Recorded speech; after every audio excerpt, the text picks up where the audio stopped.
to Hytale. For those who haven't seen, no hype train from that? That is a question. Why didn't it trigger a hype train? Huh. I didn't change anything with the rules on the hype train. Looks like I'm gonna have to look some hype train at settings later. Knowing my luck, Twitch changed the default settings or something on me, or changed, not the default, changed the settings on me. Weird. And thank you, Jaywalk, for the 100 biddies. I do appreciate that as well. Yeah, weird. No, that's, maybe when I get to a point where I need to take a... And thank you, Senja Cookie, for the 100 biddies. Yeah, no, that's weird. That should have triggered a hype train multiple times over. Let me just take 2 seconds. It's probably not a thing I should be messing with on stream, but I'm now wondering. Apologize if we get echo. Settings, channels. Where was that? Was that... wasn't monetization. Where did they hide the hype train settings? Hype train settings. Enable hype trains, yep. Kickoff threshold to supporting events. It's... I guess hype trains are just broken. Okay, because it still set this to supporting events. That's what I was gonna say, is I didn't change anything. Yeah, no, it's Twitch doing a Twitch. Right, so where we left off, we were making some pretty solid progress. We have found that the daggers are incredibly abusable in this game. We've got our little house, and like any house, we've got ourselves, you know, a big marble atrium with columns and everything as our entry. Just to flex on our neighbors. This is a solo playthrough. Yeah, no, the daggers have absolutely felt really amazing, just because you can kind of do this lunge back in and out real quick, which makes it very easy to avoid taking hits, whereas some of the other ones, like avoiding getting hit, is pretty tough. Alright, we got this. So we have been upgrading a bunch of our stuff. Like, that's already maxed out. This one, we have to find redwood. So things we need is I need to discover redwood. To upgrade that bench. I need to discover more inventory space. Oh, it gave me seeds back. You know what, we'll just plant these seeds that I've already got here. That's fine. We'll just replant the seeds we got. Yeah, it's been pretty good. I've really liked the progression in the game. It has similarities with stuff like Minecraft and all that, but not being quite the same thing. Like, in Minecraft, you don't really have the... Well, that's... Okay, well, at least I know I get the, aubergine seed? Okay.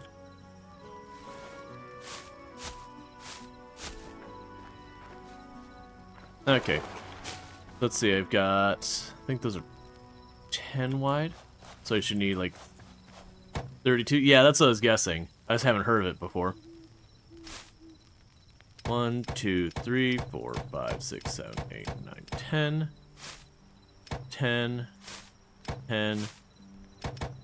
And 2, I believe, will fill this up. But yeah, I've really enjoyed the progression. That's interesting. I wonder what button it was that... Oh, they reset my keyboard shortcuts. 1 second. The reason it keeps doing that is I don't use a QWERTY keyboard, I use a Dvorak keyboard. And so what's occurring is the default key set, the same button that's my, like, step back button, is the same as change mode between creative and all that. And I'm not playing in creative right now. But that's why it keeps popping up being like, that's not available, that's not available. We fixed it last time and saved it. But apparently they reset our controls after yesterday. So if we go down here, switch controls, and done. That way we don't get that prompt every time I step back, which will be a lot while we're fighting. And thank you, Canahawk, for the 90 stream streak. I do really appreciate that.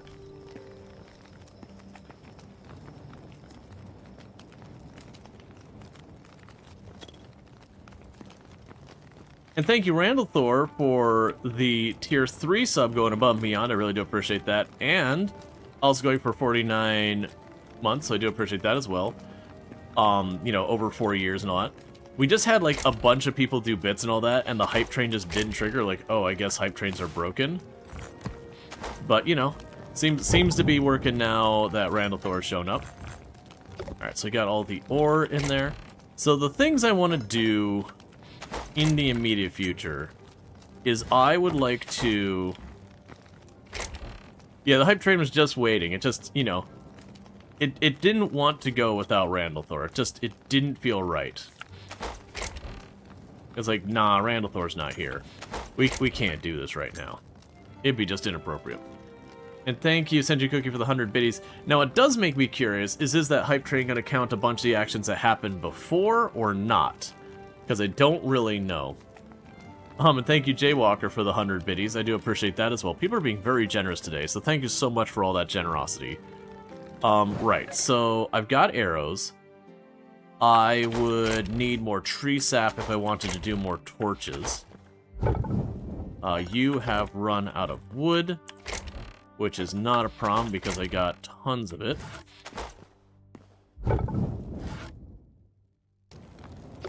Okay, so the things we want to do, we want to locate redwood is one thing.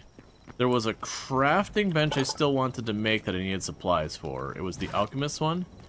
Alright, so yeah, we would want gold. Oh, does it tell me where to get gold? That's actually a good thing to check. It does not. Okay. So we would want gold, redwood, or to just explore the temple. So I do have the temple of the Forgotten Temple, like, right over here. And thank you again, Randall Thor, for the 200 biddies, and for all that support. I really do appreciate it. Let's go ahead, and we didn't check out the temples at all last time. So I've got... not...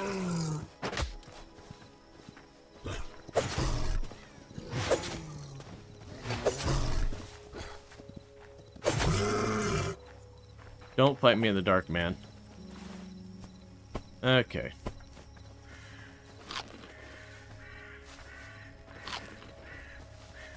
Okay, so I went and I got the thorium tools for my axe and my pickaxe. We're not doing too good on armor, I just haven't put the time in. The thing I've been finding a difficulty is light leather. I think genuinely I actually need to do animal husbandry to, like, get a pen full of boars or whatever to feed. To get more light leather going.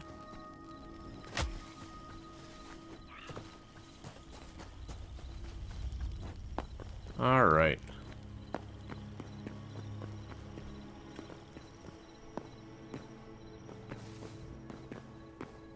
Yeah, so he came by here before, and there was the big golem, and I had no weapons at the time, so I backed off.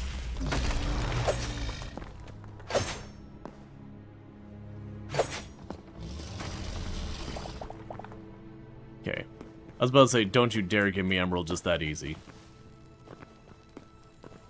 Or, sorry, thorium. Stuff I don't really care about.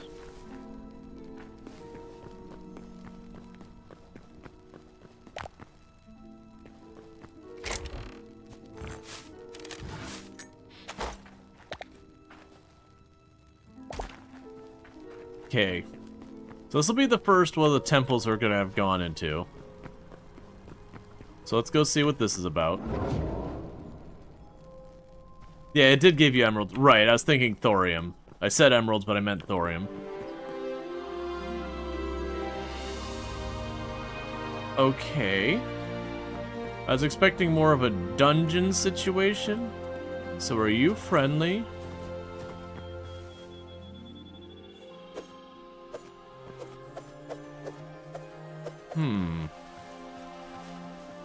Are you on the map still? No. This looks like a handcrafted area.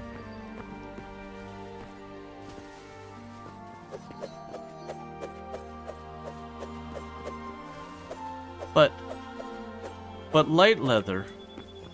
It could be mine.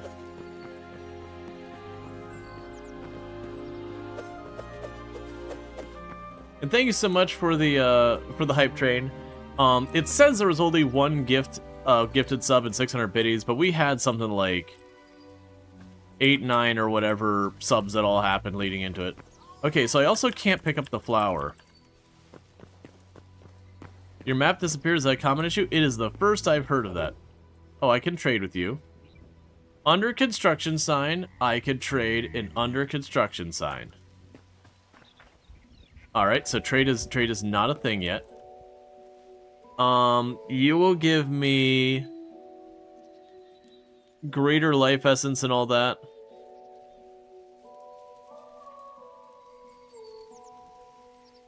Okay, so I can buy the top thing. So yeah. We get spices, salt, dough, berry bush. Okay. Skewer, a meat pie recipe. So the only thing that you have that I would care about is the meat pie recipe, I think. Alright. You've unlocked the memories feature. When encountering... I didn't get a chance to read that.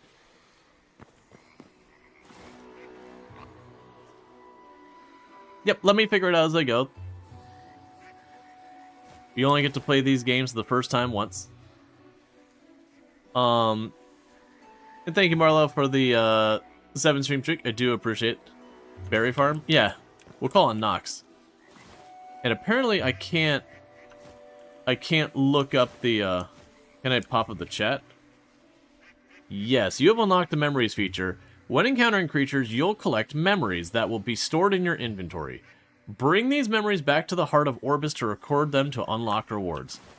Well, I really kind of wish I grabbed that earlier before I started murdering everything.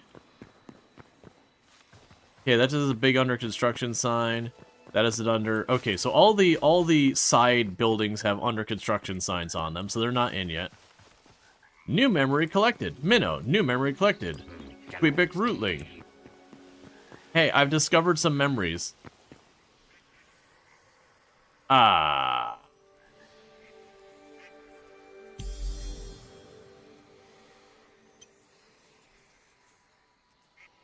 Okay. So it looks like I'll mostly wander the world. Locked. Restore 10 memories to unlock. Can craft the following. 3 decorative chests, 2 eternal seeds. Okay. Plus 1 map. Okay, so there's a cap on how many teleporters we can have. We did see that teleporters are a thing. So there's eternal seeds. Oh, I'm guessing eternal seeds means I don't need to replant them again and again. Backpack upgrade. Now we're talking. So yeah, it looks like the primary things they give you is they give you more teleporters and just recipes. Ancient gateway. Alright, that's interesting. Okay, so that looks like it's just a thing we run around and do. So...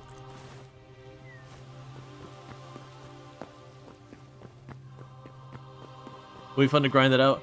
Well, it does seem like it's a thing that's just going to happen on its own. And so we probably just go through the different biomes and utterly ignore everything else until we start getting pretty close to some of the thresholds. And then, you know, like, then you start tracking down, you know, whichever ones you're missing. That, like, naturally you'd probably find, like, 60, 70, 80% of them, and then you'd have to loop back. So the next question comes in, so that's the temple. I thought I saw there was a mention of 2 temples. I was actually expecting the temple to be more of a dungeon.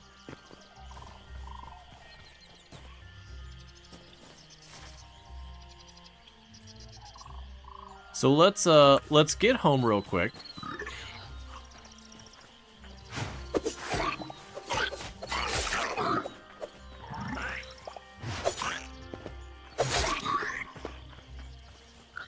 And we'll fight badly, as you do.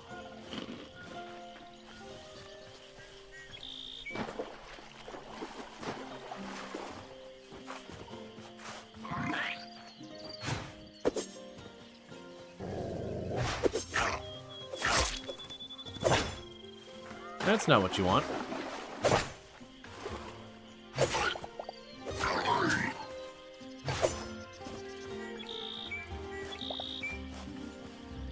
Look, that dog seems to be very bad at swimming.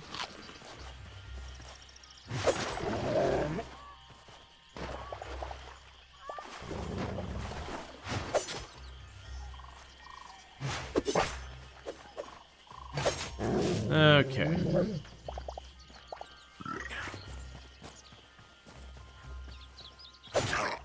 I wish you'd give me a second, because unfortunately they're all giving me medium leather, and I need light leather. Medium leather I find very easy to find. Almost everything that wants to murder me gives me medium leather. That is a weird formation. Let's actually check under that.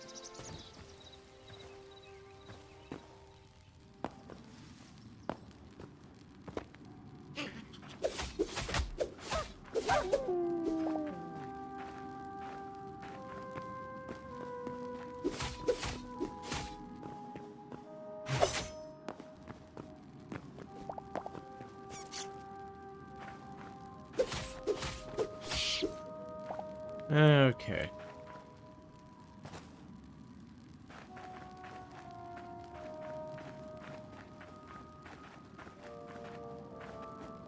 Alright, so just a weird cave full of mushrooms and death.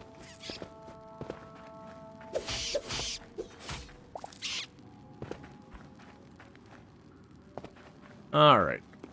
So I was curious if we were going to find much down there. I'm not really hurting for iron and copper. If we do see it, I'll of course grab it. Well, I mean to foxes. Hey man, you did not see what the fox said. It was rude. It was unkind. It was definitely against TOS.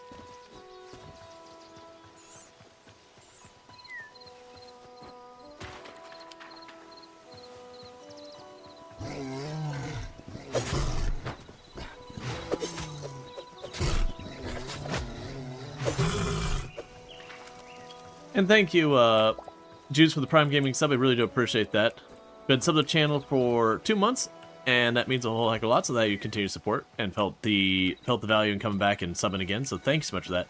Yeah, no, that's actually, if I were to say, like, this compared to Minecraft compared to Vintage Story, keeping in mind that my knowledge on Minecraft is a bit out of date, generally speaking, I have found the combat in this game to be the best of the 3 offerings.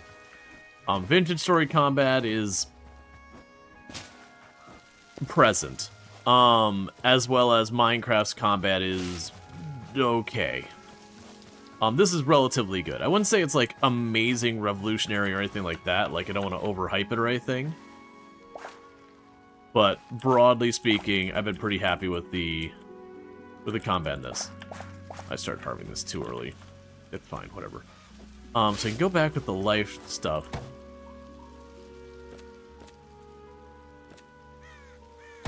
That's fine. Yeah, no. Yeah, no, that's kind of one of, like, of the things I say very positive. For the record, of the different games I just mentioned, I personally like Vintage Story the most. I find the in-depth crafting to be very, very compelling, very appealing. But I will say, one thing to be very entirely fair is when it comes to the combat and, like, enemy spawning thing, that is very much the weakest part of Vintage Story. Like, the combat side of things is very much where Vintage Story kind of stumbles on itself. But it's fine. It's always been one of those things in this genre that, it's never truly been that, the combat side of things has been a particularly strong suit for him. Oh, I guess I didn't have the green gems before. Okay.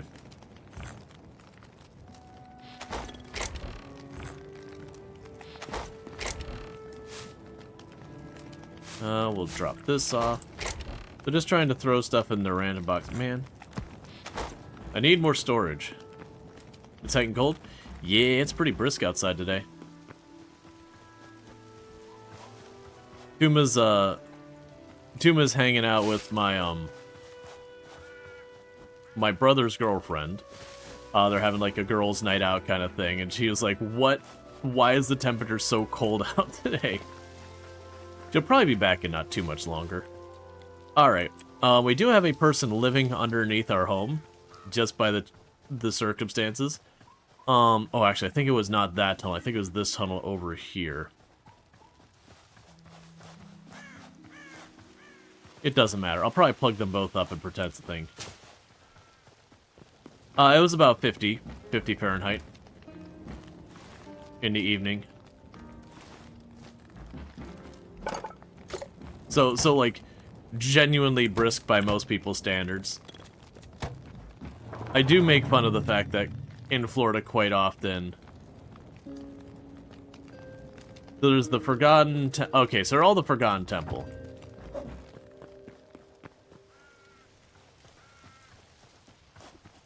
Alright. Wind chill gets to the 20s? Yeah, I hadn't seen that. Okay, so that means the temple, which I was actually being like, alright, we're probably going to have to do a bunch of dungeon diving and figuring all that. Well, apparently we've already finished that part. So let's go look at what we need. So I know I need the redwood. So that's going to be our next goal, is to find redwood. Now, when it comes to the biomes, we've hit a bunch of different ones. Let's go hit one of these blue biomes down here and see what trees that has, because I don't think I've done much exploring in those biomes yet. Those are also the biomes I would anticipate finding cobalt. So regardless... Also, if we see an azure mushroom, or azure trees, we should check that out as well.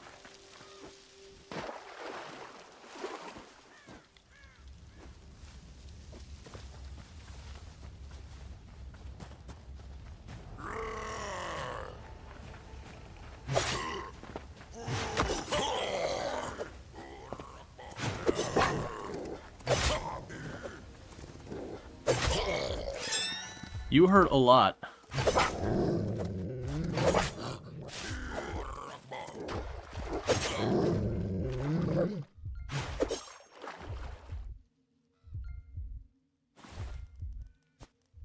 Got to have food in my bar.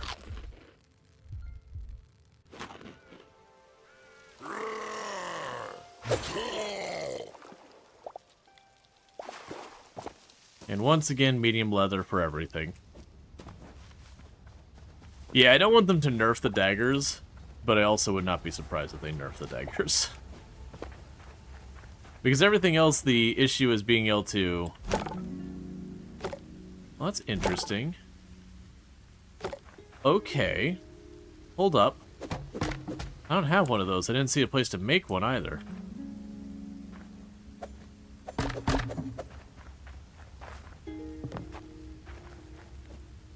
Alright. Pathfinding seems wonky a bit? Yeah. Yeah, no, the pigs and boars and all that gave light leather. Absolutely. I'm pretty sure there was one of them down up there. They're pretty bad about walking into stuff that hurts them. So very genuinely, I could see it as a strategy to put up a bunch of defenses. I've already got better gauntlets, I'm pretty sure.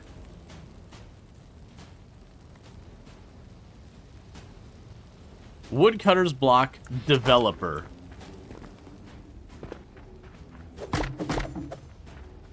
We're playing a dangerous game with that block, it seems.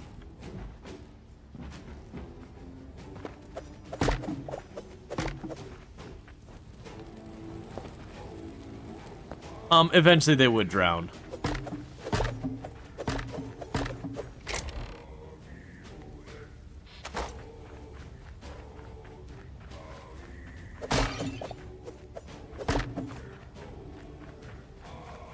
They were just minding their own business that we've gone through and are just killing and breaking everything.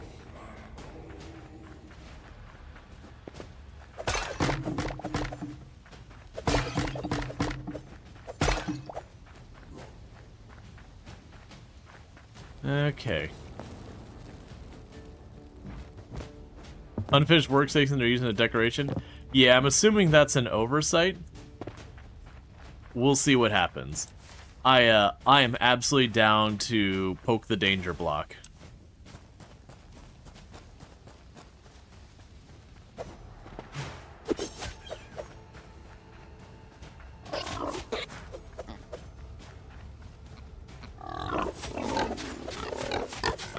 Give me your leather.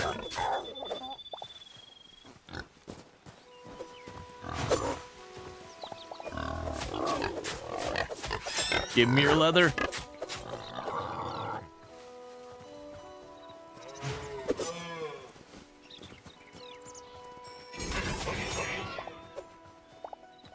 All these things give light leather. And no matter how much light leather I get, I always need more than I have.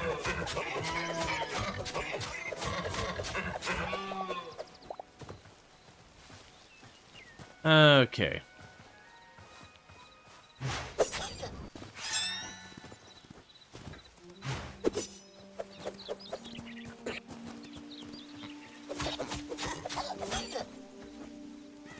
All right.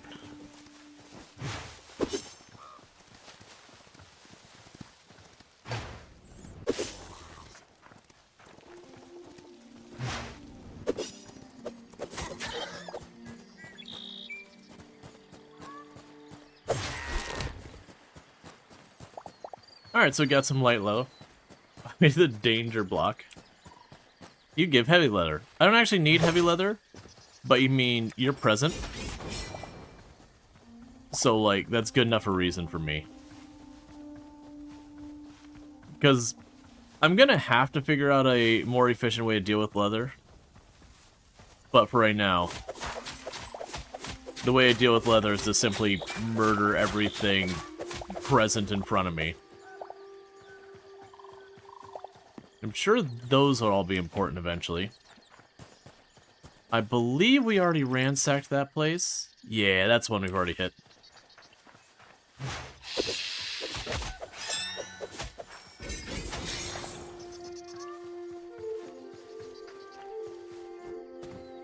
Okay, and what kind of trees are you? Oak. Okay, so hardwood.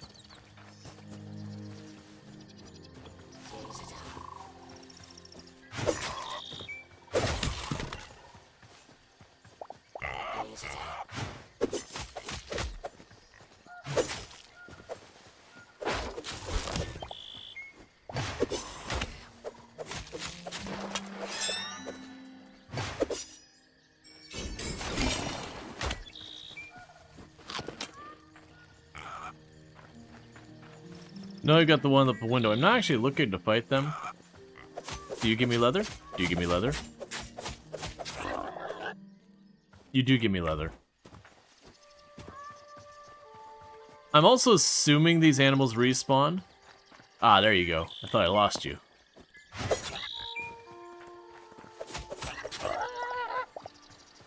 Alright. The pig's a little tanky. I have noticed,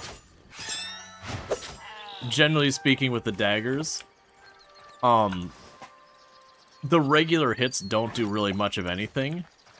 Whereas, like, the lunge stab thing does, like, a lot more damage. You, I don't think are an oak tree. What are you? You are an oak tree. So if it's a redwood, it should just be a really tall tree. Redwood trees don't tend to be like these big, widely expanding trees. They tend to be just straight up trees.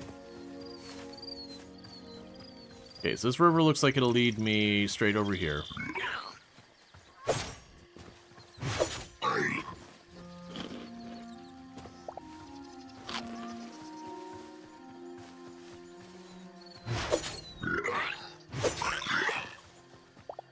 He was just minding his business, got ambushed.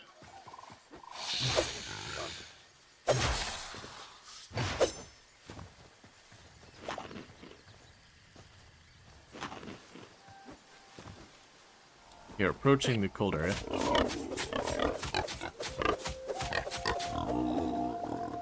Pig didn't have a chance to figure out what was going on.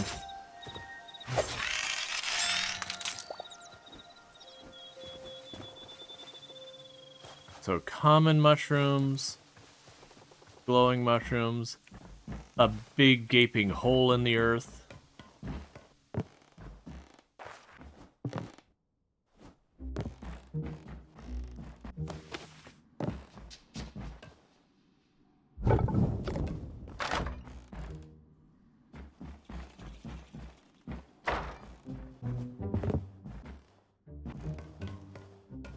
Ooh, are those azure trees? Okay, are these just azure trees just here in general? That'd be real easy if I could just go to this biome and get them. Because I need like 100 azure wood.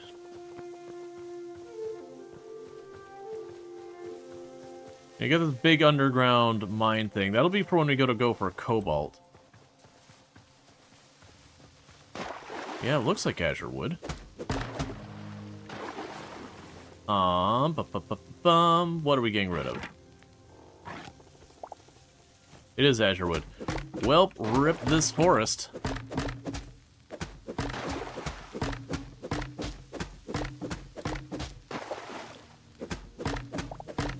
The good news, I didn't really need that much azure wood.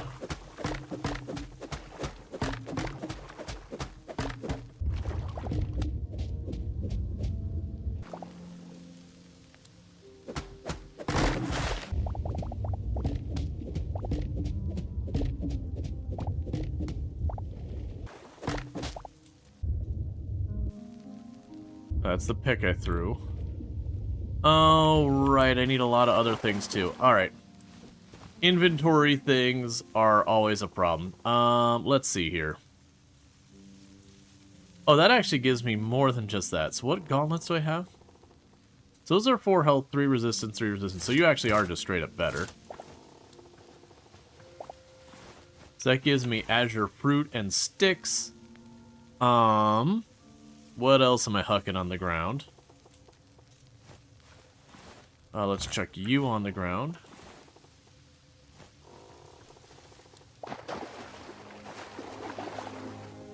Grab the tree sap.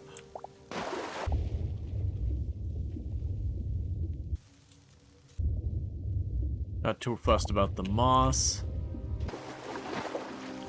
Okay, I'm also going to need the azure kelp. I saw that that was the thing I needed for recipe earlier. Let's go ahead and chuck the yellow moss.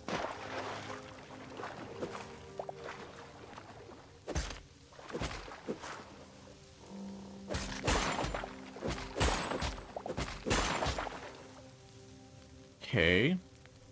That also didn't give me what I wanted. Got plenty of oak already.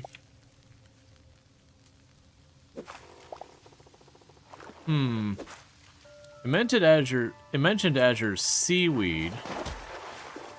That's blue nettle.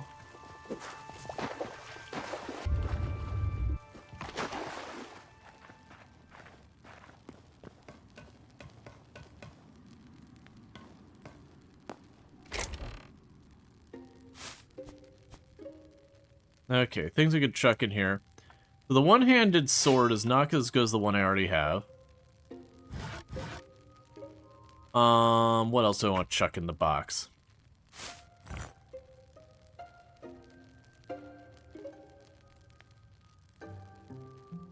There's always more junk to get rid of. Let's drop off the berries. The berries are pretty easy. Well, no, that's fine. I don't really care about the lesser stamina potion.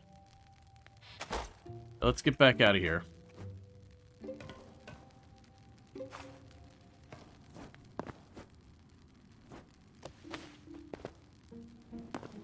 I'm out here.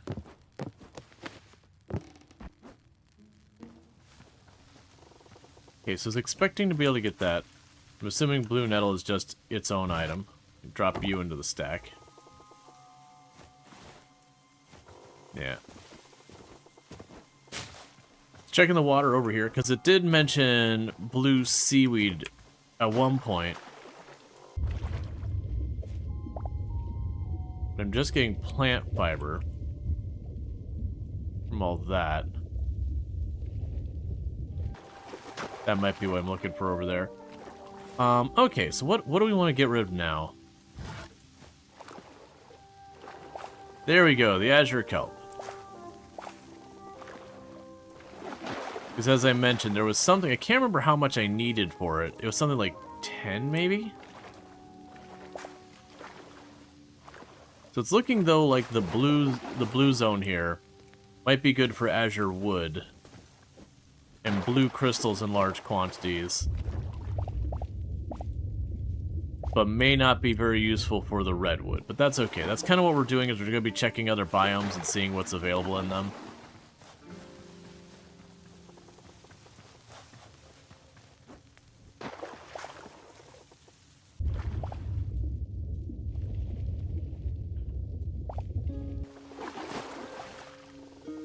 so we've got over 10 of those. We can start with that. Let's get more azure logs.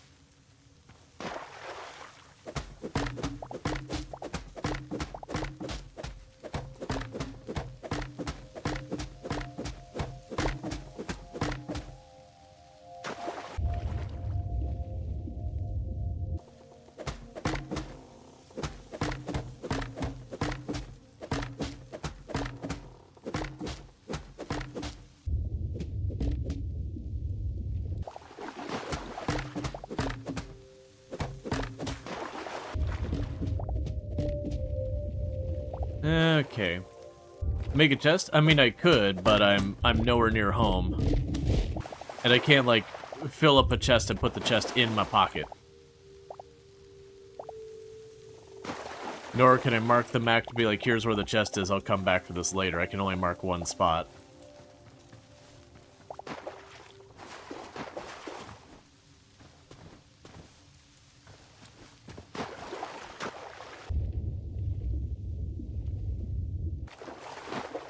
We've got more of the kelp over here.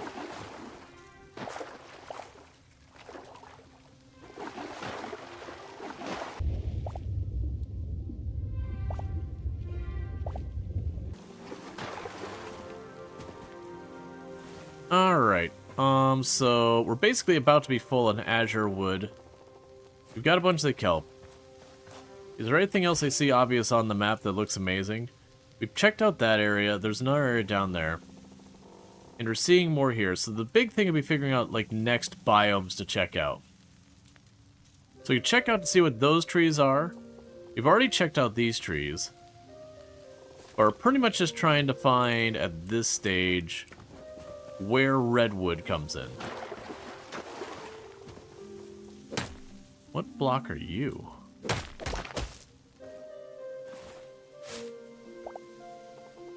Slate. Okay. That could be fun.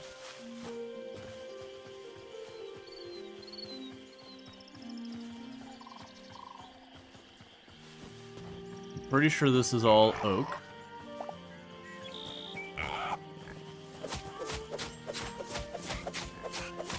Sorry, piggies. I truly do need all the light leather I can get my hands on.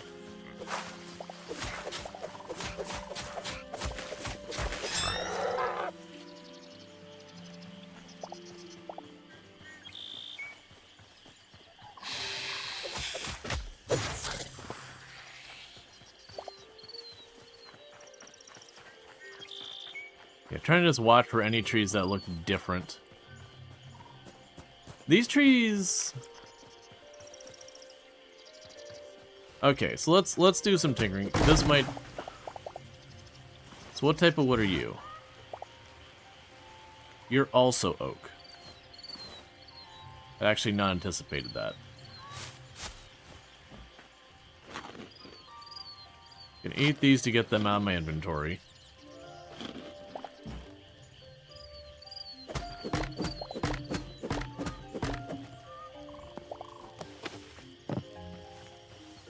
So big trees are oak and the little trees are oak.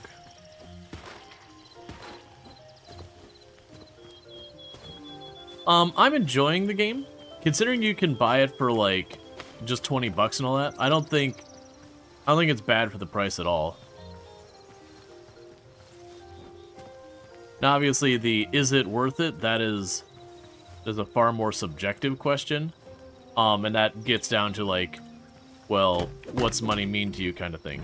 Alright, so that's a different type of wood than we just had. So it's kind of hard to give you a good thing, because like the whole thing, like if you're living paycheck to paycheck, barely eking by, money means a lot different thing for you than, you know, if you've got a bunch more money happening kind of thing. Alright, so I'm just going to put that back. Ash is a hardwood, I believe. Yeah, the potential's definitely there. Like, there's zero question this game's got some real high potential. But if you're talking strictly what is in the box right now, for 20 bucks it seems entirely reasonable. Because that's usually how I approach most early access and that kind of thing, is I don't care what it might be able to do in the future. At the time I purchase it for the price I'm purchasing it, is it money I feel was reasonably spent? Because I don't think it's really a good idea to approach a game and what it might be someday versus what it is. Especially with how many early access games, you know, they get updated for a little while, and then the updates just stop. And you never get another update. Like, there's been a number of games that I was kind of looking around because I was waffling at what I wanted to stream recently. And it's kind of looking at a bunch of games being like, oh yeah, there was that game, like, that was an interesting one, whatever happened to it? And then you pull up the Steam page, it's like, last updated 18 months ago, and you're looking at it, it's still like version 0.2, and you're like, okay, so this game's dead. Like, clearly the game, like, the devs have dropped it. If you can't update in a year and a half, you're just not updating anymore.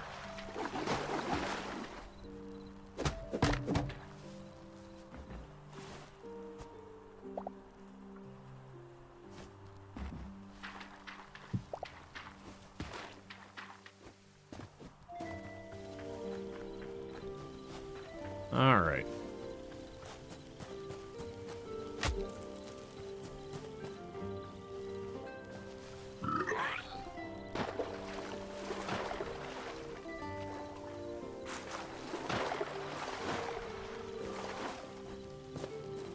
Yeah, right now I'm just crossing the train. If I see a tree that I'm not confident I know what is, I'm just taking a chunk out of it to identify it.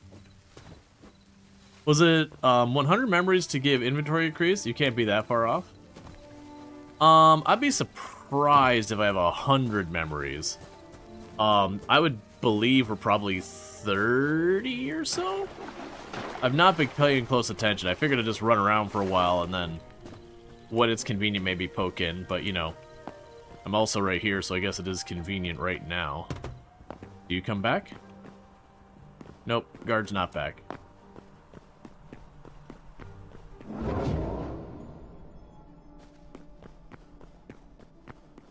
Alright. So let's go check to see how many memories we got just wandering around randomly.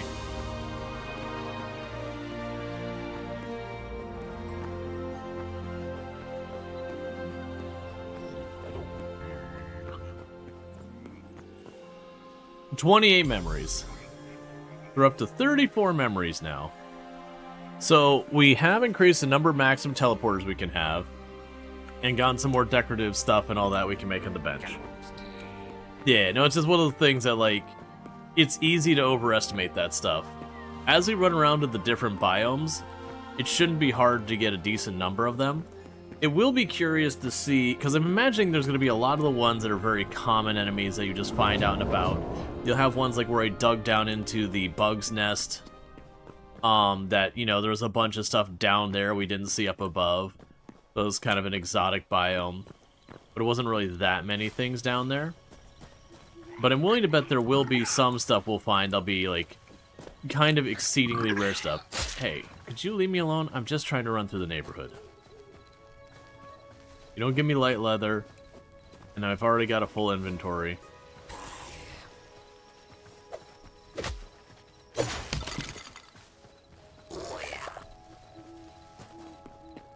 Alright.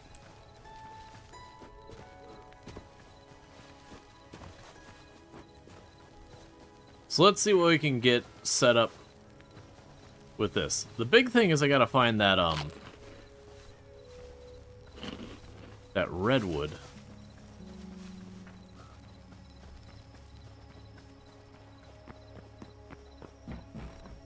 You can pop on down here. Drop off the ore. You can pop in here.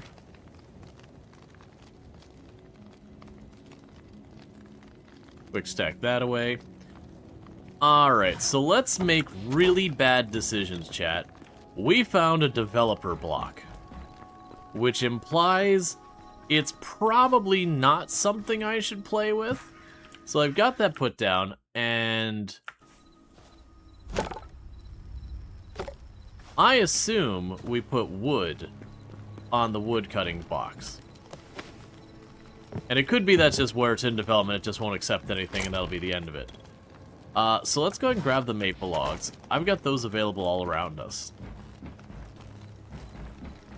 And if this doesn't work, then I assume it just isn't implemented yet, which would be totally fine. Yeah, I'm guessing it's just not implemented yet. Still, that's fine. Because it's a wood cutting block. If I can't put wood on it, pretty straightforward, it's not working yet. That's fine. Let me grab you. Stack you away. Stack you away.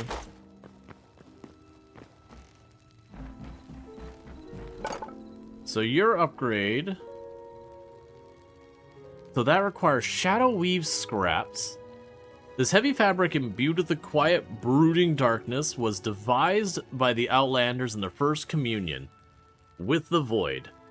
Though, through still a core component of their garb, the secret of making has been lost to history.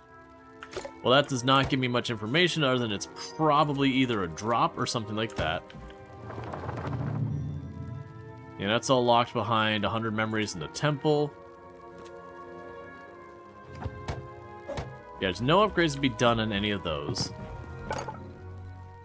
No upgrade to be done here. You need a lot of light leather, and then we can upgrade the anvil.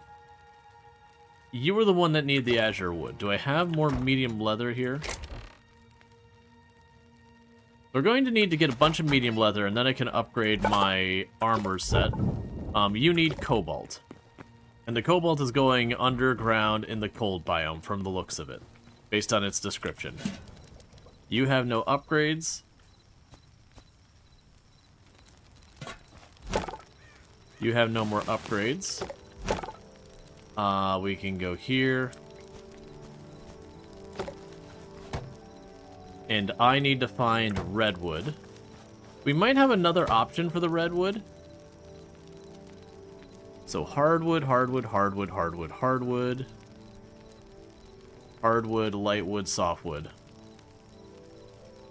Yeah, so there is a tree called redwood. Cedar might also fall in that same category. So I'll have to figure that out.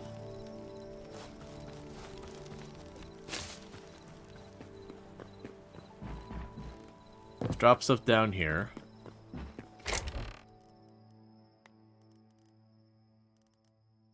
And we got the slate. Let's see what happens when we put the slate here. Okay, so slate's just going to be another cobble setup, which is fine. I think it'll be probably a good brick for aesthetic purposes later. Let's also grab the sand, and just as a curiosity, sand can go in there, and one would assume sand becomes glass.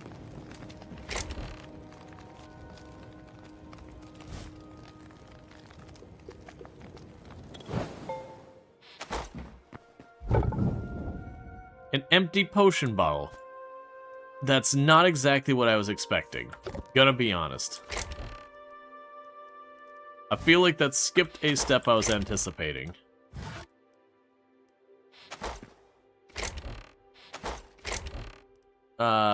Sure. Where'd the empty... Yeah, I'll put you down there for right now.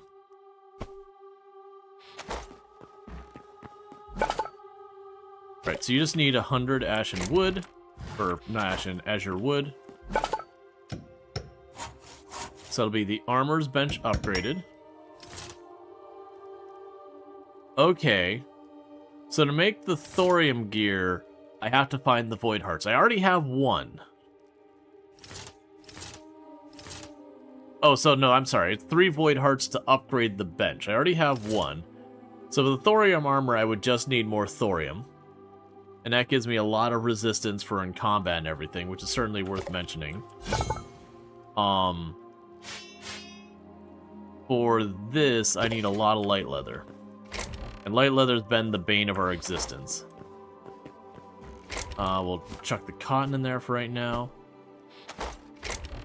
Chuck you in here for right now. So I need the sticks and all that, so grab the plant fiber. Grab the sticks.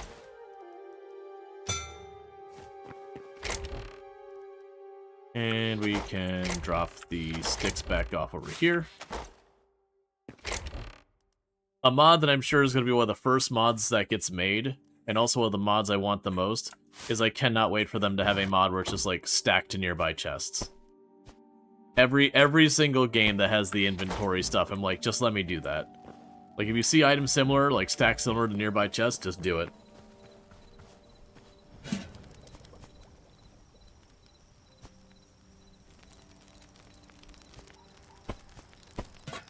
I'm getting so much food. Alright, so let's go ahead and start dropping food in this box. I do not need this much food on us. So bum. And we'll drop that. Okay, so that's like 15, 20 food. There already is one? Yeah, it doesn't surprise me. What's more surprising me is they have all those other things, but then they don't have a mod that does that. So, my options for now is we can keep looking for the redwood. My first check would be like maybe this forest over here. I don't recognize those types of trees. The other option would be, so we've got this one. This is maple is in here as well as birch. We've checked these ones. They're primarily oak. Actually, that's the same tree. Might be closer. Otherwise, I think we've checked the other biomes. It is possible we haven't seen all the biomes yet. Yeah, let's go check. Let's go check where we got that marker.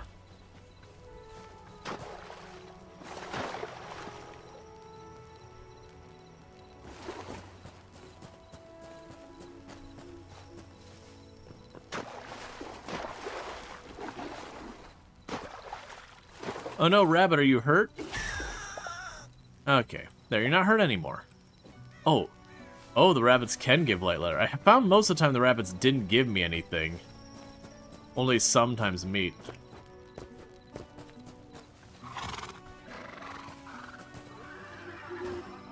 Oh, those are the first horses we've seen. Was it Minecraft 2.0? No, it's Hytale. Just because the game is voxel doesn't mean it's Minecraft. Especially considering voxel games existed before Minecraft. Minecraft is this kind of, like, the big game of the genre.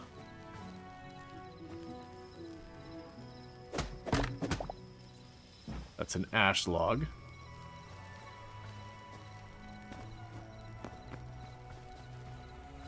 Yeah, I could imagine what you'd probably want to do is put the storage room, like, directly below or alongside your crafting area for all that kind of stuff.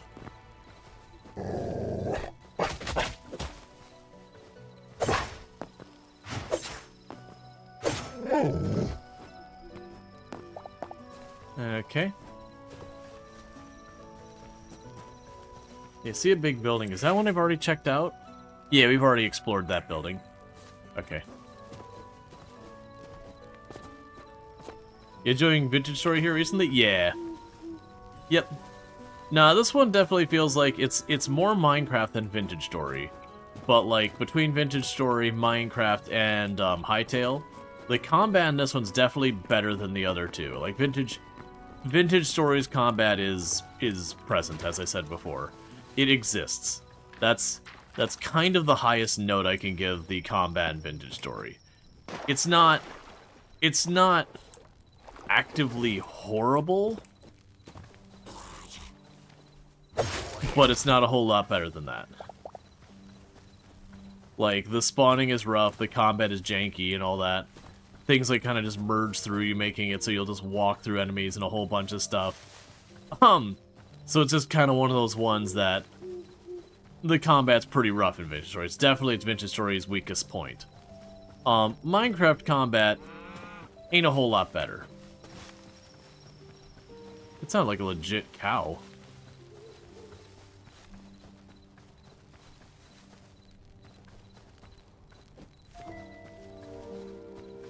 It's a Vintage Story combat is a lot better and much worse than Minecraft.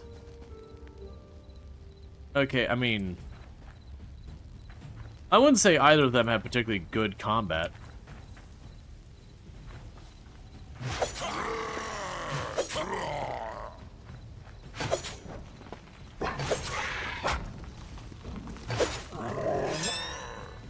I'm definitely abusing... Are you not dead?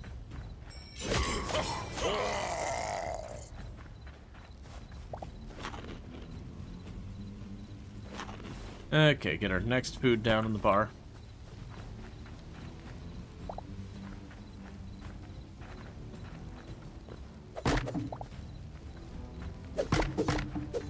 Okay.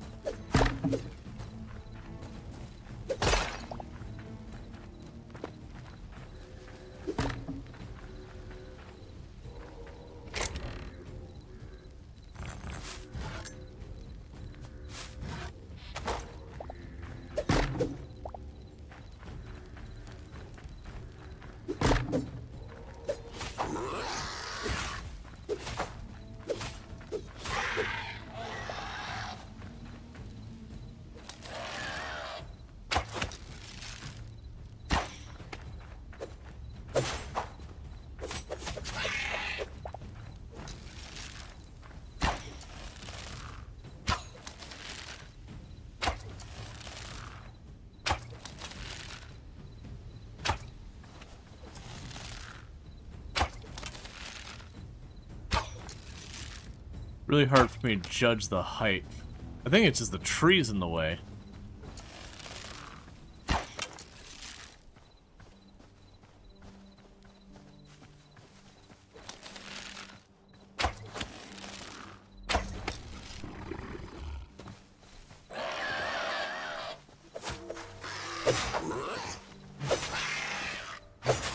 Okay.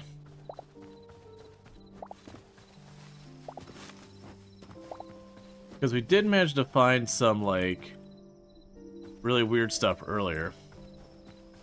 Yeah, so that little fort didn't give us anything we care about. So this is the biome that we didn't recognize. So you're birch. You're also birch. Is it all just birch?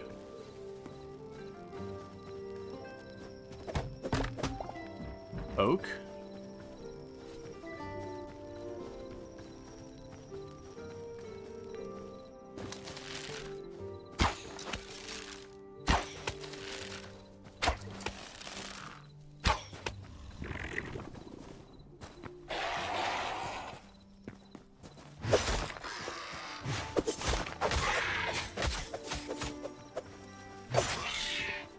Okay.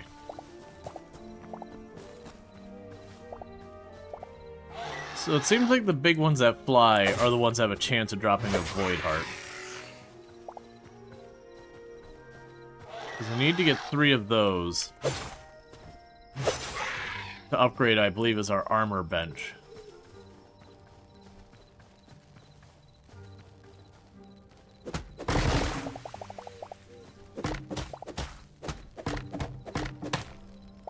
So that's beech wood.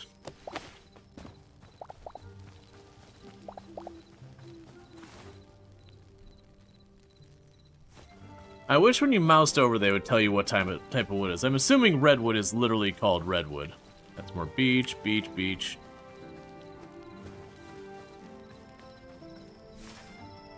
Let's see.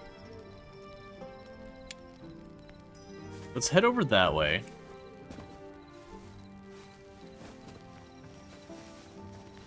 I just checked it in our thing. Normal forest. So that was a different type. Because we've had one type that was like... You know, sorry, we had one type that was, Okay, it just gave sticks because it's just not grown enough. We had one type of forest that was like maple and birch. That one seemed to be beech and oak. We had one that was just like straight up oak and nothing else. And we're just trying to figure out where redwood is.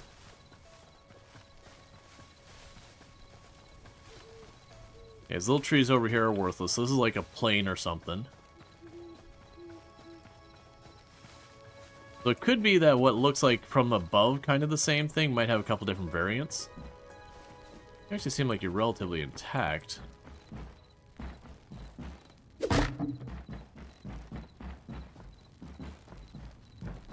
Yeah, it's just kind of an abandoned mine. Alright, that's cool. That's fine, I don't want to deal with you. I was gonna check this forest.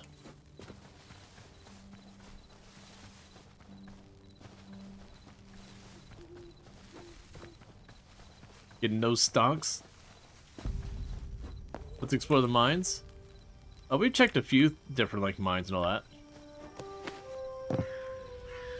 Okay, so that looks like maple in a big way.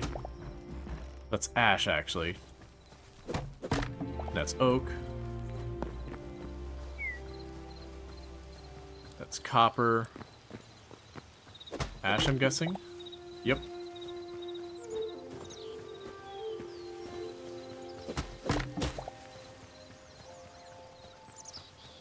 I'm also going by the assumption that I can't recognize stuff.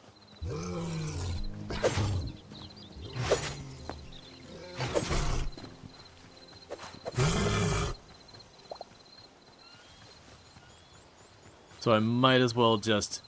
Any large tree that I see... Well, I wasn't planning to take the entire tree, but okay.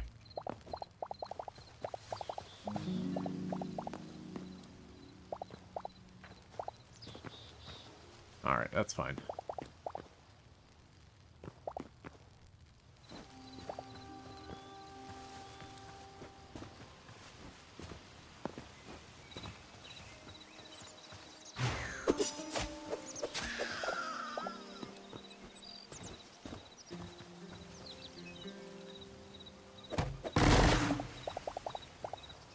Just more ash.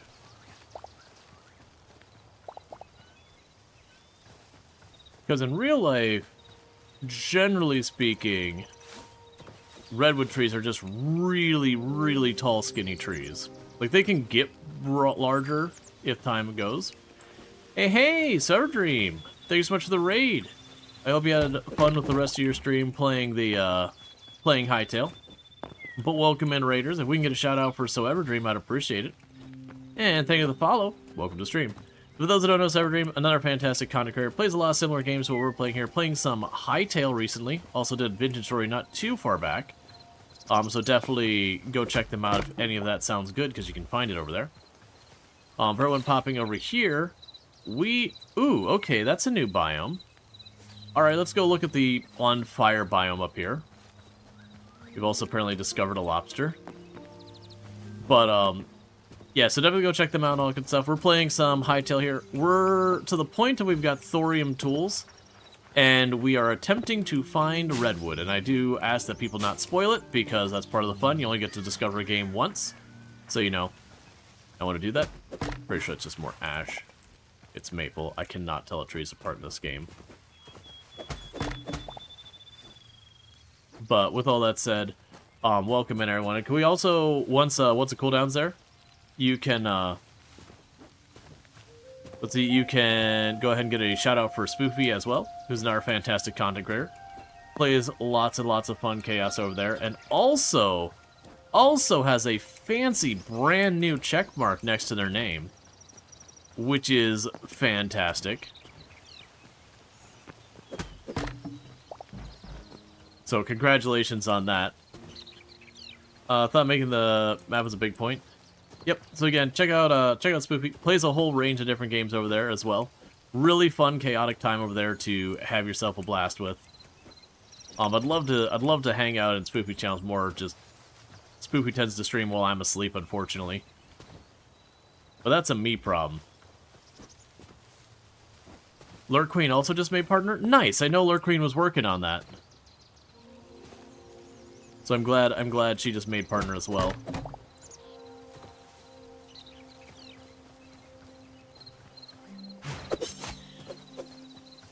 Everything must die. That's really fantastic as well. It's always fun to see a bunch of channels, you know, work their way through. Your time zones do be crappy. Yeah. Yep. Okay, so we do have what looks like a giant burnt island with that up there, so I'm curious what we'll get from there.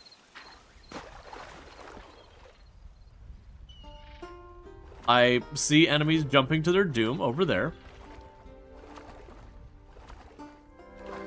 Handing out these check marks days. Back in my day. Yup.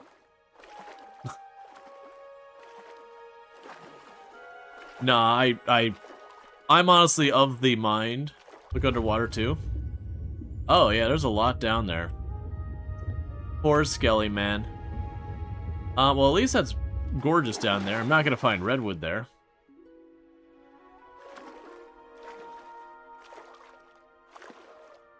Alright. Crazy out here. Yep. So we've got this. This looks like volcanic rock.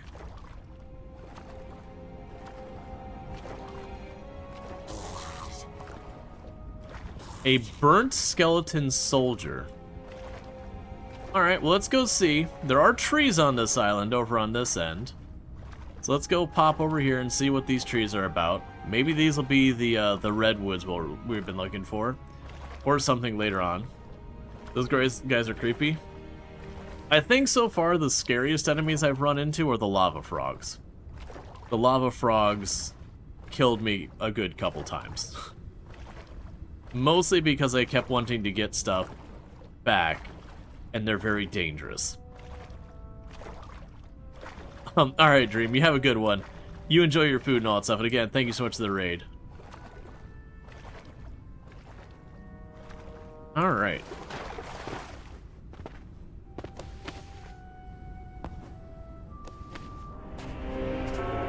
Charred woodlands.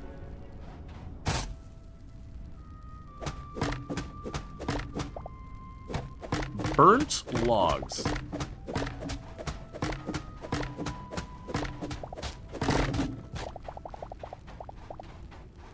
Yeah, let's see what that's all about. Assume that's ash. Ash and sand. Okay, so it's just gonna be a type of sand. What's your opinion on Hytale's worth? I've very much been enjoying Hytale. I think it's pretty solid. It is early access, obviously it doesn't have everything in it yet. But the distinguishing things to me in the game is the combat is a lot smoother and all that than any of the other games in the genre. Okay, so that looks like it's a slate. Okay, so that's more slate. What are you? You are a full inventory problem. Ashen soil. We've got surface lava.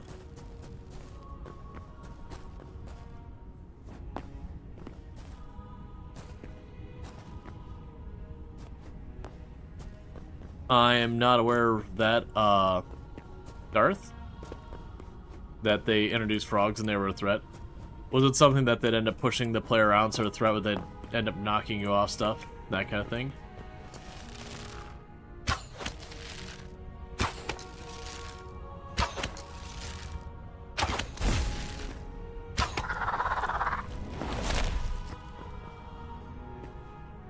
Okay, more inventory issues.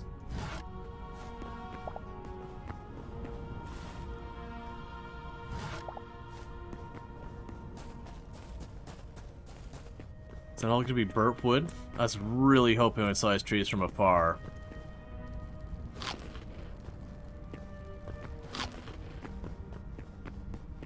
It would have goodies we wanted. It's all looking like the burnt wood, unfortunately.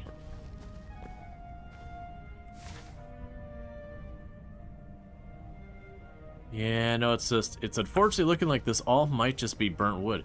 It's a cool biome.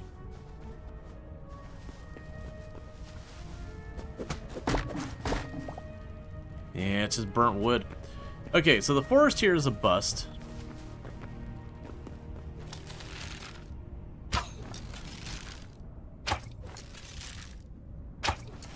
I'm leaving my target way too much.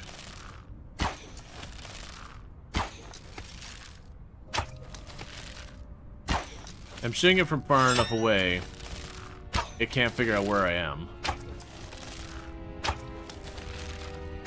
I don't know if it's a pathfinding limitation or a deliberate decision so you can kind of, you know, quote-unquote stealth archer, that kind of nonsense.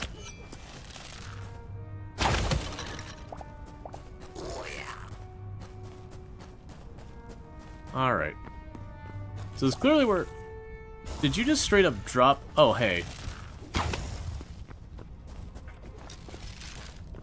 And thank you for the raid. I see that was Bees of the Knees, just by the comment of Bees. Give me just a second, and I will respond to that. But thank you so much for the raid. I really do appreciate it. That was Bees of the Knees coming with a big old raid. So thank you. But I hope you had fun with the rest of your stream a lot. I can wait. And I can miss. It's alright, just a solid crock shot as you do. But thank you so much. I do hope they just dropped the straight up ingots here. This is broken. Okay, just give me the cobalting. All right, well, we're not mining anymore. We are just going onto a murder spree. If they just want to give me the ingots, I don't have to do anything else. But welcome in, Raiders. I know Bees is also playing some Hytale. I had to think of the name of the game. Also playing some Hytale and all that good stuff. I hope you had fun with the rest of your stream. It was fun hanging out and all that stuff. You think you found gold?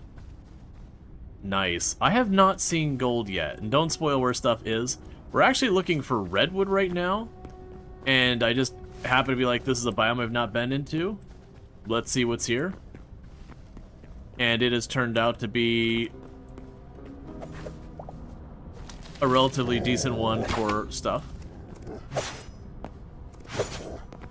But yeah, so check out Bees in the Knees. Absolutely fantastic content creator. Highly recommend checking them out.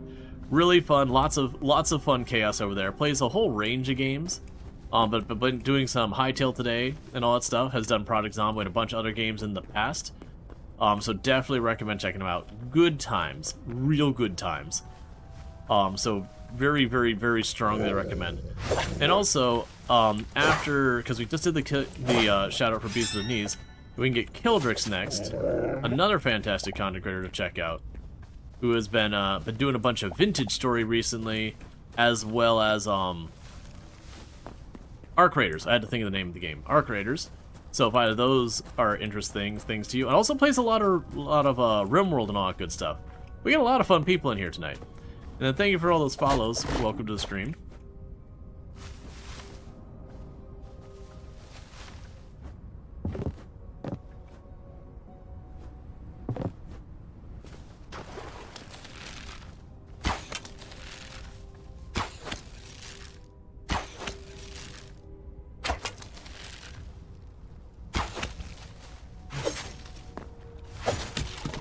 Okay.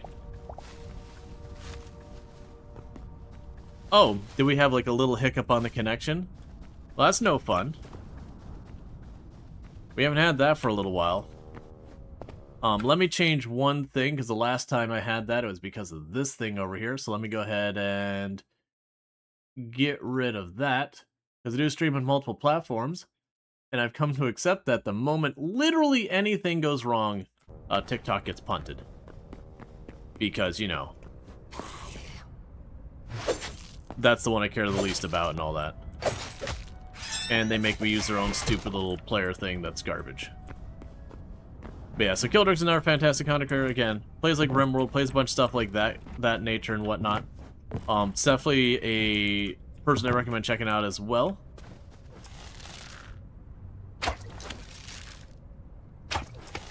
But been doing Vintage Story and Arc Raiders recently, but has also done plenty of RimWorld and... Oh, hey. Ducked under my shot. Yeah, I think you'd enjoy this one, Kildrix. Alright, what do you know that I don't know that you got those up there?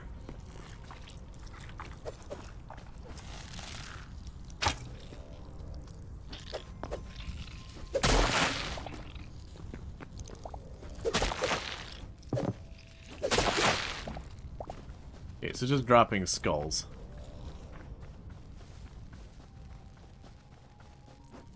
So, well, the good news, bad news I'm finding is the good news here is you kill the big enemies here, and they just straight up give you ingots, like pretty late game materials as well. But the bad news is it seems like the big ones that do that don't seem to be particularly common enemies. Ow! Apparently I've shown up in the wrong neighborhood.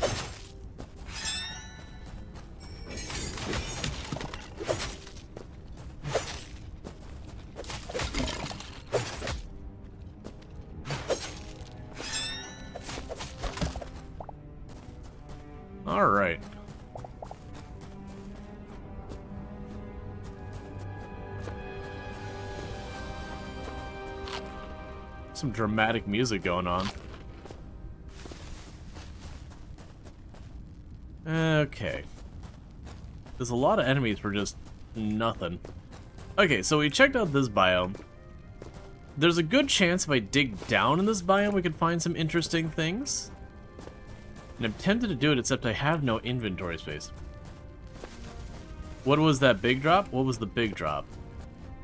Let me go back over here.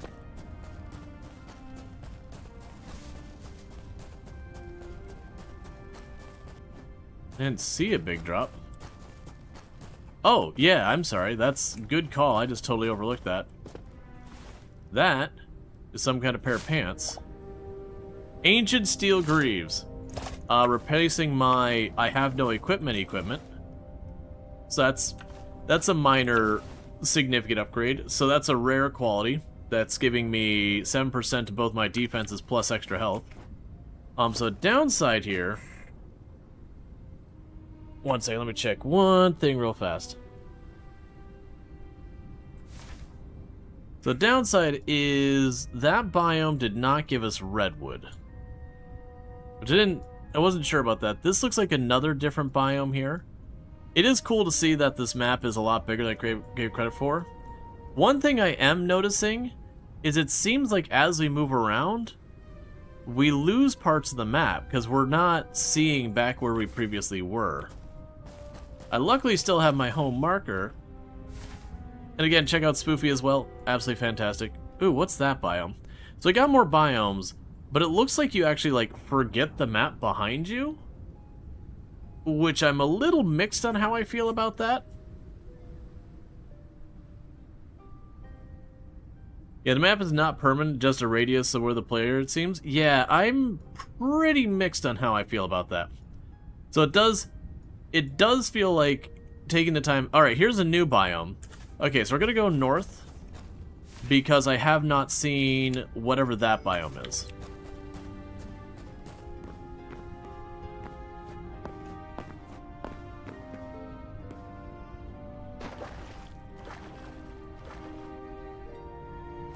But yeah, that's torn. So it means your bed is going to be 100% a needed thing, because you'll just wander away, and unless you just remember, you're not going to have a good way to navigate. What are those trees on the right there?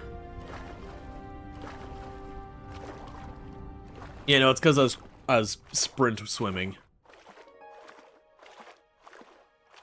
Inventory, when you explore a lot, the map gets really slow. It does.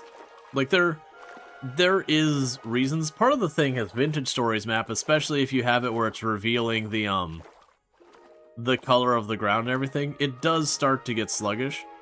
They could work around that in that you're looking here, and when you go down far enough, that it would turn around and you know what?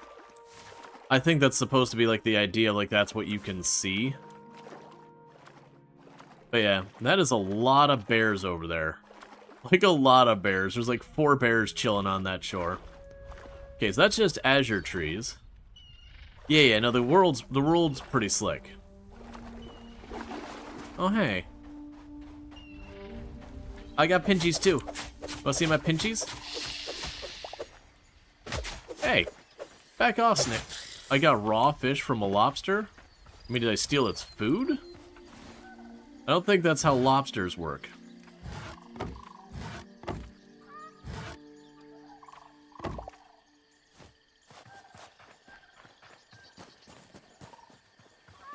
Alright, so let's see here.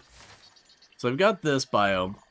So this one we've already seen. This ledge, those, I haven't seen whatever that is, or that is. So it does look like going north, I may have revealed a bunch of more potential different things. I'm assuming you're just like maple or ash. You're just ash. That's fine. Get lost. Can we pet the bear? I mean, I can go pet a bear. Want me to go pet a bear? We're really good at petting the animals. Hey, bear. Hey, bear, you want to be pet? And we pet the bear. Very aggressively.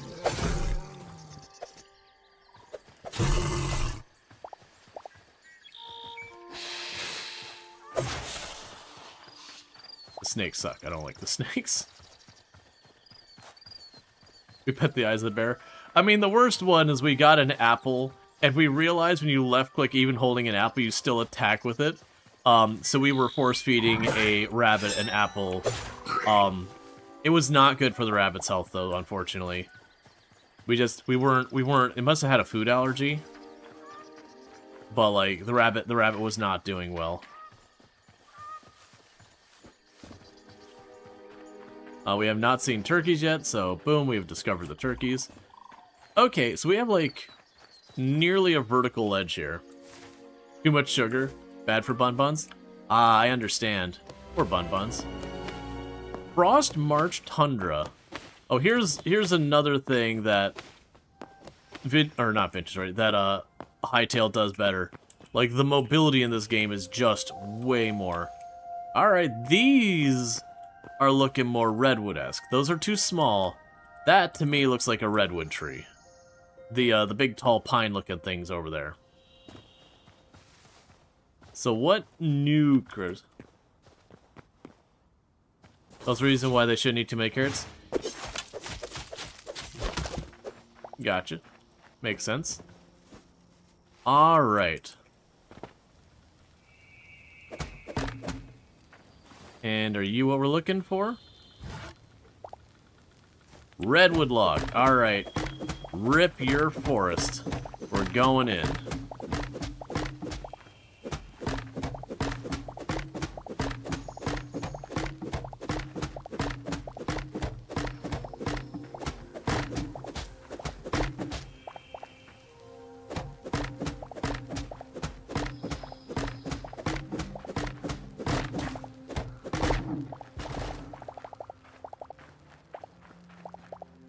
Okay.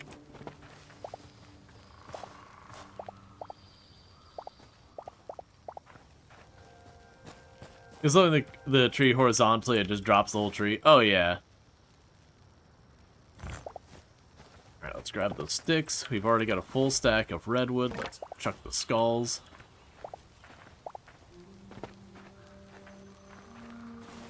Oh, that's the maple logs. There we go.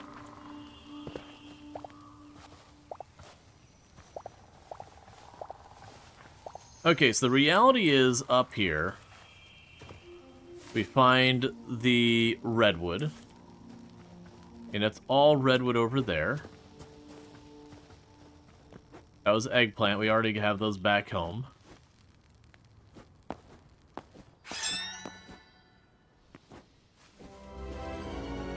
Burial Reach. That's copper. I've got plenty of that. No inventory space.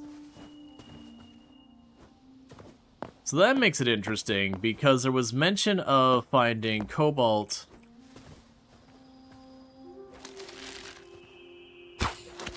in the cold biomes. And I took that as a snowy biome back the way we came. You are not seeming to care about my arrows. I'm not the biggest fan of that.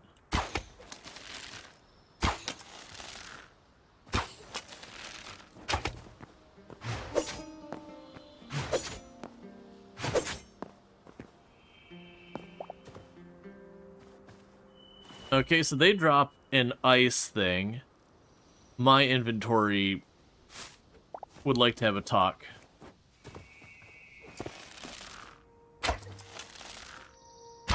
Yeah, so the Yetis have a weird hitbox. It seems like the top half of the Yeti isn't real. Only, like, the legs.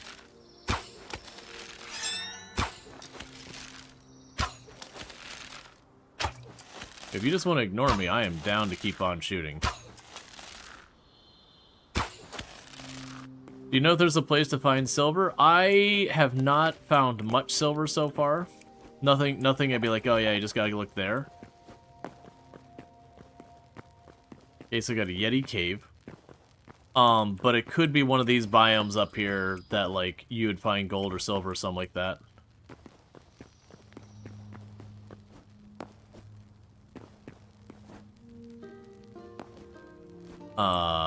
Maybe, like, right here? Let's see here. What's getting on my inventory now? Because my greed is insatiable and it's a real problem. Yep, so you find it right here. Like, right there. This exact spot. That's where you find your silver. So it looks like you go to the Rual area, and it's a upper area thing. Also, check out Alanorama, another fantastic content creator, fellow member of the Halcyon Frequency stream team and all that kind of stuff. So again, check him out. Absolutely fantastic. Plays a lot of RimWorld among other games. The good times over there. But welcome and all that good stuff. And apparently, if you're looking for gold, that's apparently right here too. We have get this out of my inventory.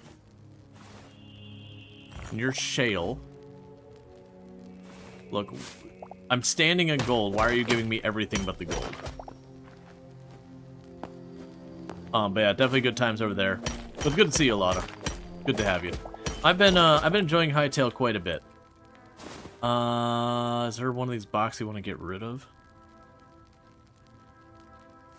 What I'll do is I'm just gonna go ahead and eat the food.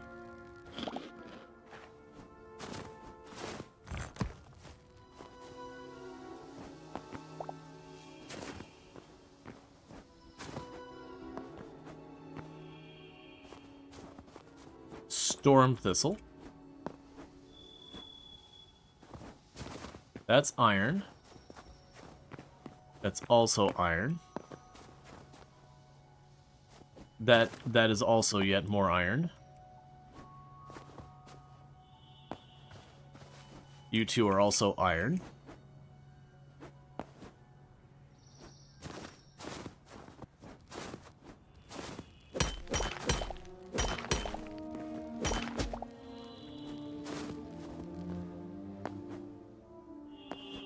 And what are you? Maybe the cobalt? I can get that back home. Yep, that's cobalt.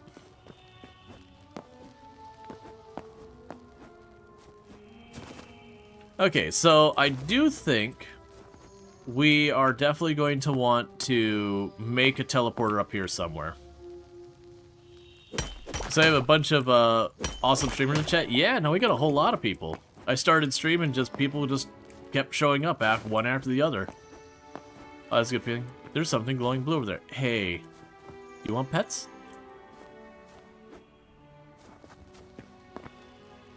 It's okay, my inventory is full. I really don't need to go and grab that stuff right now.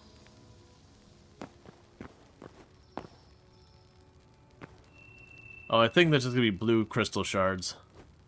Yeah, which is neat and all, but another item for my inventory that I could find elsewhere. I'm actually liking this biome quite a bit.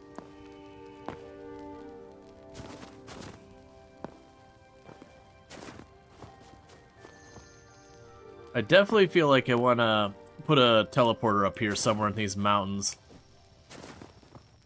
so I can shortcut back and forth, and then we can start doing an actual proper mining excavation kind of thing. I have a feeling I'm going to want a lot of materials from up here.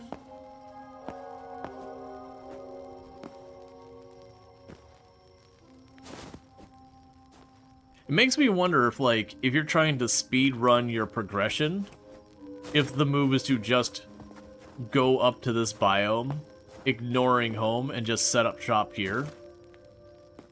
Since you have the whole different varieties of ore you can find. Like, you wouldn't be able to make your cobalt tools right away. Well, no, because I am finding the iron and the copper and all that. It is genuinely, I think it'd just be worth doing.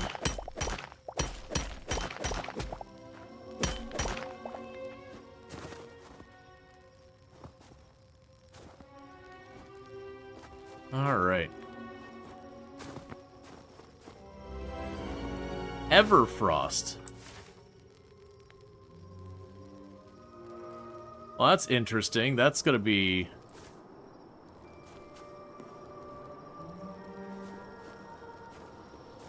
an interesting consideration up there.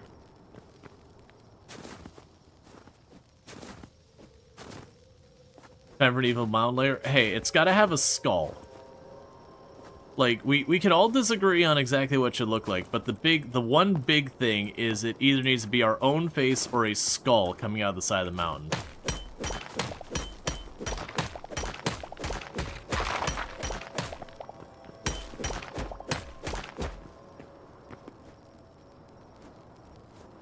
So it looks like we might actually have a finite-sized world that eventually goes to like a north and a south pole of sorts. Just judging by what I'm seeing here. Because I do see like a big frozen plain up this way.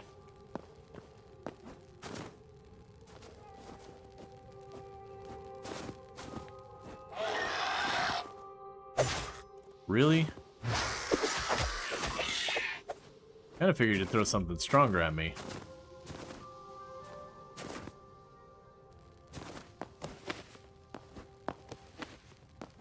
I am, like, the next time I play Vintage Story, I am going to miss the ability to just jump and parkour over stuff so badly. Got our burnt zone over there. The sky looks cool. Yeah, no, it changes a lot. But the skyboxes have all been pretty solid.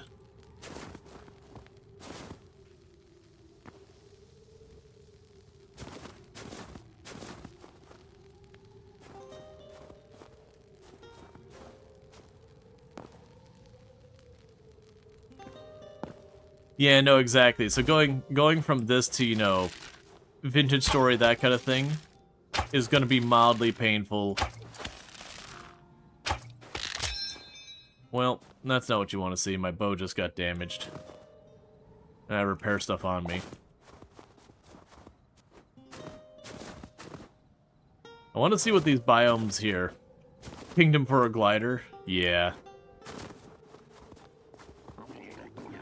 So let's try things. Nope.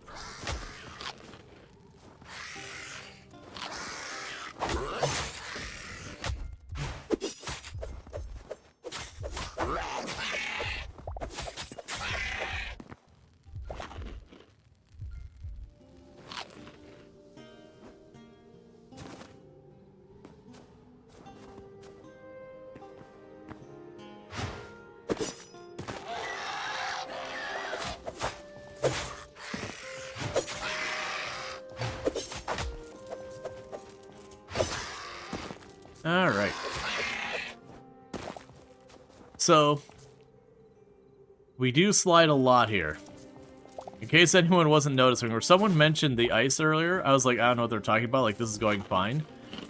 You do slippy slidey up here on this, like, glacier, whatever this is. I'm assuming that's what this is supposed to be, as a glacier. Looks like we got some type of thing there and some type of thing over there. I'm assuming it's going to be a big, dangerous place that will be hard to get into and do anything with.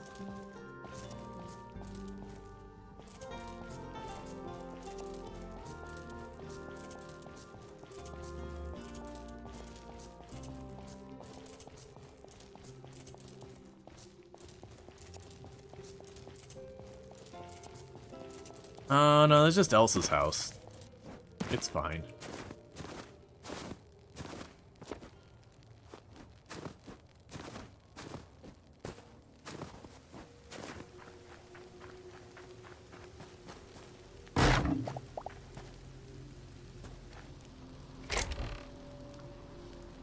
Poisoned log. Shadow Weave.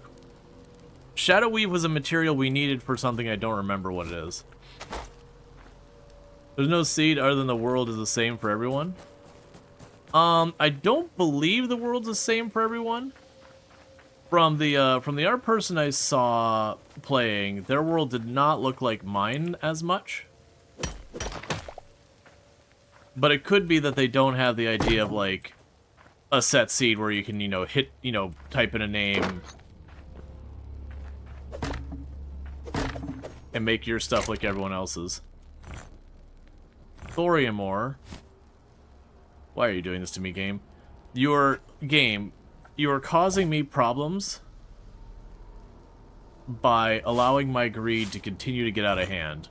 And I'm going to hold you responsible, game, for it, because this is clearly not my fault or doing.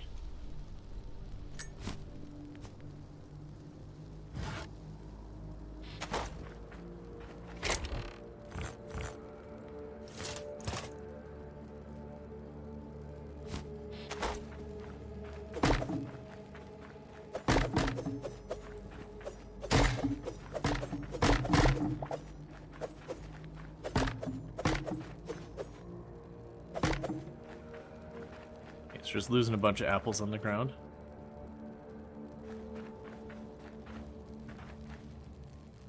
Alright, I'll get that hydrate and all that here in a minute. Okay. Yeah, and there's a bunch of these kind of games that, at least early on, didn't really have the concept of a seed or whatever. Like, behind the seeds, there was that kind of thing going on. Whereas rolling a dice to, like, decide some things.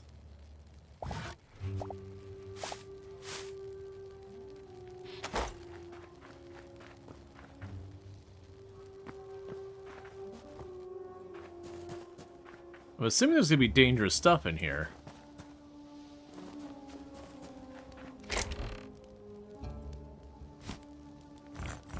Because so far, this just feels like ice log. Interesting. Because so far this has felt like just free materials.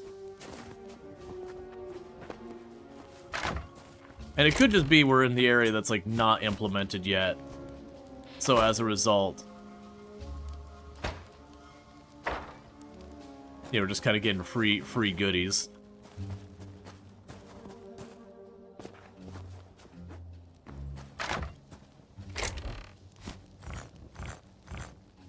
Man, forget mining.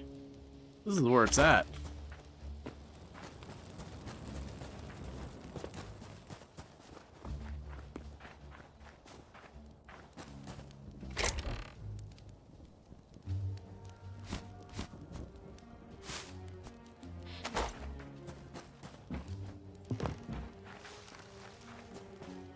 Ooh. Okay, hang on. Okay. Stuff's getting real. They've,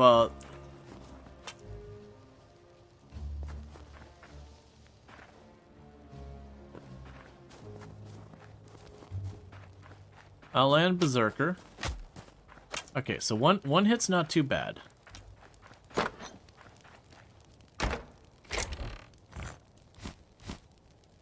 Copper Battle Axe.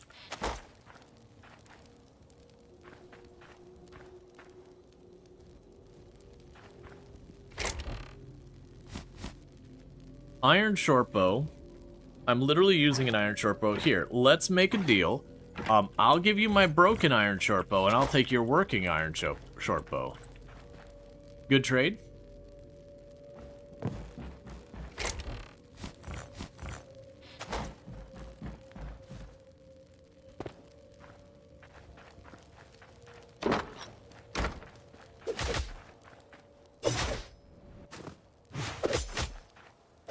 Okay, they're smart enough to counter when I rush them. We finally have an enemy that's smart enough to not just let me abuse them with my knives.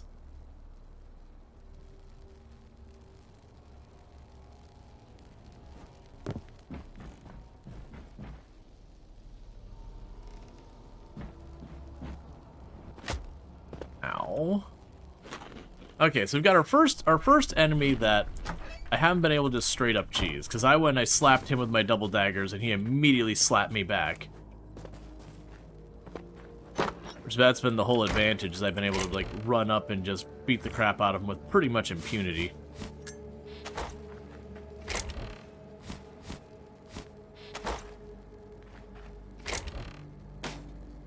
Doomed Outlander Daggers. Rare. Alright. They look way better than mine do. And they're a higher rarity, so I'm just gonna assume they're better and not question it.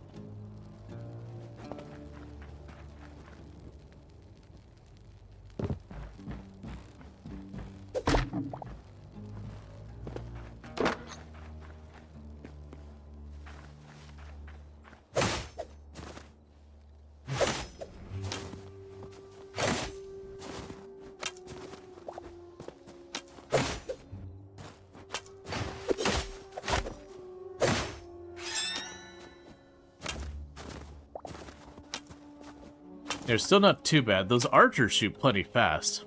Like, as long as I'm moving, I seem to be able to get around their hits. But I am just hearing plink, plink, plink behind me.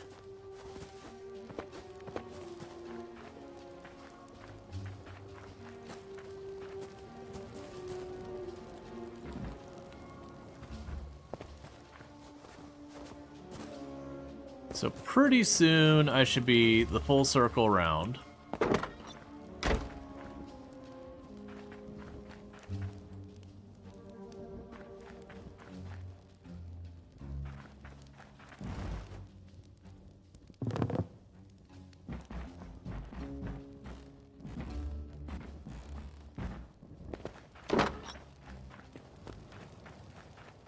Okay.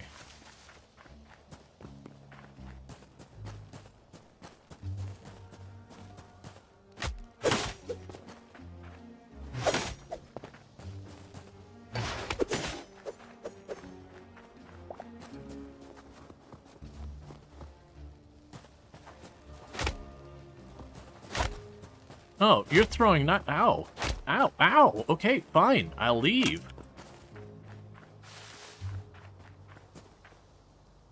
Winter berry bush. Okay, so that's cool. Unfortunately, I don't have any inventory space to do much more. Yes, that's clearly the... Well, no, maybe it's not the end of the world. I was going to say it's the end of the world to the north, but then we have islands still farther north that are the burnt territory. Yeah, so it definitely looks like the way this is all going. We probably want to go up here in the mountains somewhere when we have the materials on us for a teleporter. And so build a teleporter at home, build a teleporter up probably like on one of these mountain peaks, and then being able to access like everything. The last night you were talking about games like with modability. XCOM Enemy was notoriously difficult to mod, but people still ended up making some total overhauls. So they ended up making XCOM 2 much more. Yeah, no, that's definitely about a thing. Also, because it got brought up yesterday, apparently where people were getting disconnected when... Okay, we almost fell to our death. We're getting disconnected when their internet dropped. That was not intended. They did put out a patch earlier today that resolved that. That was not intended functionality. What's supposed to happen is when you lose connection, you get switched from online mode to offline mode.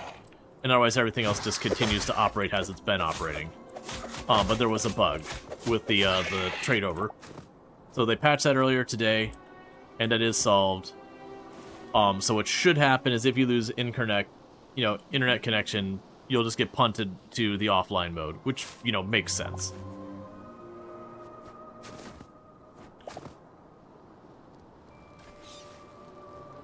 It's all iron.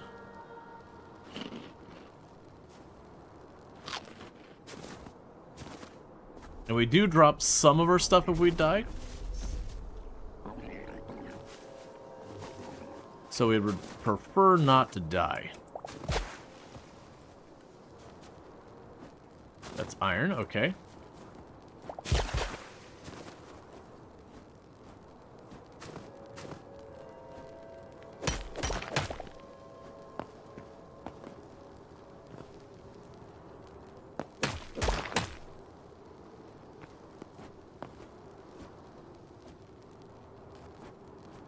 Okay.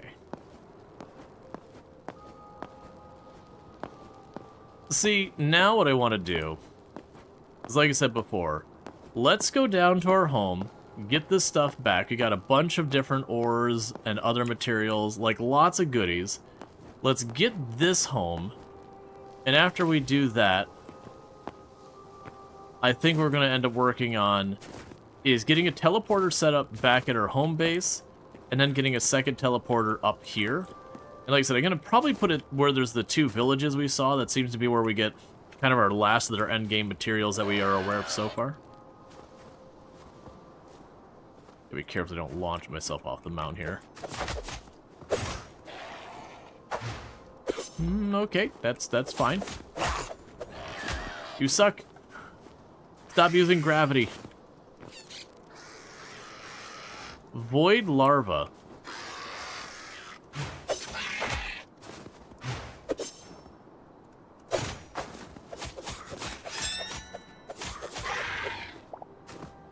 Alright.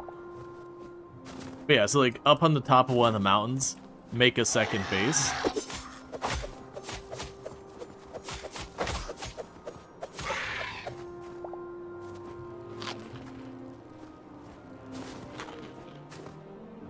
Because then we can jump in between here for like the end game materials, the gold and all that. And genuinely, I feel like I'd probably just come up here, since we've already seen pretty much all of the ores present here. I'd probably just go up here and mine in this area. Yeah, that's the thing. As abusable as the daggers are, it seems like this is the area where they realized how strong the daggers were and be like, what if? What if we designed a terrain that was really bad for them? Because up on all these mountains, the lunge is really dangerous, because if, for example, I turned that way and I lunged at an enemy, I would get shot off the back of the mountain, and yeah. Gravity would do the rest of the work.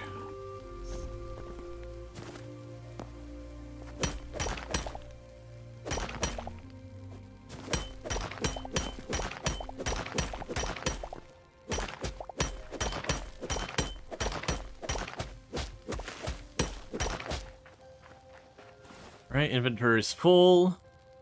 Let's see what else we want to get rid of.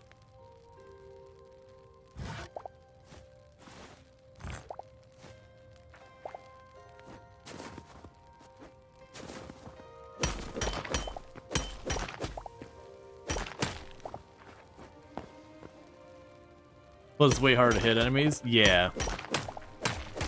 And then, like I said, we did have the, at the fort at least, we did have an enemy that was smart enough that when I did the lunge, they counterattacked me at the same time. So I kind of just lunged in. Or normally you kind of lunge in, you ricochet off, and you're all good. In that particular case, I lunged in, and we kind of traded hits. Which might still be fine, but that means I have to have a certain amount of tankiness to endure.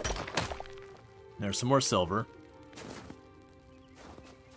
Yeah, so it seems like for the people who are asking, it's like, where can you find silver? North.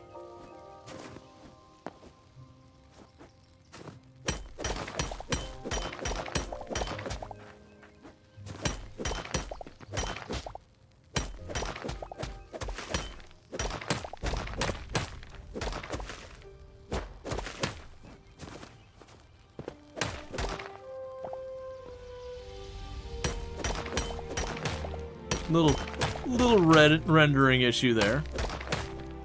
Okay, that's iron down there. Let's see. Yeah, no, that's not a surprising one. Honestly, I have lots of Essence of Life.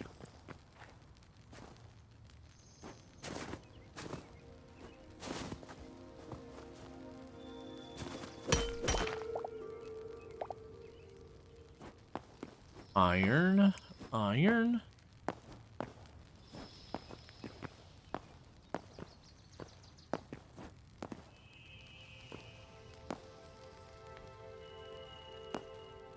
That does make you wonder, if I go all the way to the south, would I find the same thing? Or would it be a different biome, but similar vibe? Like, if I went to the south, would I find another polar ice cap, but, like, maybe instead of Yetis, I'm finding polar bears and stuff like that?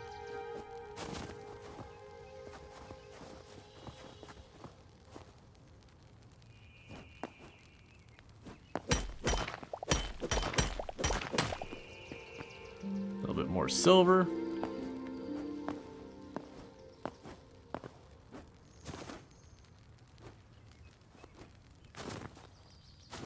I like this biome. It's not a biome I would want to have to cross constantly, because all the up and down makes pathing kind of suck. But it definitely feels like a biome I would want to set up shop in.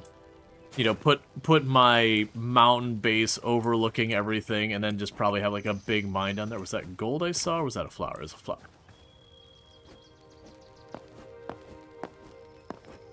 But then the fact that I could find gold and silver and, you know, cobalt and all that here is pretty good.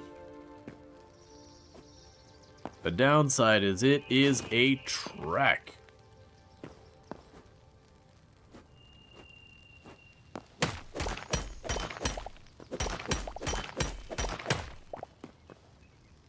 Okay, we filled up a full stack of gold.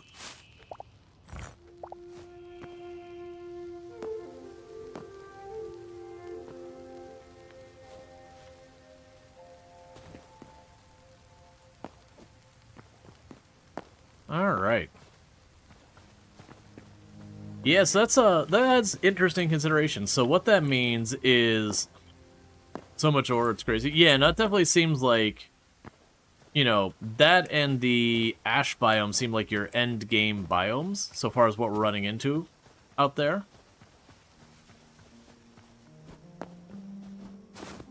Which I can add teleporters to a bunch of biomes. I think I've got the ability to add 3... Well, I don't know what the base number of teleporters. I'm going to assume it's 2 because 1 teleporter would be pretty useless. But with 2 teleporters, you can teleport from one location to the other. And we got at least one instance where I was able to get an extra teleporter.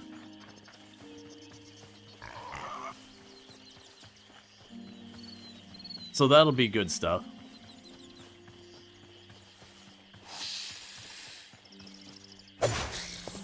You didn't have to die, you know that, right, Snake?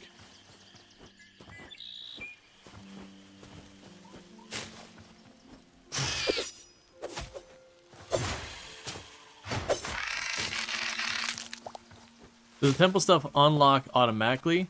I don't know if I have to go back to the temple and look at it to see it unlock, or how that works.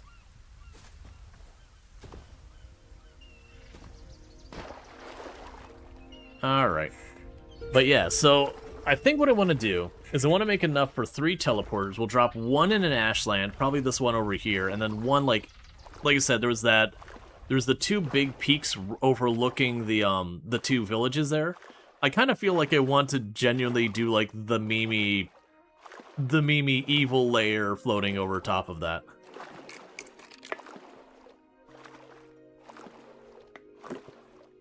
Get some of those torches that are like the green fire torches for the eyes. Oh, you go deep. Sadly, I can't swim that deep and survive. That'd be interesting to investigate.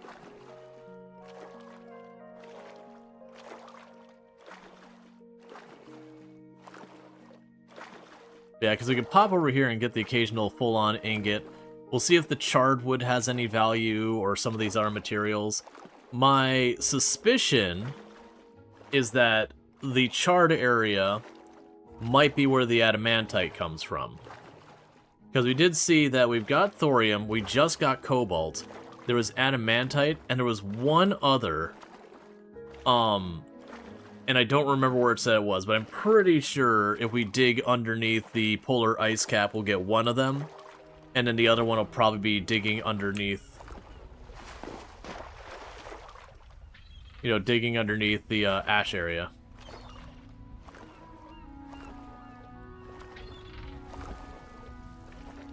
Board to the bottom of the ocean, live like a mermaid. If they do crash the game, I'm unaware.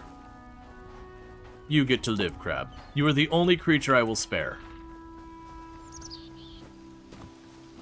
Well, I mean, we've been sparing the frogs, I guess, too, but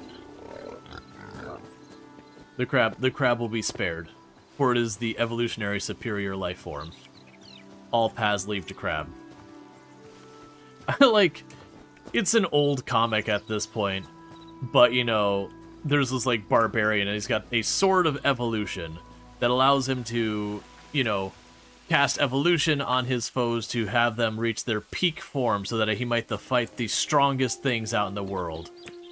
And he just walks up to a thing and uses it, and it turns into a crab. And he's like, not again. Fine, I'll kill you. Oh, you actually kind of bounced because of the block.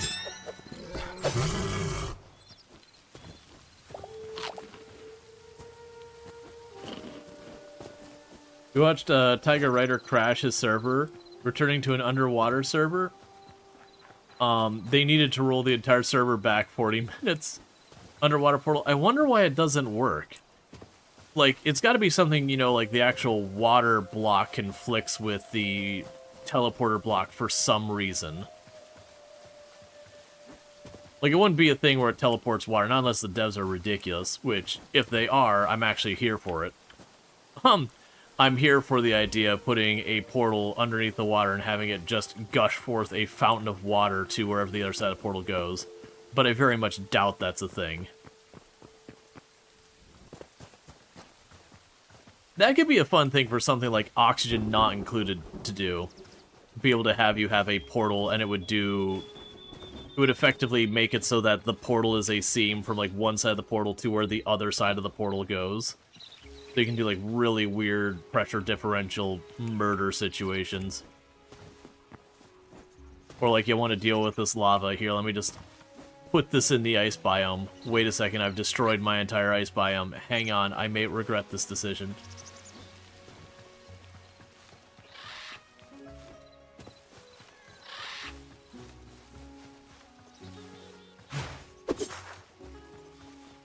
Best not slow down, rabbit.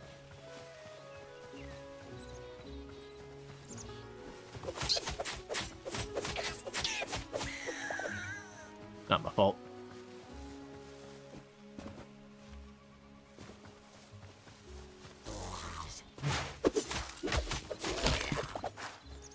Alright. I think the daggers I got are the equivalent of thorium.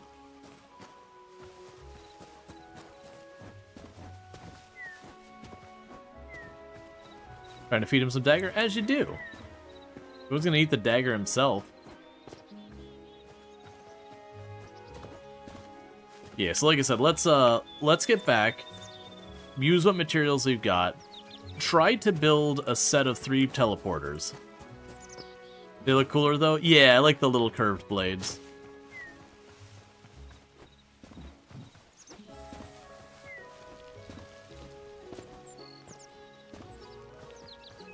You're new. I haven't seen one of you before. Apparently I have.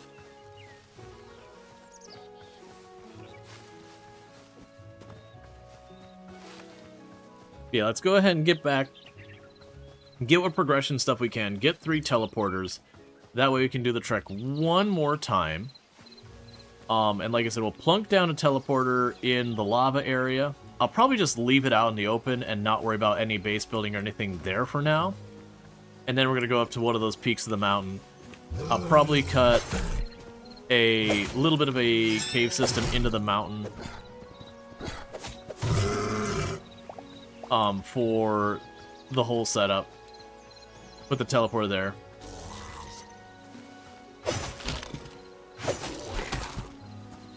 To be honest, if you had a PC to play this game, you'd always carry a teleporter on you. Well, that's the question on how they work. Because it could be when you tear down the teleporter, it breaks down to its materials and has to be recrafted. Like, there's a couple ways they could limit it. Or you don't get all the materials back is also a possibility. I usually am not a big fan of that one.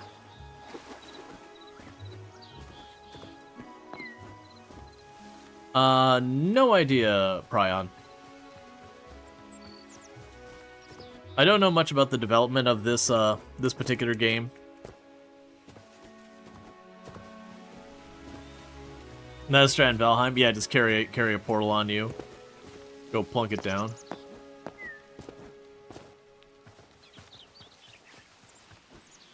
Big fan of the animal art, though. Yeah, alright, well, there's home. For the record, if you want to know why I chose that spot, is I just liked the autumn look with the oranges and red. It had nothing to do with anything else. I was just like, it's fall colors. Well, let's go ahead and do a little bit of fall over here. Okay, so there, and there are the leather. We do have the redwood. So if I grab the life shards and all that, we can upgrade that station. Oh, we could start by dropping the meat on the cooking fire. Aesthetically pleasing, the only reason, and the most important reason.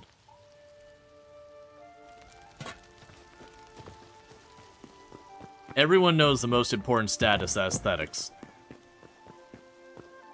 All other stats come secondary. So, cobalt. Turn that on for right now. And that'll let me upgrade my forge. We can stack you away for a minute. Drop you in there. For right now, I can pop over here. There's the void, fire, and cold. I never use these potions. I'm going to stop carrying them for right now. Okay, so let's look. So redwood, we just get the typical redwood stuff here. Different aesthetic, but still, good to know. Burned logs. So that lets us get blackwood, so same idea, but we can craft a bunch of stuff out of that.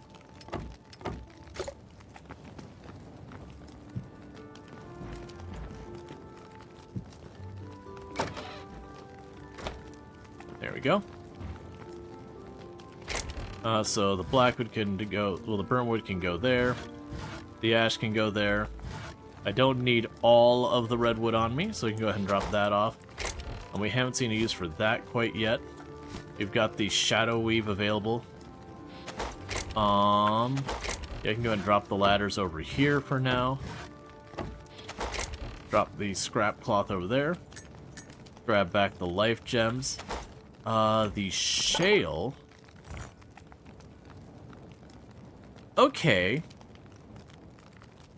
Alright. We're gonna be making stuff out of the shale. I think our lair to the north is being made out of this shale. I have been convinced by the Dark Temple stuff.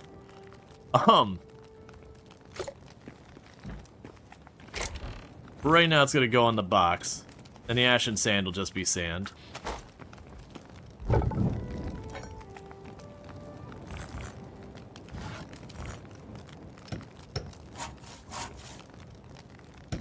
Okay, that's level 2.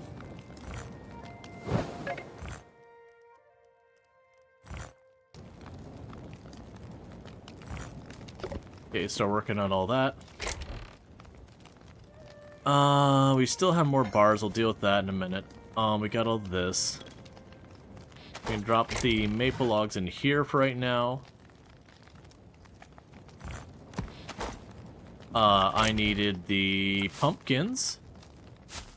Was it the eggplant?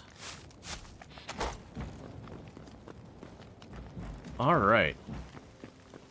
Yeah, so like weirdly we'll have the Temple of Light on one side. Oh, weird. Those like replanted themselves or something.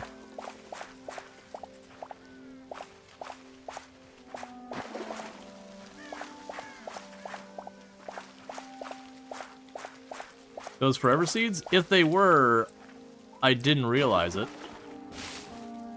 I figured the forever seeds are more a, thing it there. Is that a pretty wifey I hear? It's a wifey. Well, you're a pretty wifey. Yeah. Did you have fun, Ski? Yeah, I had fun skiing. Yeah. How's your streamies going? It's going well. That kind of looks like you. Yeah, especially the daggers. Yeah. Yeah, that's what my hubby looks like. Hi, Sweetie and Cookie. I love you. I love you. Oh, there's another level. Alright, dark wood trunks. I'm assuming the burnt wood is dark wood. So that means I already have that. What it does mean, though, is I need to go and... Did you get 5 guys for the whole class? No. She was hanging out with, her and my, my brother's girlfriend were hanging out. Having a girls' night or girls' get-together meeting, whatever.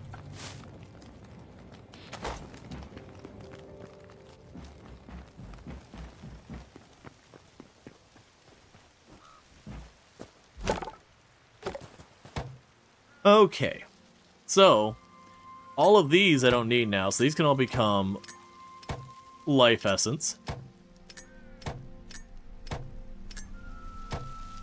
And we already have the peppers, so I just need the tomatoes. So let's go over here.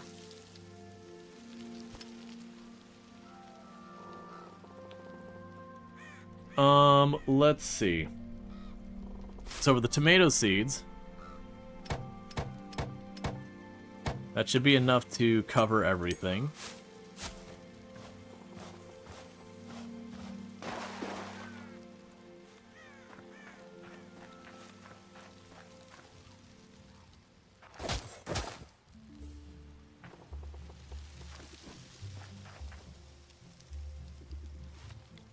I will say I definitely prefer Vintage Stories farming. This is more in line with Minecraft, where it just goes like kind of super fast, which is fine. I don't think it's like actively bad or anything. Okay, so we can make a hive block, or a hive. I still haven't done that. Let's make one of those and see if it does anything we care about.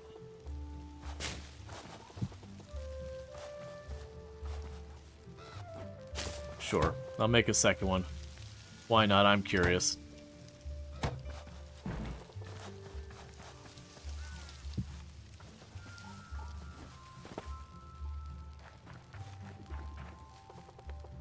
I'm not sure, that might just be cosmetic. Yeah, the scarecrows doesn't actually do anything. The hay bale and stick things might just be cosmetic. Red moss. Yeah, so those all come from the memory stuff. We can get our different planters. 2 tomatoes short of the upgrade? Yeah, it is what it is.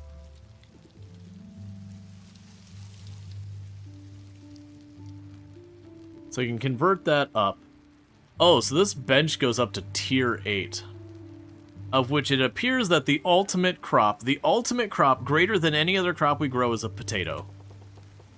I don't really have anything I can say negative or otherwise about that.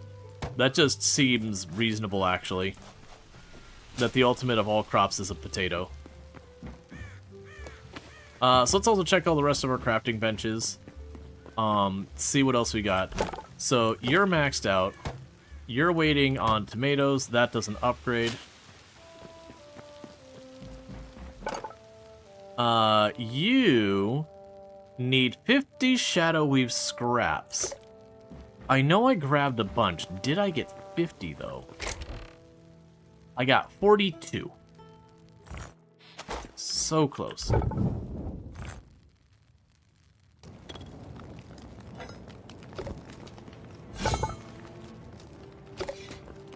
Alright. So if we want to go up to the cobalt tools, I need the Shadow Weave scraps and heavy leather. That's probably worth doing.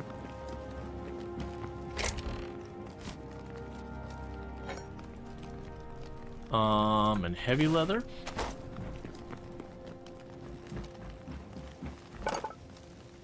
Alright.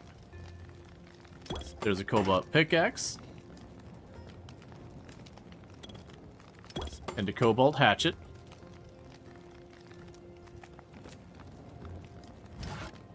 And that's going to take the gold bars. We have everything else. Backpack upgrade requires a workbench 3. Alright. Yeah, so that's going to be a lot of heavy leather and a lot of shadow scraps. You do not upgrade at all yet. Okay, so you need azure, kelp, and any stone. That's actually not that hard to deal with. We need a lot more fuel. We can chuck the ash log in there.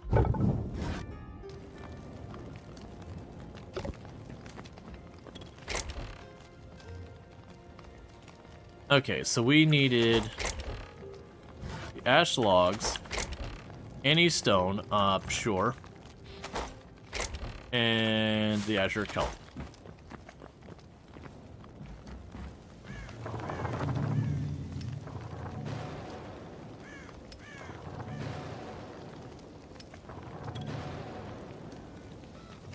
Alright, that's more than I'm going to be able to use. And the very last Lardine on their 655 stream streak, which is ridiculous. So thank you so much for, you know, how long you've been supporting the channel, all that good stuff. It means a whole heck of a lot that you continue supporting it this long. So for right now, I'll just chuck all that in there.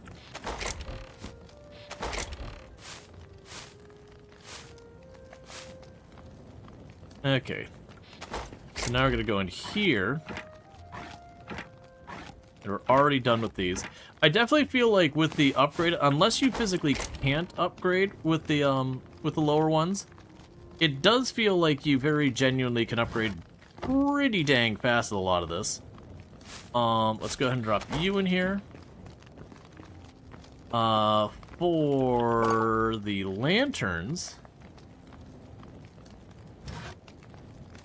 we can make skull lanterns and that. Drywood planks, bamboo. Dark Temple. That's what we're doing.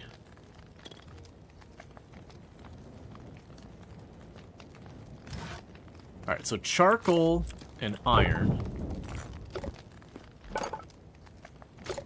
Grab a little bit of the iron.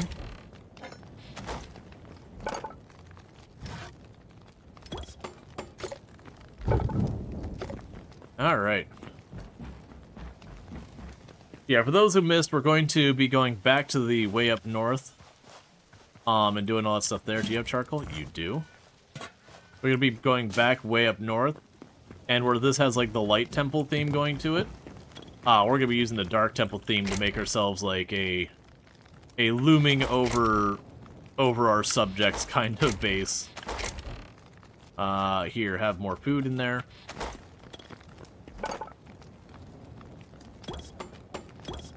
Okay, that gives us 9 of them. Okay, we'll stop at 10. For right now, you go in there, you go in there. We still got ore processing. Drop off the sticks. Drop off the candles, I guess. I've got 6 teleporters. And you're continuing to process the cobalt, which I love to see.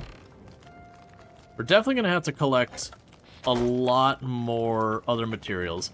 So the question is, where do we put our teleporter?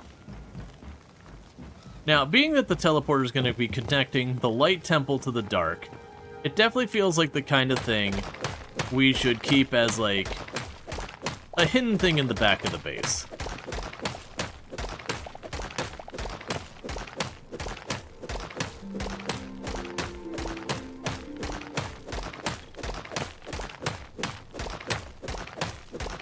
Actually, should it be over here? It's fine. That means we'll expand our storage that way if I need more. Which I certainly will at some point.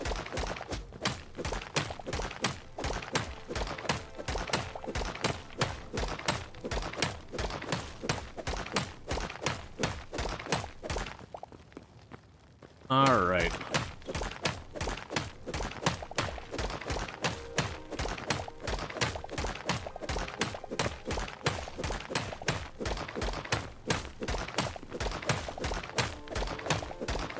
And we're definitely also going to want to make repair kits. And do that. It's a shame I can't do something like make a better repair kit out of like medium or heavy leather. So like you use the leather to make the basic repair kit, but maybe medium leather, the repair kit works twice, and heavy leather works 3 or 4 times or something like that. Like give the repair kit itself some durability.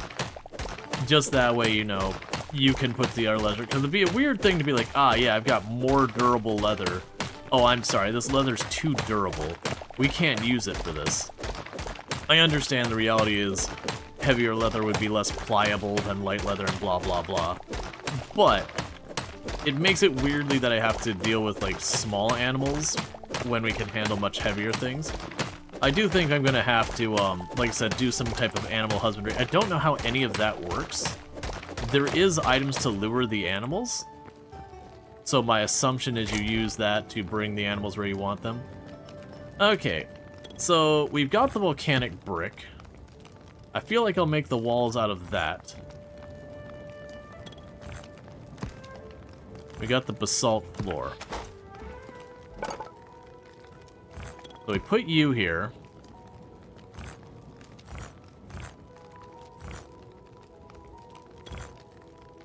Okay.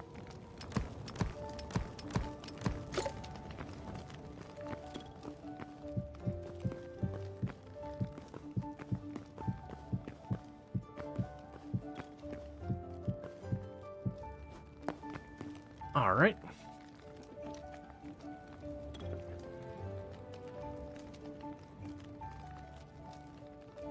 Okay, and I'm gonna have to get myself new drinks soon and all that. Probably use a restroom next time a break comes up. So let's see, what is the size of you? Why would you be this way? Why are you an odd number? Why would you ruin everything? It's fine. It's fine. We will make it work. We will persevere.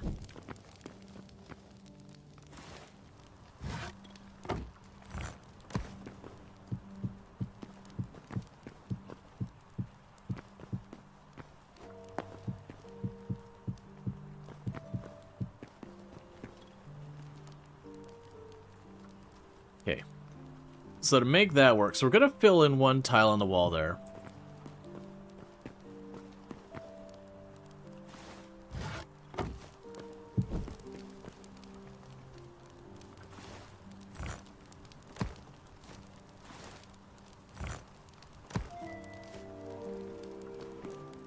Is the hydrate command the thing that does the creepy voice? You thought it was the game of the Frosty Fortress? You're wondering why you didn't react? Oh yeah, no, it's the hydrate command. Oh, can I not change yours the same way we did before?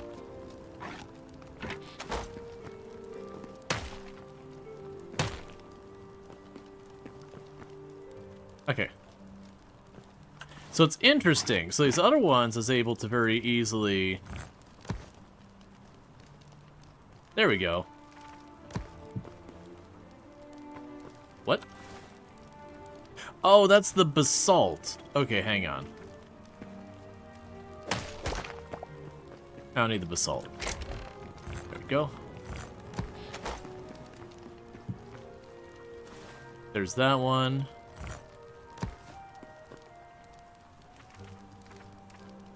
Well, that's interesting. So you get like a molten lava look. Cool. We're gonna go up here and get the regular old brick and go from there. Yeah, and I've got a few of those. The voice lines coming from Path of Exile.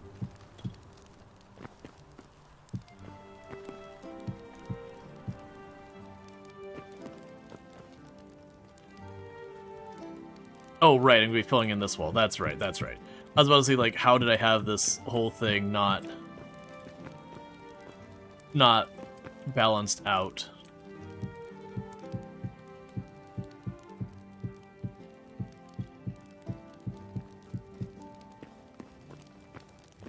It's almost more intimidating with it not having that filled in. Alright, so now I go up here.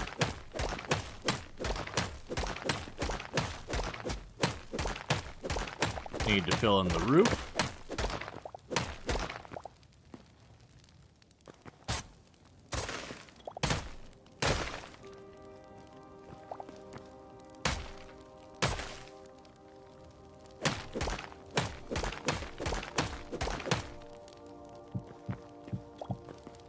Okay, I'll deal with that in a moment. Alright. So there's our first teleporter. Target warp. So warp name home. Save changes.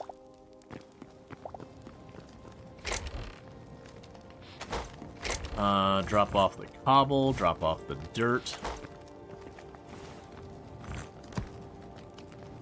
Did I really run out of volcanic? That's fine, I can just get more. Brick. That should be plenty. And I got a couple of them that are like, you know, take a drink, what's the worst that can happen, which that one is from one of the challenge leagues. There's always been a map that's been called the Blood Aqueducts, And I won't spoil story-wise what leads up to it. But there's an aqueduct full of, like, tainted blood and gore and all that. And there's just the voice being like, what's the worst that could happen? You're like, a lot of things, actually? But, it's like supposed to be this, like, voice in your head or whatever that, you know, like this kind of demonic presence that's trying to torment you and all that stuff. I need to desperately get this to be not as full.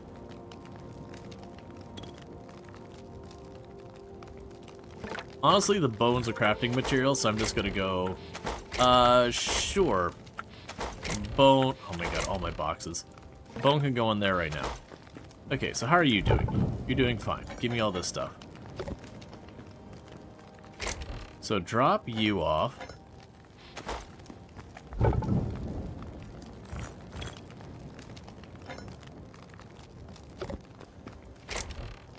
So which one was the one that needed gold?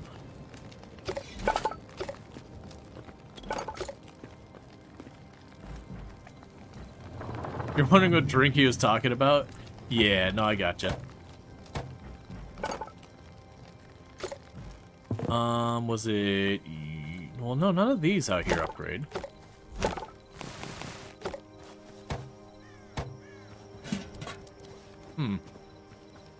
But pop back down, because one of these needed gold.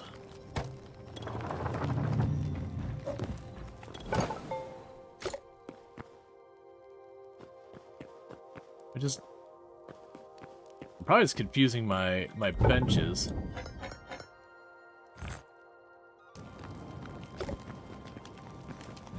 There was something here that required gold.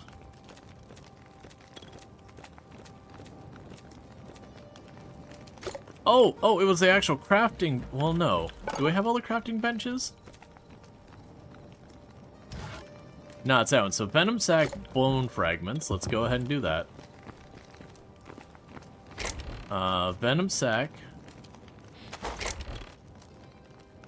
bone fragments, and then any stone. We will just grab random cobble. And then we can go up here, and there's the alchemist bench. At that point, I've got every single one of the crafting benches currently in the game. Yeah, I'm probably not going to do too much with the potions, if I'm being honest. Alchemy's a cool skill and all that in a lot of these games, but it does tend to be one of those things I generally find, for a temporary buff, not worth my time. There's antidote to counter poison, so that's cool. We got random healing and mana and that kind of stuff. Potion of dog morphing. Potion of frog, okay. Interesting. Pop berry bomb.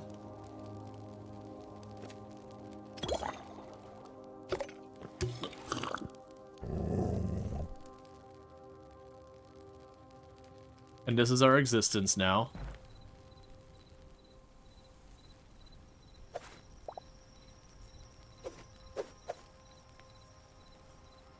What was the button for putting the camera on the outside?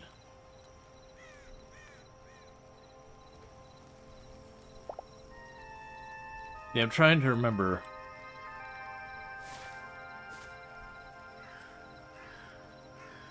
Yeah, thing is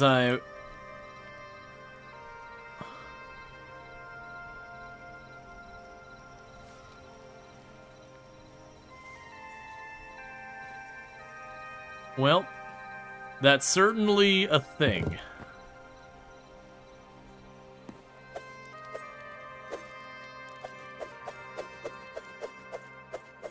I wonder if that shortens your height box. Aww.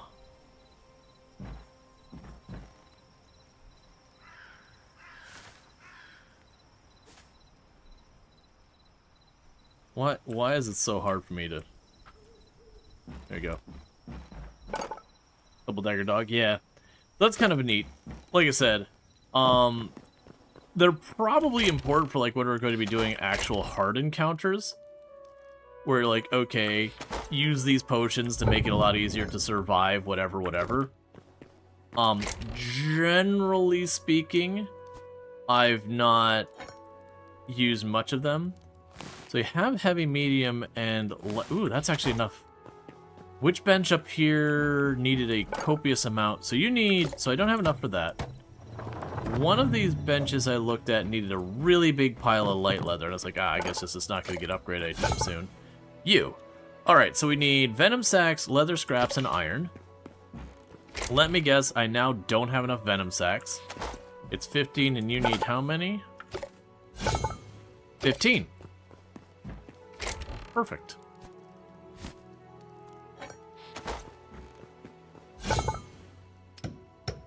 Okay, so we need to upgrade you. So next one is 25, 25. And I don't have the Essence of Ice, I'm pretty sure. I have a couple of them. Yeah, I got 10 of them, so I won't be able to do that yet.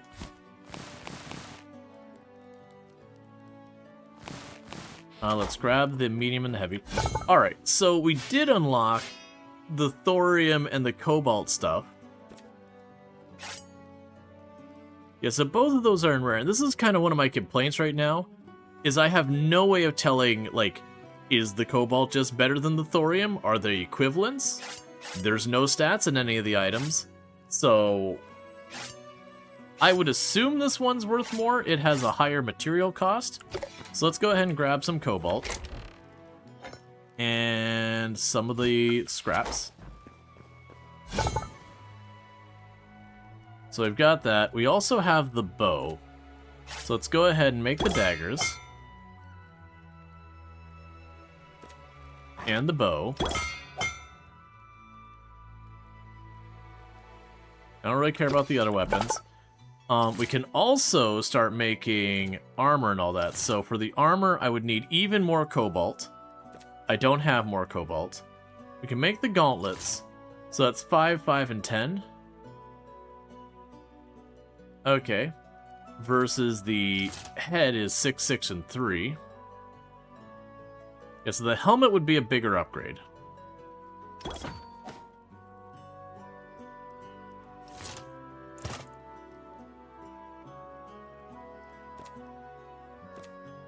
We could make the thorium shield, which I've done nothing with any of the shields or anything like that. In the interim, I'm going to go ahead and make the chest piece. It's not really that much better or anything like that. I mean, it is better. I should take that back. It is better. It's not really like an exciting change or whatever. But it's just one of those things that's like, alright, well, I'm not wearing one, so let's put to use. We can drop you off. Put the daggers here. Drop you off. Drop you off. Okay. Chest piece? Yeah, I made an iron chest piece, because I didn't have the materials to make better. So right now we have an iron chest piece, we have an equivalent of iron gloves, we have an equivalent of, I guess, thorium boots, and a cobalt helmet. So we are straight up a mix thing. What about repair things? I should make those as well. So let's have the light leather, iron, and scraps. Let's get some of those made. Where I mentioned the light leather, I cannot keep them in stack. This is what I mean. Iron and scraps. But it's way cheaper to make those than to remake your equipment. Because your equipment doesn't, like, vanish from existence when it breaks. It goes into, like, a broken state and just really sucks at what it's supposed to do. Alright, so we got all you. We can move you down here. Grab this. Grab the torches down there. Move one torch separate. Put the torch up here. Can I put you up here? No. That's curious, so I could do that. Alright, and we got 5 teleporters. I don't think we can actually use the 5 teleporters. I think we're only going to be able to use, like, 1 or 2. So let's take a quick peek over here. Oh, good. It marks my stuff there. So what we're going to do is we're going to just check in on the Forgotten Temple, see what's going on with that.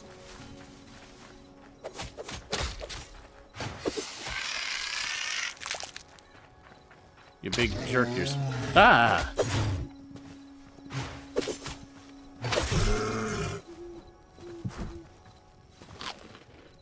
Okay. They heard I got stuff and everyone came out to say hi. Interesting. Right, because we did go north to that. Alright. So, like I said, the plan is what we're going to do is the same thing we worked on before. We are going to start hiking to the north. We do know that to the north there is the couple of biomes we just got to. We're pretty much going to go right back to those same biomes. But this time we're going to leave a teleporter behind. Now, my plan for the ash area is to just huck a teleporter and keep on going. Deal with that later. Oh, good. We're going to get to discover you again.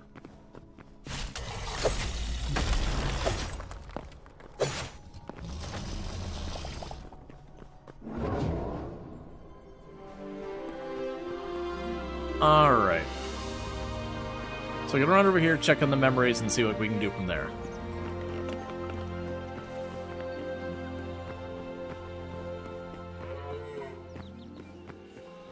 Okay.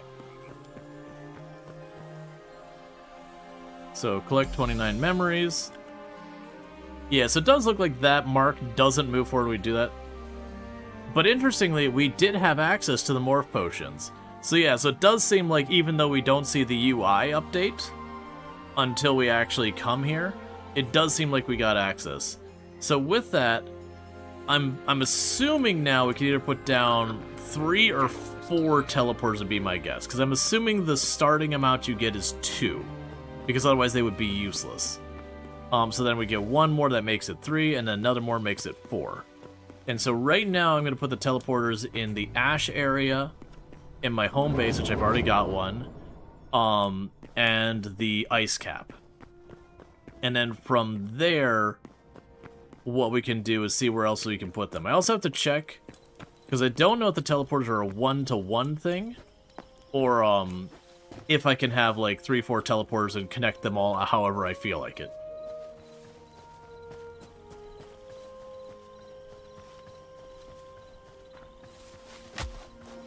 But for right now, I'm just going to go beeline up this way. And get ourselves right back up to the ash area. Do I still have the ash area marked? I can't see it yet to find out one way or the other. And I assume there'll be a couple of different, like, special biomes that'll be worth marking.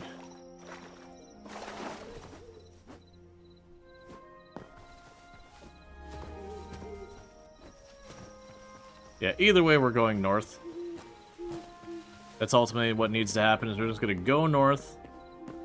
We're going to find one of the ash biomes. We're going to put a teleporter just in the biome somewhere. Not be particularly picky about it or anything. And I'll be a little bit more picky about where I'm going to go put the Boreal Highlands or whatever it was called mark. And the reason for that is I didn't see a distinct place in the ash area that's like, oh, that's where I want to build my base.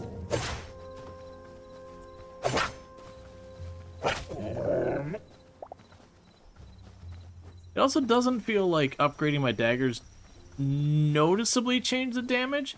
It could be that it changed the durability, because I noticed I haven't seen them drop in durability at all yet, which would still be okay. We didn't have enough people saying it looks like Minecraft with Vintage Story, so here we go again. Yeah, I mean, anything voxel people be like, it looks like Minecraft. They'll watch 7 Days to Die, is like, is this Minecraft? And then they see you pull a gun and shoot people, and they're like, oh, never mind. Which again, I find amusing, because Minecraft or voxel has existed long before Minecraft. Even this style of game existed before Minecraft. Minecraft is just kind of the one who managed to like properly market it, properly get it out there into the world, and doing that. Block is love, block is life. Yeah, but it's like Minecraft has become so ubiquitous to this that even though it's like it's a voxel-based game, you know, people just, you know, they'll compare it to Minecraft. Which happens with a lot of games. That happened in fighting games for a while, that everything was being compared against Street Fighter or Tekken or whatever. You know, the slice of life stuff that was really kind of big with Harvest Moon and all that became, you know, Stardew Valley became the one ubiquitous with that, where, you know, people like, is this like Stardew Valley? Is this Stardew Valley with mods, like that kind of thing?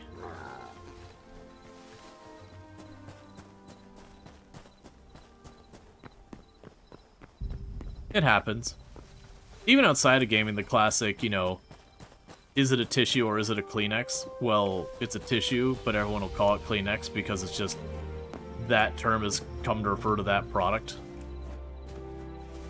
Even though most tissues are not Kleenex. Kleenex is a individual brand.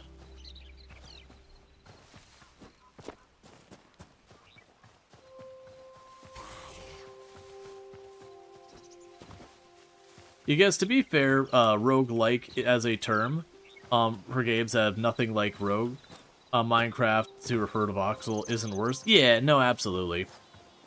Well, and its terms do change and all that over time. Like, in all, you know, things, the term does change. The brand is too strong. Yeah, because like, it's. The roguelike one's an interesting one, because roguelike historically has been, you know, referring to where you start fresh each and every run, and it is like a randomized thing kind of deal, and all that. That's kind of been broadly what it means. Let's see, it must be an American thing? Yes, it is. Yeah. And it's even nowadays, people are less likely to call them Kleenex versus tissue. That was a lot bigger of a thing. Oh, a hammerhead shark? Alright, we gonna be cool, or... Okay, we're cool. But yeah, no, it was a lot bigger of a thing in the past, like 80s, 90s, and that you'd refer to pretty much all tissue as Kleenex. But over the years, it has kind of become a little bit more in the, just calling him tissue. You liked the cool, are we gonna be cool, right? That's the thing, it's like, I don't really actually have that good fighting ability in the water, so I was like, I hope we're gonna be cool. Because, I'm at a distinct disadvantage in this area.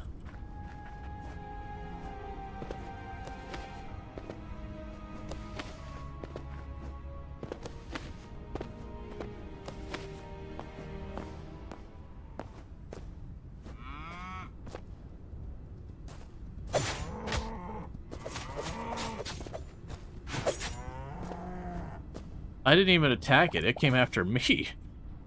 Normally that's me memeing, but in this particular case, that cow actually did start it.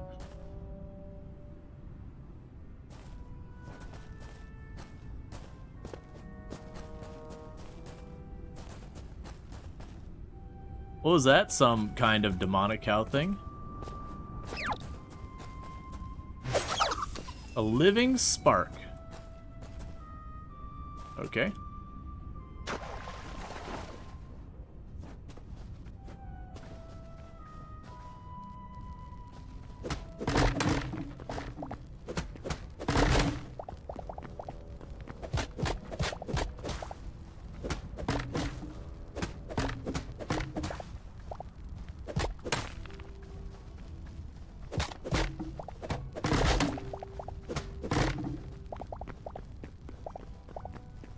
Alright.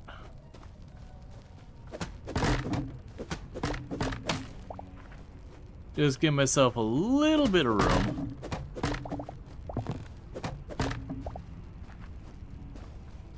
Okay. So we're totally safe teleporter.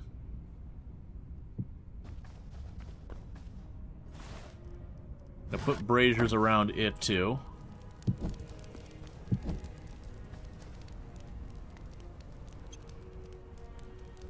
And this will be,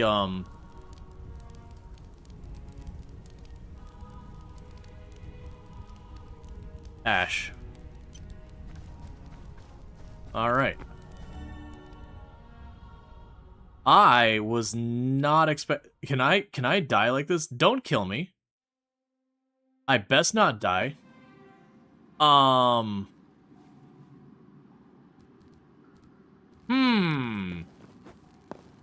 Okay. I'm learning things. Okay.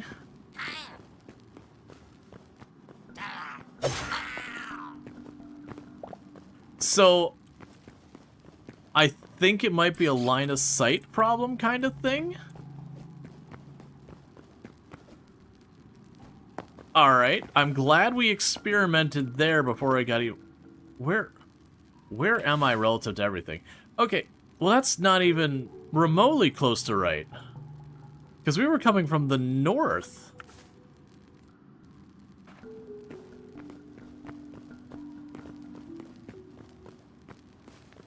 Alright, devs. I think you're gonna have to just lose your cool little graphic of me like being moved through the world. And just have to be like, player coordinates are now this.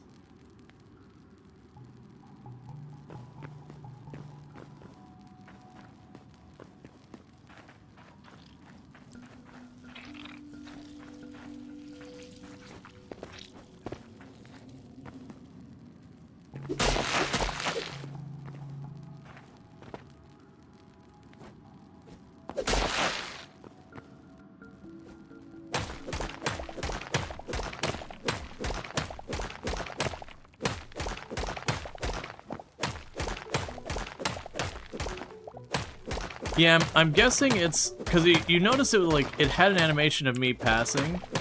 I think I'm curious if it like brings you in from a random direction and the idea is you're supposed to like float over to it kind of thing. And then there's, you know, the whole graphic behind it.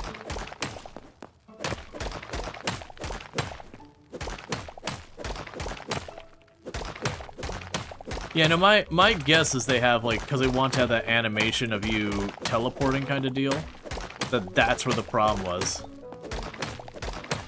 Well, my plan is I'm going to go to the house, I'm going to try and teleport back, because that's what I was actually going to do, is teleport there, teleport back, and just see how it works kind of deal. You know, before I committed to going farther, which, again, I'm glad I did, just for the sake of the fact that it didn't work.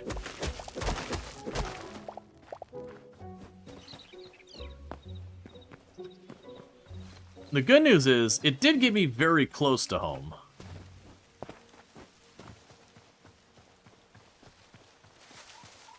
Yep, now I can pass it on, because that's definitely not what they're intending, at least hopefully.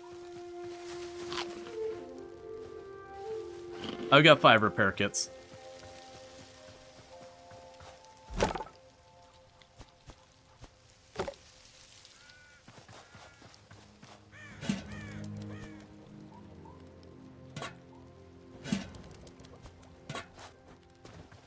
I have to actually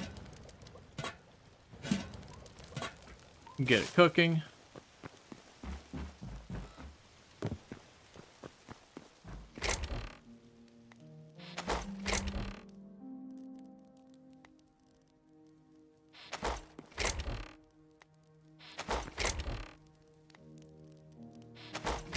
Alright, let's take you two out, put you two in.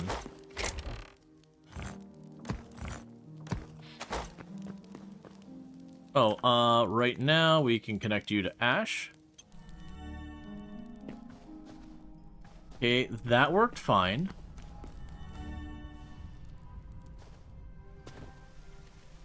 That's close enough.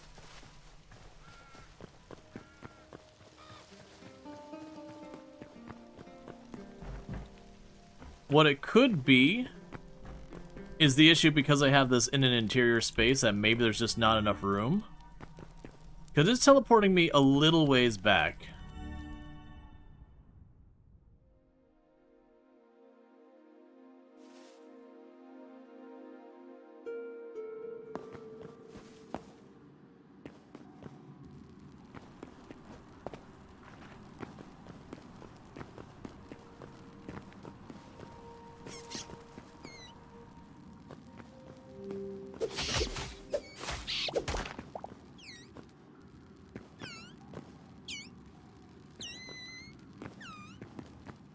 Okay, I'm trying to check to see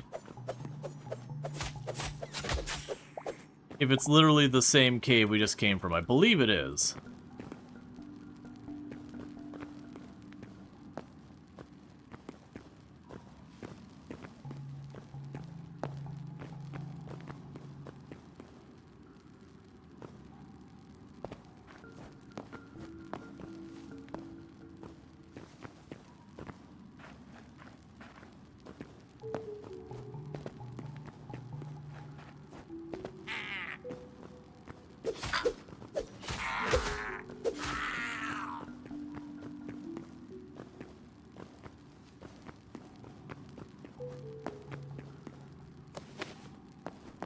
Okay, so now basically directly below my house.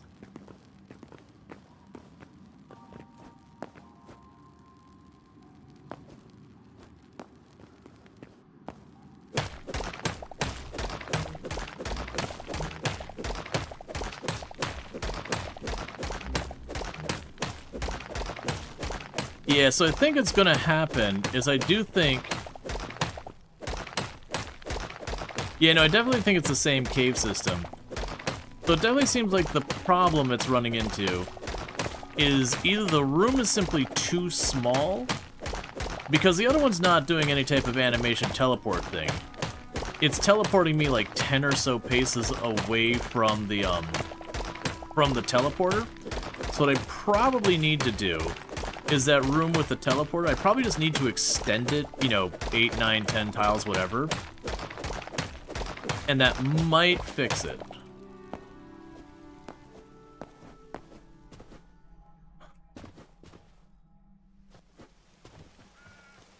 But I'd like to tinker a little bit and get a good idea for it. Because if I want to do this layer thing, I don't want to put it right on top of the mountain. I will if I have to, but that doesn't feel like that should be necessary.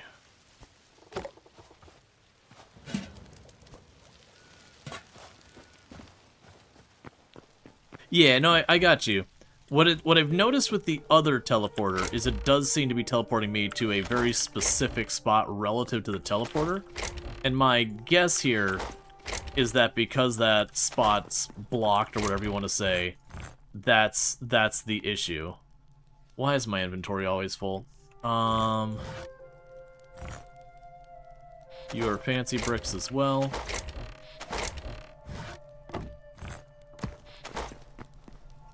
So, if my theory is correct,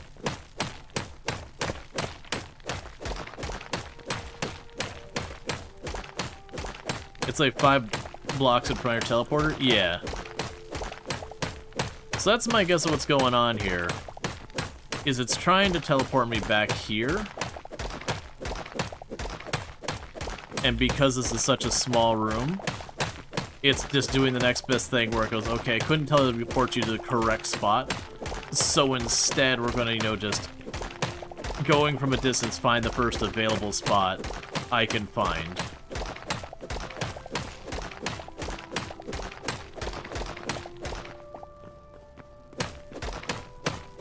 Make it a little bit wider.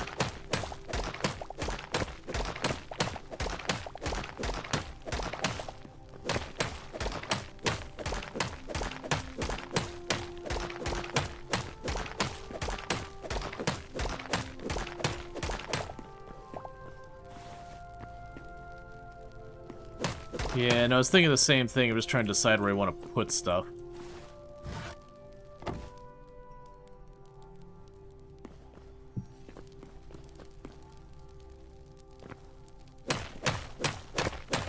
And I'm not going to redecorate the whole room right now. I'm just going to get these put in place. And we'll see what happens. Because regardless, I'll leave the room bigger.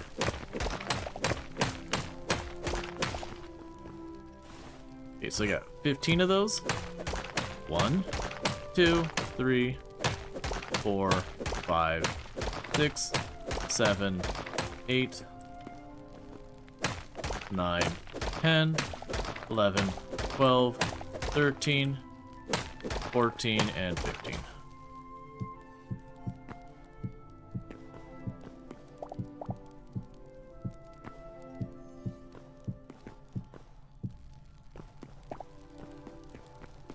Alright.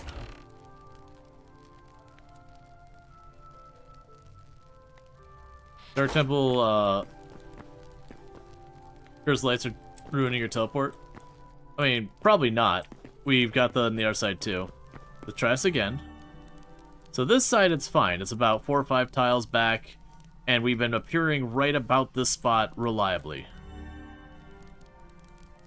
Yeah, so I think right here is basically in where our wall was. So just gonna go do a couple tests.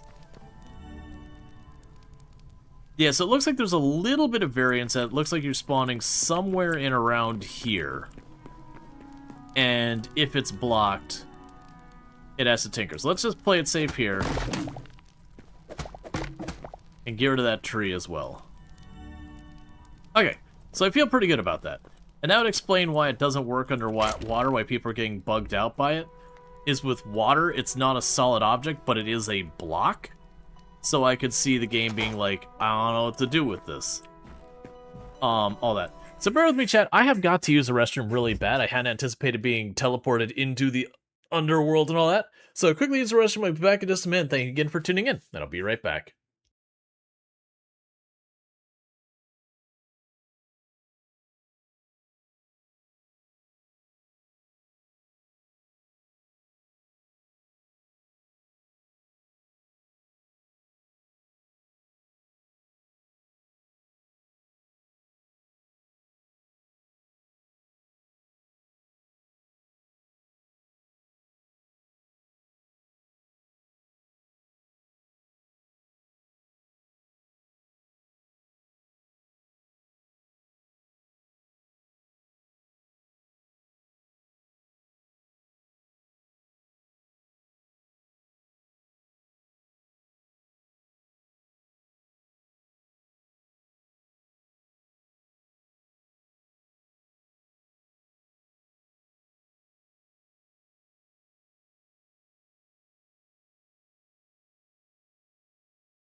Okay, and I am back. Alright, so we got our teleporters working, we got all that. I've got stuff going on here. So I got to the important halfway point, and I want to point north. Because the next stop is the Boreal Mountain, whatever it was. Boreal Highlands, or whatever they called it. Okay.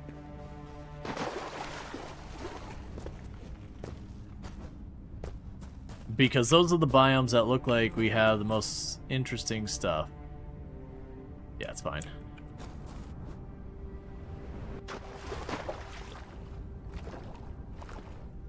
You saw green? Probably.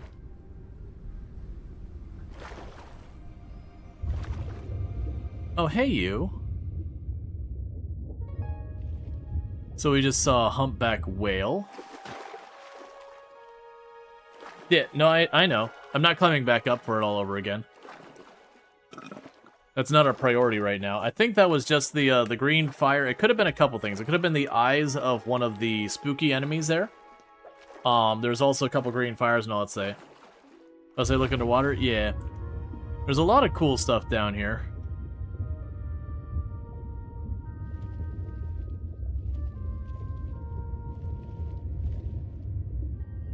Just traumatizing some of the local fish, as you do.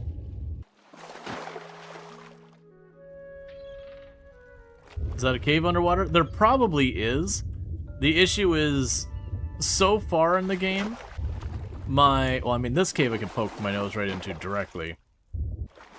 But the problem I found in the game is our ability to breathe underwater is very limited. And I don't really need the materials in this area.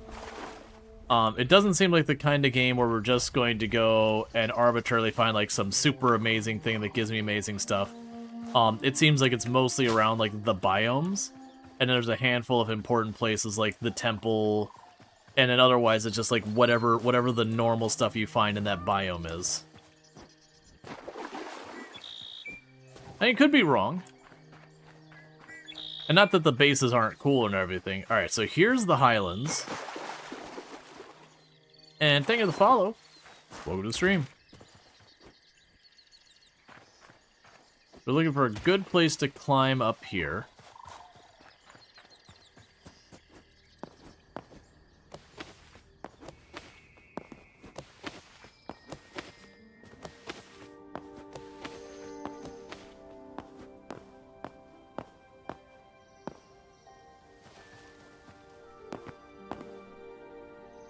Alright, where we actually want to go up here, though, is if we keep going up.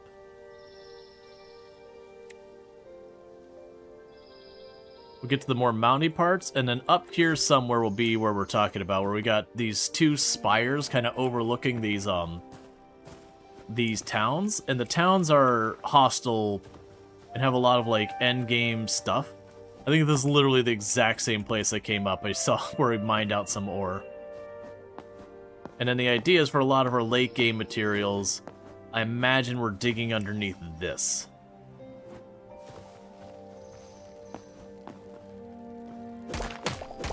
Oh, that's just a shale. What am I doing?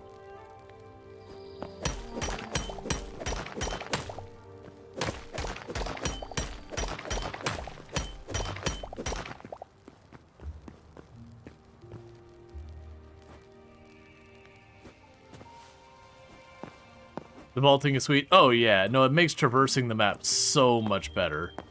It's very much like between the various games in this genre that I've played and how much I enjoy them, that kind of thing. I'm glad I missed that. That would have killed us. Because it would have vaulted off of it straight to my death.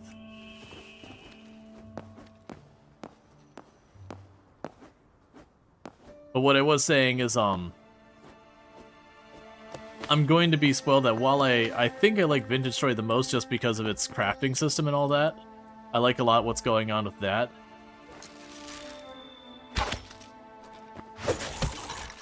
It's definitely also one of those things that missing this combat mobility the moment I go back. I'm gonna find the combat so much more frustrating in Vintage Story the next time I play it. Just because, like, you could be this. You know, this genre can do better. You could genuinely make the combat more meaningful and enjoyable and interesting and not quite as stilted and all that.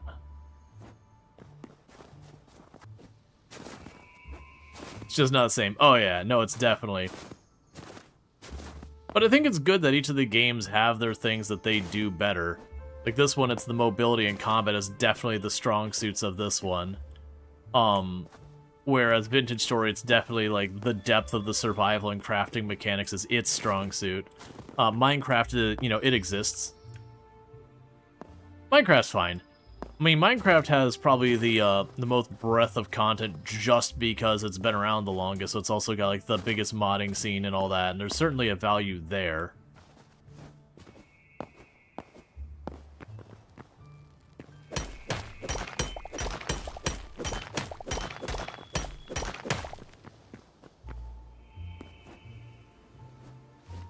Okay.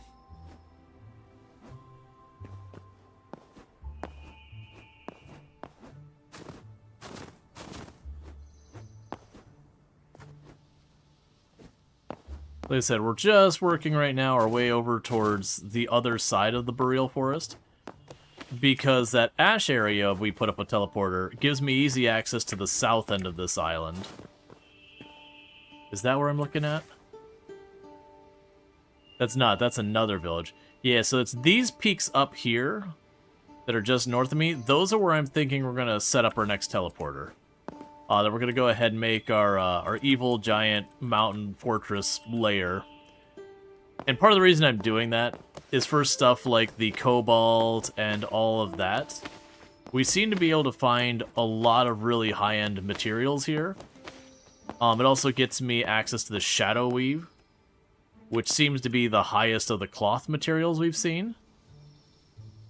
So I kind of like the idea of going and putting myself really close to the Shadow Weave, so when I need to resupply, we just go off and fight in the little area down there. Cobalt's definitely in the area. I don't think we figured out where the adamantine that is. My guess is we'll find the adamantite underneath the Ashland area. The Scorched Land, whatever they call it. They'll find cobalt underneath this. We'll find the adamantite underneath the Ashland area. And then the question is, sorry, not... I don't know for a fact the adamantite there. We've got two types of ore that we haven't found yet. And my guess is one of them is going to be under the ash area. The other one might be under the glacier. Or there could also still be another biome we haven't found yet.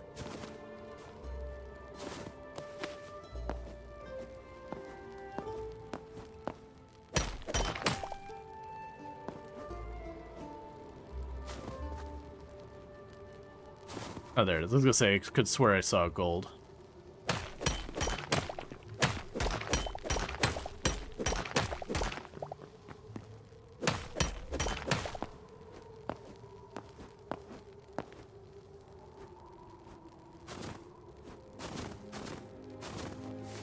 Alright.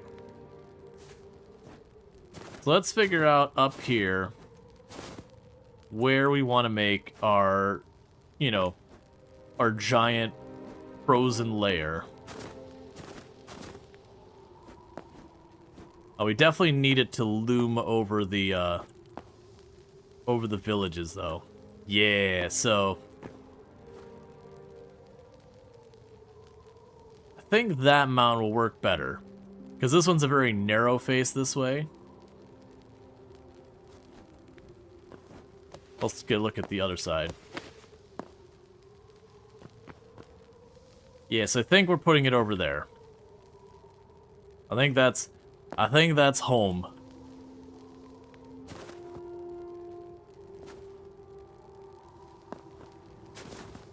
And I'll have to see, like, if I could do anything cool or exciting with the ice blocks and snow and all that kind of garbage.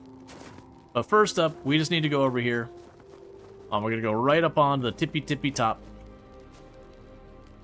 Actually, just shy of the tippy top.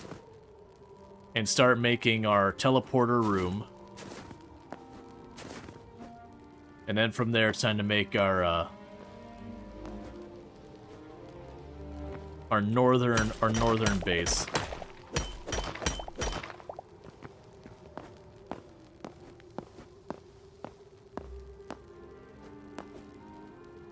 Okay. Yeah, this feels about right. Not quite at the tip top. We got an area that's already a little bit of an inlet.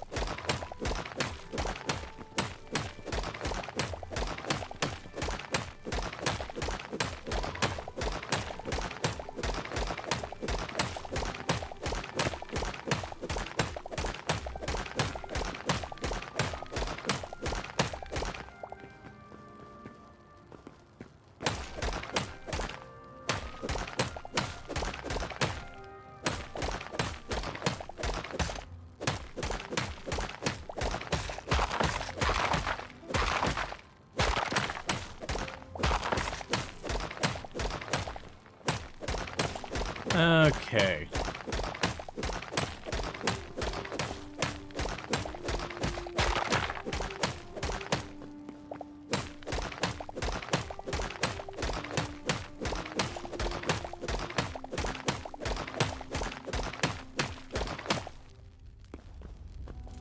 So we have our first part of the entrance here.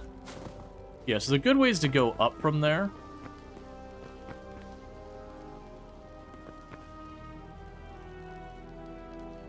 Yeah, so let's start by getting the teleporter in place. So we got our next teleporter. Oh, I forgot you're an odd number of tiles. Boo. Okay, so we're gonna start by pulling up that block. There's marking the entrance.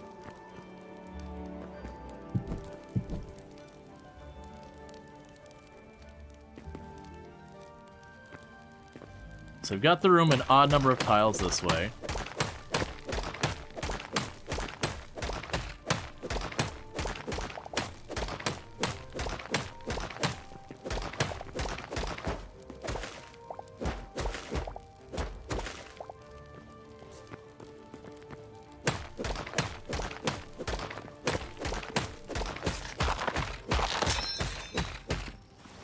Okay, and we got our repair kits.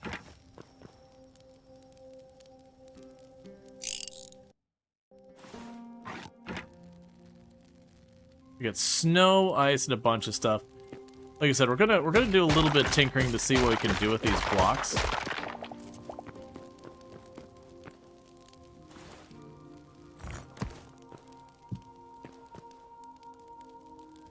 Actually, grab you.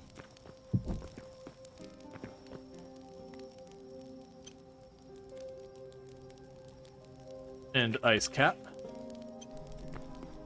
All right.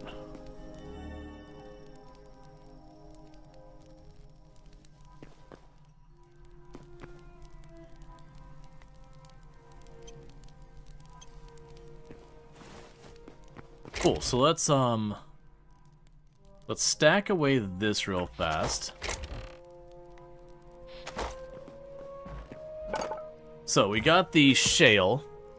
And as I mentioned before, I like the aesthetic of the shale. I think the shale will be good for using in the other location. We got plenty of it too. We can drop the cobalt in here and let it start burning.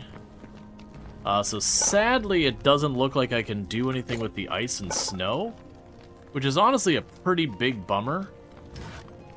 We can make chests out of it and all that. Frozen pebbles, shale, okay.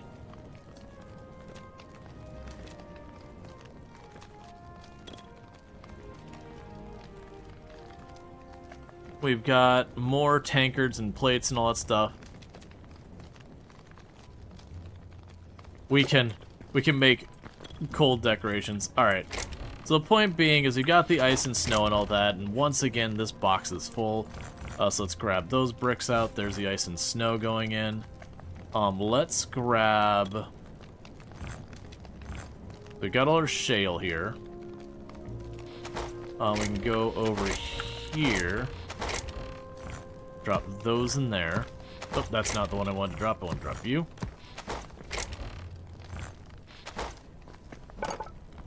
Alright, so that's the builder's bench. And as I mentioned, we can go here and change you up to do a bunch of things.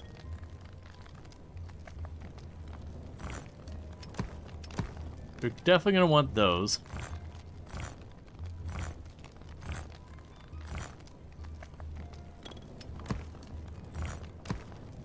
For the time being, we'll craft all those.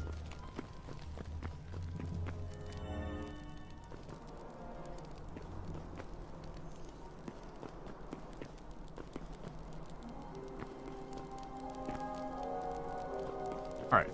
Actually, give me those blocks back. So if I can't do anything interesting with the ice or the snow blocks, which again is kind of a bummer.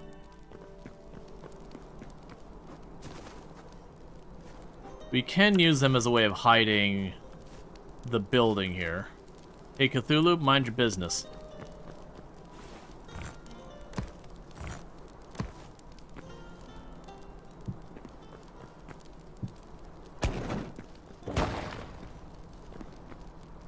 Okay. We're gonna start by making this interior space nicer. So the outside will still be the same material we've been using. Or that it was when we started. Alright, we can go here.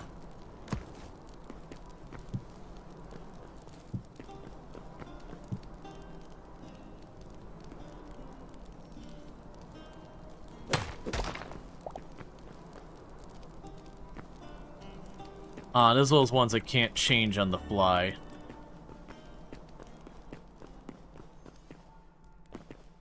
It's interesting that that happens. Alright, so we can make that into a bunch of different brick types. We can make it into columns, small wall. We can just flip it into another type here. That's a decorative brick. That's the block.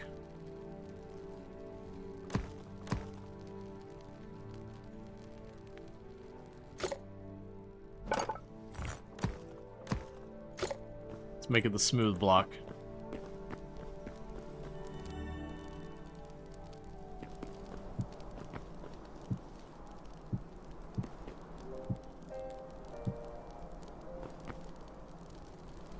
Yep, I think that'll do. I think that's our design.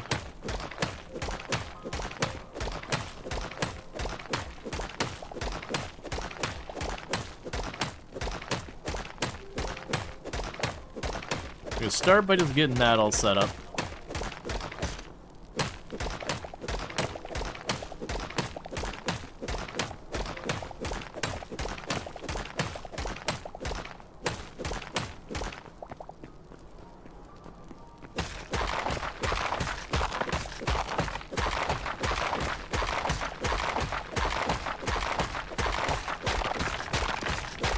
Get that all filled in with the other material. Then, like I said, I'm going to have to just kind of adjust the outside here just a smidge to hide where we've got it. You know, fit the aesthetic, all that garbage. Alright, so...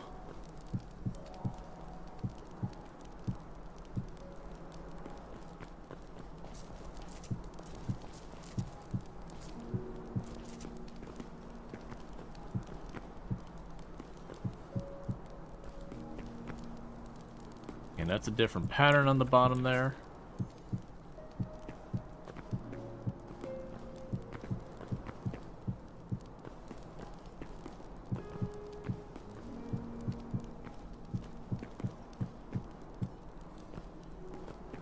Okay, so the bottom tiles are that.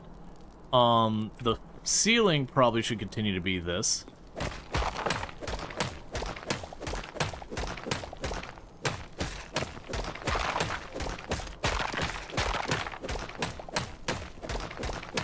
All right.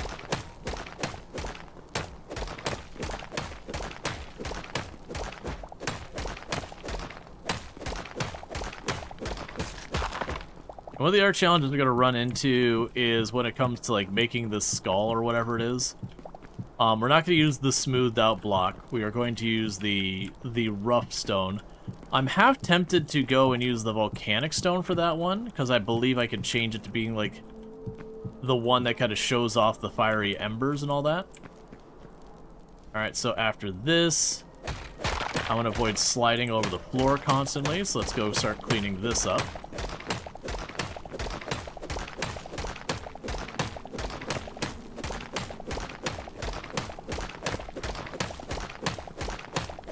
Alright.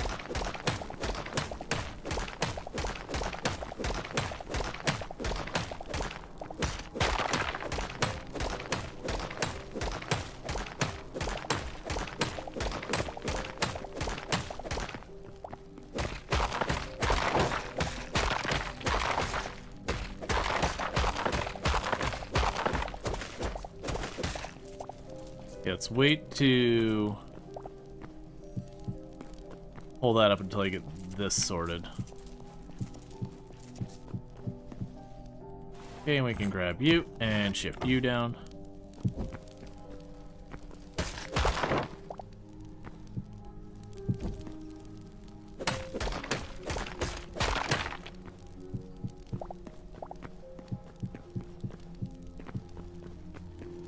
All right. And I believe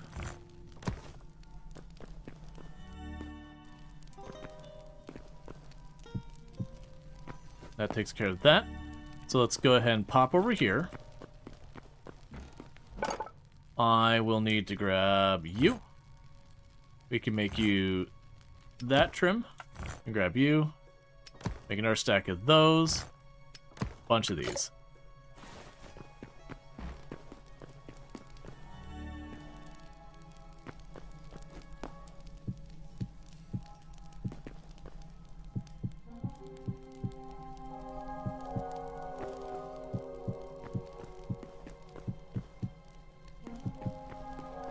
Almost enough.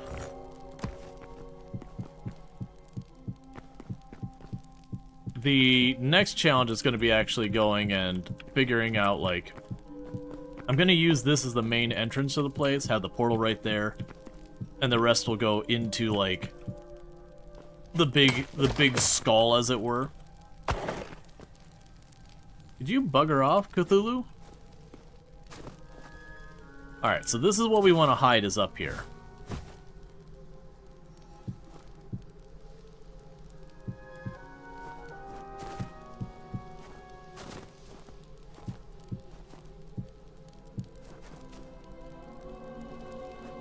Yep, and that worked perfectly fine.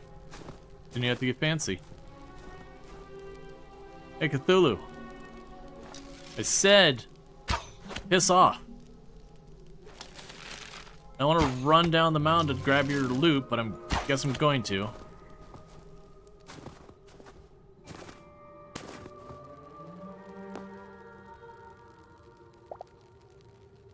That's fine. Okay.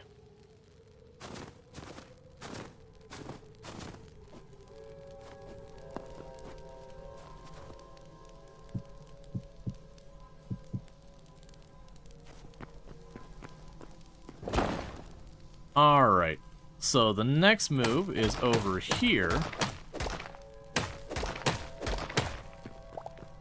We're going to need to put away up to what's going to be the main part of the layer. You gonna try and get some sleep? Thank you for the stream. No problem. I hope you get that sleep.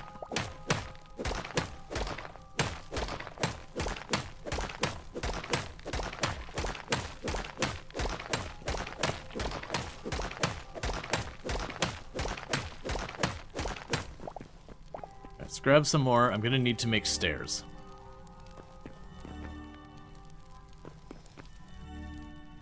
Alright. Let's go there. Make more of this. So interestingly enough for the stairs, there isn't like the smooth, like the idea of a smooth block stairs. We could do the half step one. But we'll go ahead and we'll make 20 stairs, I think. to start with.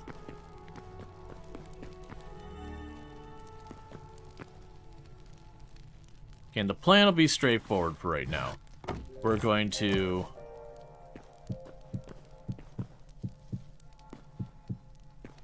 have the floor. 1, 2. We'll put the braziers in here for right now. There's gonna be a lot of work to do in this space.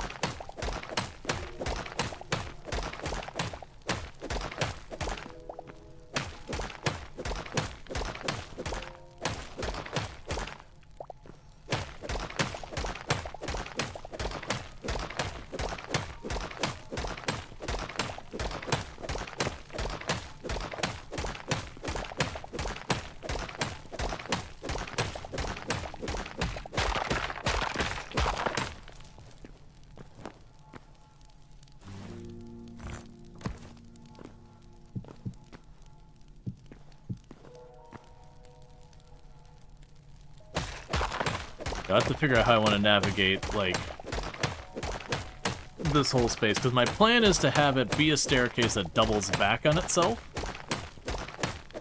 So it goes kind of like up a central staircase, a couple of tiles, and then it would turn around.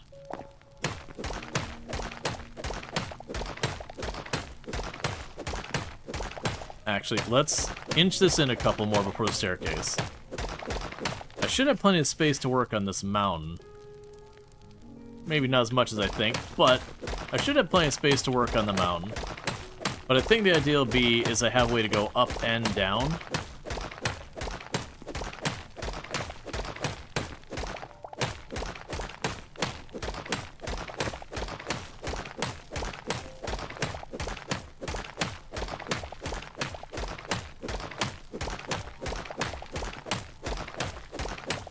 Okay.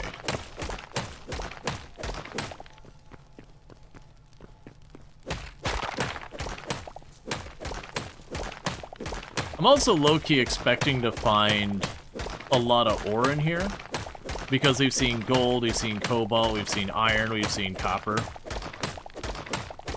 So as we're digging around, I expect to find a decent amount of everything.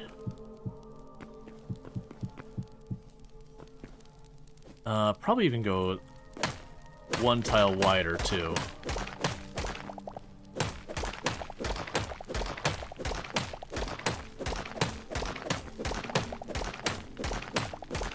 And it's nice because I'm making the space out of shale, and I'm digging up the shale. I don't have to worry about, like, stopping and going to a completely different location to try and locate more material. Alright.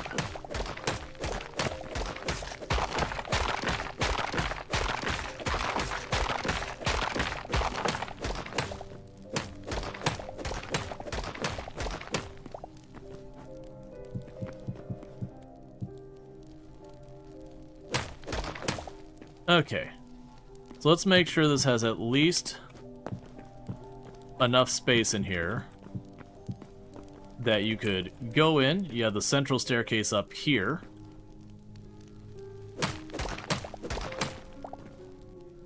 We have 1 staircase that goes down there. 1 staircase that goes up here.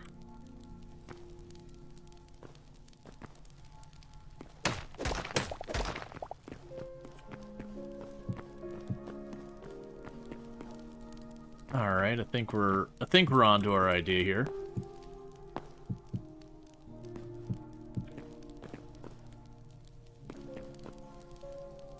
So the question is, do I put the wall right here, or do I dig 1 tile deeper just to give it a little bit more broad of a space?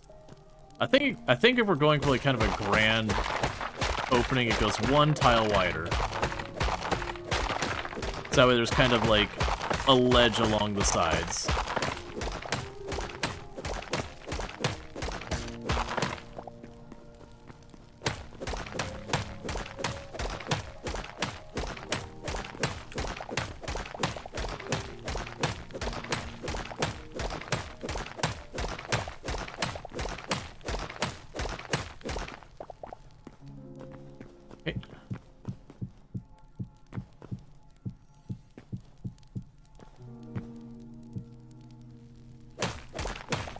Another thing that's going to happen here is I'm going to have to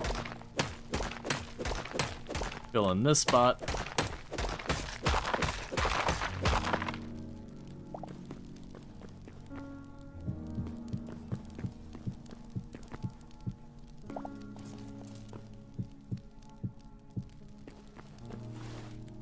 Okay.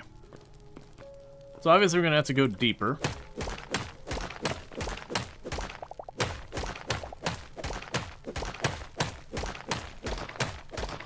Let's figure we'll go up or down 3 tiles per switchback.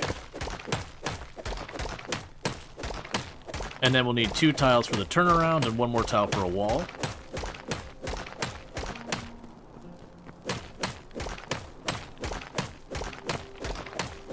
Needless to say, it's going to take some doing. That's probably the most grand involved part of this whole thing. Is just the staircase. Once we get to the skull part of it, it is going to be a matter of just kind of effectively voxel arting a very rough skull kind of thing.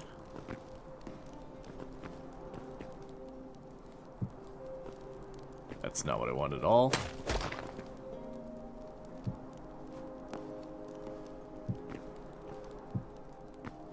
There we go.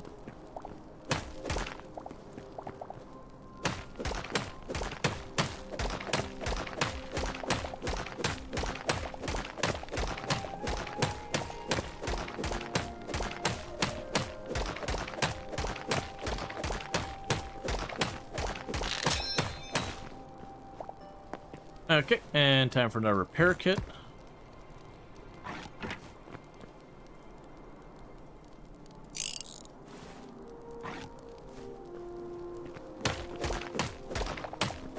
I'm also going to need more braziers.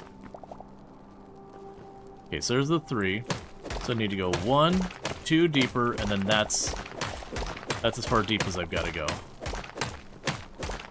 Does that give me enough room to build the staircase and turn around?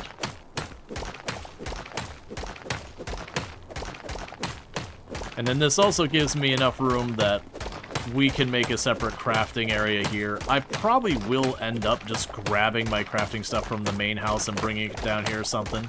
I haven't decided yet, because I don't imagine we're farming over here.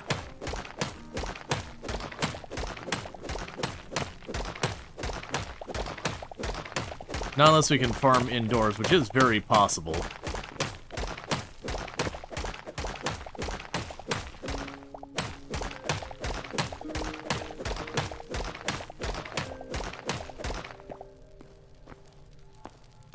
Okay, we have to go in this wall 1 step more.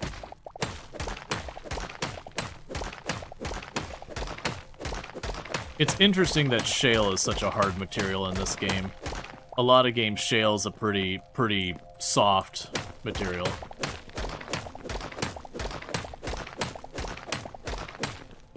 Yeah, no, stone planters could be what we end up using. Alright, we can just put that back. Okay. So with that, I'm going to need to go over here. Pop over to you. You...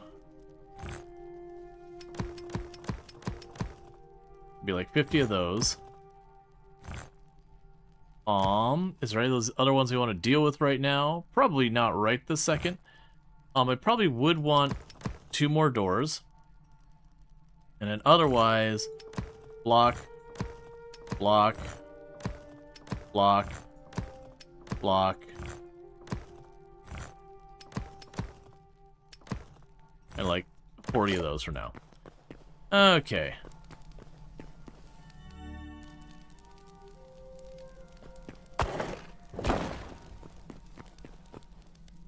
Oh, let's also check on what the braziers require, so we know to be watching out for that. So the braziers we've been making require charcoal and iron. We can accommodate this.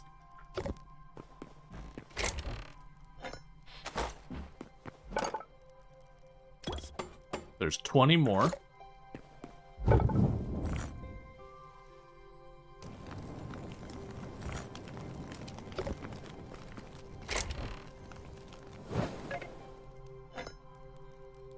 Cool, so we're doing good there.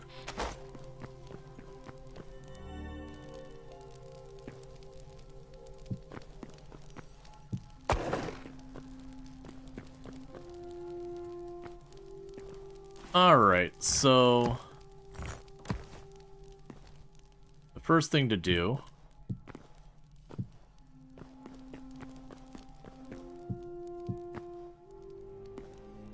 oh, is that the design one? Oh, hey, you don't go on the floor.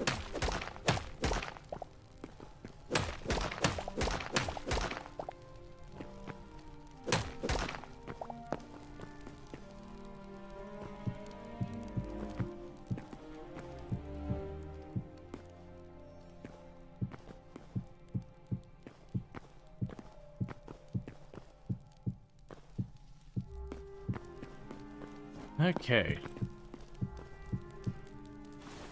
I've got that. Now I can put the regular old block there.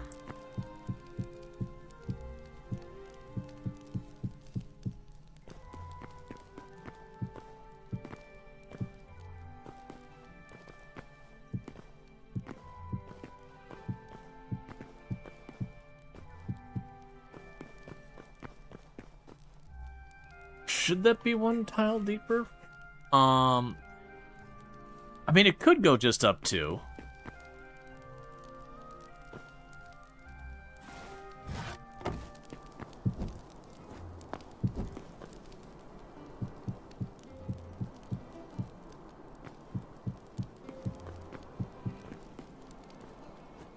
Okay.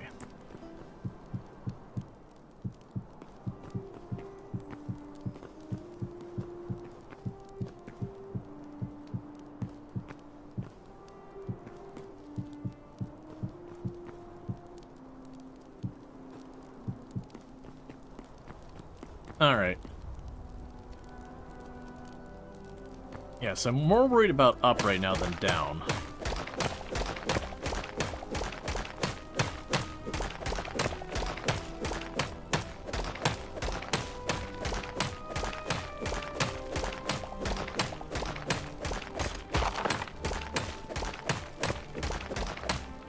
Okay, well, if I have it go up 2 and then turn back 2, it's only going to go up 4 per floor. But we can have the ledge, and the ledge looks nice. I think we're going to go with the, it only goes up 2 per floor.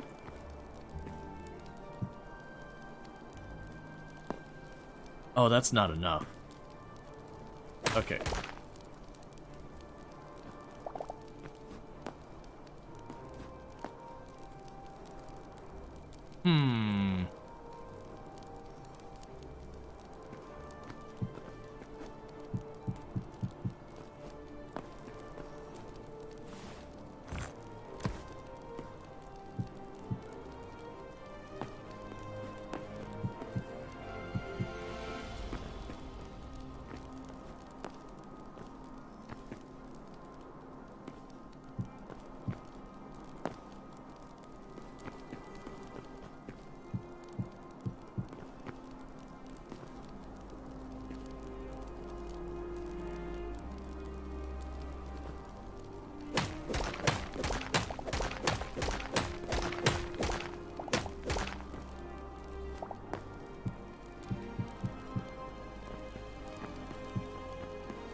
Alright, so we're gonna get this height the way I like it, and then we'll resize the room accordingly.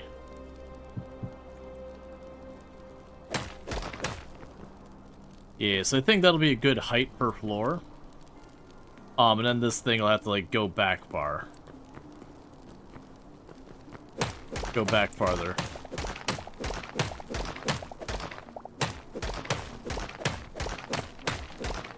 Yeah, because then we'll have the 2 here.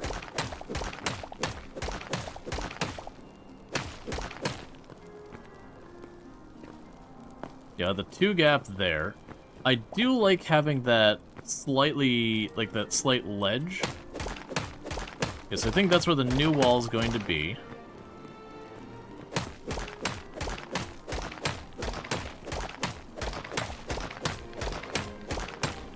So now I just want to circle around here and open this whole area up.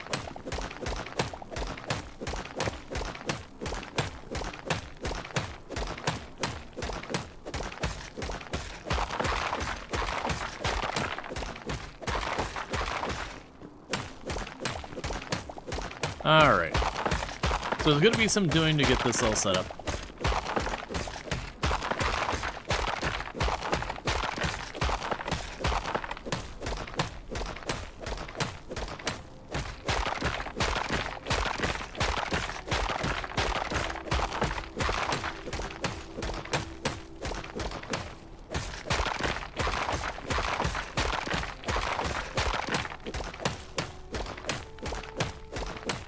Okay.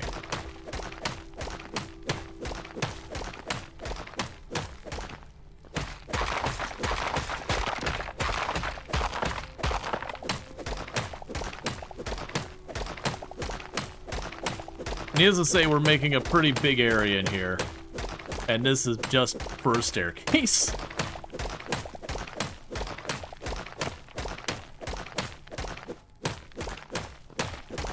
The next challenge is going to be figuring out, like, the skull bit and all that.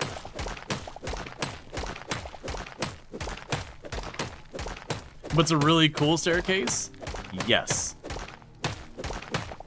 We are in the Boreal Mountains.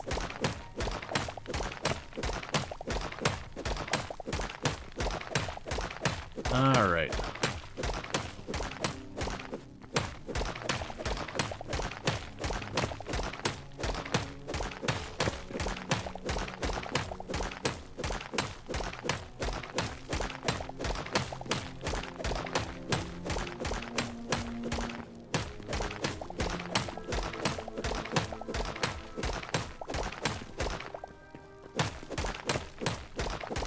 Okay. Yeah, like I said, I think we're gonna have a double back once. And then that's where we'll have the stuff up above. So this is the actual walking path.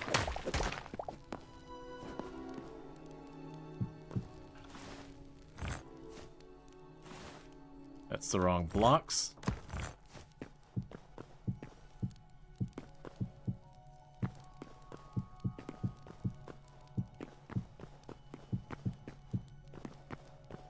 I'm sorry, that's the walking path there.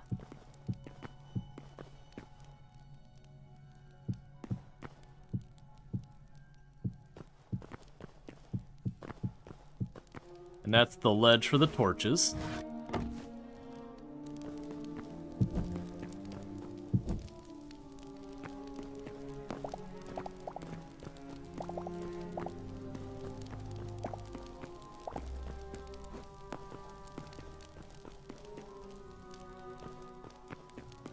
And this will be solid wall behind here.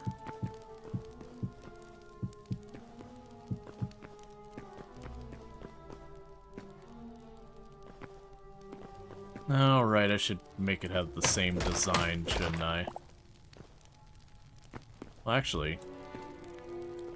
Ooh, that... Yeah, so you have the design down there. Well, the design lines up with the ledge. The ledge at the same height as the top of the staircase. Okay.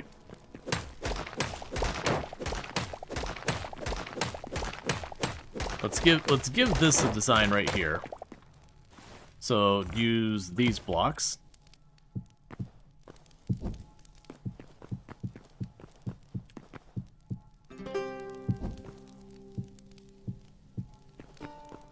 To make it a little bit nicer looking.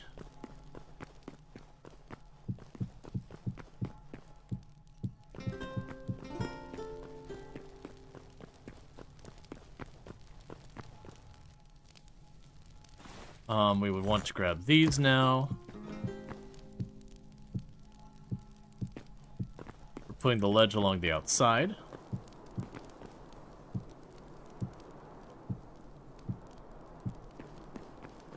Okay. So then with that...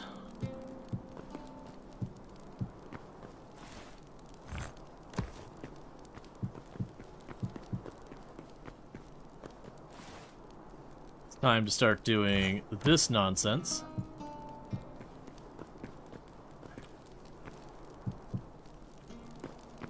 Yeah, I think that'll be fine.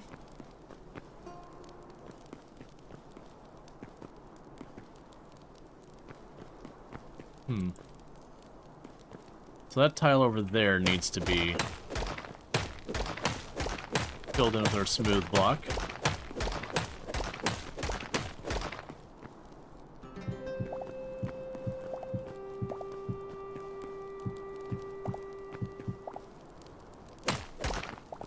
Okay, do the same for this side. Ah, I had them uneven on the sides. I was like, man, I'm surprised that one was wrong. It's like, oh, well, I had them all wrong on that side.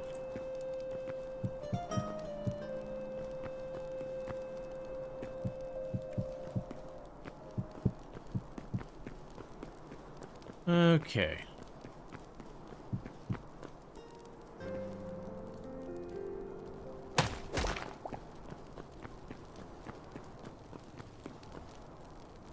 Oh, right. I see.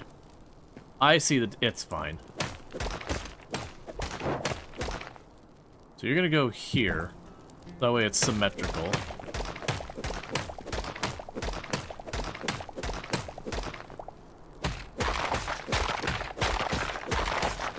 And we don't have to, like, do the bottom layer. We can just do the top layer. Because now I go over here.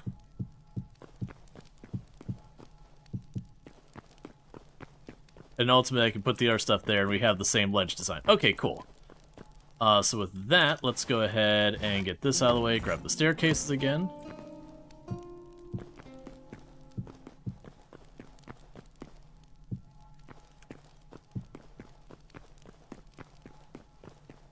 Alright.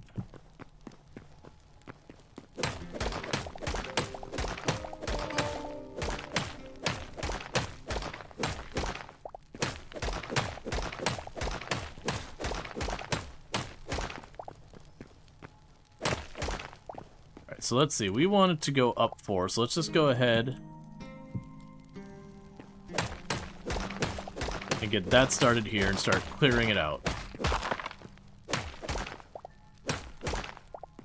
Keep in mind we haven't actually gone up very far.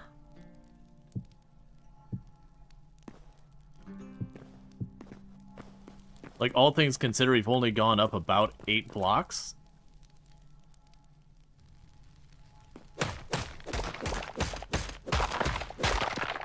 Okay, so this should be the top.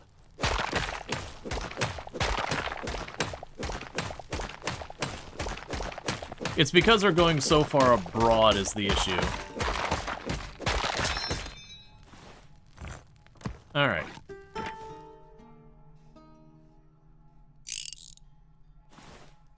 So we're mostly kind of doing circles inside here.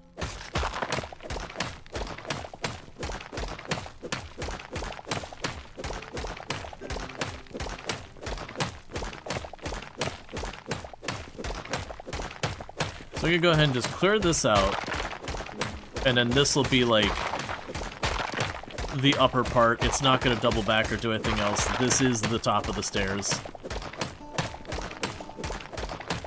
This is what will ultimately go outside to the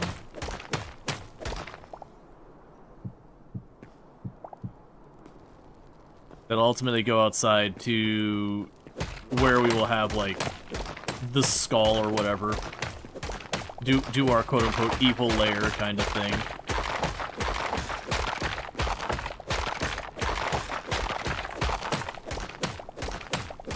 Alright.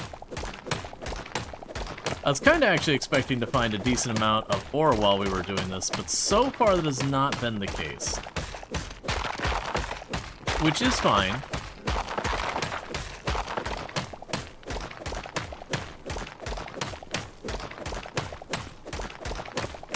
But I actually feel like we don't really need that much ore.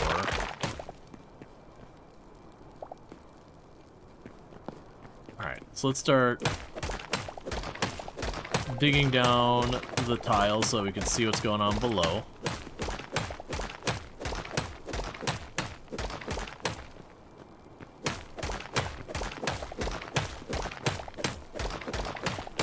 Alright.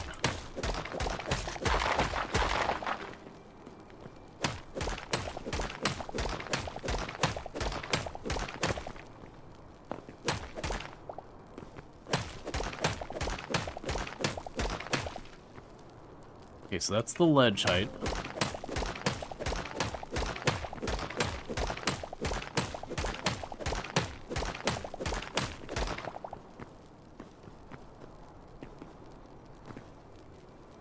Okay, so we want to continue the wall up. The wall needs to go back one more. Okay, because there's the ledge. And here'd be the actual wall.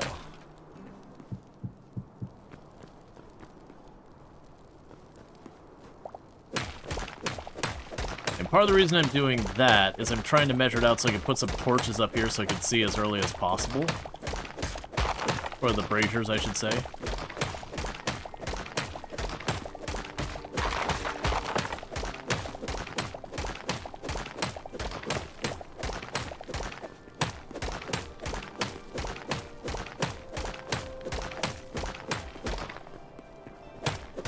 Okay.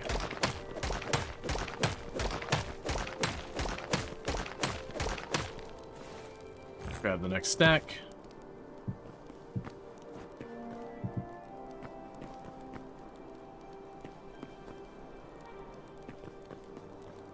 Yeah, we can make the corners work. Alright.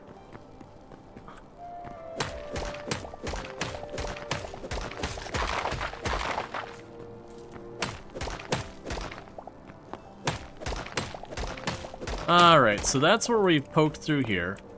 They actually have a lot more mountain above us, but I think this will work fine for, where we poke through to make the actual, like, skull, as it were. Or whatever we end up making for the shape. For, you know, the quote-unquote evil lair.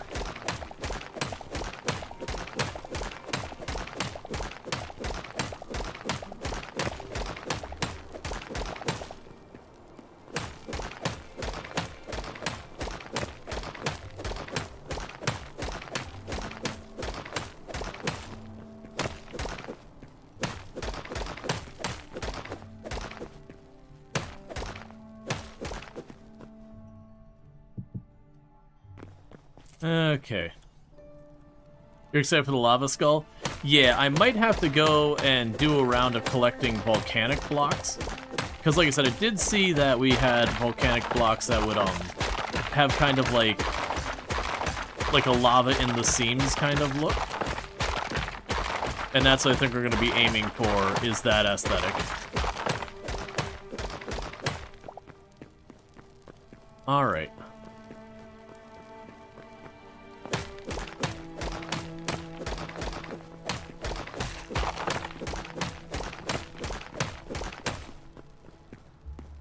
They haven't hit the width we want yet.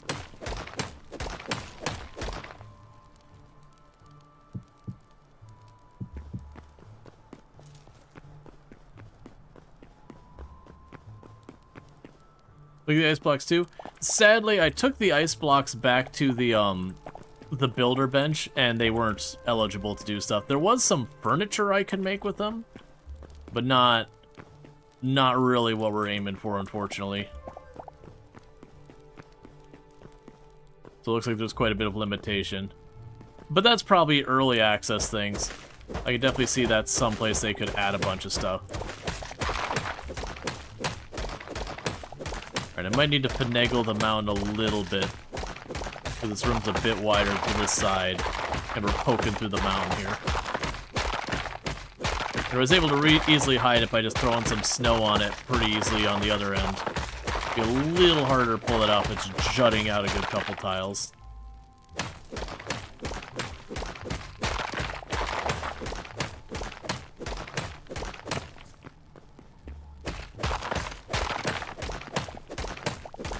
Okay.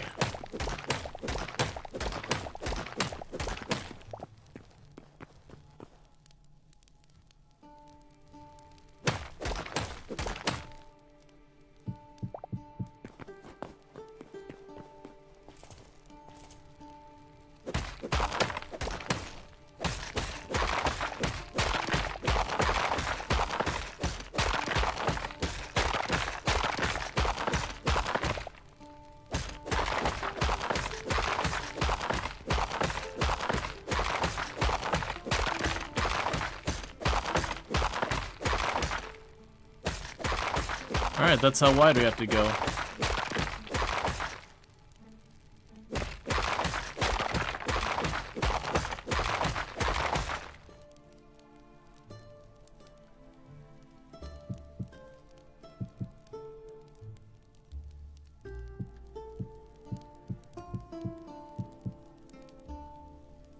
Okay, that'll be interesting.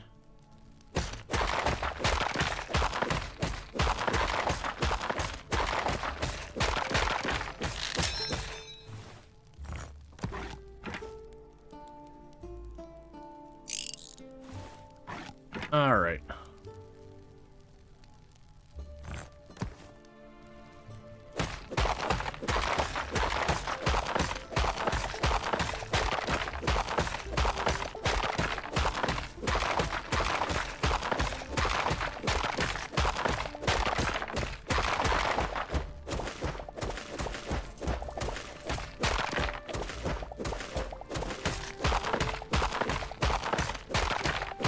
Okay, so there's gonna be a lot, like that corner's gonna jet out pretty badly.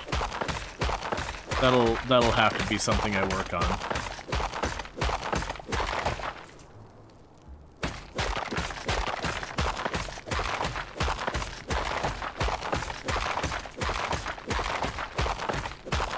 On the bright side, once I'm done with the mining part of it, we can start figuring out just making the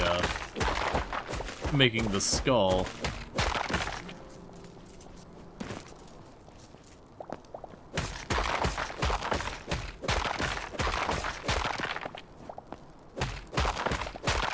Alright. You could cool if you can make ice sculptures and all that? Yeah.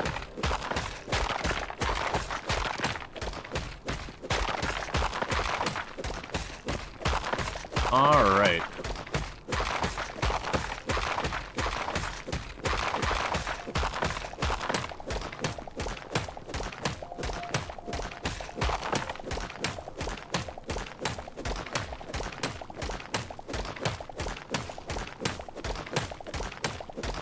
Okay, so I think I cleaned out the space now.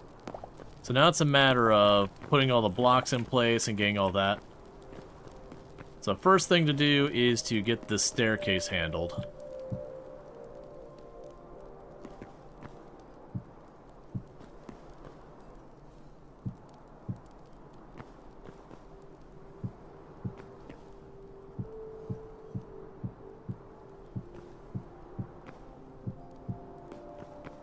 Alright, that's the way we get up here. So the ledge should be at this height. So the ledge should go up there.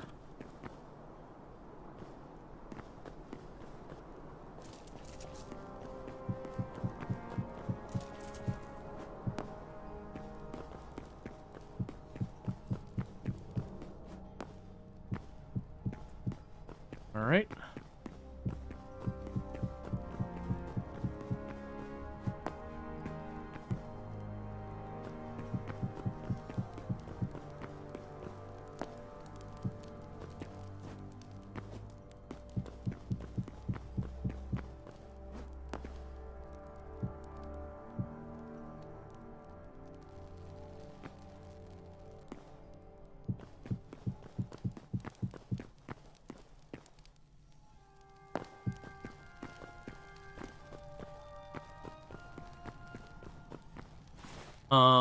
And okay.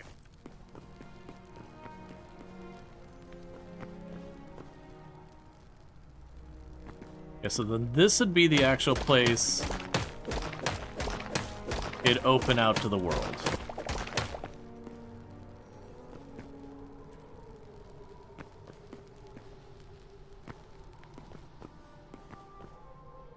We'll figure that out in a minute.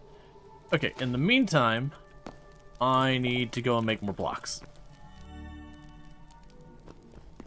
So I can go over here, grab one stock here. That's more than I need, but that means I don't have to think about it. There you go. There you go. We will want another set of doors.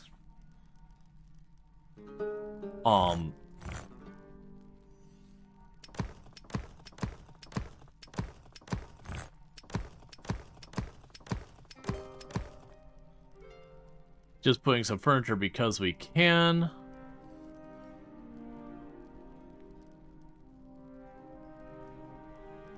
There's platforms and all that. We'll see from there. In the meantime, make more and more. That'll probably do for now. And it'll definitely be a thing with this setup. We're going to end up needing to do a bunch of other stuff to make this all work. So let's start by putting our decorative blocks here.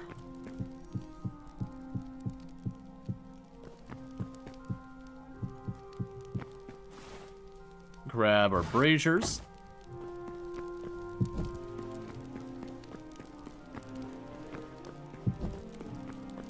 There's that floor all lit up and handled. Okay, so let's get these blocks in position next.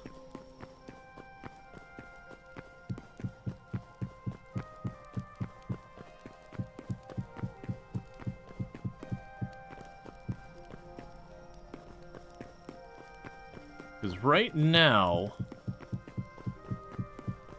I don't have the room of the size I want it.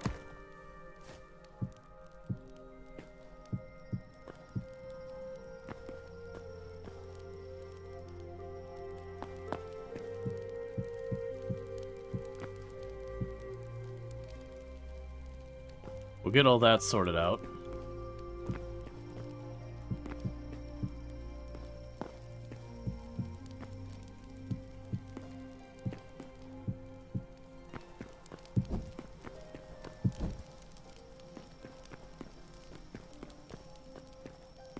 I have to figure that out. So the question is, we can probably go here.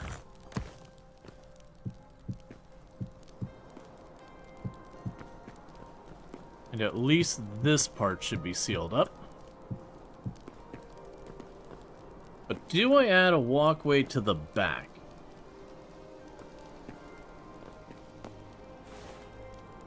Or do we keep it just...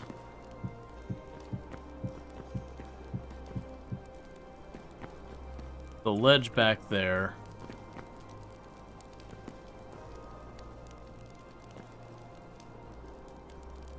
Alright, I can't reach it. It's okay, this is gonna have to be like a tile taller anyways.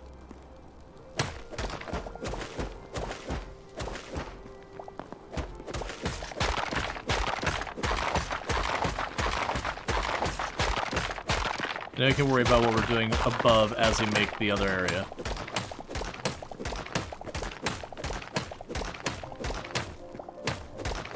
But this way you can put a couple of braziers in the back here.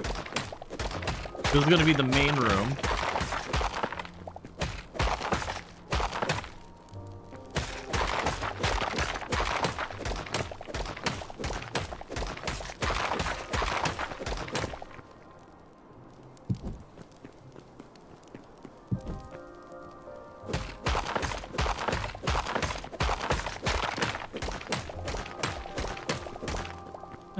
Okay.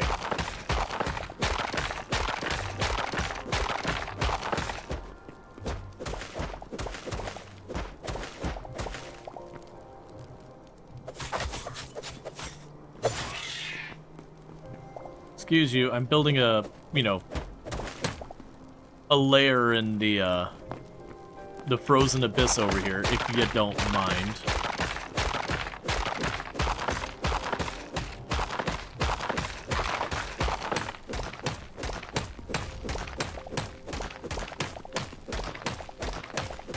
Alright. Well, right. But I can't have the slugs interrupting the construction of the Lair of Doom. It's just a pragmatism thing. Sometimes you need a hellhound in your hell fortress, but like if they're gonna be running all over the place and peeing on the floor, you need to keep them out of there until you're ready for them.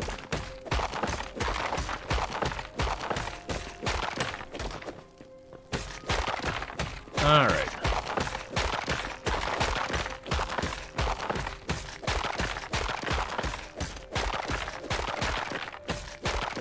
Okay, so we got all that. So our main staircase is pretty much done. Like, I'm gonna obviously make that area a little bit taller there. And obviously there's going to be a lower area when I need it.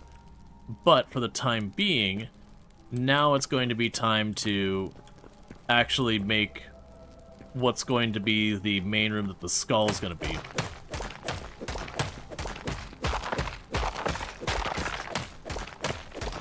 Method of the skull. We'll be figuring it out. So I've got some room down here, so I can ultimately put more down below it to make it work aesthetically.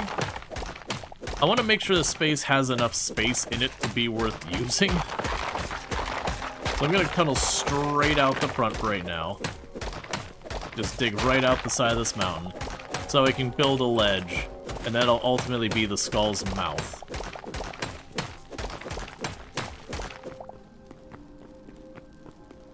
Okay, so let's see here. So I got this, you'd go here.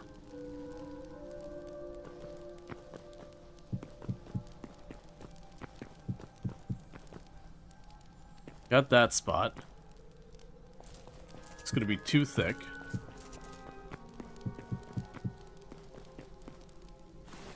Because I'm gonna want to put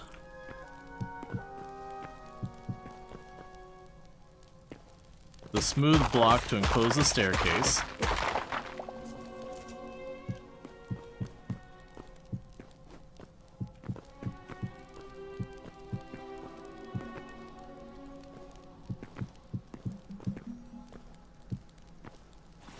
Now I got the doors I made to go here.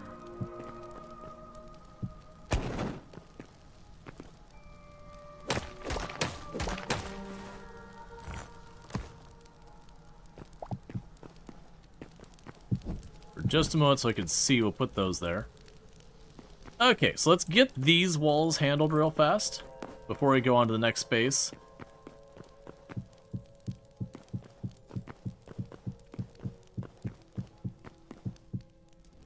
And as I mentioned before, I think I'm going to do the skull itself just out of the cobble. We're not going to use the smoothed block.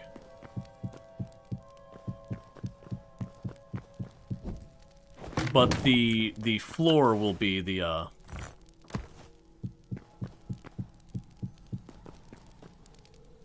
smooth block.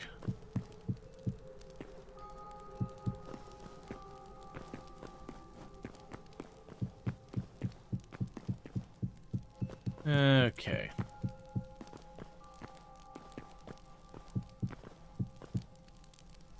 All right. So yeah, so we dig up a little bit. All right, so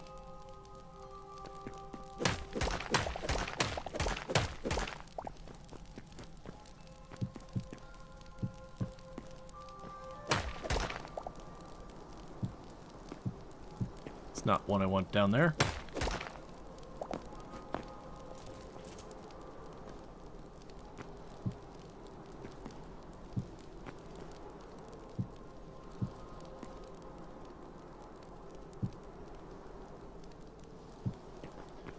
Understood, Darth.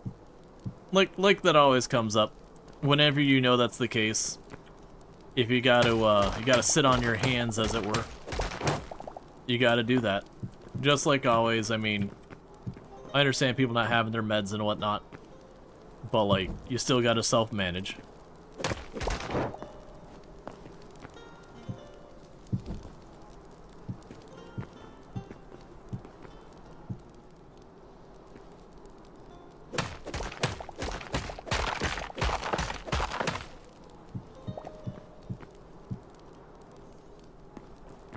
Okay.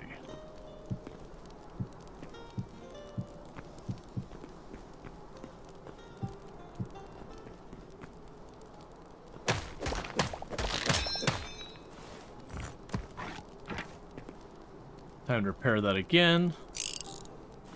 Yeah, so I have noticed we have yet to see a single bit of ore since I just started mining just arbitrarily to, like, open up a space.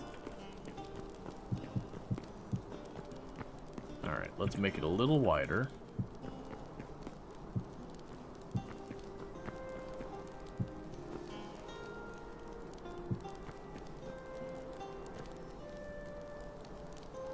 I think I might need to...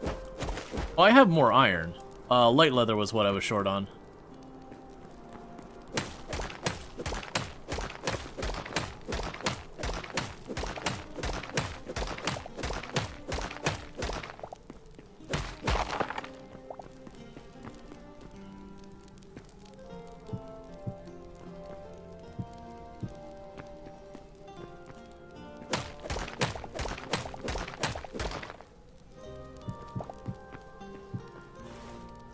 Okay. Cool, so that's 4 wide, 4 wide. I'll consider that the outside edge of this for right now.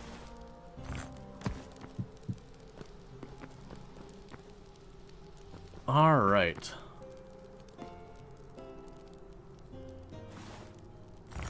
Let's grab the rough stuff.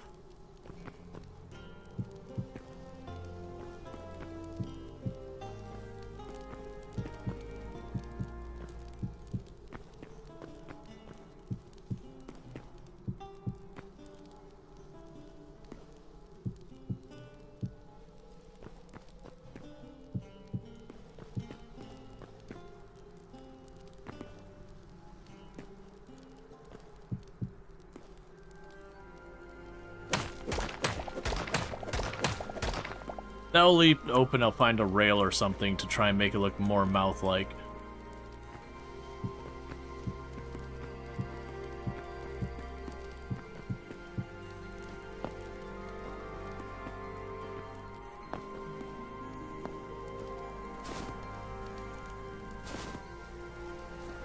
I need light so I can actually see what's going on here.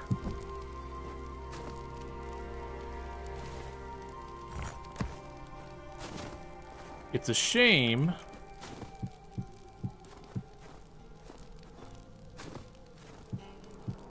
that it can't hold the blocks and do the light at the same time.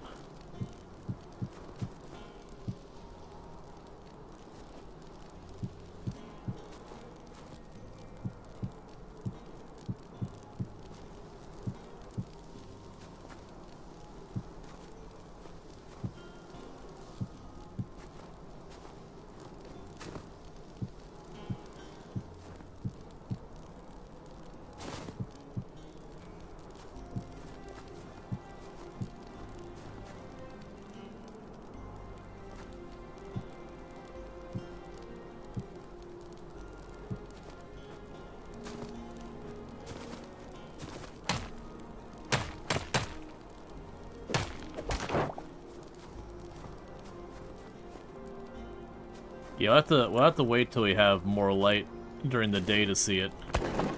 At nighttime, it'll be mostly just the eyes you can see.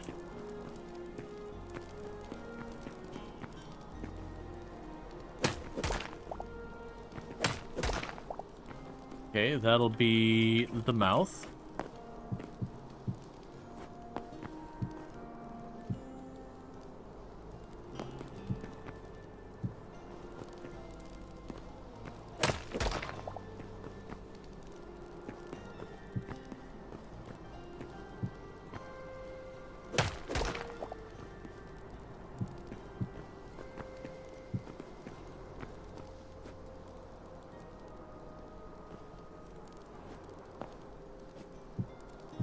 Please. I could definitely see making the mouth taller and all that.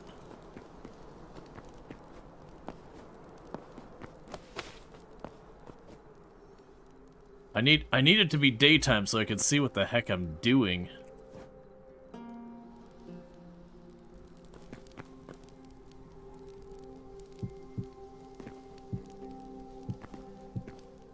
That'll hide the smooth brick. Alright. Yeah, I have to wait till daytime to be able to do more of this. Alright, so I have a alarming amount of ice and an alarming amount of snow. And no idea what the heck to do with it. Oh, right, it's gonna put the temple table and all that here. Because, of course, in our, Oh, you are bigger than I thought you were. Hang on. Do you combine? Not really. Okay, I should have checked that. I thought it was going to be a 1x1 tile and you could combine them to make a larger table.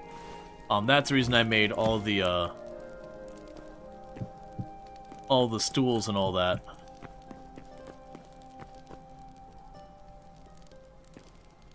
Where'd you find thorium? Under the desert.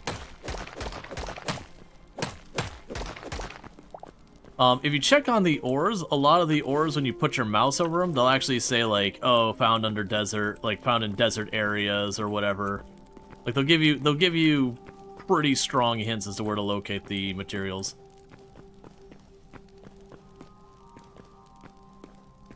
Give me all your furniture. What I can do over here...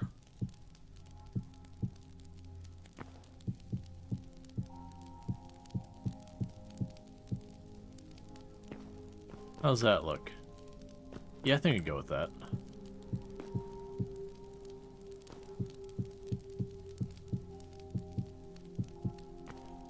While we're waiting for daylight.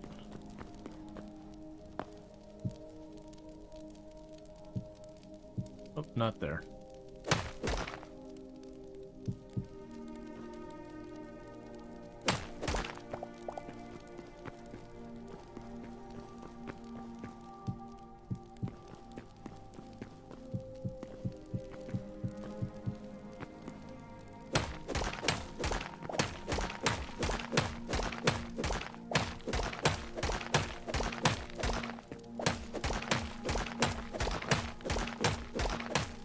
Say, while we wait, we can change these furniture up.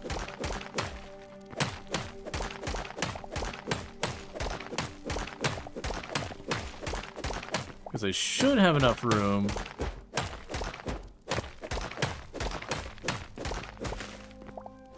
I do not have enough room to do, I think. I was about to say, I should have enough room to put like a little boardroom or something like that on this side, and I would be wrong.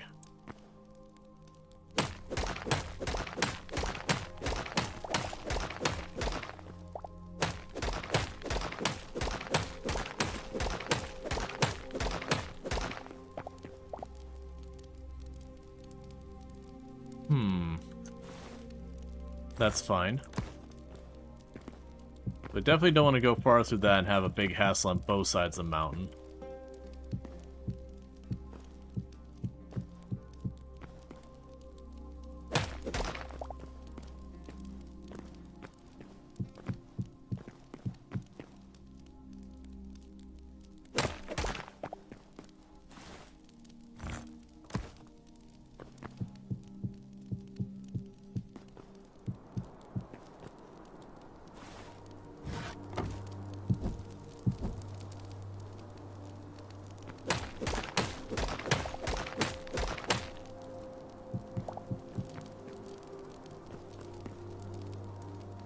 You know, honestly, I might regret doing this.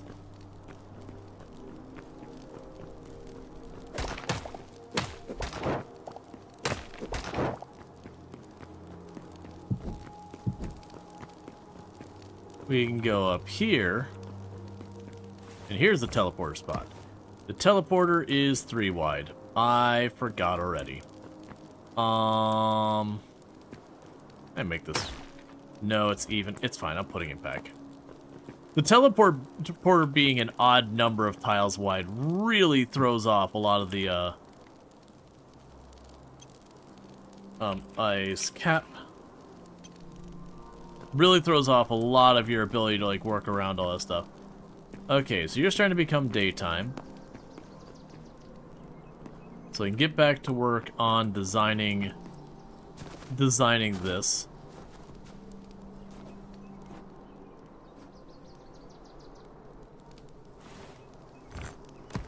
All right.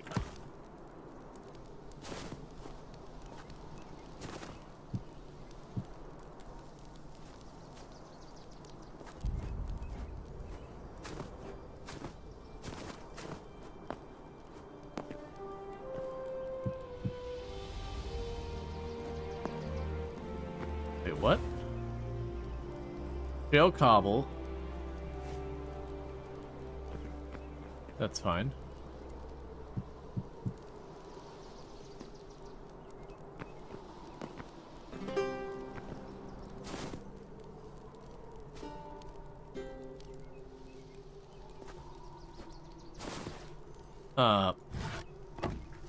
Thank you.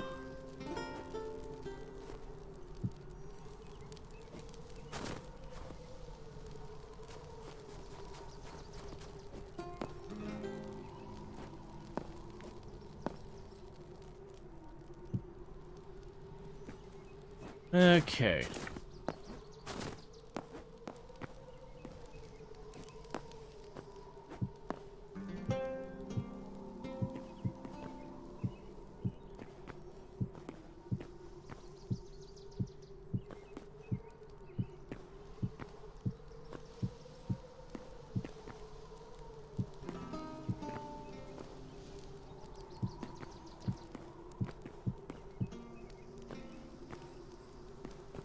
Probably have to widen that area over there.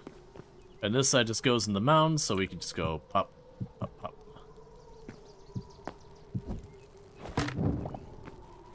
Okay.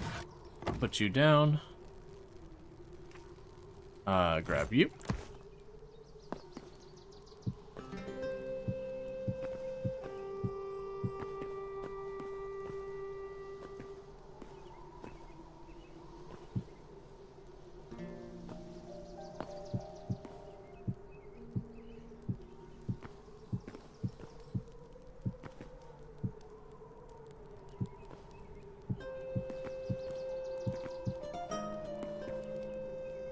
Let's see, wicked minecart conversion mod. Yeah, we'll see. So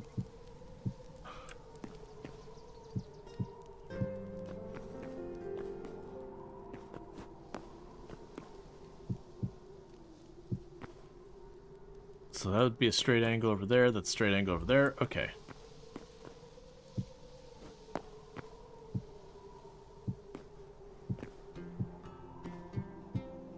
That's the nose hole. Now I'm expecting this to be a little bit of a rough shape when we first set it up. And then we will fine-tune it on the other side kind of deal. In the meantime, let's grab your existing blocks.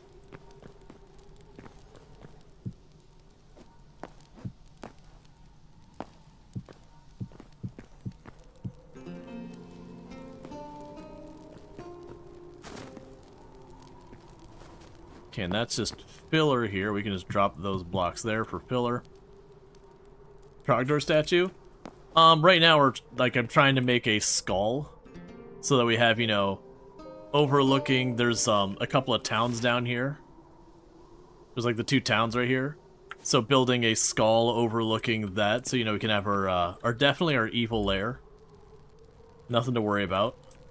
It's our friendly evil lair. Don't worry about it. It's fine. You just say evil lair and people get so dramatic.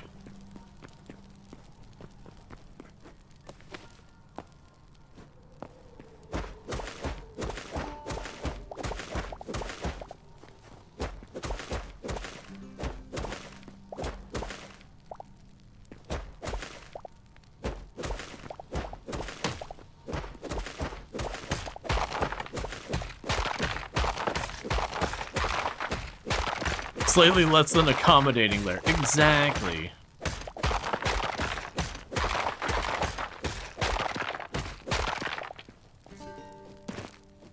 Okay, let's go ahead and grab the ice blocks, because the ice would make a good filler, because it matches everything else here.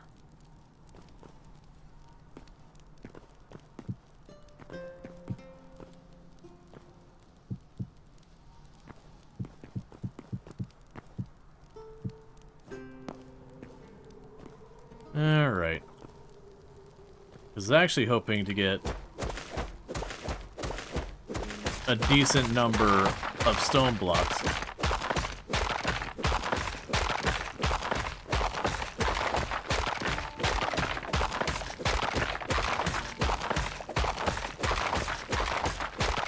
We still need to put a ceiling on this thing as well.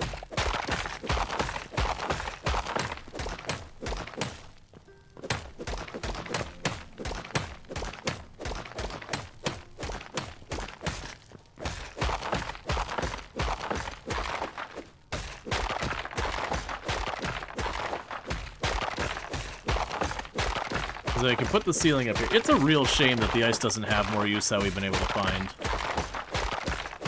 It's definitely missed opportunity. Okay, I can go here and hopefully with this, things will turn out the way I want to.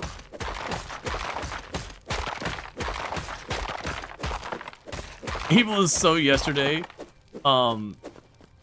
Today it's about strategic positioning and marketing realignment. Good old corporate speak.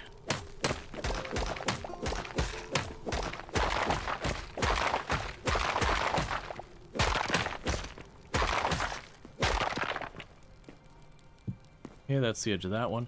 Let's make sure it's not a corner thing. Okay, cool.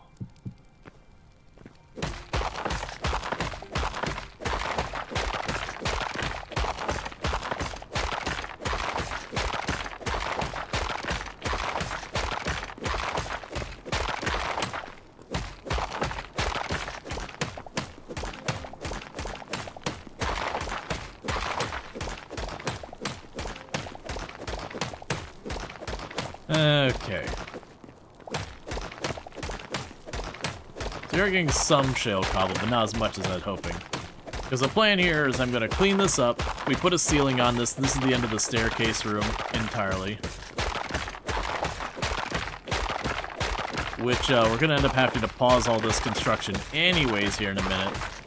And the reason for that is going to happen any second now. Wait for it. That. A broker pickaxe, and I don't have more repair kits ready. I do have plenty of iron, but I'm gonna have to get some light leather, which means I'm gonna need to murder the crap out of helpless animals for a little while.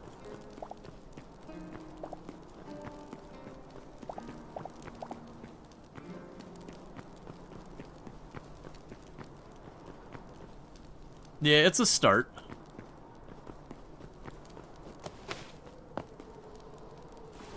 Let's grab these blocks. So go ahead and put stuff in place that we can.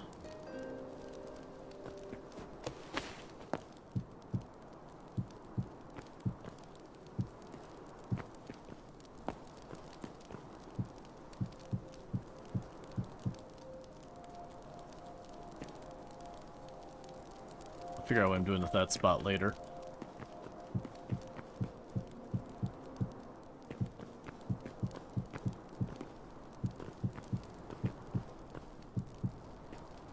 Okay, grab the next stack.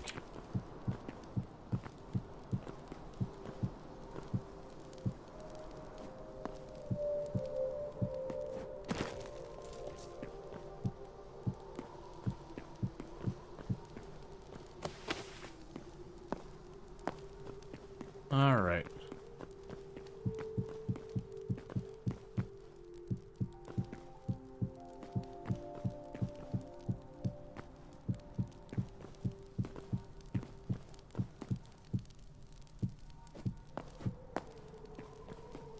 Cool. See, and then the point here would be where we put the ceiling on that, and then the rest of the skull's going up here. I do have some cobblestones I could try and move forward with what we've got. This side here is going to be the hard part, just because it's going to be sticking out farther. So we're going to have like a weird, awkward kind of part of the back of the skull. So I'm trying to think.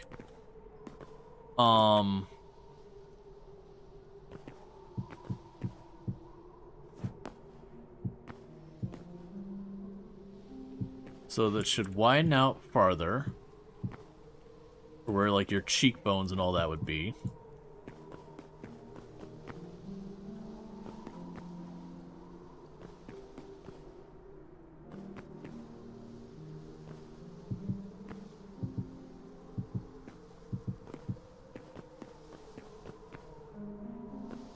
Guess I'm trying to see. I think we widened there. Okay, and then we'd end up putting the eyes and all that.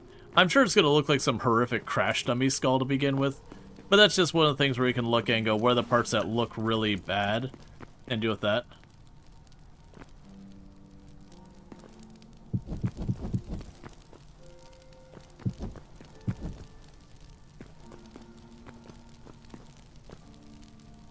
We can figure that out later. I just didn't want to lug those around. Okay, so we got a bunch of stuff. So, the reason I started digging that way is like, we'll make a boardroom or whatever. And then, you know, immediately didn't have what I needed for that. So, what I can do now is teleport home. Okay, so you're still good.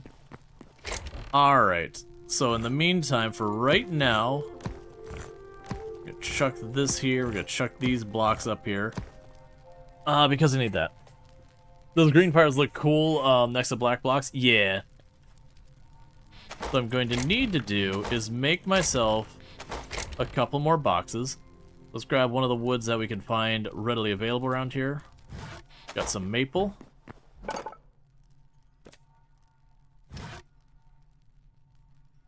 Oh, that's not the same type of box. Was it just inventory? Yeah, so craft.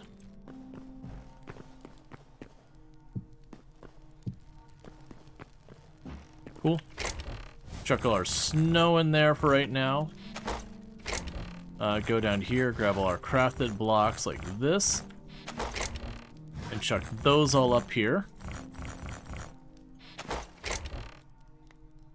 Drop you off. Drop you off. You're fine. More crafted blocks up there. There's our food. Okay, so what we need to do now is I need to murder the crap out of some helpless animals so that I might get more light leather. We should also go here. Oh, we can also get the tomatoes.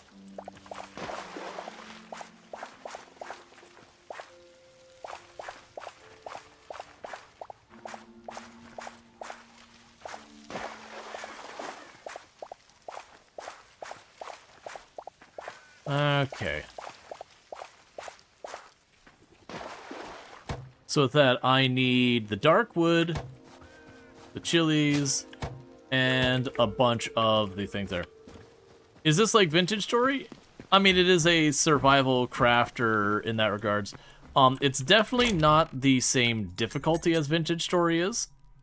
It's definitely erring on the easier side that regards. I would say it is harder than Minecraft, but easier than Vintage Story. I would say the combat is way better than Vintage Story is, which is a pretty low bar to set. Oh, burnt log does not count as dark wood. Okay. Interesting. Alright, well that's going to be just taking that back for a minute then. I had figured the burnt logs would count as dark wood. Huh. I just need more inventory space forever. Visually looks better too? Yeah. Like I would say between Minecraft, Vintage Story, and this one does basic character mobility and... basic character oh, I have more eggplant. Basic character mobility and combat significantly better than either of the other ones.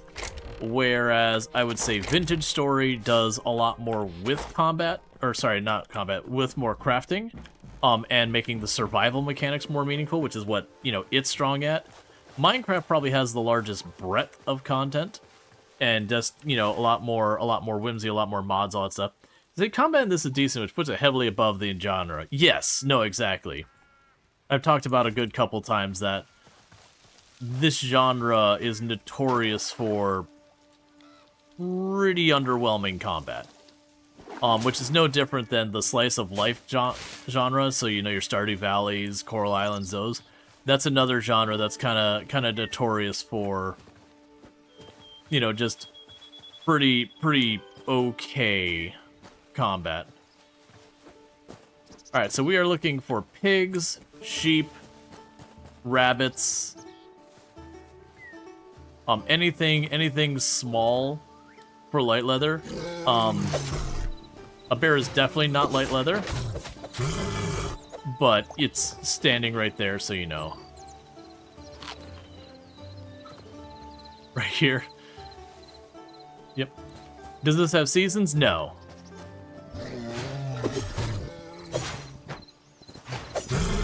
Keep in mind, this is also pretty early access.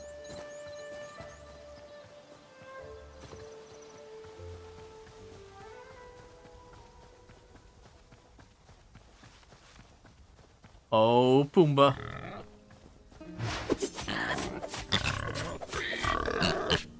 Remember this day, children.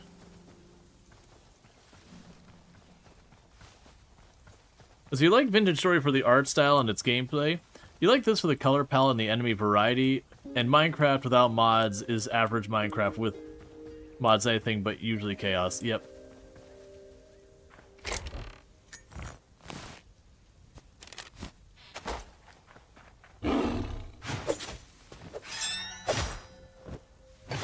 Oh, I thought you were supposed to be just straight up lion. Apparently it's a saber-toothed tiger. So in reality that means it's a Smilodon.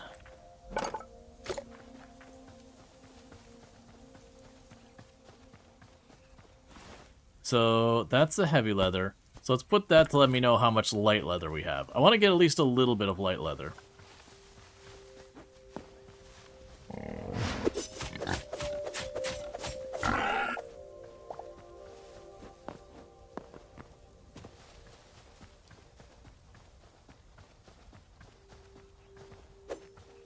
Okay, so you're nothing I care about.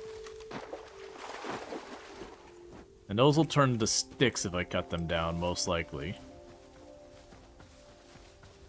A moray eel. A meerkat.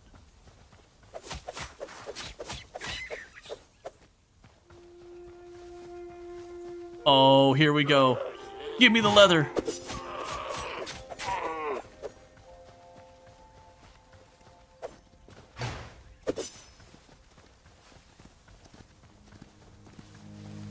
Yeah.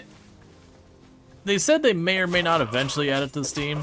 They did say it's definitely not on Steam right now because they were worried about getting really bad reviews because it was early access kind of stuff.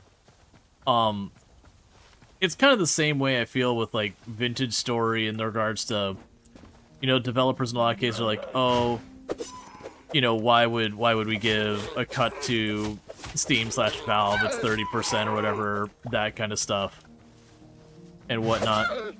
And that, you know, the concerns that Valve is a monopoly, which it is. But it's just kind of one of those things like, right, but low-key, one of the things that kept me from doing Vintage Story for the longest time is I'd be like, oh, that game looks interesting. And then the moment I realized it wasn't on Steam, I'd be like, I'll just deal with it later. Being on Steam gives you a lot of guarantees and a lot of benefits and all that kind of stuff. You heard the daggers have a secret jump attack? Do you know what that is? Yeah, if you click and hold, all your weapons have a little lunge. Or, like, have an attack. The daggers is really good because that lunge, a lot of enemies cannot handle the lunge. That said, we did find some of the later enemies who are smart enough that, like, you lunge at them and they'll slap you as you jump in. So no jump attack? Not really. This is the jump attack. It's like a lunge.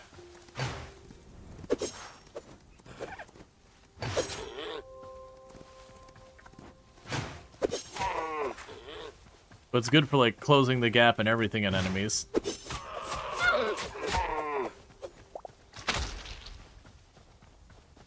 Oh, you.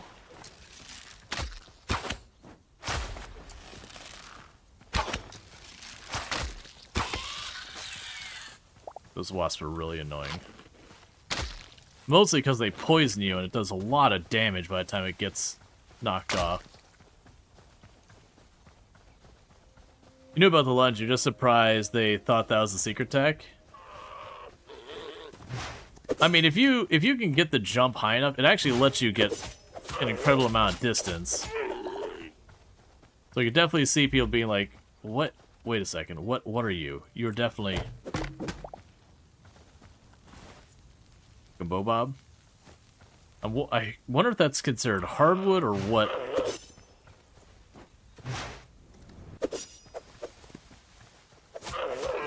Yeah, what I was saying is, like, if you jump while you do it, you can sometimes get pretty good distance.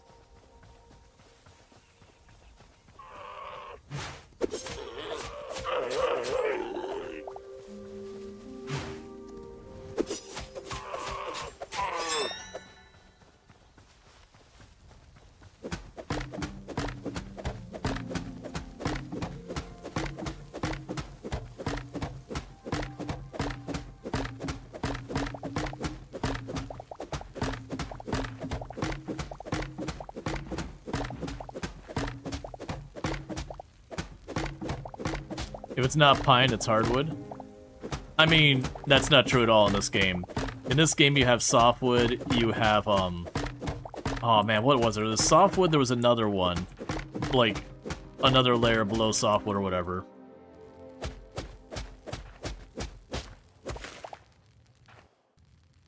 There was softwood, there's another one below that. Wow, your roots go far. You got hardwood, darkwood, redwood. Like, redwood is a category of wood, not just a specific tree.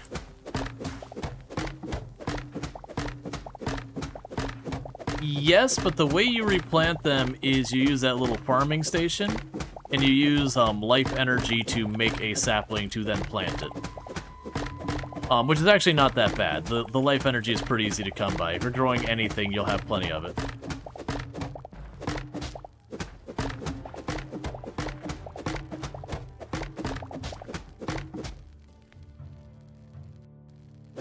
Yeah, there was lightwood and softwood were two different things.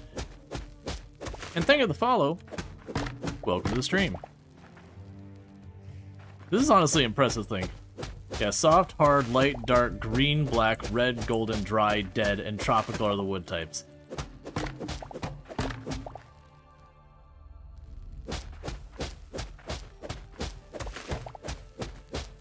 I'm just honestly surprised that, like, they've all had some pretty interesting root systems. This one's root system just goes on.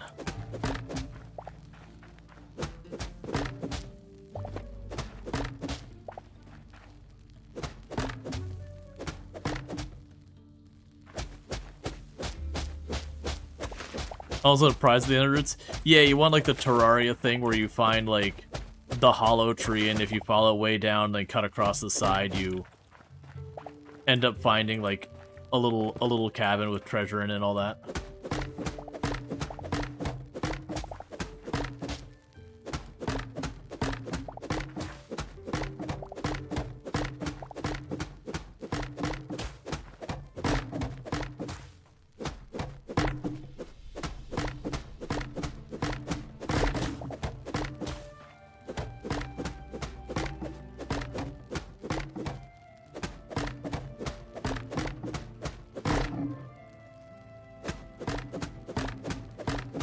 Be like 200-300 wood all at once.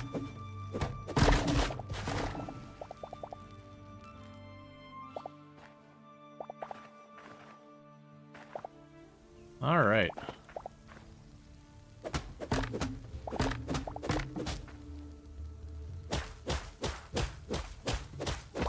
That's so satisfying. Yeah, I do like the thing where you take the time to clear the root system out and just the tree explodes into bits on you.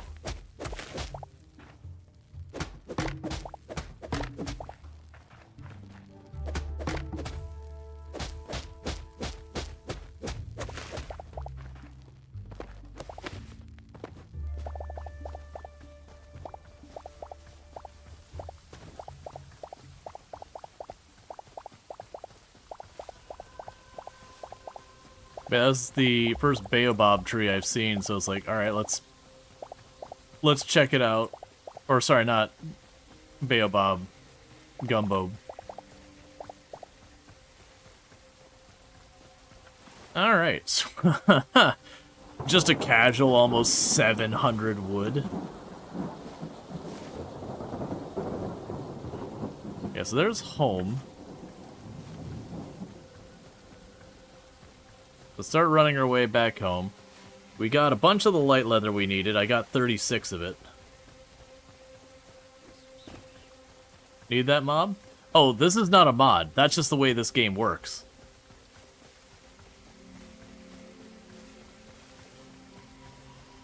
Like, this is just how the game works. You cut down the base of the tree, the top comes down with it. Oh, that's the dry wood. That's right.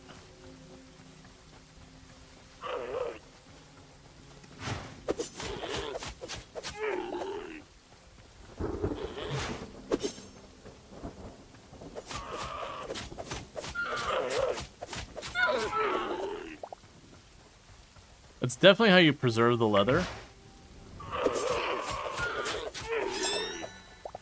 is by slashing the living crap out of it the entire way through.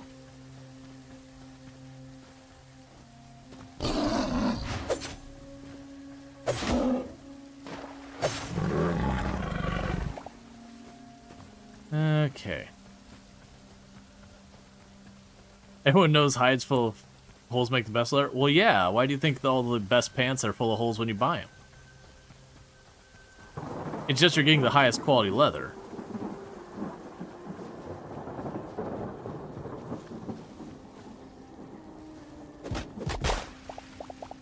Yeah, so does just sticks. I figured it would be.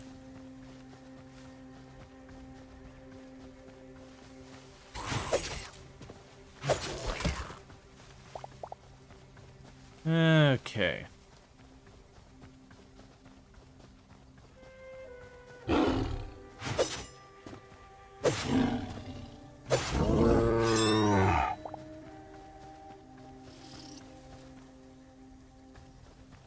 We found a gecko. That's a new one.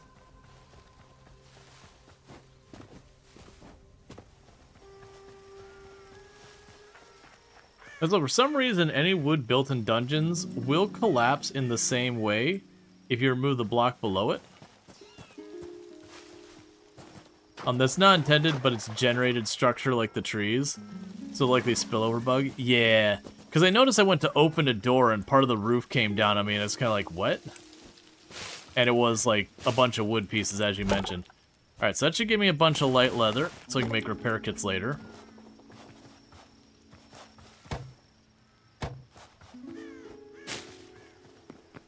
Personally, don't like jeans with a hole in it. When you get jeans with a hole in it, they become jorts or trash. Yeah, no, I mean, that's the meme, though. Is that, you know, historically, like, people have spent good money on jeans that are, like, acid washed and kind of full of holes and all that kind of stuff. So it's just been a meme over the years of being like, oh, you spent good money on pants that already had holes in them.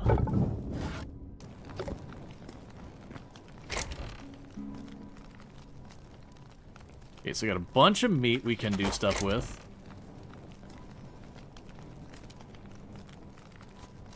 Drop that. So I will need iron. Ooh, I actually am low on iron. I have some, but we definitely need to get iron. So it's iron, leather, and what the heck was the last material I needed?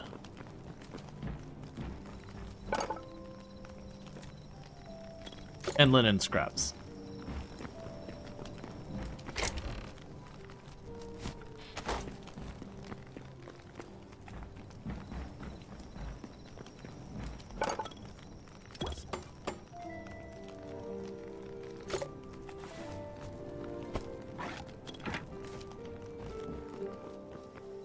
And I forgot to drop you off.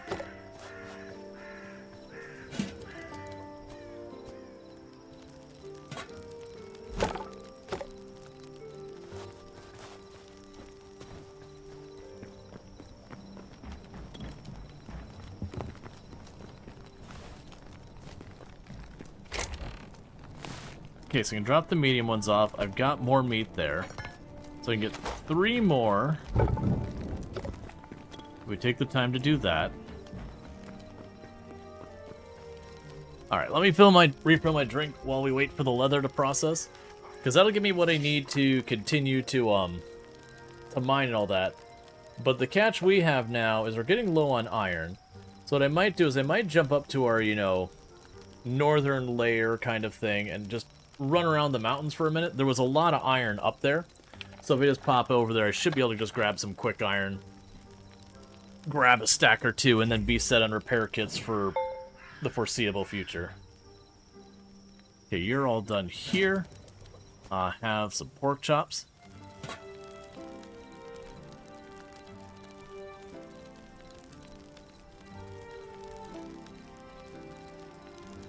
They honestly could probably do a lot more with the food.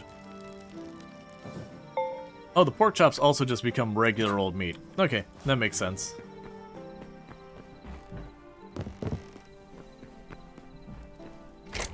Like, they've got a stove. They have not been good about using. So with a stove, like it's just usually one ingredient, one other thing. That is dough, salt, and corn. We can make draw and ride fish. Yeah, so it's really limited on what we can actually make with this. We can make the flour. We can use the flour to make bread if we get eggs. So that's definitely a place where they could add a lot more, because it's mostly just shuck your food in that and you call it a day. Alright, so that should be enough to get the last of our stuff for repair kits. And like I said, we gotta get more iron. And the repair kits I make up here.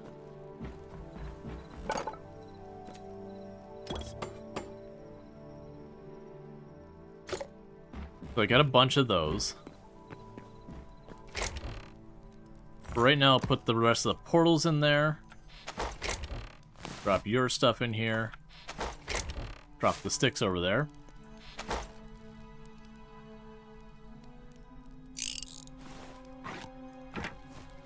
Okay. Was there anything else we needed up there? So...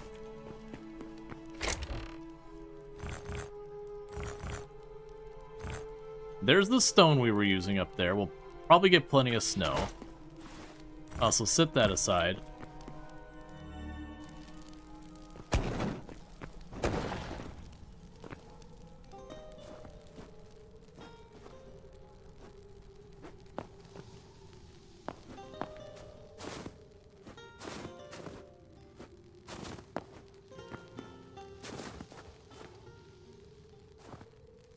Okay. Alright, one downside is with it being nighttime, it's a little hard to see what I got going on.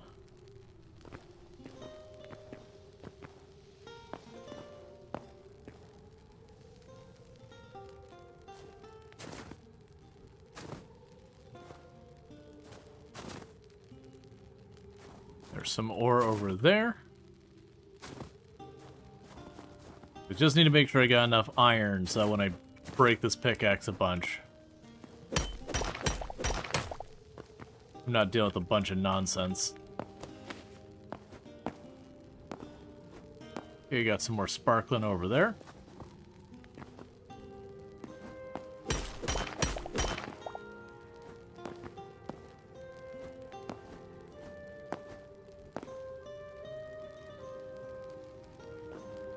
There's some Yetis we could abuse.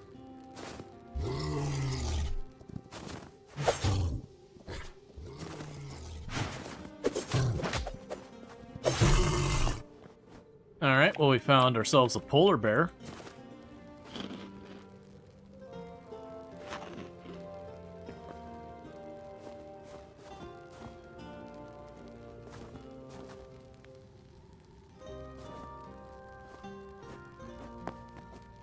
Oh, those are more Yetis.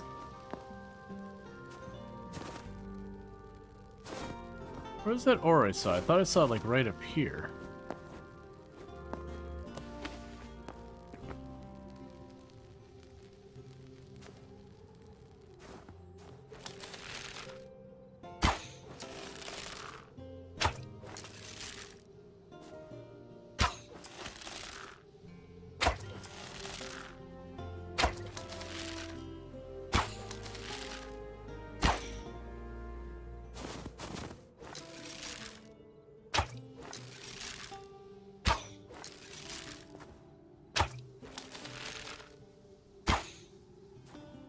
That's fine. I think our arrows are being obstructed.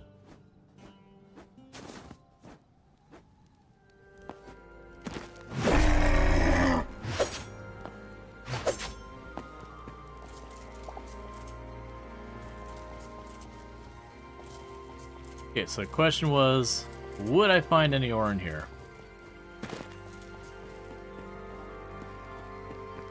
Not really. I think ultimately for locating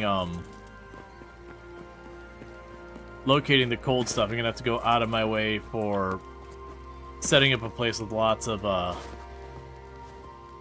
cold enemies to deal with.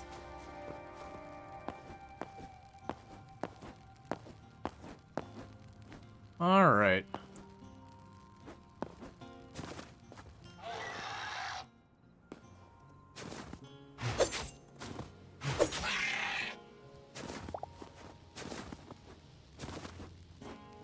Oh, come on. I saw so much iron the last time I was going through here. Like, it was everywhere, just finding chunks of, like, 8 or 9 blocks, and we just left it because I didn't have the inventory space. I'm doing good. How are you doing, Therese?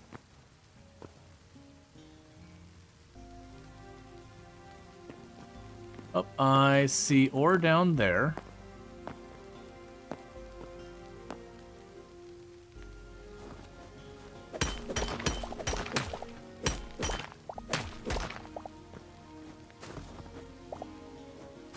And then there was more over here.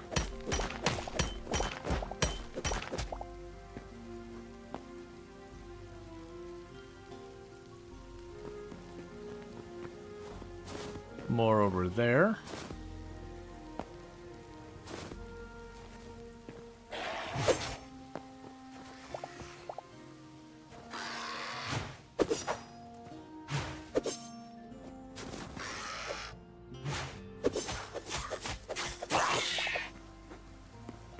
Okay.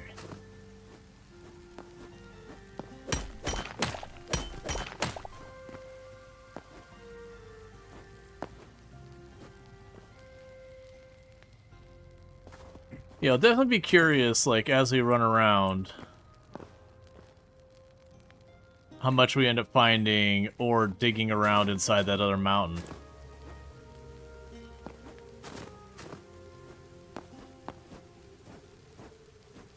We also need to... Oh, right, I was going to make the skull out of the lava rock, and I completely forgot. It's fine, I've already built a bunch of it.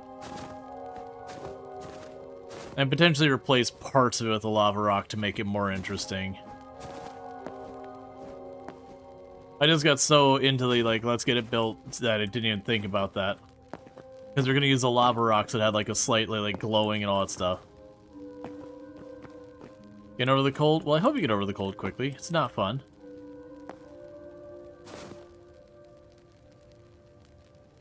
New truck broke down? That's no fun. Oh, it sucks when that kind of stuff happens.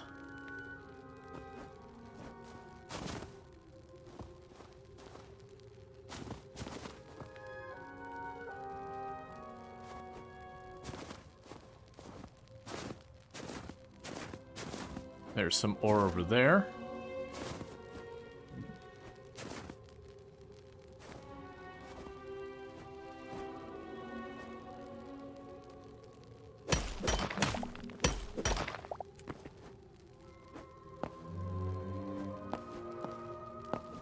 More up here.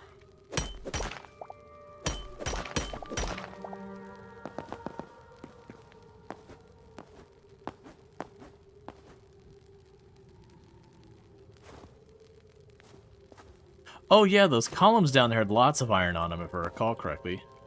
So we'll go ahead and mine this ore I see over here. Then we can head down towards those columns.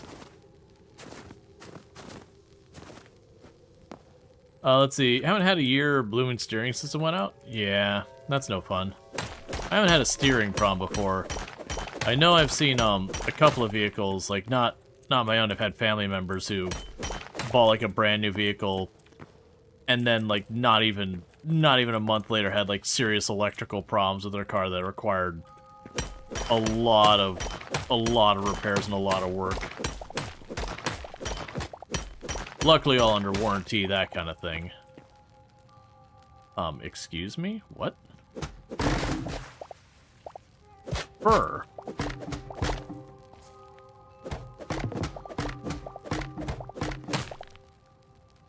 Okay, that's interesting.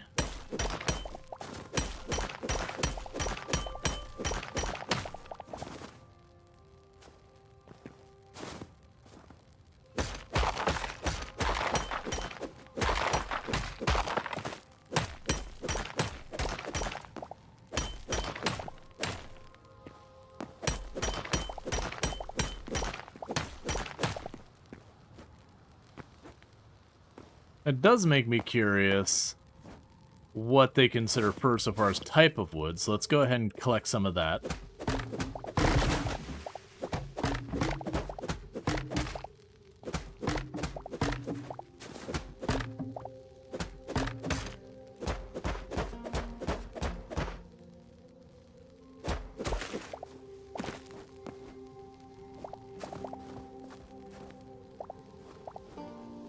That's a small one, that's a small one. I did see more of those things that... like the weird spires that,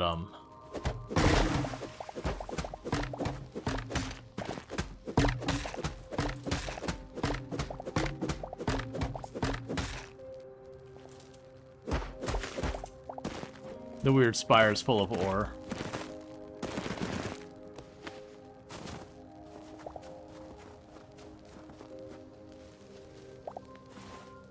Yeah, let's make sure we have 100 for...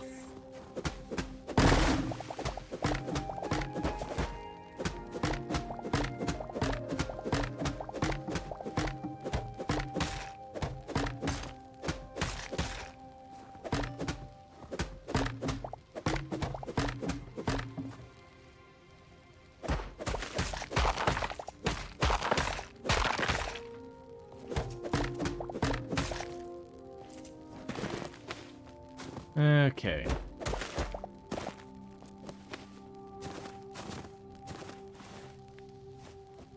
Probably one more decent fir tree should do it. There we go. There's no one of these things that has tons of ore. I think that's one as well. So you see like they've got all these things sticking out the sides of them.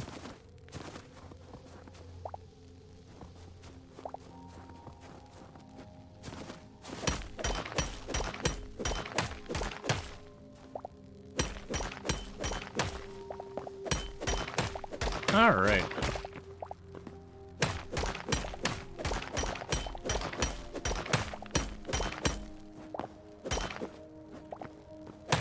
Yeah, I mean, there's kind of a little give and take with that. Like, there's definitely vehicles that get cheaped out in production. There's also a lot of consideration of vehicles now about fuel efficiency and, you know, safety side of things. And a lot of times when it comes to a lot of that stuff, the unfortunate reality is that it makes the vehicle more likely to have problems elsewhere. Like, it's, when I used to sell the weed eaters, it was one of those things that, like, weed eaters, as far as their, like, fuel efficiency and how long they would last, was way better in a lot of cases.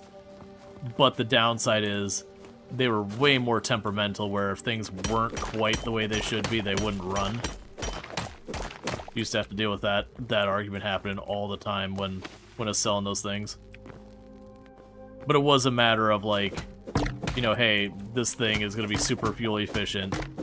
And, like, when you have to replace the parts, most of the times it's going to be cheap parts that are designed to be, like, the failure points versus, you know, the expensive parts like the motor itself going.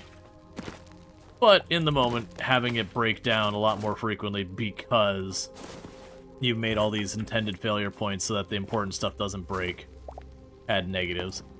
I imagine cars have some of the same. Plus, you also have cars that are just made cheaply. Alright, so I got over a stack of the irons. Let's start heading back towards the teleporter. But that should give me enough for plenty of repair kits for a while.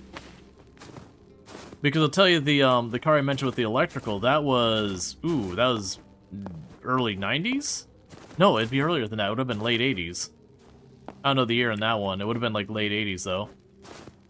Like I said, it came out of the factory and had electrical problems not even a month later. And there was the motorcycle I had a buddy who got. That would have been 70s, and his also just came off the production line. Didn't last but a couple of months before it had to have its engine replaced. Yeah, no, Ford trucks generally don't have exactly a good reputation for being reliable vehicles. Oh, they don't want to honor the warranty? Yeah, that's a whole separate animal. Yeah, that's... It's always one of those things that, in a lot of ways, feel short-sighted. Like, we go back in the day from, like, Sears. That was kind of the reason you bought stuff at Sears.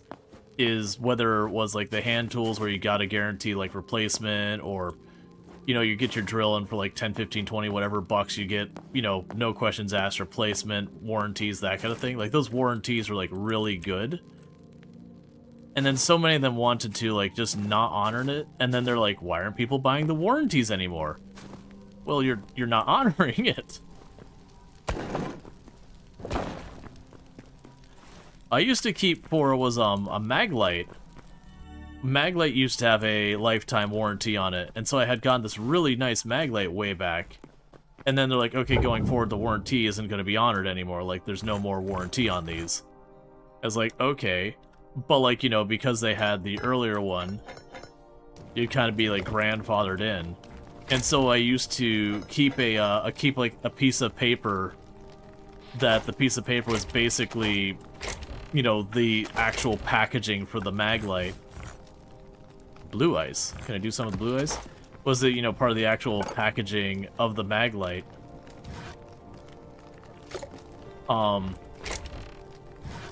And so that way when they'd be like, oh no, this doesn't have a lifetime warranty, it's like, oh yes it does. Don't you try and pull that on me. It's like, when I bought this, it has a lifetime warranty, and that will continue until, you know, until forever, basically. They're like, oh, well, we can't. So it's like, nah, the one you're selling's the same model I bought. Don't pull that on me. So I would always go in with that little piece of fabric, or that, not piece of fabric, that little piece of the container that's like, here's the warranty information. And the one person wanted to take it, was like, oh, you're not taking that from me.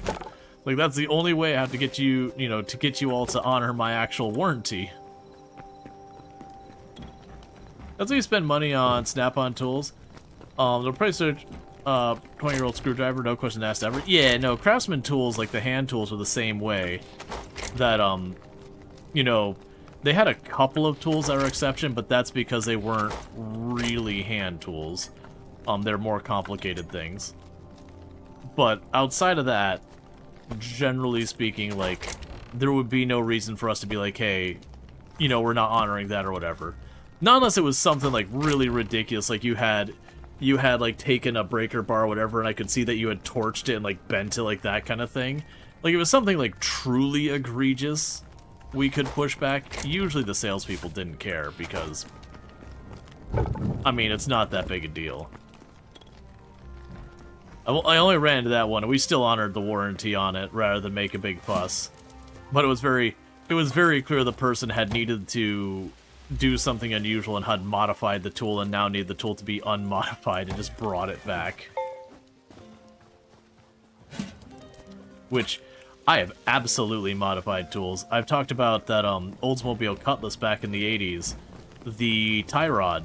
There's what's called a tie rod fork, and it's just basically a tie rod. It has, like, it's kind of what keeps your wheel from kind of going all cattywampus and all that. But you basically take a fork and you kind of wedge it between to, like, pull it apart.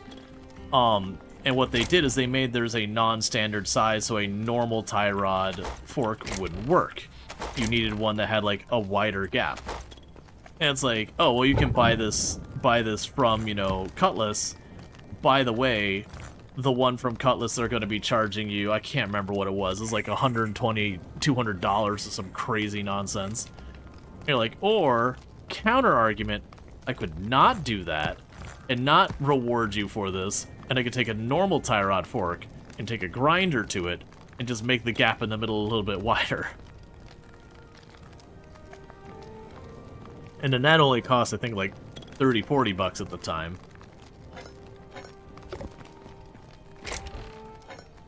That was, I don't know if they still do it the same amount nowadays, but that was something you'd run into with a lot of the, a lot of cars, is every car would have, like, at least one thing that was way outside, like, the normal standard size or, like, require whatever, so you'd have to get that one specialty tool or go for the dealership.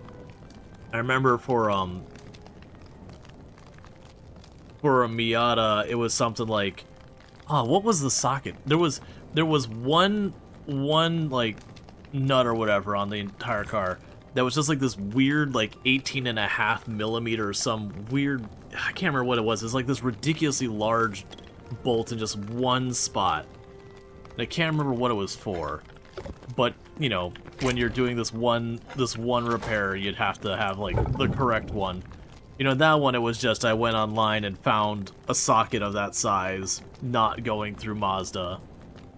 It was still overpriced, but just, again, not rewarding them. Let's see, now here I am fixing your old truck, because a lot less stress, NBS. I hear you're fixing your old truck, yeah.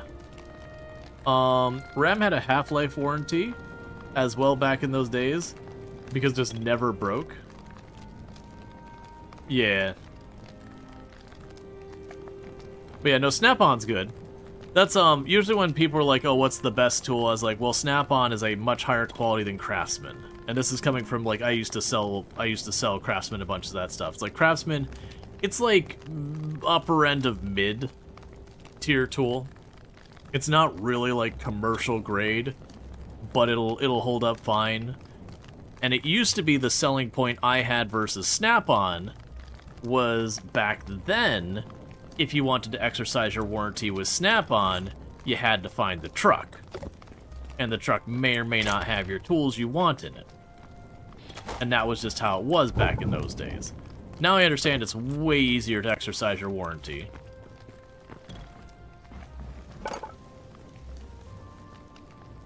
Let's see, now here you're fixing your, let's see. Used to love your dubbed Dram trucks. You can beat them to daylights and they kept running. There's lots of people refusing to buy new cars in the US. I mean, it's just a lot of, like, I mean, you have that in a lot of places. I wouldn't say a lot of people are refusing. I think that's kind of overstating it. But you have a lot of people who just have a preference for older cars.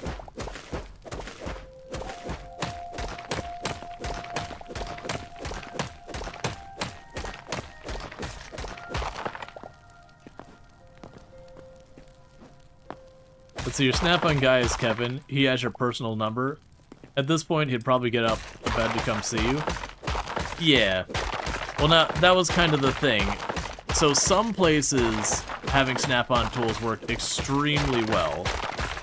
You could just reliably know, like, whatever the day of the week was, like Tuesday or whatever.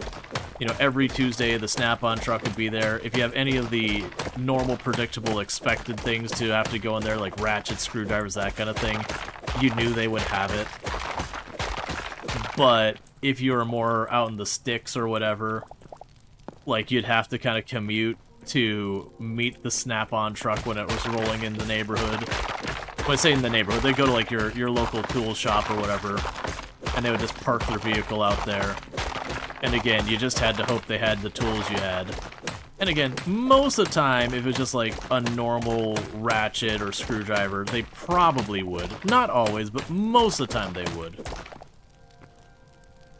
But the big thing was, if you had anything that's a little bit less likely to be, like a less commonly used tool that you got from them, that's when, you know, the truck might come by and just not have it. Also, if you're kind of out in the sticks, you were less likely to have the vehicle drop by as frequently, so it might not be a weekly thing. It might be like once a month or something like that. And again, that was how I always did my sales pitch. It's like, yeah, you know, if someone was like, oh, well, Snap-on makes better tools, like, you're right, they do. I'm not going to argue that. I know a losing argument. They do make better tools. But, like, when your ratchet breaks, you can just roll on by the Sears, and you're leaving with a new ratchet in, you know, 5 minutes. No trouble. But, yeah.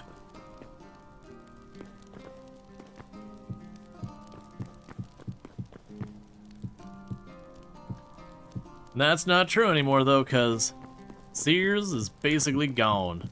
Last I checked, I think they had 5 stores left. One of them here in Central Florida, actually.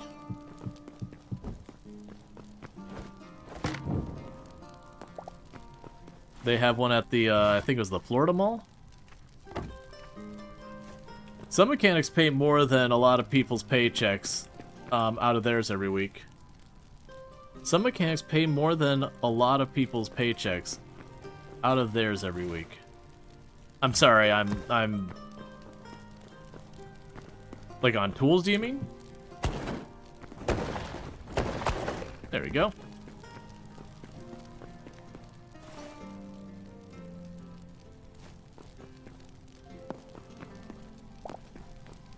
Yeah, no, I think it was just like a missing word or like confusing phrasing kind of thing.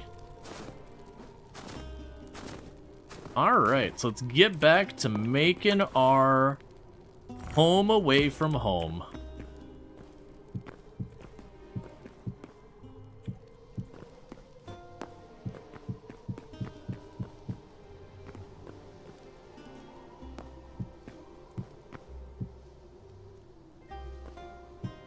probably start having that go back at this stage.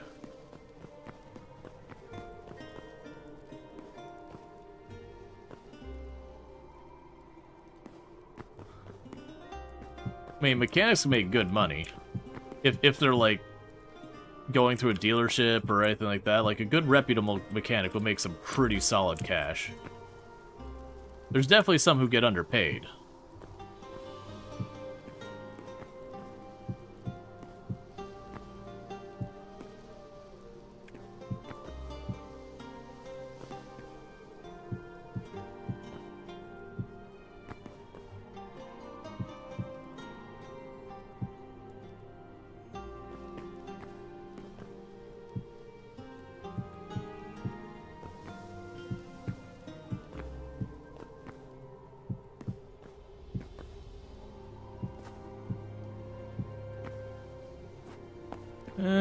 Okay.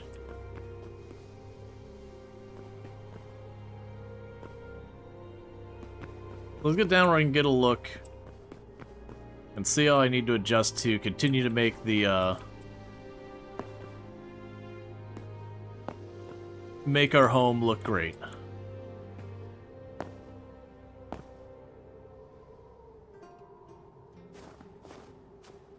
You're saying some mechanics are on a subscription, and oh snapping a lot? I haven't heard anything like that. Yeah, I'm too close down. Alright, so that ledge sticking out the front, that's not good. The rest of it moving forward is fine, but that little ledge in the front where I'm advancing forward, that shouldn't be that way.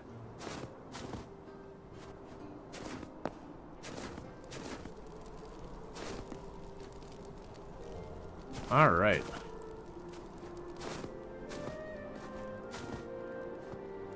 Use mechanics. It depends. Not everywhere makes you buy your own tools. Like, a lot of the more, like, reputable dealerships and all that, your tools are going to be provided. When you're just working for, like, an existing mechanic shop kind of thing, that's where it kind of depends. There's definitely ones that are really reputable, really good about it. Your tools will be provided. And there's ones that basically you're kind of almost effectively an independent mechanic working out of their garage to a certain degree. But then, you know, you have a schedule and everything. There's a lot of stuff like that here in the US that gets kind of squirrely. You'd have to say from your own experience so far, new cars suck. There's definitely good new cars, and then there's definitely new cars that you know, aren't as much so far as holding up and whatnot. All right, let's plan to have the eyes at this height.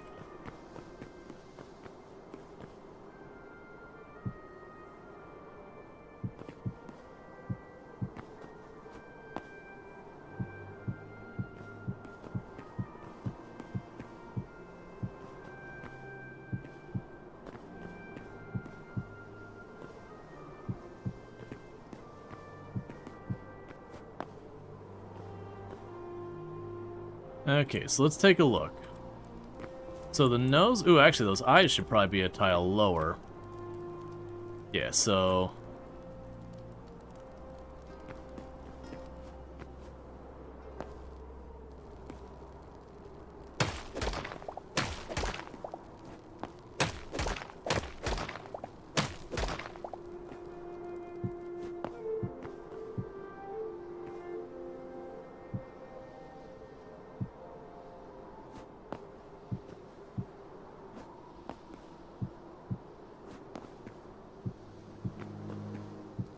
But you can definitely get cars that are good and bad and all that stuff.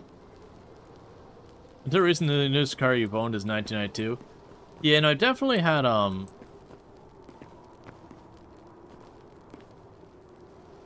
Yeah, and I can't speak for trucks because I'm just not someone who's ever been interested in trucks. They're just not my preference. I'd rather have like a super duper fuel efficient car. Not like I want a smart or anything like that.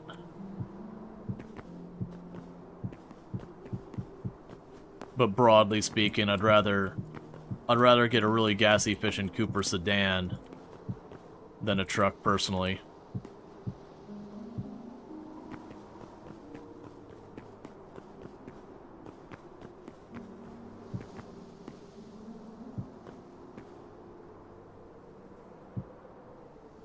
Yeah, there's definitely some time frames where a lot more mixed bag into production.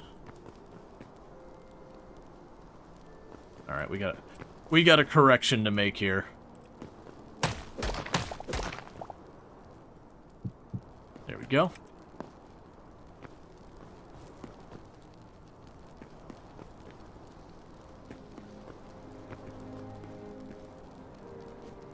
Yeah, unfortunately, this side of this is a little off. We're gonna adjust it. It doesn't need to be perfect.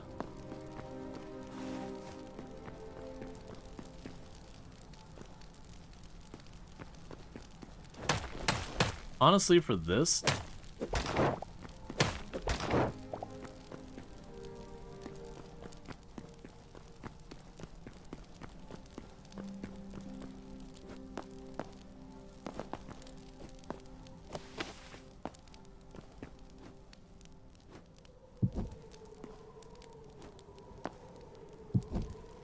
there we go.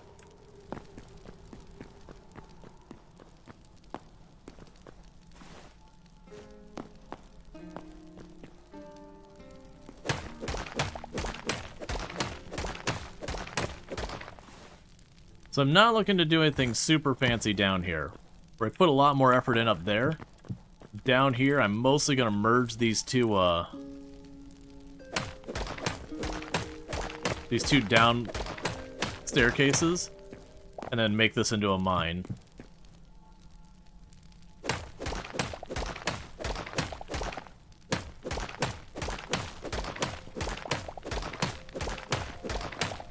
Does it need more block?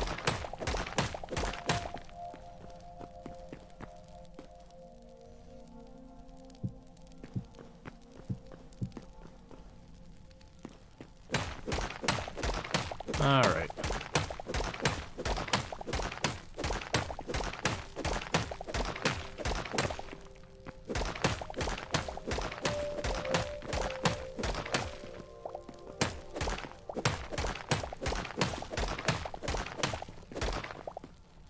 It's the thing with older cars, you buy used now, it still drives survive test. Most of the crap cars from the 90s are already scrapped. Yeah. Yeah, no, there's definitely going to be a survivor bias kind of thing. Because it's definitely one of those ones that, like I said, I've known a number of people who bought their cars, like, late 80s, early 90s, early 2000s. And there's probably more of them who had issues than didn't. So I think cars just being kind of like having a significant number of problems and all that kind of thing, I don't think that's a new thing. Like, there's definitely some cars that just are more problematic than others, i.e. anything that Tesla's ever made is more likely to break than it is to run. You know, or you have like Harley Davidson is historically notorious for constantly having problems. Not really a car, but you get the idea. You know, then you've got vehicles that have a reputation of being more reliable, like Nissan trucks and all that stuff. Yeah, and Jeeps are notorious for having problems as well.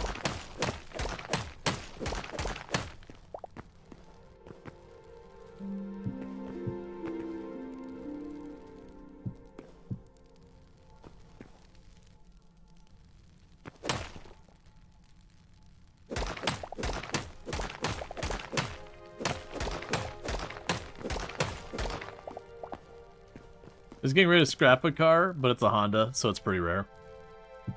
I have definitely seen a lot of Hondas at the scrapyard. That's, when I got my first car, it was a Honda, and I spent a lot of time at the scrapyard getting parts out of wrecked Hondas. When I say wrecked, I'm talking like junked. Some of them were wrecks, but a lot of them were just old. And when I say old, I'm talking this would be early 2000. We're looking at like late 80s. That were at the salvage yard because it wasn't worth trying to fix them. There's definitely a thing to say that there's like almost a nostalgia. There's certain things that it's very easy to have a more positive than reality view on something or a more negative than reality view on things, just due to personal experiences and that kind of stuff going into them. And especially when you're talking about things historically, like, it happens all the times in gaming where people be like, oh, games of the past were just better than they are now. And you look like, nah, man, you don't remember buying computer games back in the day if you say that.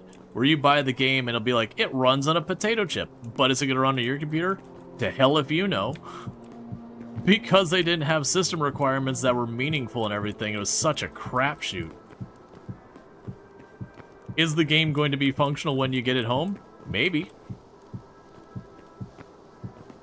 That depends.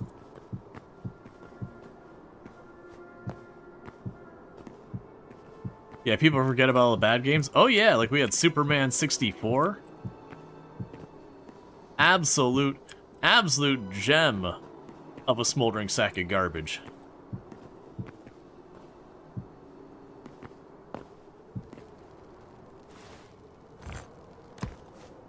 Spore is a lot more mixed bag.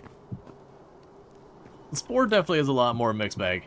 Hey, Sui, thank you so much for the raid. I hope you had yourself a good stream. I believe I saw you're doing some GTRP over there today. I hope you had a good time with that. But welcome in, Raiders. Oh no, it says Power Washing Simulator. My apologies.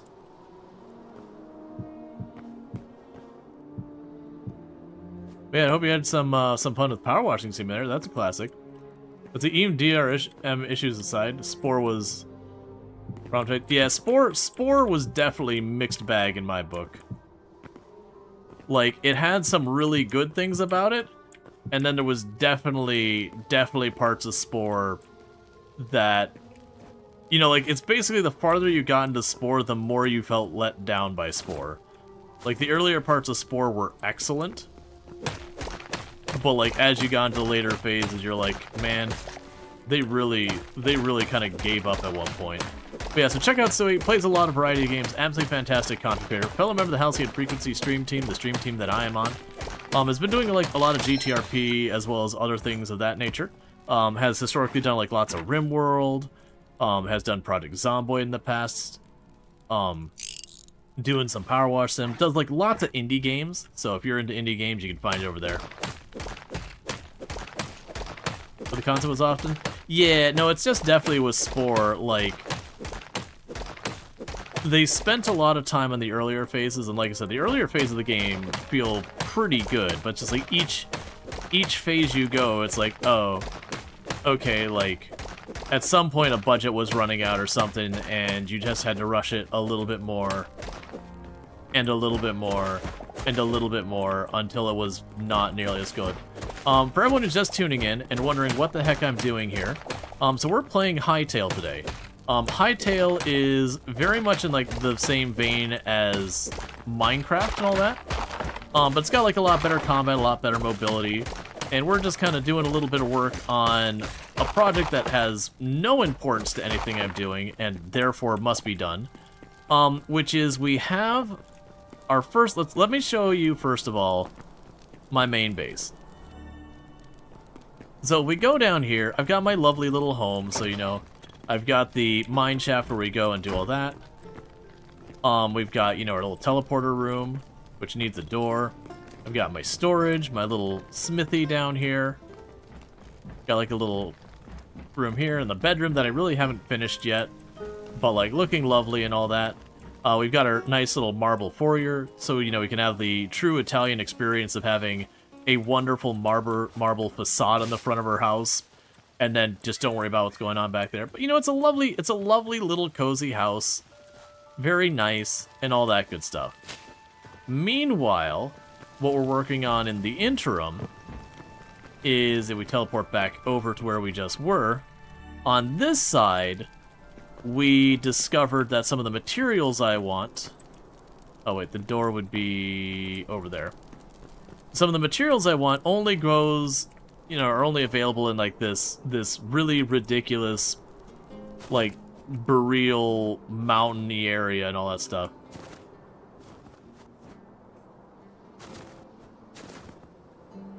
Playing Hytale, not complaining about things being new quality. So in the meantime, we're slowly working on our skull, our evil skull lair. You can't see it very well right now, but if you look down on the map here, it is on looking over these two cities down here, and the littler one over there. So, you know, sometimes you just need a giant skull to stare down at the wilderness below.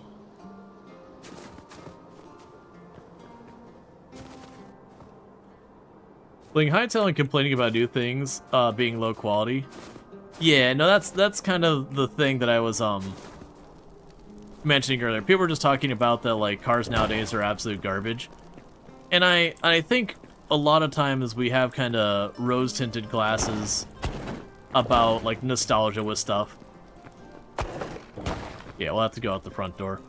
And I was giving the example of games that you'll have people like, all the best games were in the past. It's like you're forgetting all the crap games that were in the past, because we had a lot of them. And thank you for the follow. Welcome to the stream. Let's see, if you make it a skull from the top down, then it would show as a skull on the map. I'm aware. I'm more looking for, like, the evil layer skull, you know, kind of look. Where, you know, you look from down below and there's just the skull looking down upon the people below. I'm looking for that kind of vibe, because the other place is just a cozy, nice little house.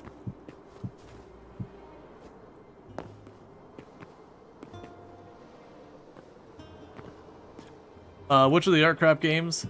Oh man, I even had a post about this on Blue Sky the other day where I listed off like a good 8 or 9 of them. You know, games that people have kind of erased from their memory because they're so horrifically bad. The easy one that always comes to mind is Superman 64.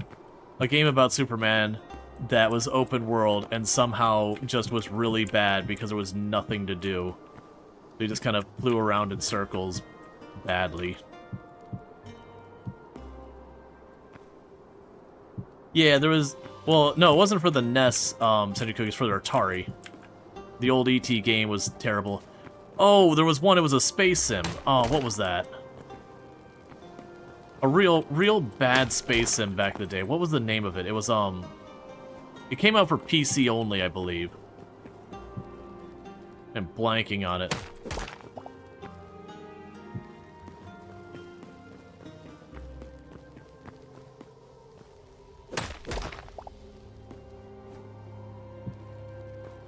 No, the X series was good. I liked the X series. This would have been probably before the bulk of the X series came out.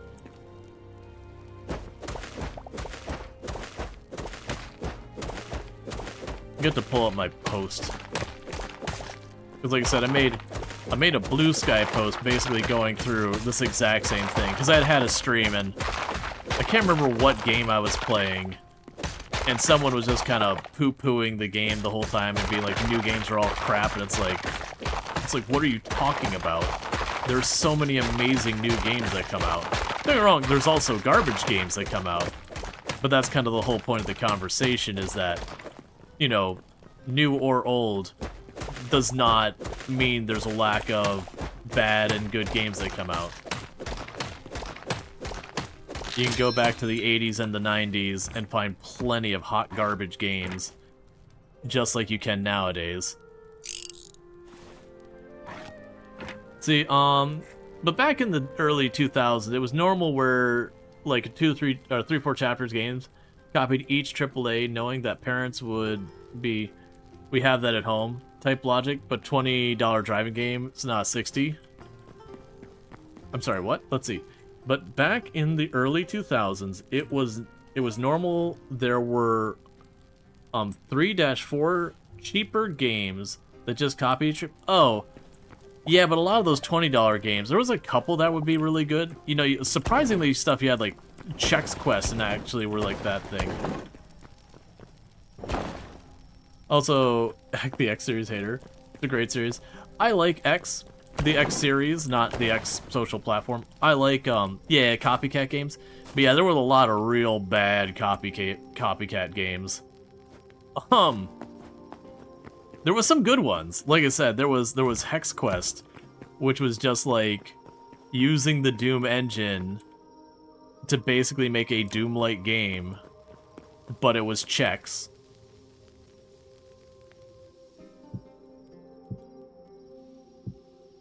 Can't see it all and I dislike it. I really wish, by default,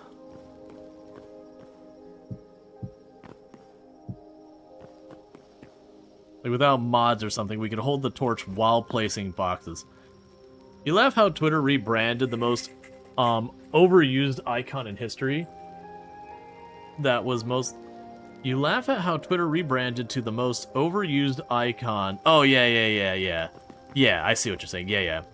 That they went like, oh yeah, we have a verb for a brand name, which is like, anyone who's into marketing would be like, no, you don't. Like, if you get a brand so strong that like you are just the word people use for that thing, you stick with it.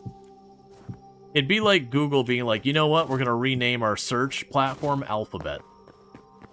They renamed the or no, they made a parent company Alphabet, and that's fine. But it'd be like taking Google and being like, hey, let's rebrand this. You'd be like, no, literally people use your company's product's name as the thing to do the thing. Yeah, no, that was the thing. Like, at a time when there's so many really garbage clones of like Doom and Quake and all that, they're like knockoffs that people endlessly made fun of and everything, it was weird to have, you know, like, Chex Quest, this thing that, for all intents and purposes, is just another clone. But, like, no, really, it's actually good.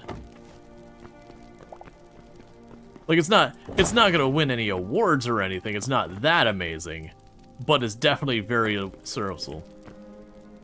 Musk has an obsession with naming things X. Well, the reason he does, if you're not aware of this, it's because way back in the days of PayPal, he bought the domain X and was like, dude, we need to use this domain. Like, you know, I paid a lot of good money. It was like, this domain is going to be amazing. We should use it. And that's part of one of the things that got him kicked out of got kicked out of PayPal, was this obsession with being like, no, we need this domain. Like, why wouldn't we use it? It's a single letter domain. This is amazing. We should use it. And it's like, well, no, we've already well established ourselves as PayPal. Why would we throw out all that product recognition? And he kind of would not back down. And so eventually they're like, you know what, screw this guy. It wasn't the only thing. There was a lot more that was thing, but he would get his opinion set, and there was no reasoning with him.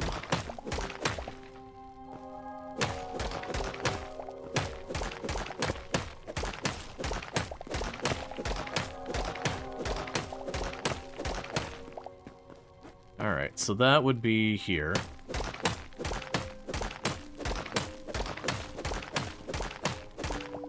And this is where we will put a mine shaft here. He is still that way? Oh, no, he absolutely is.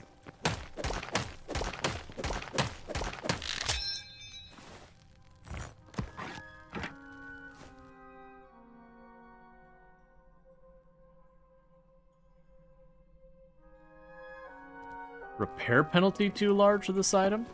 Oh, can you only repair it so many times? Okay. Interesting. I was not aware of that. So you can only repair your stuff so many times. I don't know what to do with all my old tools. It's like trying to reason with a wall as it's actively falling on you. Yeah. Huh. That's a medium hide. That needs to be processed.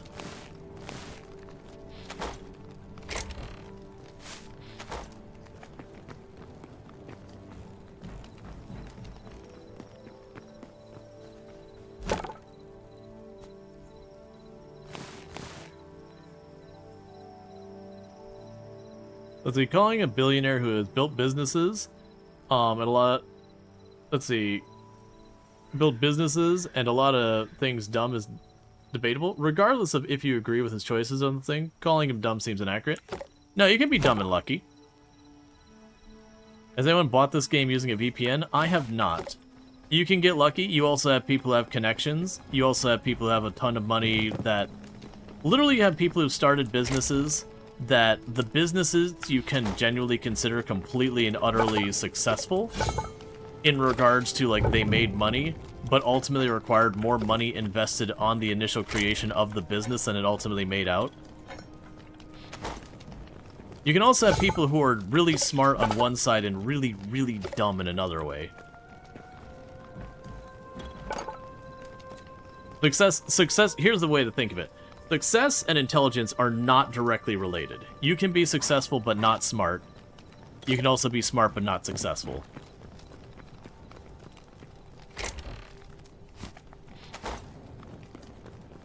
So you argue the lack of depth in understanding could help someone narrowing their focus of success? Yeah. I actually think it's a pretty big problem we have that people equate success as a smarts and intelligence. Because you have someone who manages to successfully make a business, and it could be right place, right time, it could be put the right people in the right place. A lot of times it can just be luck. Part of success, even in content creation, part of success is just genuine luck. Like, just straight up luck. As much as I put a lot of effort into this, do a lot of planning and all that stuff, a big factor of this success is luck. That's no different with other businesses either. I say as someone who used to run a successful business myself, and then ultimately decided to shut down because I'd rather do other things.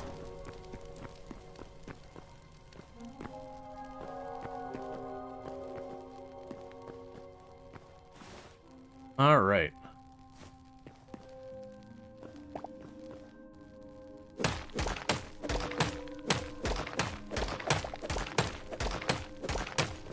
Yeah, no, that's the thing. It's like, for the person who, you know, bought a bunch of stock in Google or Microsoft back in the day, on one hand, you'd be like, oh, they were very forward-thinking or very much. But if all the data they had pointed that was a bad investment, that wouldn't make them smart for doing that. There's people who became incredibly wealthy putting their entire life savings into Bitcoin. There's also people who got, like, absolutely stupid amount of monies going to the roulette table with their life savings and every asset and going red or black. Just because they succeeded doesn't make them smart. They took a big risk and it paid out. I would hardly call that a smart move.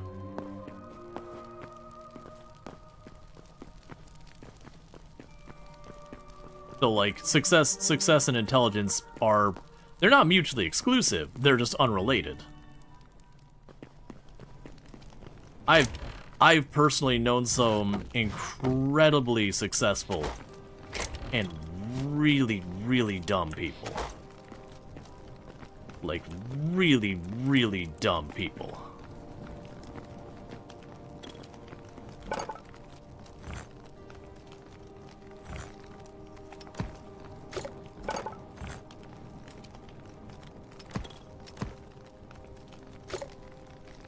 Oh, I wanted the lamp. That's what it's here for. For the lamps, I need the copper ingots and some tree trunks.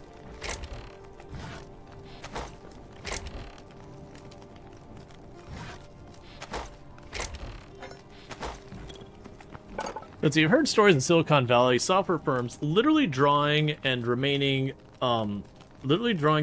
capital and going to relay black for almost 50% chance to save the company. It's not a good business, but it's a real story that sometimes happens. Yeah, well, that's the thing. It's not to say being successful in business requires you to be dumb or to be smart. It's just they're unrelated things.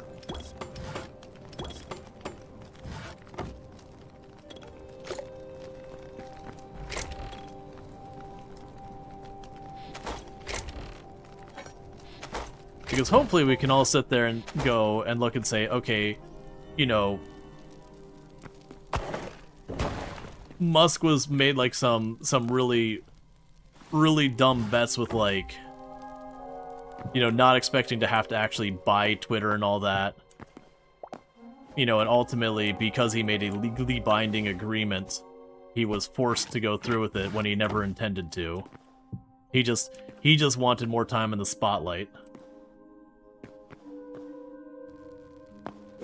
And then he got stuck doing it.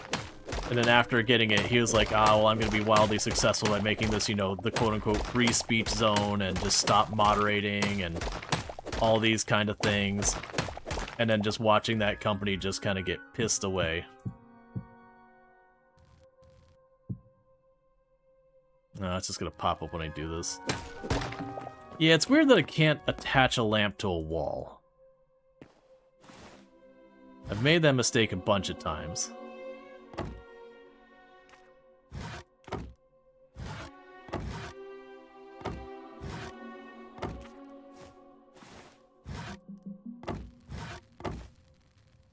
And part of that's because, you know, Vintage Story in the past, playing that where you can just put a torch, or sorry, you can put a lamp on a wall and all that kind of stuff.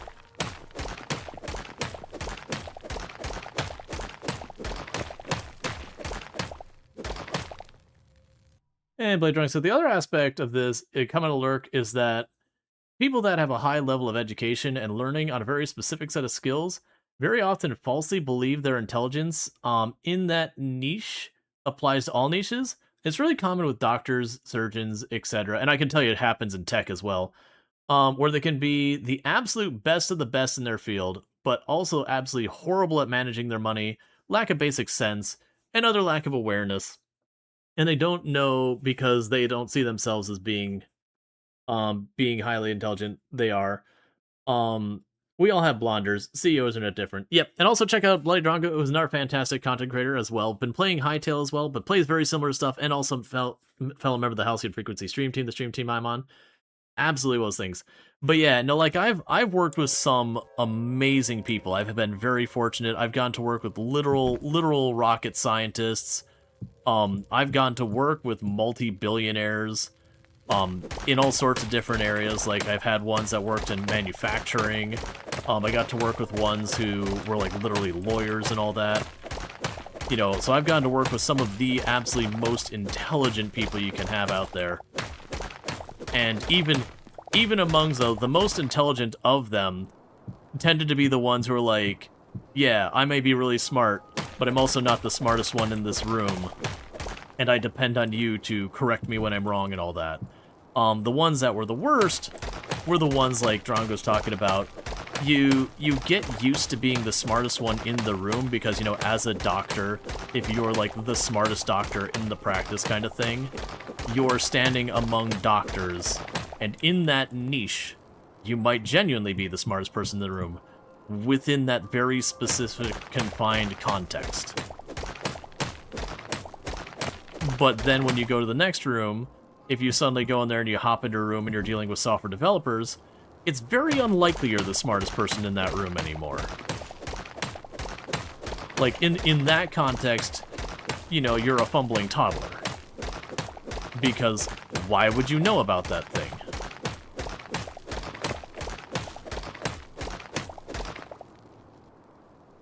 But yeah, and again, there's also a luck component with success. Like, you can make all the right calls. There's still a certain amount of luck. You have businesses who do everything right, but just, you know, the current circumstances completely out of control just throw things off and take you by surprise.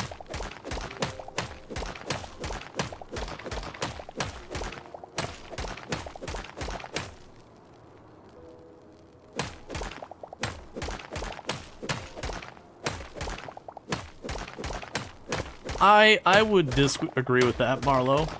I feel like that's a somewhat jaded view on medical professionals. There is certainly a lot of memorization, but there is also a lot of critical thinking going there. So I feel the characterization that, like, you know, doctors can't critical think, or it's just like not a priority and all that. I would disagree with that. You certainly have crappy doctors out there. I'm not saying there aren't. but I would not necessarily agree with that. And I say this as someone who has had to go through a couple of pretty garbage tier doctors, but I wouldn't see it was a lack of critical thinking. I would say their issue was more, how do I want to phrase this? They allowed personal biases to impact their care, such as they were no longer being objective in what they're doing, or just lazy. One of them was just lazy, which wasn't a critical thinking or a memorization or an anything aspect.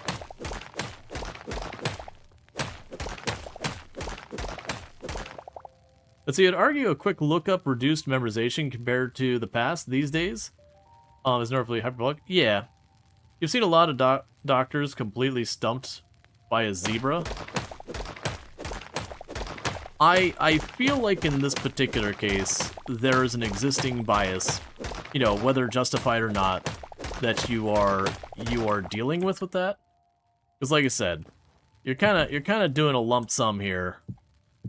That's kind of being very doctors bad. And I understand you'll probably be like, not all doctors. But yeah. And hey, Blink Blink, thanks so much for the raid. I hope you had yourself a good stream. I really do appreciate it. Hope you had a good time playing some Hytale as well. Excellent. I hope you've been enjoying it. I hope things have been going great in your stream and all that. For those who don't know, Blink Blink, absolutely a fantastic content creator. Highly recommend checking out. Also playing some Hytale. Had the pleasure to get to see them at TwitchCon and everything and all that, which was wonderful and all that. They are absolutely fantastic. So highly recommend checking them out. But yeah, you'll find, to circle back to the topic that was going into this, you'll find, broadly speaking, for me personally, I tend to be pretty negative against when people have kind of anti-intellectual takes. You know, where just like kind of really poo-pooing on people, like as a broad profession kind of thing, that kind of thing. Because I do run into a lot where I have personally had in my career plenty of times where you'll have some higher up who will make some call, and then the appropriate party for doing that will like push back and be like, hey, you need to, like, you're not considering this important detail. And they'll give the classic, oh, you're too close to this, or whatever. That kind of thing. Yeah, no, exactly, Cerise. But even with the negative things,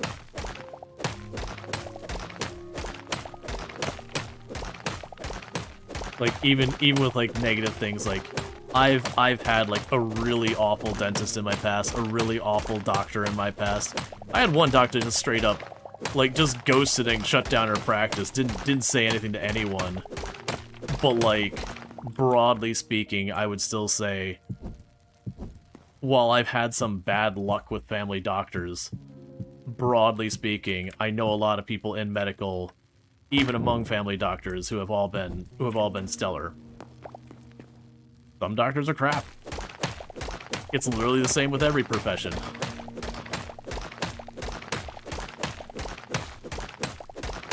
You have a set of more than one person, you're probably going to have at least one person who's, you know, below average, not great about it.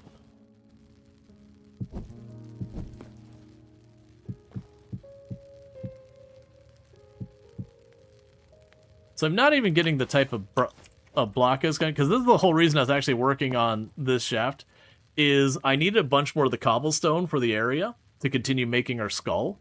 And then we kind of mined through that. Now we're just to like regular old cobblestone.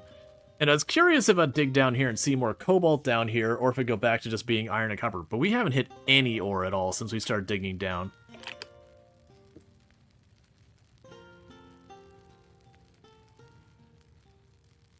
But yeah, you'll find, generally speaking, when someone is or just in general, when people like broadly like, oh, Like, we even have, like, when people are just, you know, saying negative things about politicians, which, of course, politicians, there's a lot of real crap ones out there. But even then, when it's a blanket statement, it's like, well, no, there are good ones, too. And, like, it's sometimes hard to notice because the bad ones do have a tendency to just kind of dominate the narrative. Because they're the ones doing the more extreme things that kind of grab people's attention. Versus the competent ones usually are kind of staying quiet, just getting the job done. Yep. I've had the pleasure to work with a lot of them. But yeah, that's the reason why almost any time that there's like a really big negative blanket statement about insert whatever, or even most, I'll usually push back in that language. It's really easy to unintentionally other people.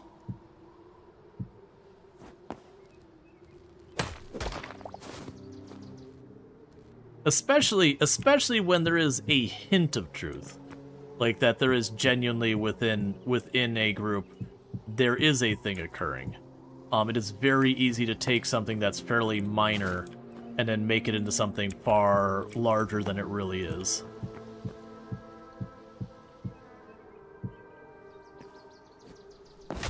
Well, it's holding control, but we fell off anyway. That's cool. You're not anti-XL. You are pro. You just see a lot of docs, and your parents are retired age, and they spend a lot of time with the docs. Many times the docs ignores what's in front of them because the book says that, and they will not do it. Yeah, I would take that down to the doctor you're interacting with is just lazy. I wouldn't even say it's a matter of competency or anything. They're just lazy. And I've certainly seen that in pretty much every profession.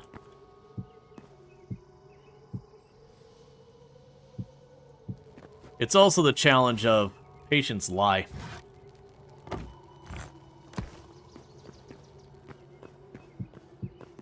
You should listen to your patients, but it is a thing that causes, unfortunately, after long enough for people to just not listen, which is a problem. There's a lot of professions that run into that kind of an issue, too. Where after being lied to or misled or whatever, you just stop listening. Which is its own issue.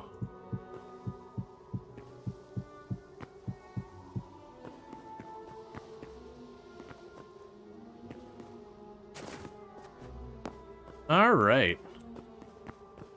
I was debating whether or not I wanted to put snow on top of it.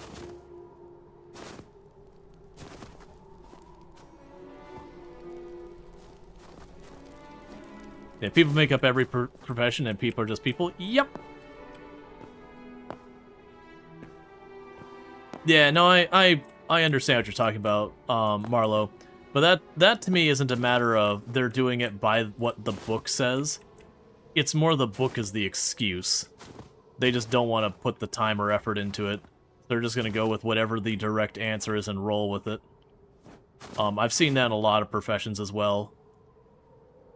Like, I see that in, like, IT side as well, where it's just, you kind of look at stuff and be like, statistically, what's it most likely to be? Cool, well, that's what we're going to run with. Alright. So, it doesn't look as impressive where you can't see the fire down here, but we've got our wonderful skull overlooking the village out in the distance and everything. Why did we make that? Why not? Is it practical? Did I spend a lot of time doing it? Absolutely not practical, and I did spend a lot of time doing it. You think the eyes are too small? Yeah. I think the eyes are too small, and the top part needs to be a bit taller. It is Skull Crusher Mountain. It actually does have glowing. You can barely make out the green dots. It's just, unfortunately, from this far away, they're not fully rendering. Yeah, I think you're right. I think the eyes need to be one block taller. And then genuinely the whole top part of the skull probably needs to be a little bit taller. That's a lot more like Neanderthal or like ape skull than human. It's got its brow is a bit too bright, too wide. And it's kind of the top part just kind of flattens out way too early.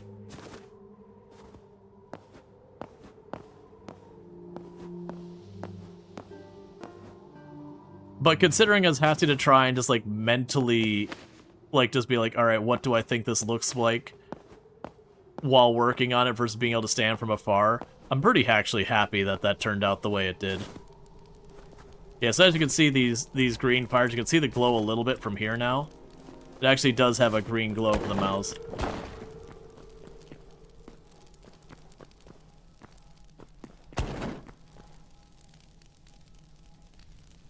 What's going to be my best way to correct that? Bum bum bum.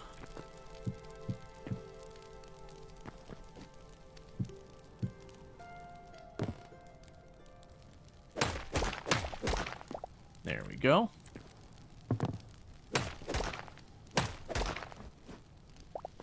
Okay, almost jumped right through the eye.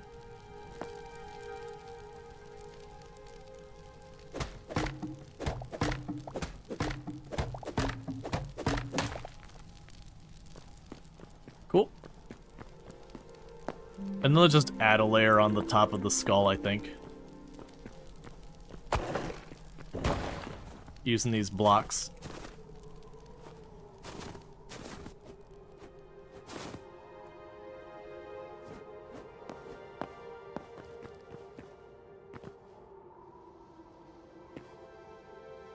Actually, I might be able to fix this without even putting that much effort into it.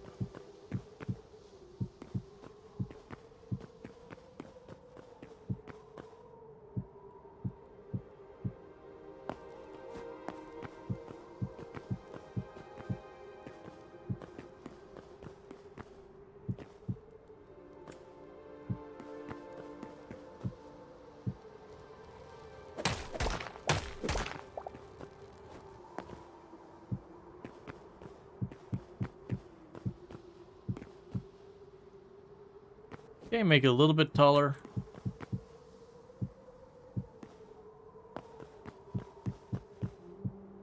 And for right now, this doesn't even matter if it goes the whole way back. Just from the profile, they won't be able to see it. Okay. So that should make it look a little bit taller from down below. Alright, so for actual progression things,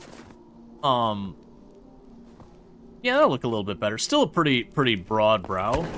But I think we're looking pretty good there. So let's go back to teleporting and actually start working on progression again. Because I was like, we know we're going to be going up here a lot. Let's go ahead and work on this stuff. And then proceeded to get absorbed in that effort. And then that's all it's been worked on for a while. So we'll drop all that stuff in here for right now.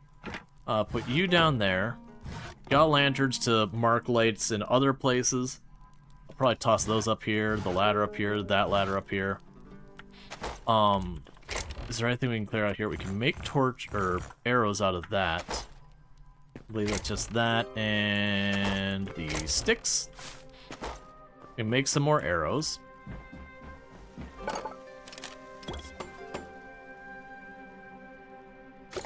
Cool. Okay. So, if we want to make mithril and all that, so I haven't seen, when we look at mithril, it gives us no information. Same with the storm leather. When we look here, so adamantite is a rare metal once instrumental to the advancements by the peoples of Crucible. Thought the remains of the city of the former splendor, traces of this resilient ore can be found in the depths beneath the scorched lands. So that one's pretty straightforward. We just need to go to scorched lands and diggy holes. So let's go ahead and go to ash.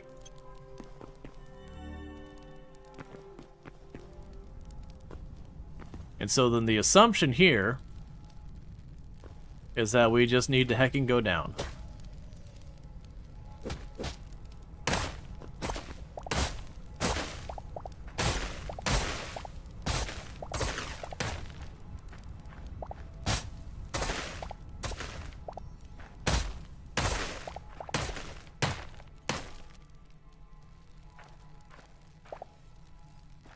Okay, I think...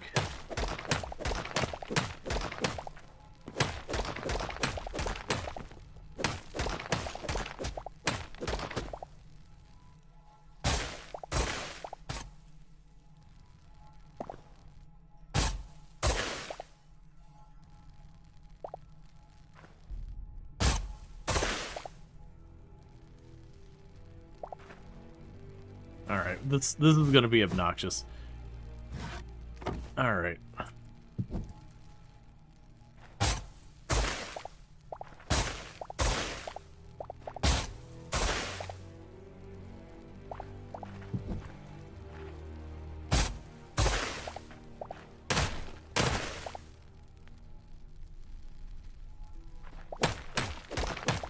Up 1 second, we need to put that back in the torch.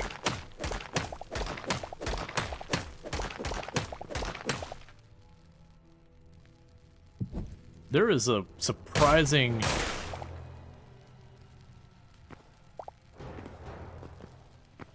Oh, okay, just cleared the whole spot. I was like, what?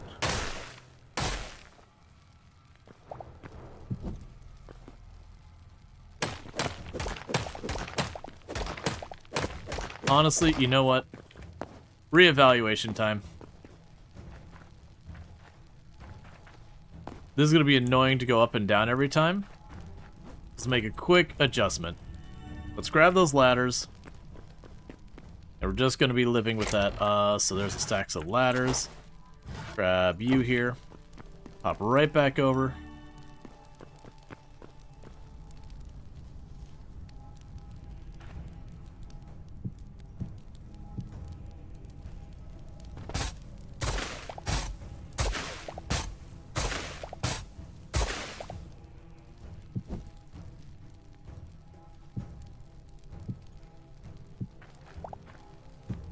Okay.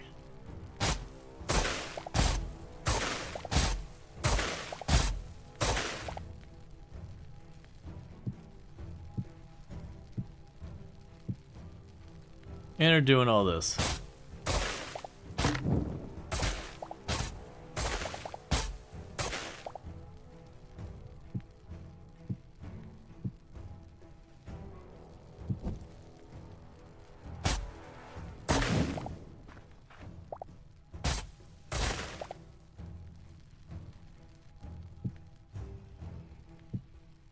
It's how much of this tile is just dirt is really surprising me. You're just so much dirt the whole way down.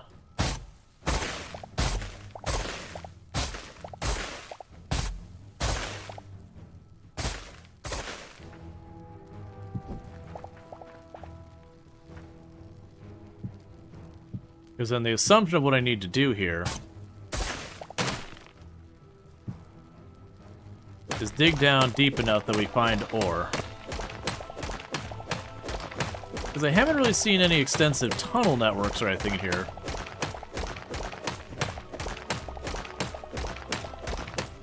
So then the hope would be that we do end up finding that. We have seen some pretty wild enemies here, and one of them was dropping high-end bars. The problem is I didn't see enough of them. Like, we were fighting them, but on the whole island, I think I saw like 3 of them.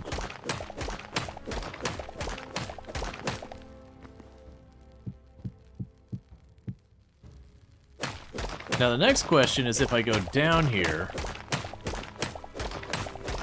if I go too deep, does it no longer count as a Scorched Lands biome, but goes back to normal? Or do I need to go deep enough to actually find the material underneath? Because my assumption is we're going to be looking for caves or whatever.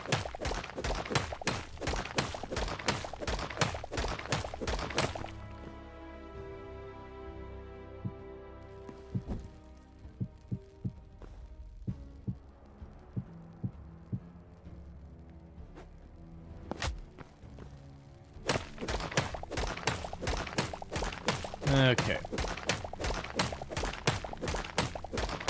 And I didn't have plans to do anything like a skull or a ridiculous home here.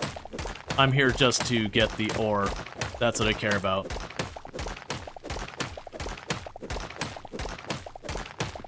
And then the Mithril's the last question, because that has no information about it.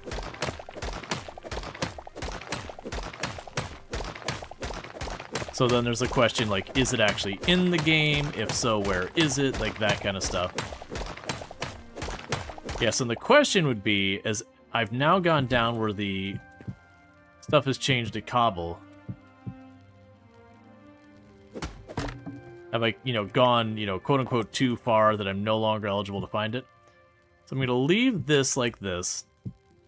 And I guess run around the surface and see if we find a cave system to duck into. It is one thing I find a little rough is I really wish I could hold a light while running around with actual stuff. You can hold the sword in a light, but, I find myself constantly missing being able to hold a light while doing other things from Vintage Story.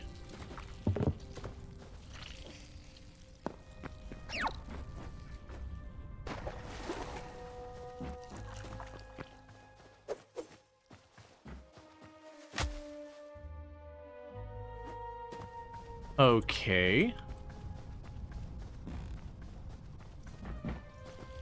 The horse up there is new.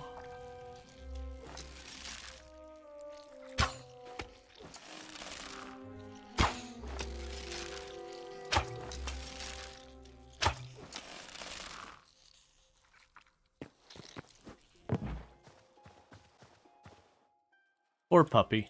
Poor horsey.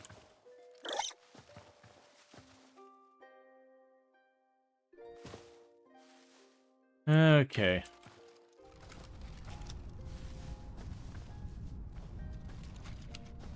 Let's try going down in this lava flow caldera thing, because I'm curious what that is. I think it might just be orange crystal bits.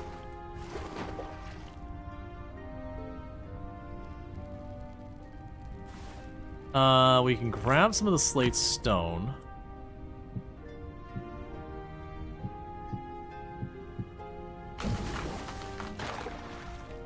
What the heck was that noise?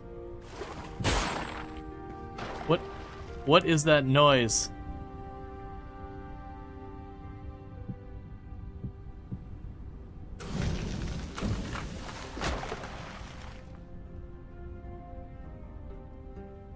Is it too hot?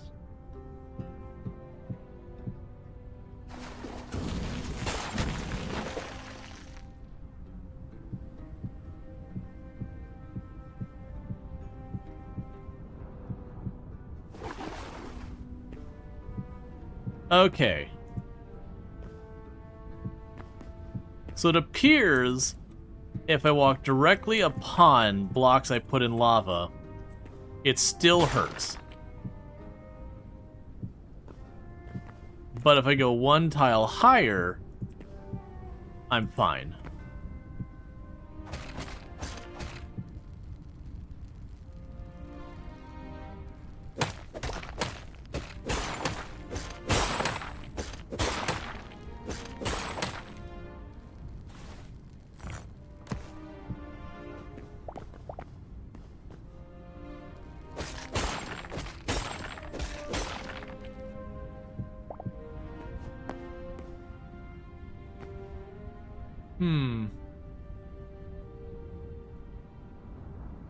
We've got...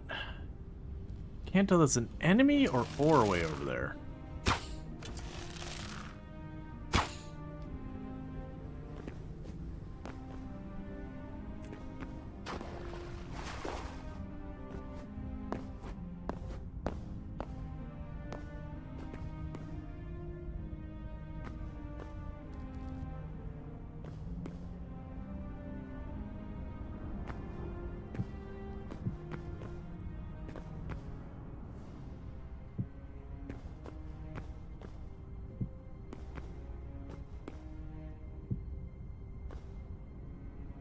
Okay.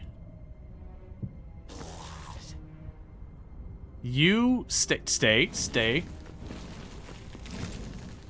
No one needs to die here.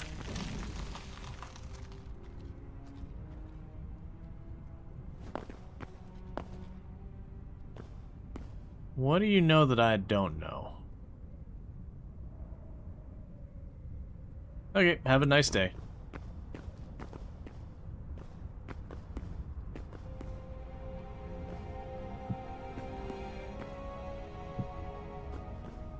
Alright, just waiting for one ranged enemy around here.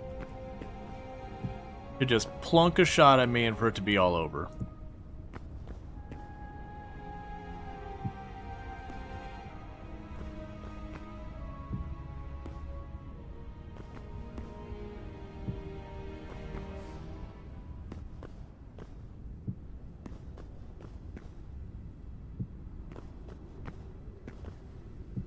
All right.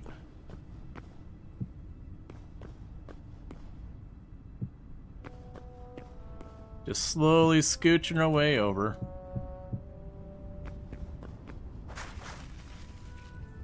So that's junk.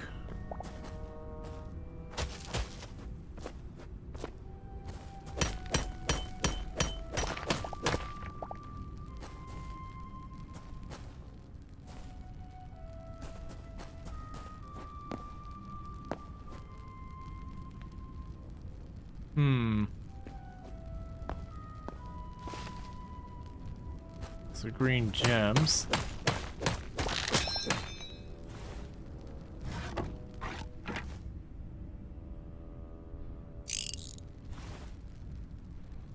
Yeah, I think it's every time you repair it, you get diminishing returns, which I'm okay with because it seemed like I could reuse the same thing a lot. All right, before we start going down below, because we weren't finding what we're looking for down there, start running around up here.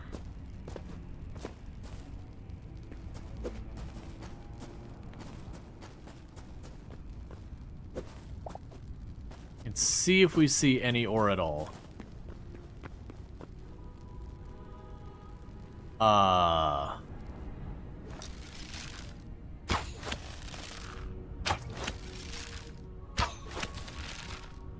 Let's go ahead and kill Death real quick.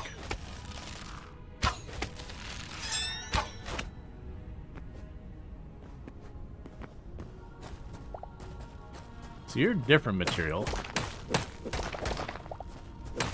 Okay, so it just comes across as volcanic cobble still.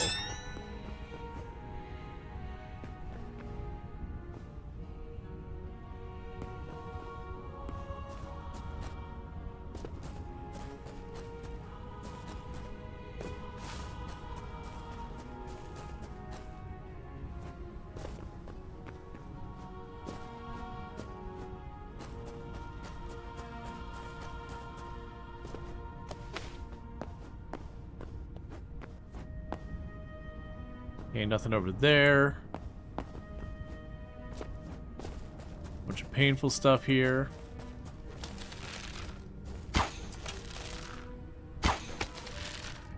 Okay, so the head's not real.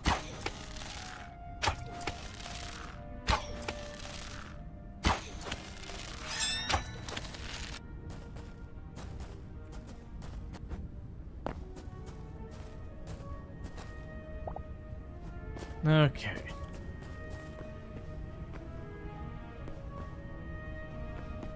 We got a bunch of these, like, lava holes and all that.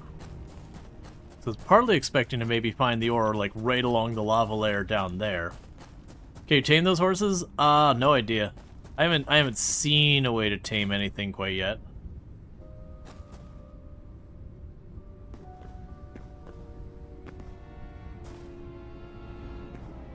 That's rubble.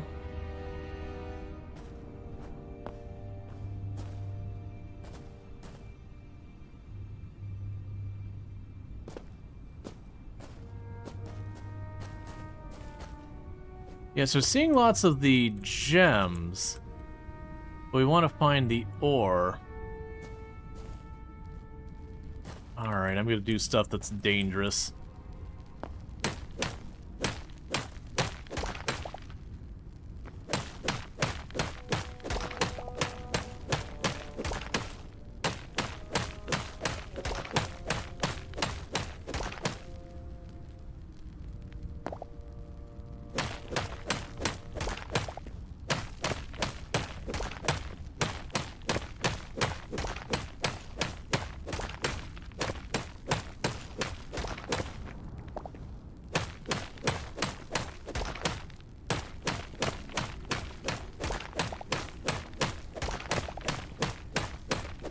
Let's see if we go under the pool of lava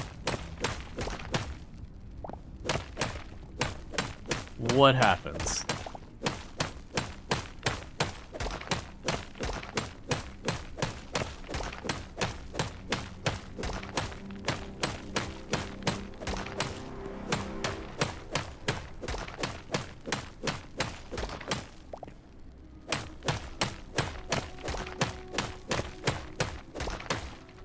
So let's see, if we're looking at the map... Oh, that's interesting. You can't really make out the pool of lava. Because it could be one of these things that it spawns along the pool of lava kind of thing.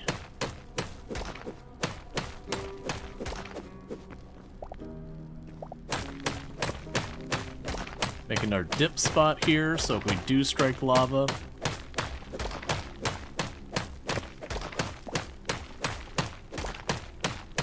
I was expecting the pool of lava to be deeper, honestly.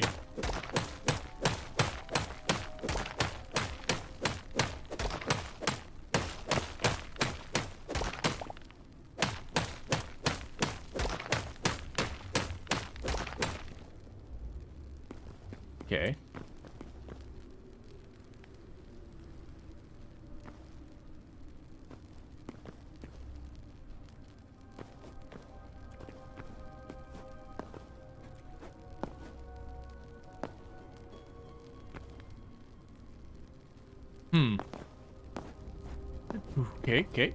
Let's not just straight up jump into the lava if we can help it. Huh. So it mentions I could find it here. We haven't really noticed it digging underneath much. And the other ones were all on the surface. Like you could go underground to find more.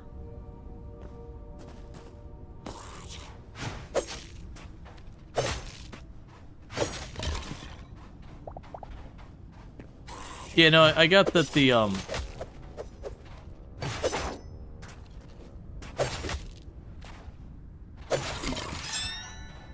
physics and all that.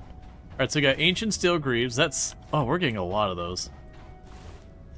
Let's grab our food. Yeah, I wasn't worried about the physics. It's just trying to find... Don't spoil where it is, by the way. Just trying to find where this ore is. I was like, okay, well, let's run with the idea that maybe it appears under the pool of lava, so I have to, like, go down below the pool of lava and do we can.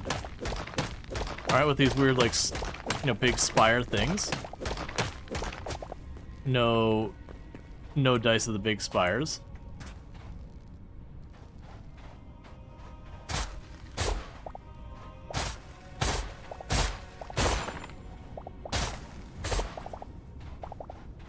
Okay. Just dig that up. Oh, there's charcoal just on the ground here. That's interesting.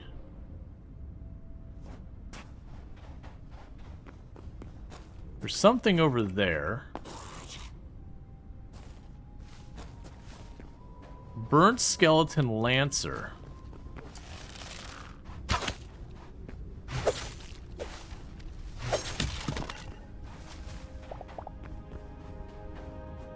Okay.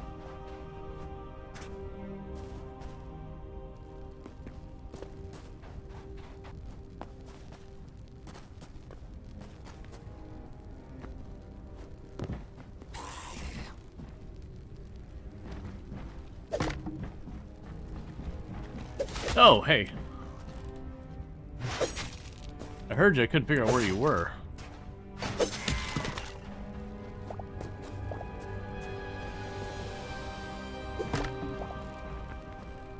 Alright.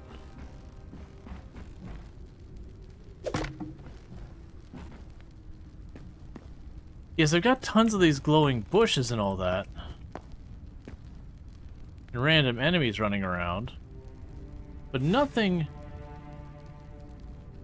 that screams to me.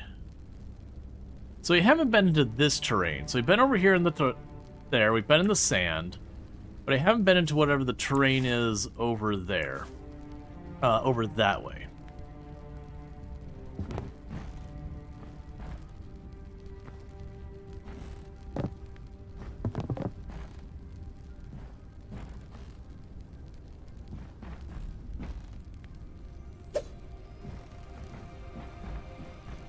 Looks like there's way more below here.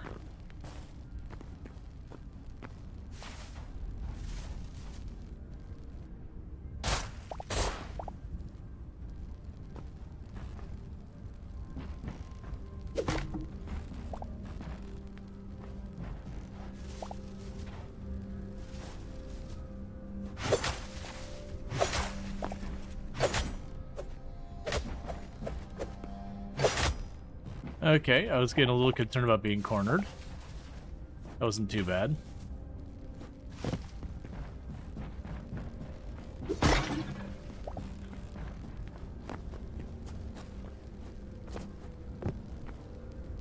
Is that all the farther it dropped down? Okay, that's not as bad. I thought like just drop down into the abyss kind of thing. Alright, so over here was the area that we haven't had a chance to check out.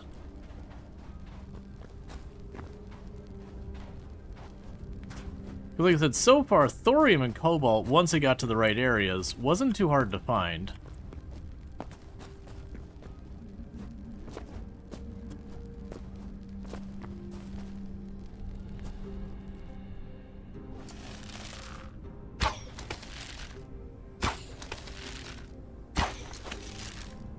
Can't see, but I'm just gonna assume it's gonna work out. There you go. Show me those eyes.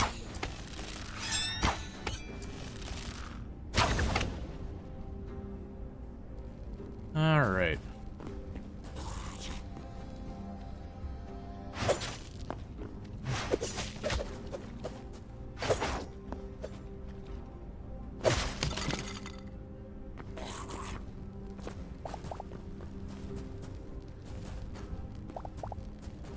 Ooh, you just straight up dropped three cobalt bars? Am I in that area? Oh yeah, we're in this area. So that's just the nature of how the ground looks is all that's changing.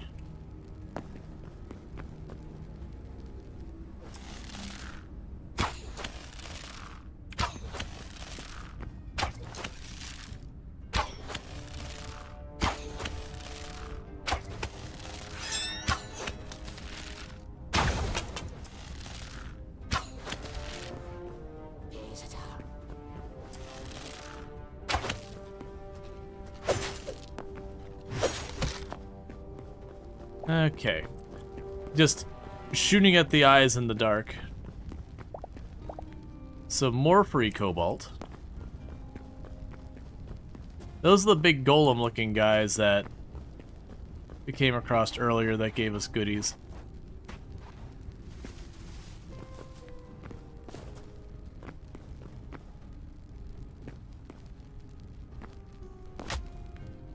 Ow.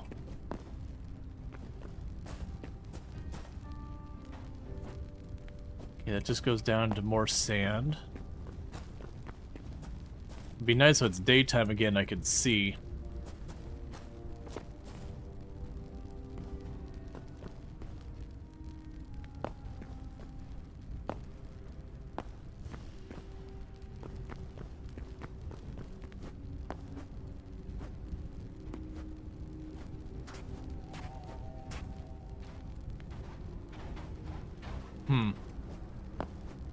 I mean, other than just digging randomly under the ground, which might be what it comes down to. Not quite sure.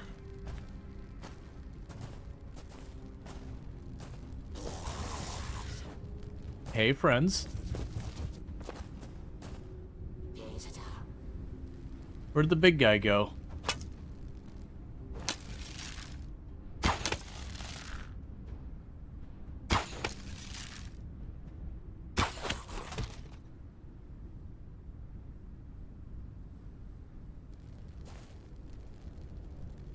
Where did the big guy go?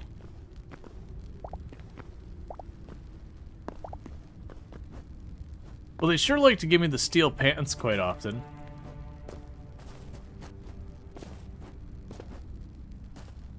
This place at night is rough to navigate.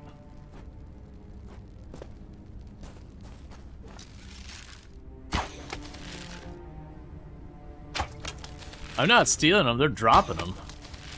It's really uncomfortable, honestly.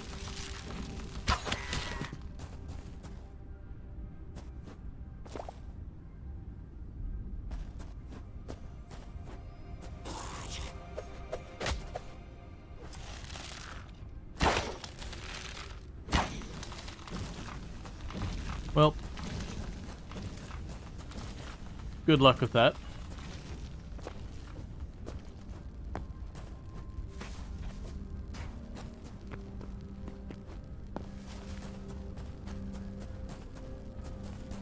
Yeah, so we're honestly under, like, the scorched area.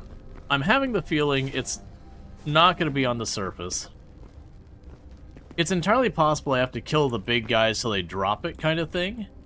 Because it is one of the last 2 resources in the game, so far as, like, right now. So it being locked behind fighting things would not surprise me. It would be a little different than the rest of the game has been.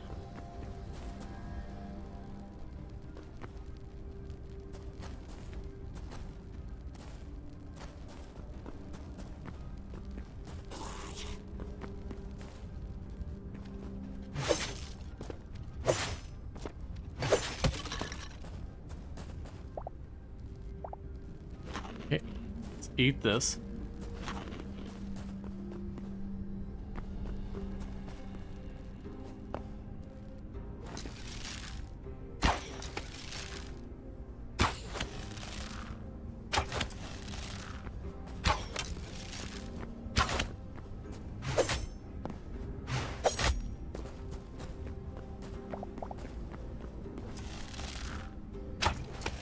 Okay.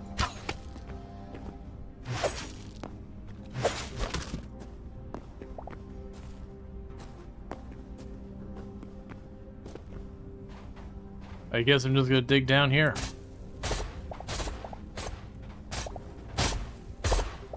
Well, the question is, I'm gonna go back to where our teleporter is. And I think I'm just gonna keep digging down and see what comes up. Because I don't think it makes that much sense for it to just... Could you stop shifting left and right? There we go.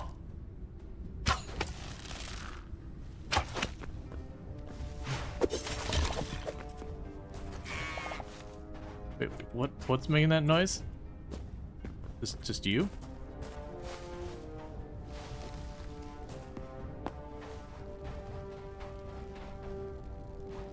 Yeah, because we're back to the Ashen Fields. Alright. And unfortunately, I can't check on the,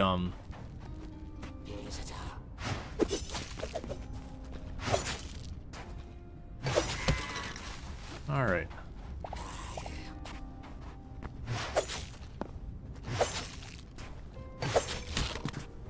Okay. Got a lot of them here.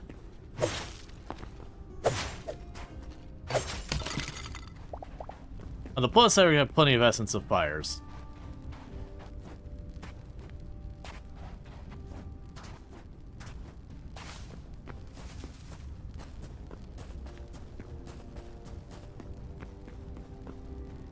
Okay, so we're working our way over here. So basically what I'm thinking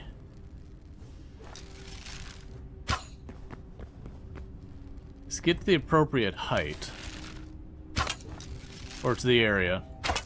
Oh, it's fine. We'll go around it. Get back over there, and I think I'll just basically choose a direction and just start mining. Keep going till our pickaxe breaks and just hope we've hit ore. Because I'm definitely not seeing...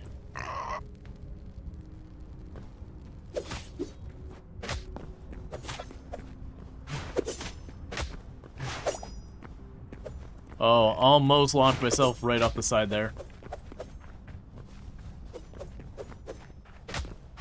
You suck, pig. You're actually smart enough to back off after getting a hit in.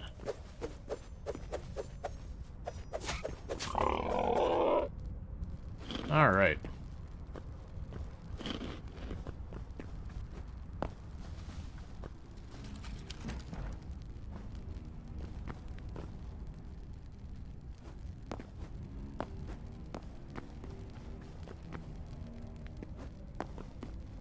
Okay, so we're still working our way over here. That's actually what I'm trying to figure out right now is the ammonite, whatever. It's supposed to be in this biome, but I have thus far not been successful in actually retrieving it. Mithril, I have no idea, because that's 0 information on its, on the item. But that said, where the other items have been able to relocate them pretty quickly once I got to the correct biome, this one has not been such a case.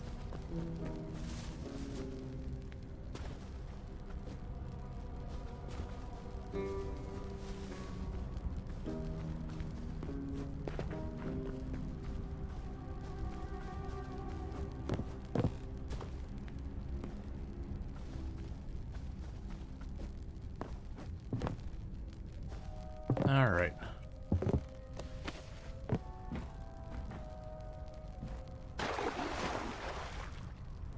Did you check on all the items in the game? There are a lot of cool items that are not obtainable, especially only for NPCs. Right. The only thing here is with the adamantite, because it actually has the description that says like, hey, you know, this is in the Scorchlands. It'd be a pretty big tease if it wasn't actually obtainable in the Scorchlands. Alright, so let's go down to around here. We'll go just a little bit above where we see that cobblestone layer down there. Because my choices are I can either keep digging down, but I have a feeling that I'll just go back to the normal biomes. We'll dig down a little and just see if this cobblestone goes for more than a couple of blocks. If it does, I'm going to go back up to this height, and then just, well, you know, choose a direction and start going.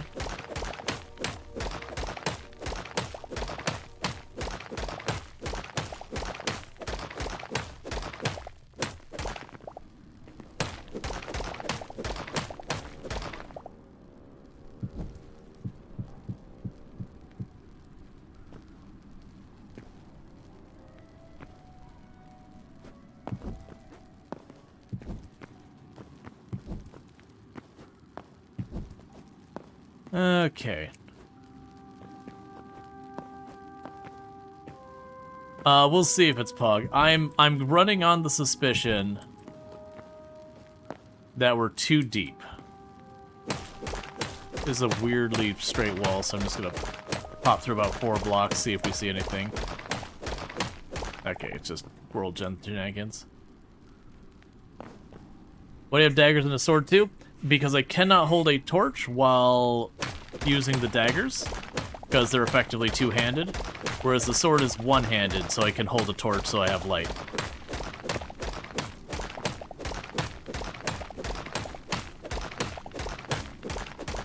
And I like the daggers the most so far of the weapons I've tried.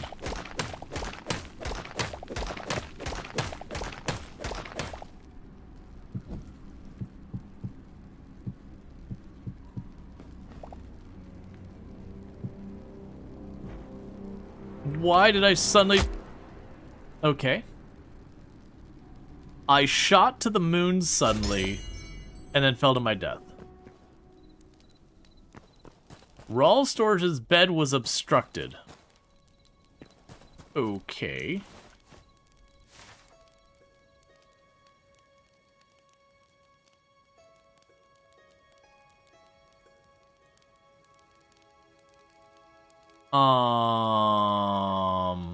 Okay, there we go. Alright. I was like, did I lose my bed?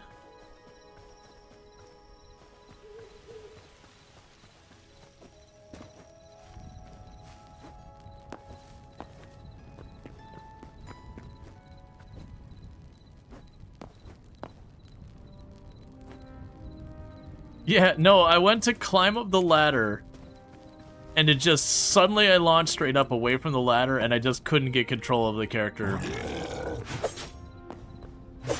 Void spawn.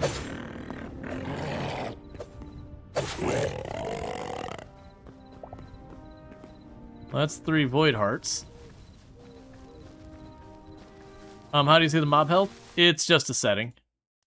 If you go to your settings, gameplay, I believe it was? No, maybe general? Yeah, it was like show entity health.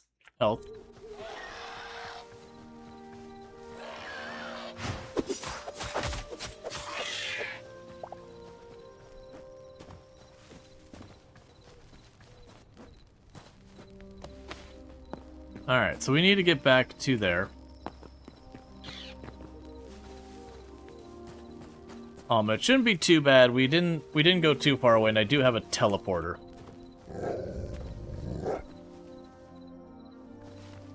You gonna actually come after me, dog?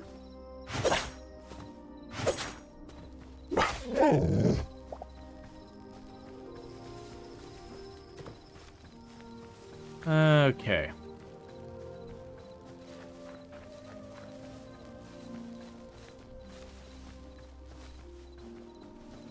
Yeah, so generally this has been going relatively well. That was a weird one. That's definitely been kind of the weirdest bug we've run into so far.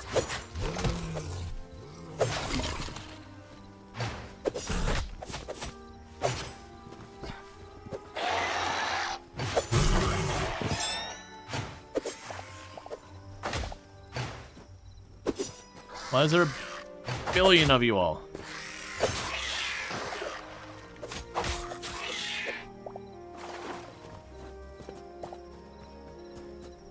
Okay, home is still this way. Calm down, Cthulhu. I got places to be, and like 4 sets of steel greaves to figure out what the heck to do with.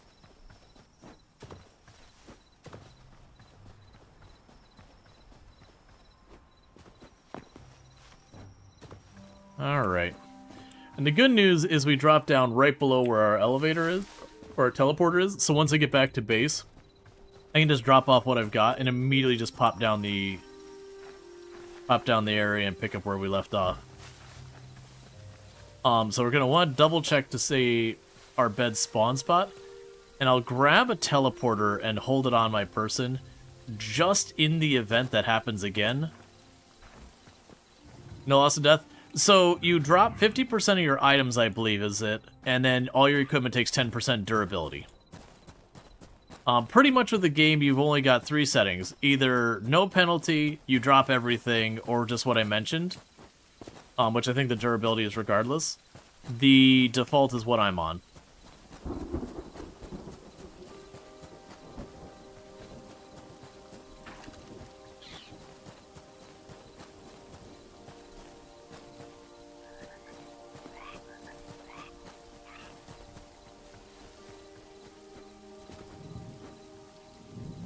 This definitely feels like one of those games that, like, once you learn where to find materials, you kind of just know.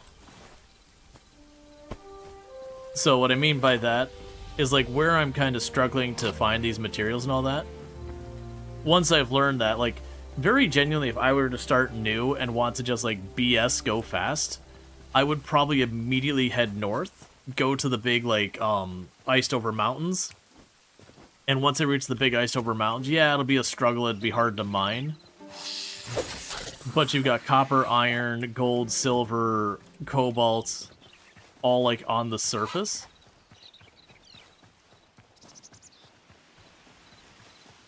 And all that stuff. Yeah, durability still with no weapon drop. Yeah, so it's still got a penalty. Versus, like, when we play stuff like Vintage Story, where the default is you drop everything, and some of the settings, you then have, like, half the map to travel to go get your stuff back. If you don't claim it fast enough, it disappears from existence. Yep, there's the poison. Doing a little bit of damage. It's also those things that we've kind of learned that the durability, while you can repair your stuff, there's diminishing returns on it. And then eventually it just says, it's not worth it and it won't let you. Okay. So eventually it'll have a new cost. Just gonna drop those off. Alright, let's... Why were you...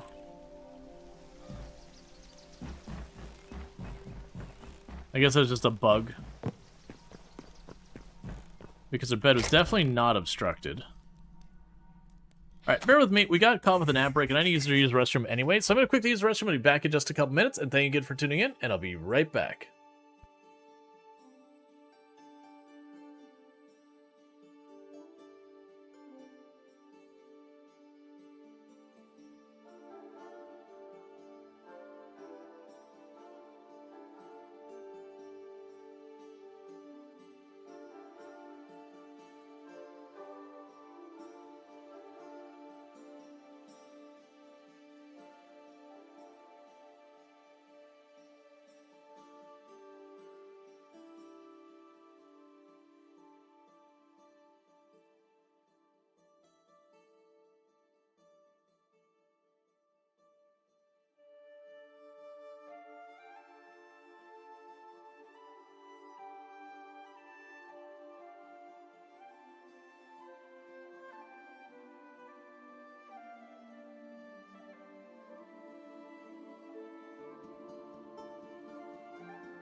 Okay, and we are back.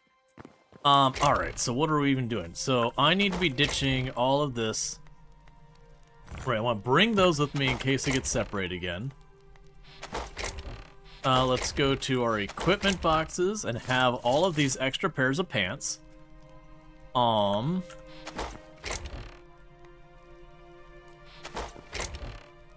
am not prepared for this many stacks of burnt dirt. Oh, the red chips? That's fine. Burnt dirt can go in there now.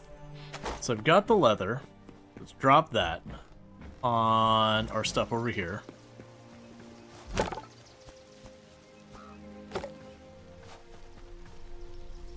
You think you saw someone said you can recycle old stuff? Interesting. I haven't seen a means of doing it. I'm not saying that's not the case. If it is the case, they haven't done a... Like, the game itself hasn't done a particularly good job of making that obvious. But that's easily stuff that could be, you know, later on they just need a tutorial or whatever.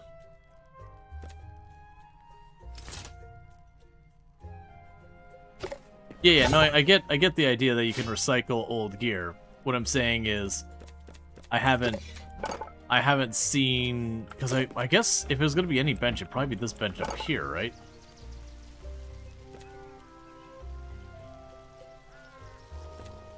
But I haven't seen anything to imply I can. I just need to find more things. Right, so.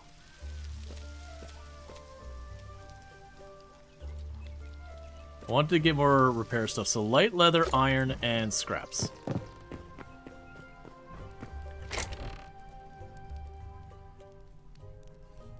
Wait, I have 2 of these? Oh, right, because it wore out. Maybe a new bench? I've already made all the benches that I've seen. Like I said, I'm not sure, like, on our workbench, I don't see any more bench options. Right, so we want the iron. We want the fabric. And the light leather.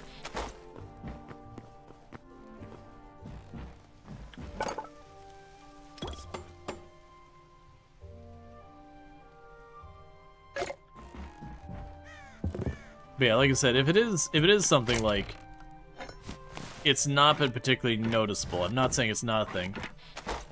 Alright, so let's pop in here.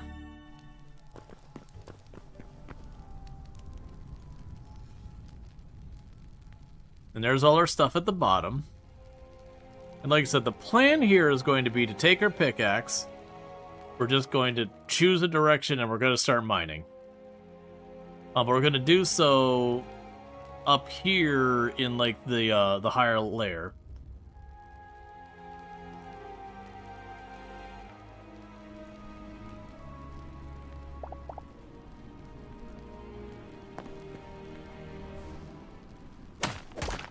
Where do I dig?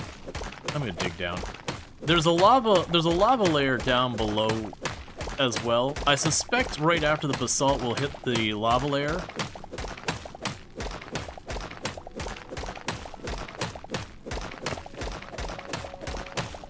Because it could be we have to be like way under, and then maybe if we're under this biome,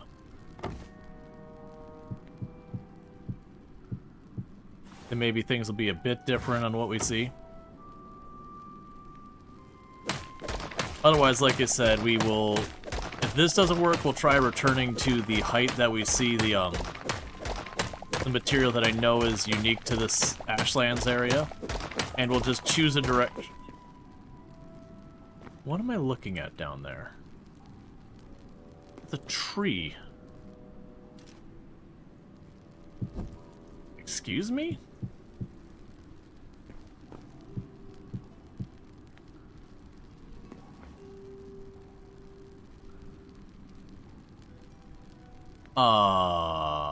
What?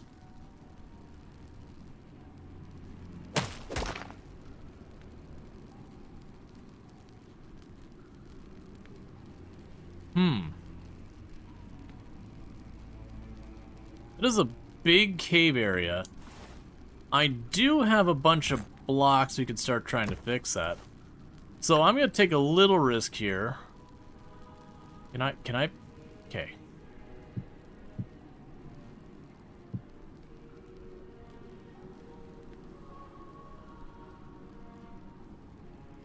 Oh, okay, I can't accidentally put myself underneath it.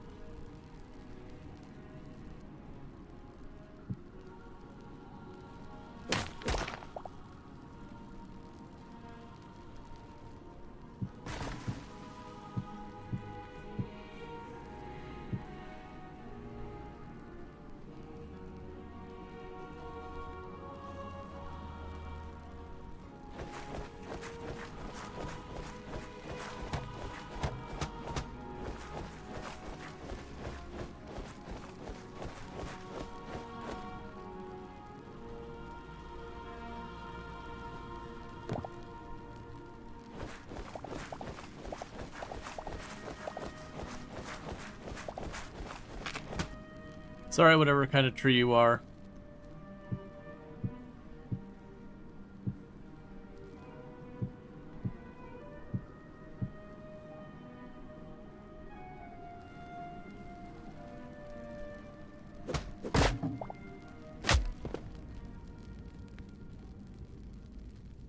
I don't know why the entire tree exploded because I cut off the top of it.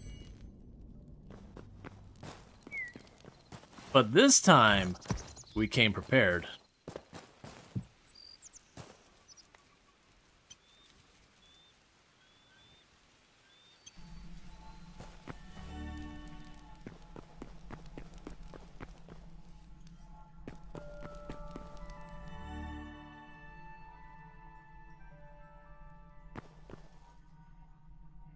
Oh, that's weird. Okay.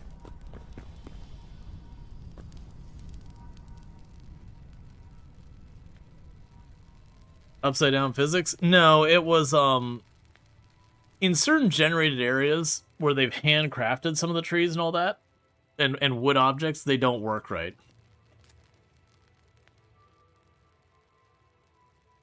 So I'm guessing we're looking in something in that department. The downside is every time I die, I'm losing 10% of my durability on some pretty nice stuff.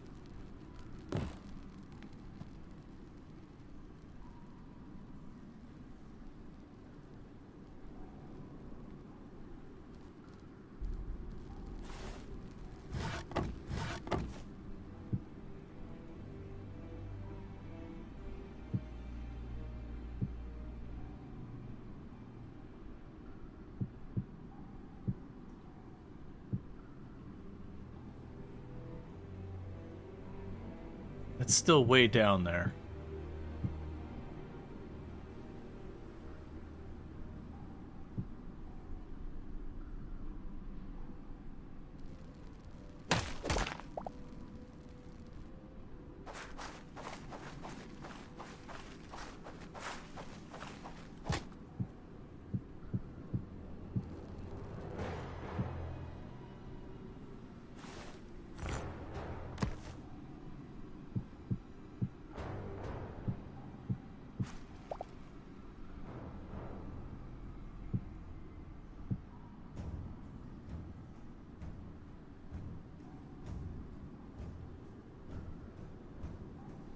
Hmm.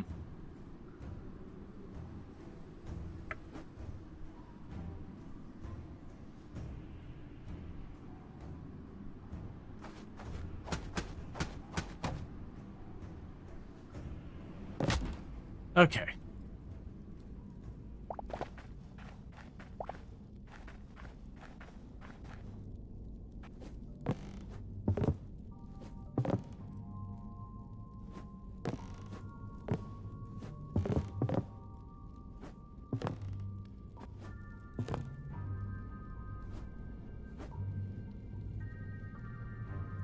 Okay, so can I guess how many squares forward that is?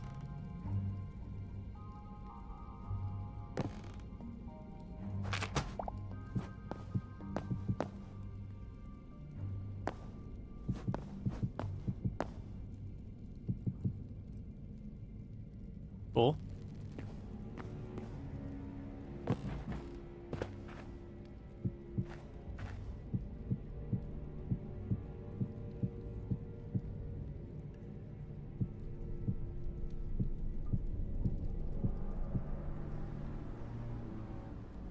Alright, so this is an interesting place.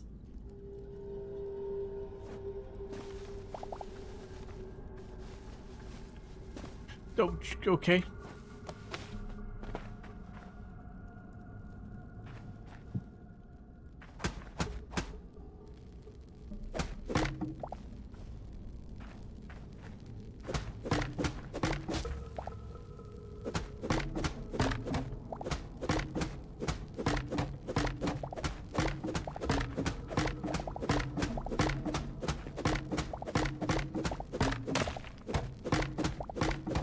I don't know what type of wood you are, but I'm gonna take a stack.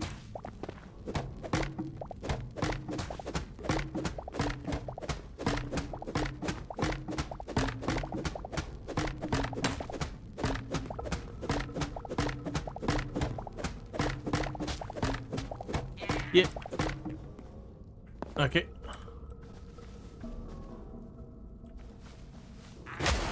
Ow.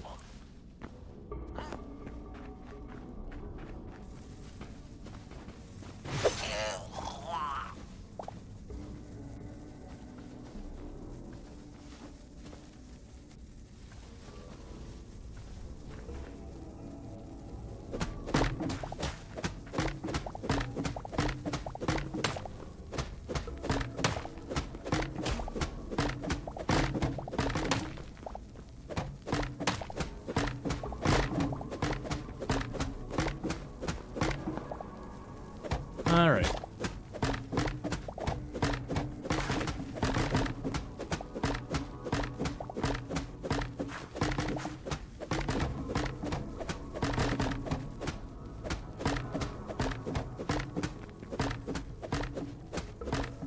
That's a really big tree.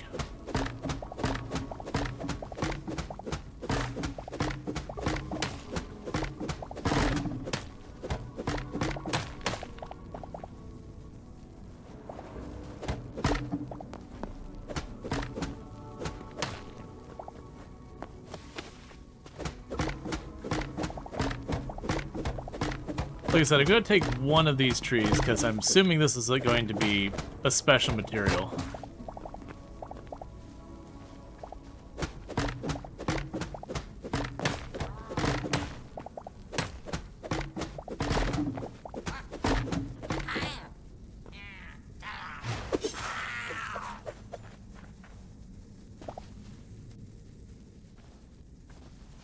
All right.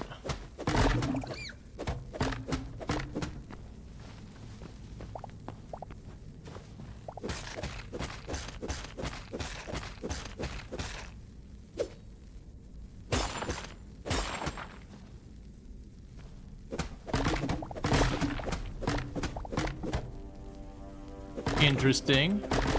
The inside of the tree is crystalline. And I can't take the blocks, they just shatter.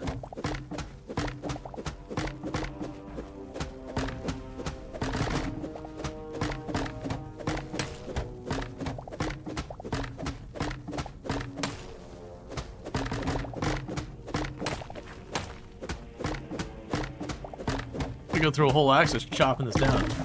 Can you shovel the crystalline? No. It did seem to respond quickly to the pickaxe. But like I said, we didn't actually get the material on the other side.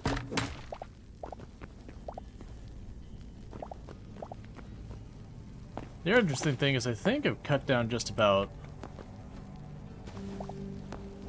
everywhere you're connected to. Unless...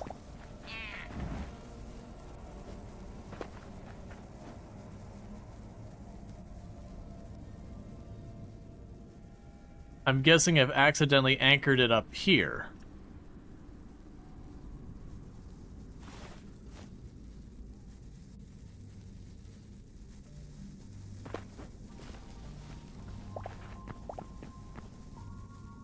Is it sticking to the crystal? It could be.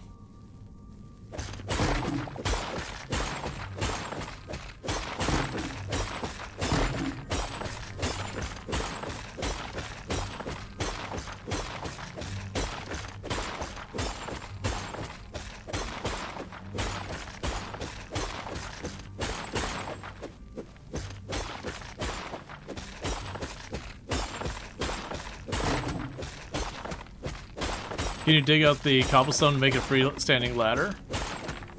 Maybe. It does look like it might actually be the crystalettes holding it up.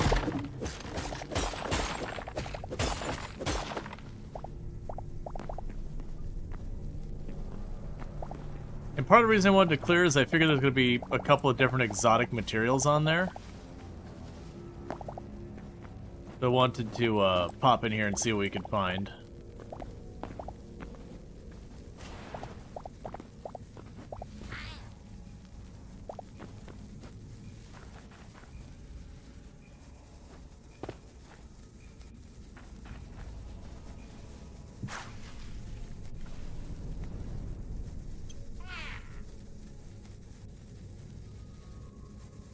Underworld.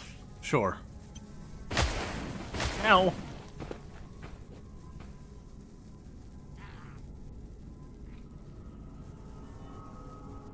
Oh no. So I've learned something, chat. I'm not sure if you were watching real carefully where that enemy went. Because they can apparently take a trip in my portal as well.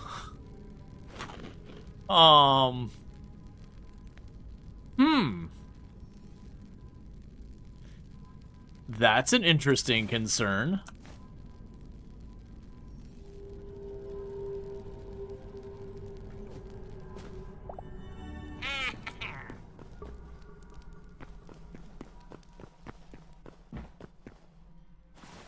Okay, so he was able to use a teleporter, but it did get rid of him.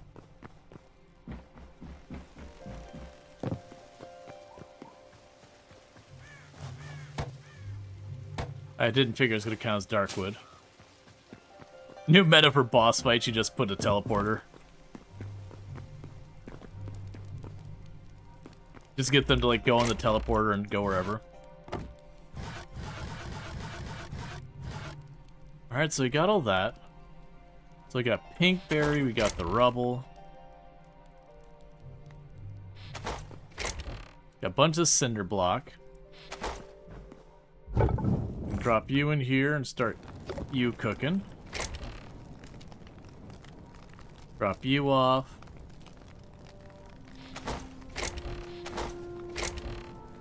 Get that in my inventory for right now. I still got spare one of those.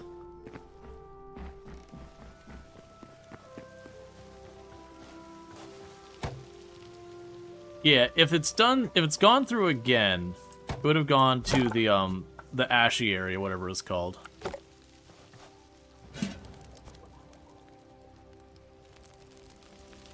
We got pink berries. Airlock on the portal room. I probably will want to at some point. The curiosity, though, is will they be able to be here? Like, if I'm not over there, will they find their way here? Or is it just not a thing I gotta worry about?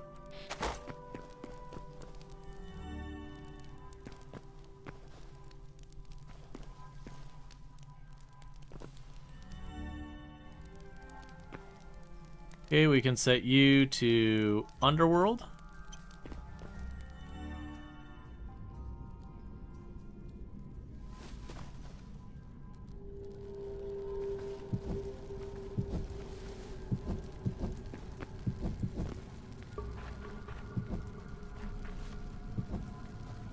I placed that real badly is what I did. Objectively, I placed that horrifically badly. I didn't realize because I couldn't see that I had placed it in like an abyss.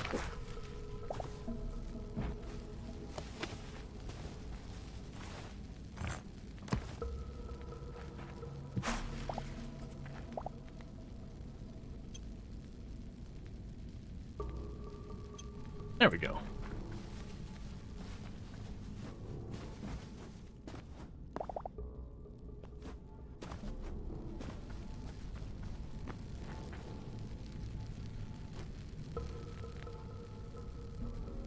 Oh, I can't peek enough to the side to put on the side. I was going to go and put some torches way higher up so I could find my way back. I think it'll be okay, because I believe the portal will show up on the map. Yeah, so we're directly under this island. And it's looking like the way that faces in here does kind of correspond, so this might just literally be underneath those lava islands.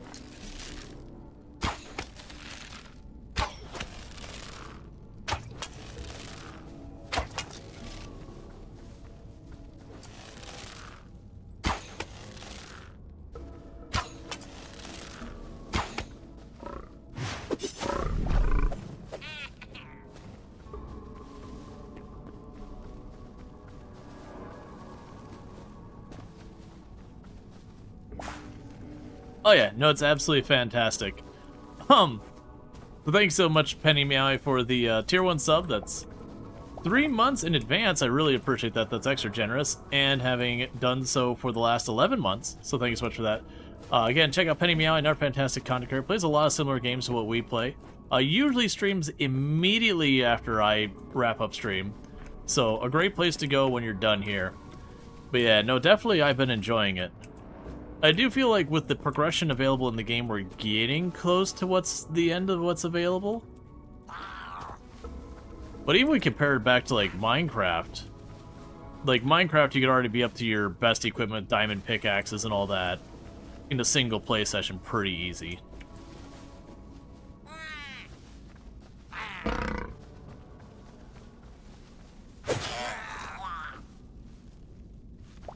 So what are you?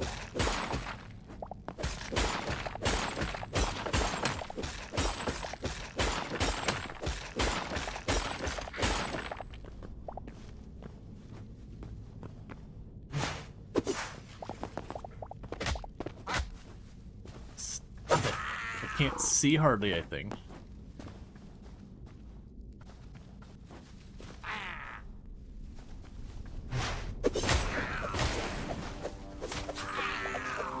Okay.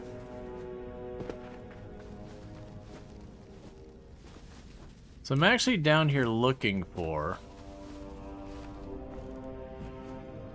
is ore. Excuse me, sir. I'm pretty sure you're in the wrong biome.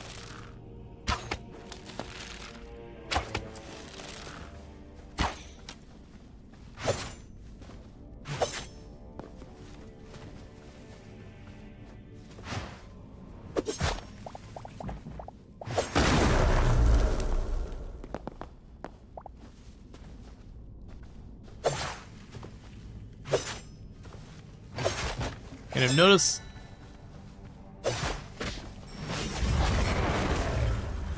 that the golems, if you get too far away, they'll reset.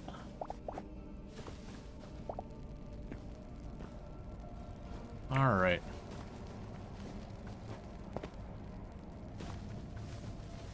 What are you? That's brick over there.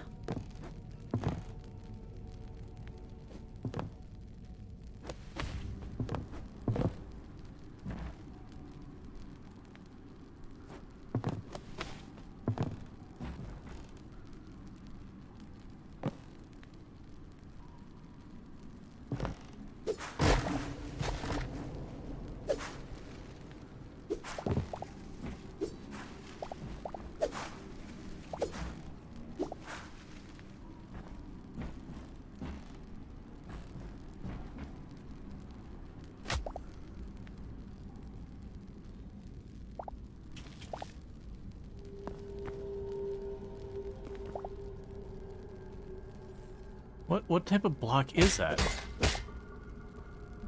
Golden half brick smooth. It's literally made out of gold.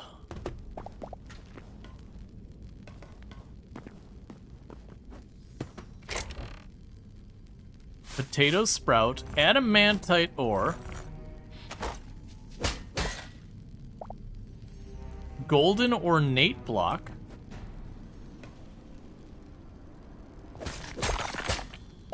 ruby,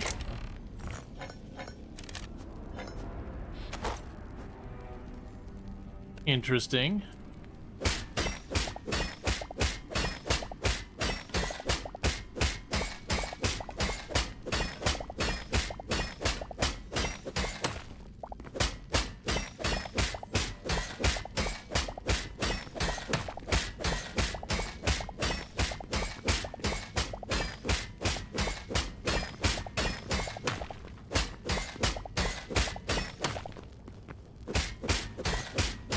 Take the gold chest? I probably should.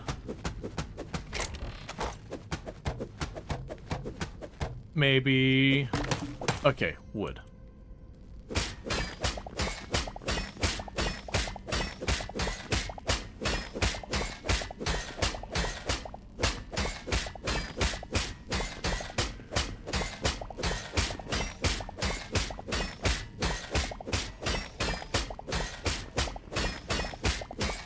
taking all the gold. Well, on the plus side, this is clearly deep enough that we have found adamantium.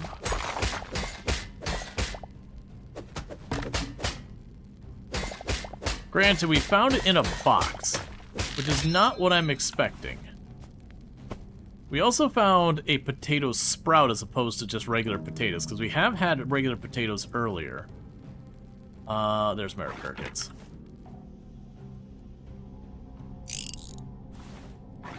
Okay, so that's going to go up to 270. Okay, so each time you repair it, the total amount you can repair it goes down by 30. So yeah, so there is diminishing returns on your tools that you will eventually have to replace them. So it started, I believe, at 300. It goes down 30 each time. It means you get about 10 repairs on a tool before it's just like, yeah, you're done. But considering how not particularly hard most of the ore has been to get once you've located it, like so far as like what area it goes, that feels pretty reasonable. That you'd be like, oh, you know, my tool's finally getting worn out, let me just go ahead and deal with this. The ceiling's kind of cool looking.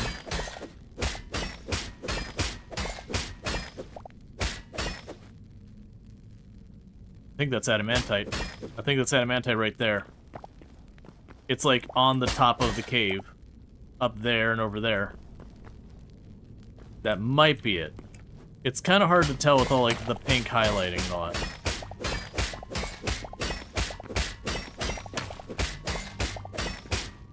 Alright, I'm not going to go down the whole way down the wall. Let's see, is there any particular use, or are you just going to make a gold house? I am going to go and Scrooge... Is that a cabin? I'm just going to, like, Scrooge McDuck, put a big pool of gold, and then jump upon it and die from the concussive force of my fall.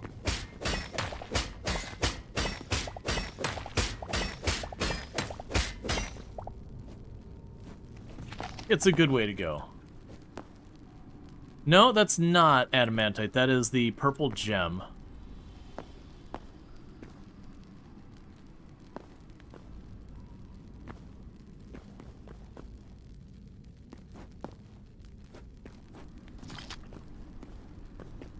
I don't really have a good way of getting down here, do I? Well, there's water.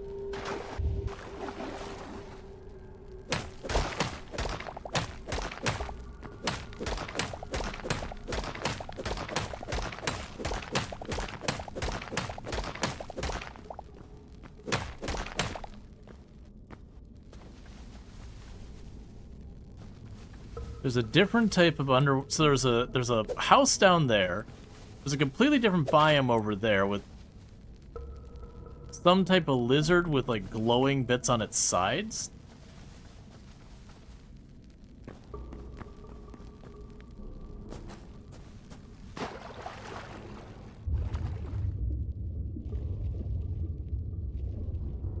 It's like more coral kind of stuff down there. All right.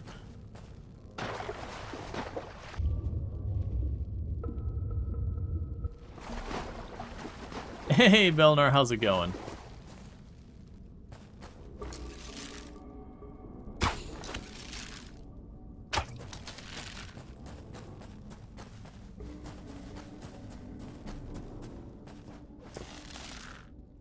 Belnar's a fellow member of the House Hit Frequency stream team, the stream team I'm on. So definitely check him out.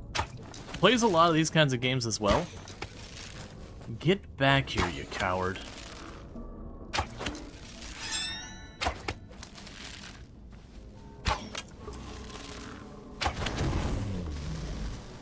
Ember Wolf. That dropped Essence of Fire. We found the bamboo.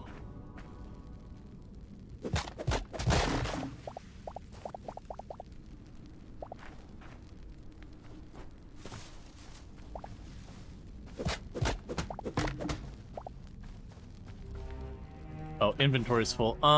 Goodbye, cobblestone. Banyan wood.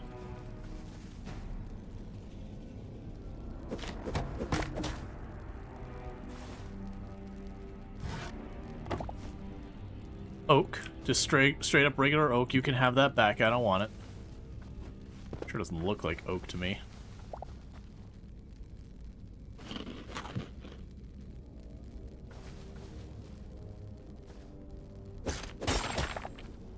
Okay, so that's yellow shards. Cyan flour.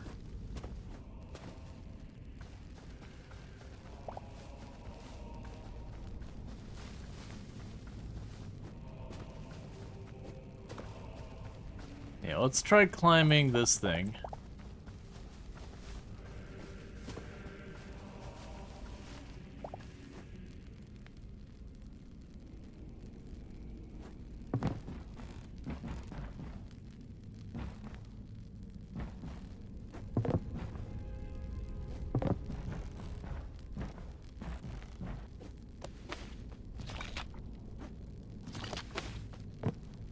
Okay, that'd be orange crystals. It's looking like all that we might have up here.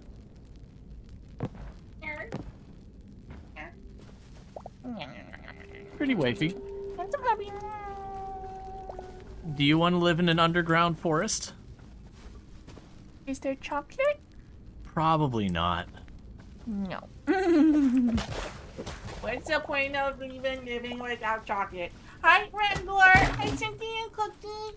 Hi, Sindolash. Sorry, on the screen, your name is blue against a black background, and it makes it hard to read. Hi, Luxray. Hi, Penny Meowie. Hi, Asriel. Hi, Kenna Hawk. Hi, Randall Thor. Hi, Frankenstein. Hi, Shiki no Uta. Hi, Sentient Cookies Kitty. Aw, people are nice. Yep. It's the truth. I like nice people. And thank you for the Gigantify, Randall Thor. Do you like living in your underground forest? I mean, it's not mine. If anything, I'm an invading force. Yes, in Lash, I'm transparent. I'm wearing a green sweater. It's a wicked sweater. It is, yeah. Let's see it. There's Alpha. You can see her, because...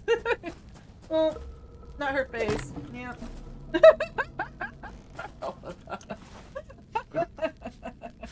I mean, that's true. Yeah, she's green. Well, I mean, also canonically, poor Elphaba. Yeah. I love you. Love you too. Yeah, no, it's a sweater. It has like Oh yeah. it has like a got tree down this trees. side, and then like Elphaba on the other side. Yeah, like. Yeah, it's hard to see because of the angles Yeah, I mean- of it, but there's like a tree here. And then there's Alpha, and there's the yellow brick road. You can see the yellow brick road. Yep. All right. Onion bulb.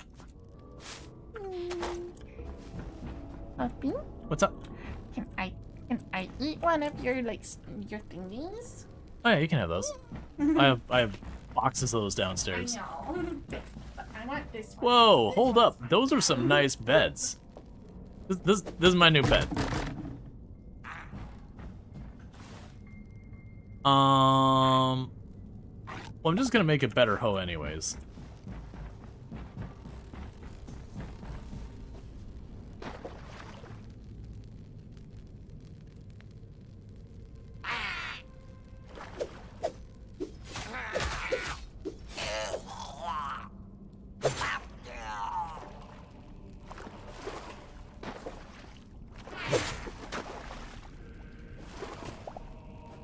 What did you just drop?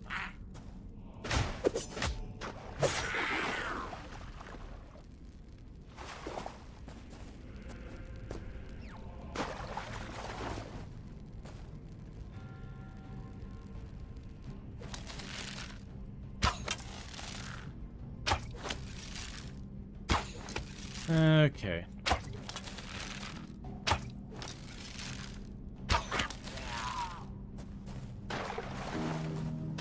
Hey, Azu, how's it going? Can we get a A shout out for Azrael as well. Another fantastic content creator. Plays a lot of simulation on stuff.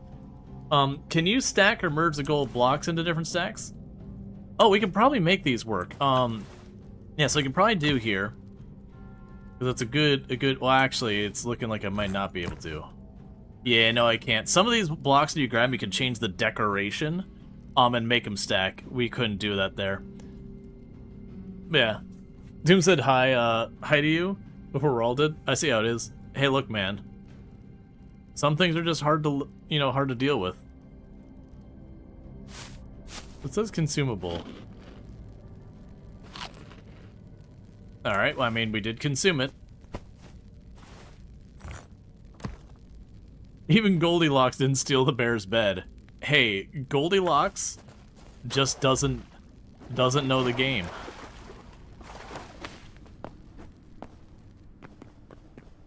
Yeah, no, that's, there's a lot of them you can pick them up and change the design. Unless they change that.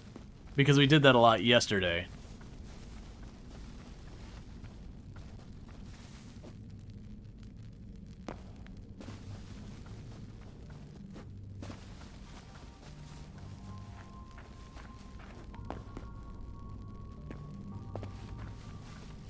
There's another place over there we can look. Oh, I didn't see that one. I saw the place up there. I didn't see this one down here until we got closer. Petrified log. Go on.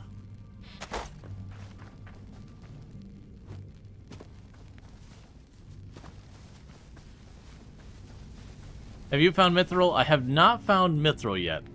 I have found adamantite or whatever it is, but only in chests. That's kind of what we're down here, as we were looking for adamantite below the lava area. And then we found this place. There's more adamantite. There's a bamboo log. Boom powder, arrows.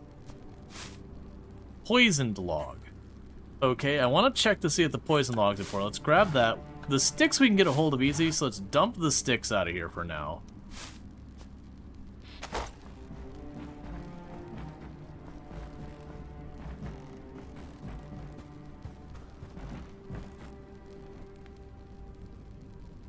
Yeah, it could be that Mithril's just not in the game yet.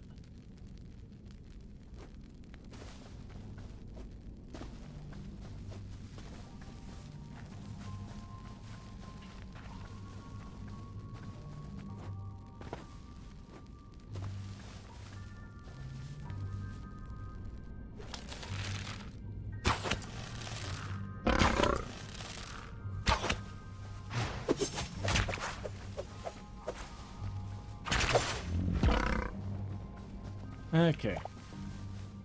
I probably should do the portal. You're not wrong. I literally have one in my inventory. Watch, it's gonna be like...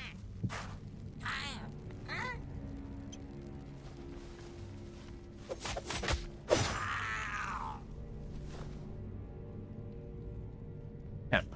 Save.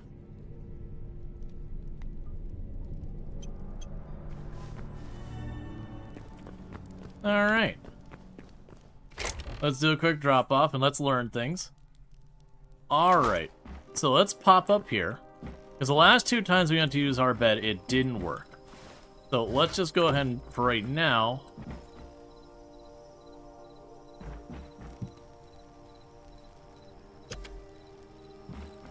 Cool. Chuck that down there. Let's see if any of these types of wood count as dark wood. None. None at all. Cool. Let's see here. Drop the light leather on there.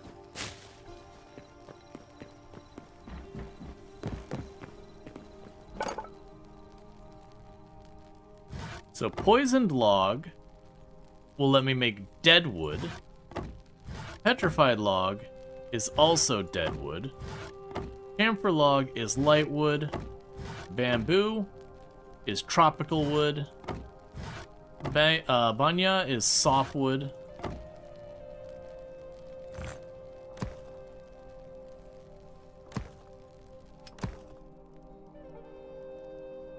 That's not what I meant to do. I did not mean to make a big stack of stairs, but here we are now. See, that accomplishes what I actually wanted to do.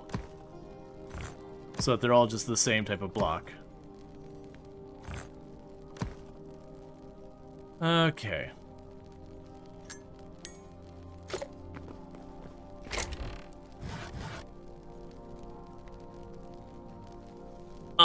That's not what I was prepared for a problem having, but that's okay. Just another issue to be dealt with, so you now go in here. The bamboo goes in there.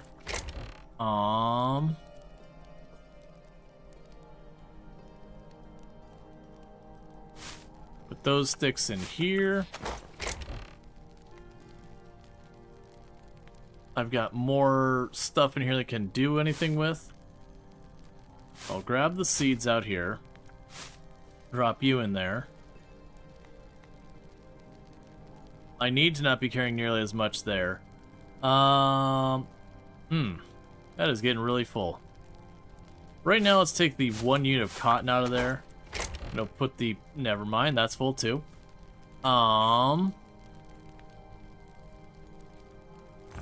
Give me the gemstone. Put the cotton in here.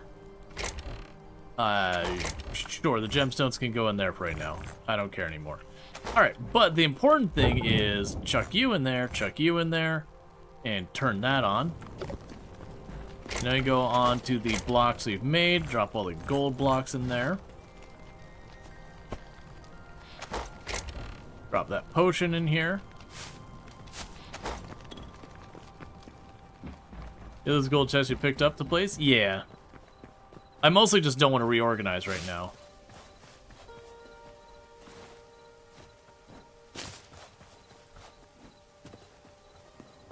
Yeah, no, I have been grabbing all the chests.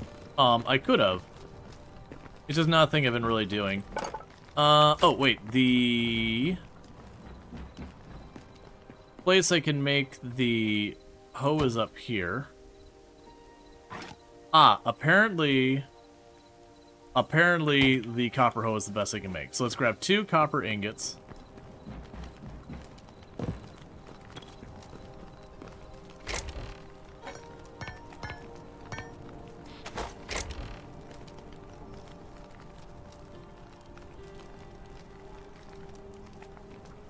Got so many, like, woods of all sorts of different type. Honestly, as much as they've got. Alright, so let's go over... Actually, was it wood or was it handles? It's probably handles. Well, let's just grab both.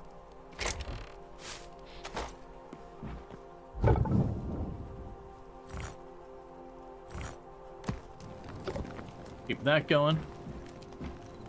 So let's plant the seeds we got, because that'll make it so I don't have those to juggle anymore.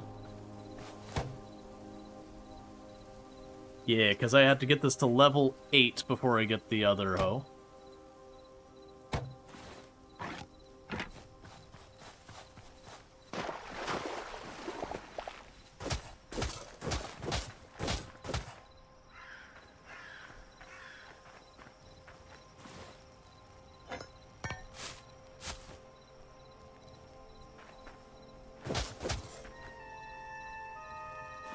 Okay, and I thought there was, yeah, the onion bulbs.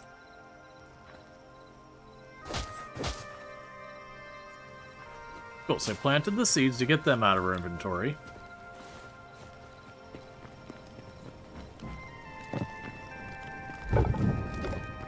Again, the adamantite stuff.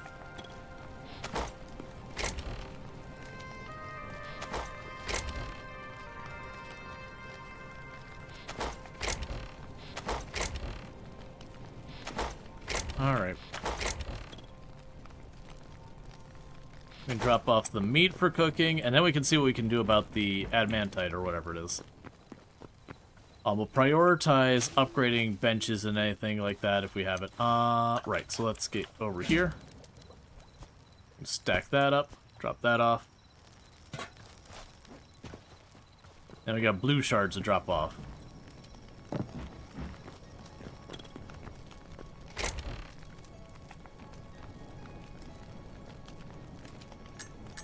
Alright, grab all the shards, grab all these.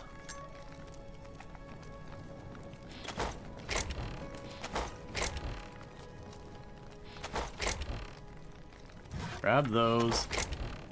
Grab all these.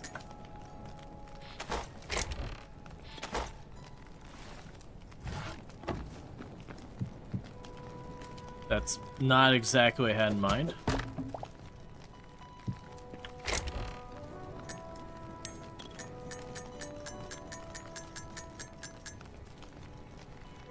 Okay, so get all those going in that box now. Alright, Luxury, you take it easy. Alright, well, like, this is just... I need to have another block. Oh, those are, crafted blocks. I'm putting those up here.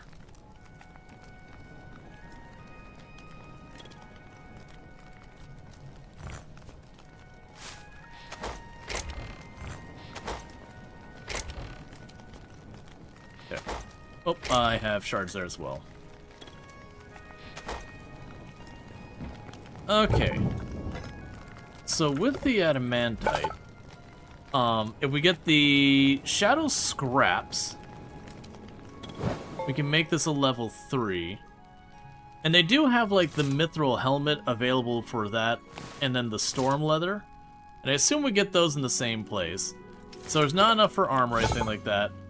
So to upgrade you, I just need Essence of Ice, Fire... Do I have the essence? I probably don't, right? Yeah, so I'd have to go farm Essence of Ice and Fire. For you, you're not a box I actually care about. Let's see. For you, I would need to upgrade this. So we need shadow scraps. So as I'm pursuing the adamantite or whatever, I can't actually use it yet. Because I make great decisions. And check out Treacle, absolutely fantastic content creator. Plays like a lot of things like Rimworld and all that stuff. Good times over there. Oh, temp.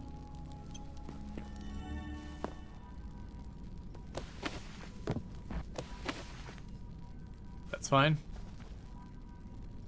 Okay. So that's the back the way we came.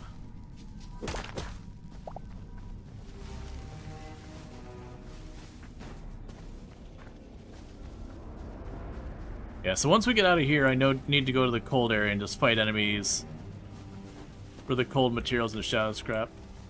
Wait, does this whole thing circle that?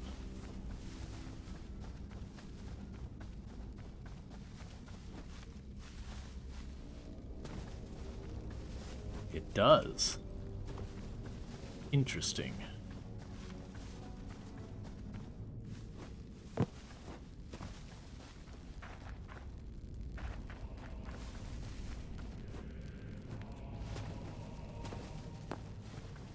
I'll definitely say this is an interesting area.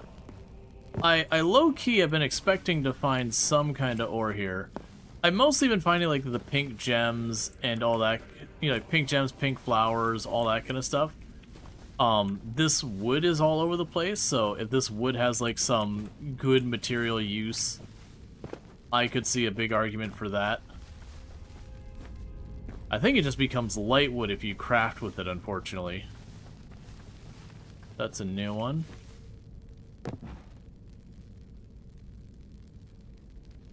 There's also tropical wood down here.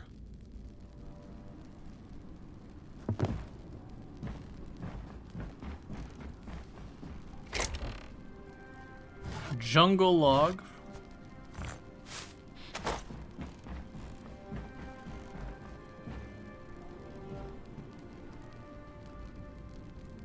What is a nod to large underworld area in Skyrim?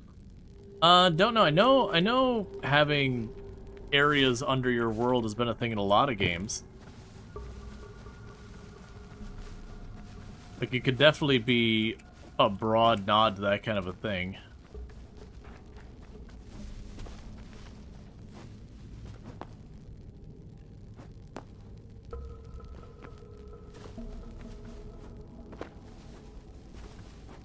And here I wasn't going to dig down because of like, you know what? I think we've exhausted what's below us. would be extremely wrong.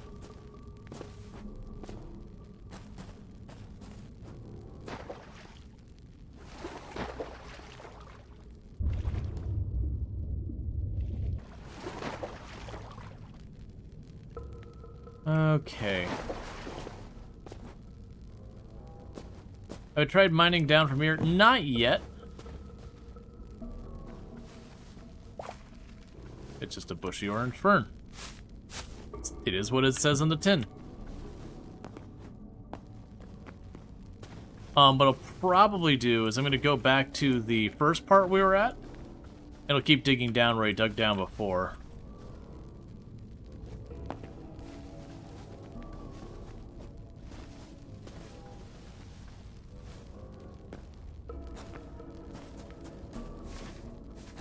Yeah, so if you're noticing, the area I've been circling is staying entirely under this.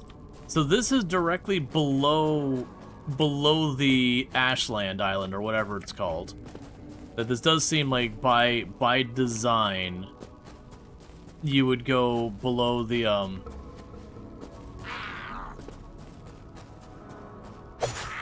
below, and that's where you'd find it.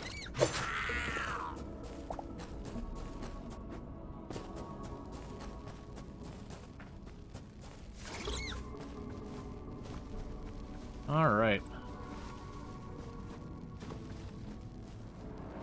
Down from here you find a biome full of kangaroos and drop bears. No, I'm not ready for that. I don't think anyone's ready for that.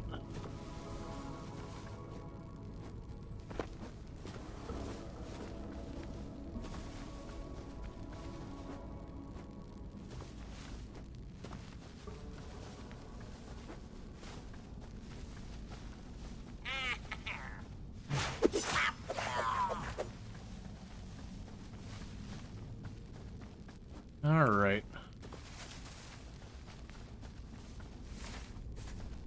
Yeah, and we've already grabbed this one. I can recognize this. So it's interesting, I'm also noticing that we're just under the ash part. This part doesn't seem to have things underneath it.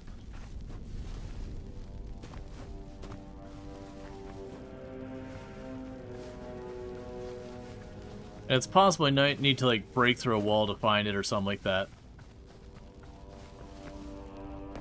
But I was not expecting a giant, like, underground area like this. I also noticed here that, if I recall correctly, this water got relatively deep.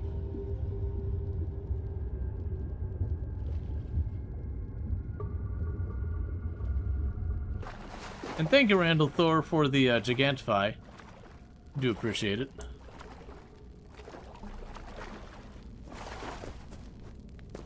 You keep looking up at the ceiling because there's all the cool like glowy flowers and crystals and all that up there.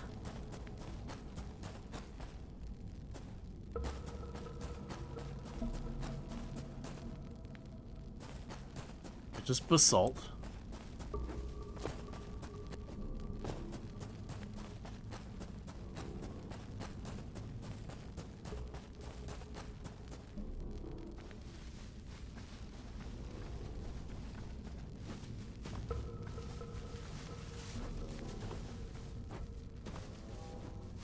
And that's the one we climbed earlier and we stole all the gold from.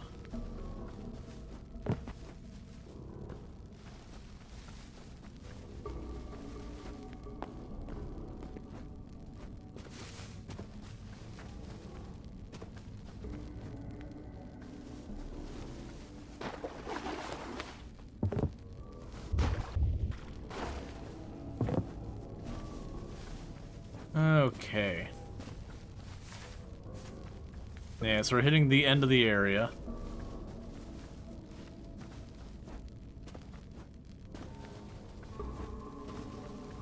And I don't think we...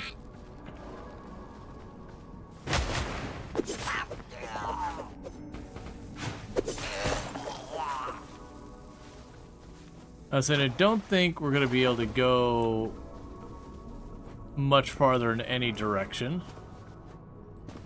But yeah, no, it's definitely centered around this island, this whole area.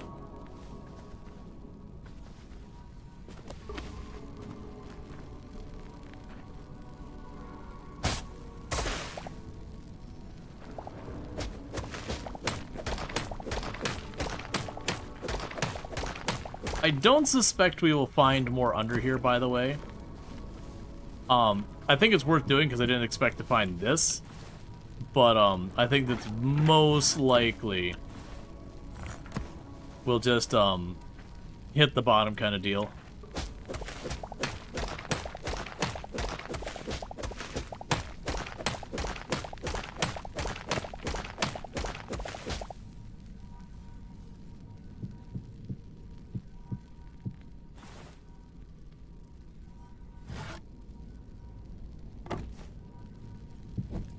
Okay.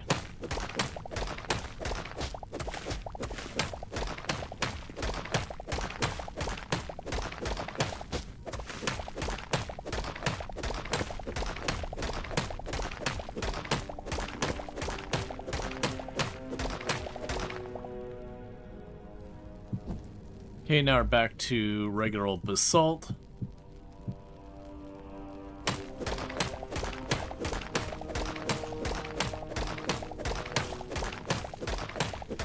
Oh, you know what's another thing we should start doing?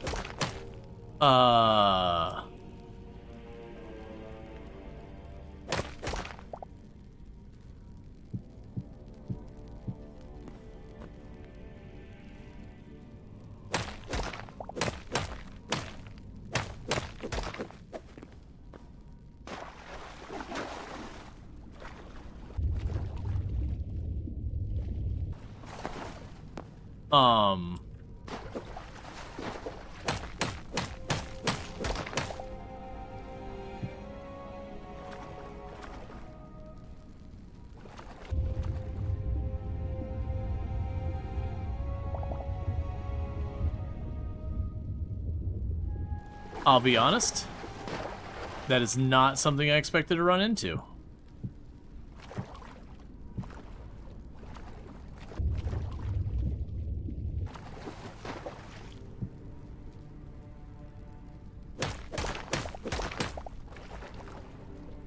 Just a straight up underground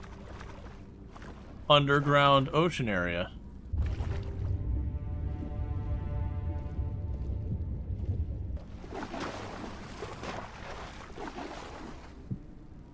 Okay, so you do not eliminate the water tile in the way that like Minecraft does, where you put like a ladder there and it gets rid of it.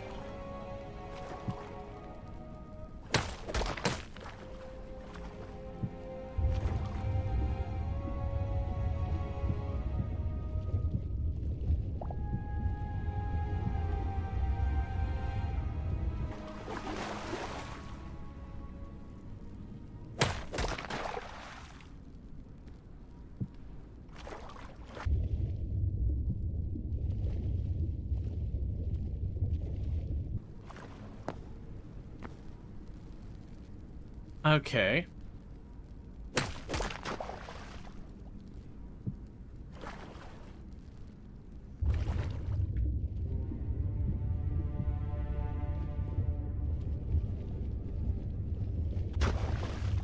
I keep waiting to lose track of where I've been doing this.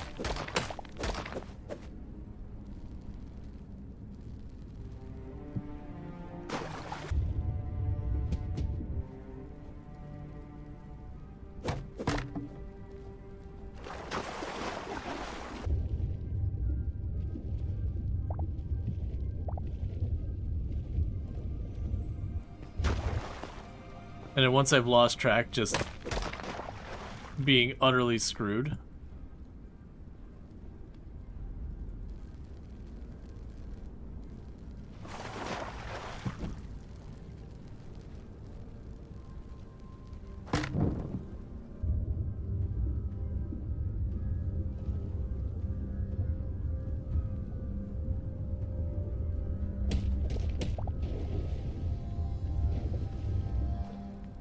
Okay. Yeah, no, these games have always had, like, not really much in the way of water physics.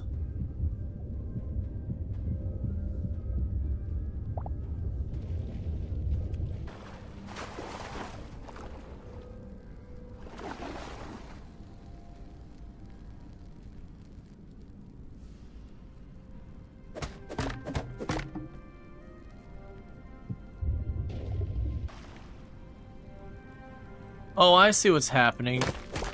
When I misplace those blocks, it's pushing the water back up against me. Which then makes me have to clean it up again.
Okay, so now we've got the problem where it's going to keep refilling that spot.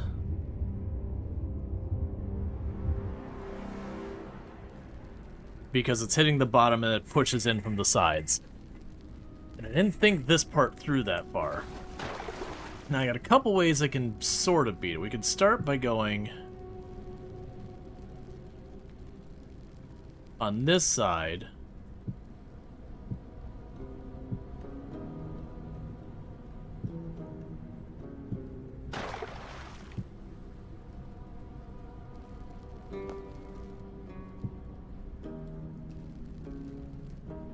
But get rid of that. Do you fill back in? You do not. Cool.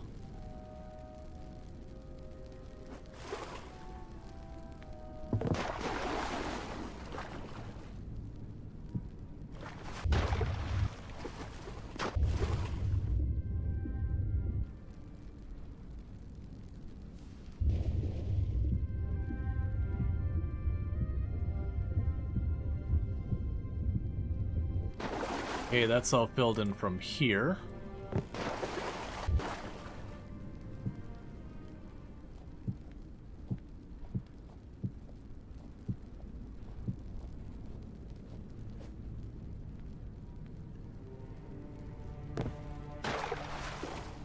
Okay.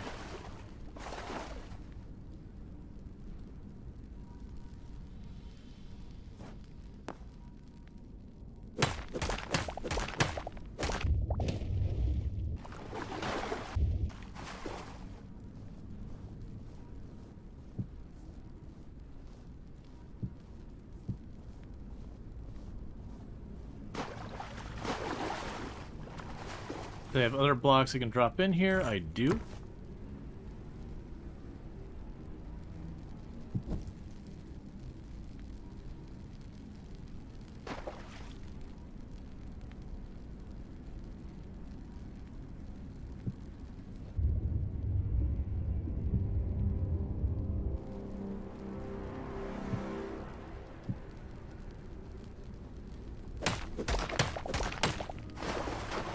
Okay, so that one's actually spreading sideways.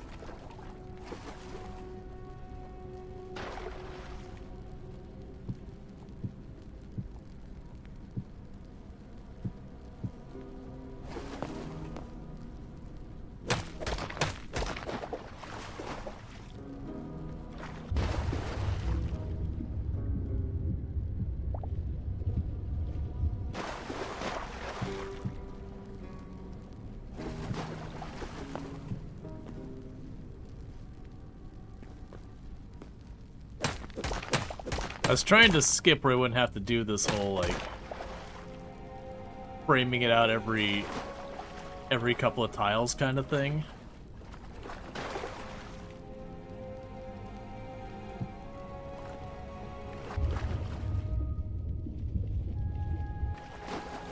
Thank you.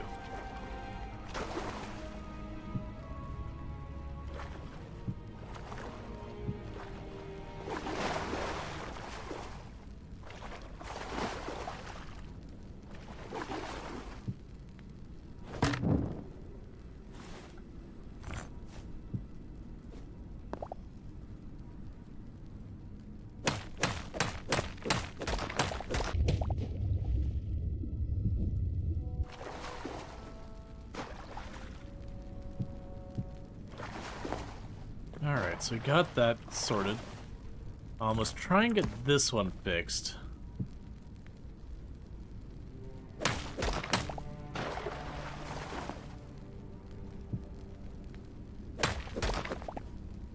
Ah, I see. There's a hole in the wall there. There we go.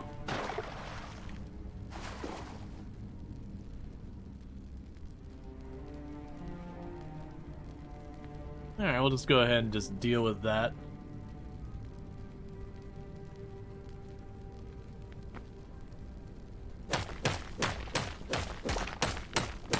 No shocker. New popular games out. People are just gonna be popping through the category, doing the general troll stuff.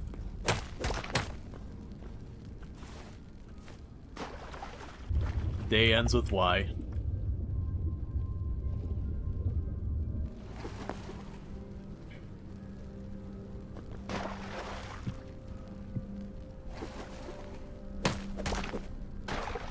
Okay.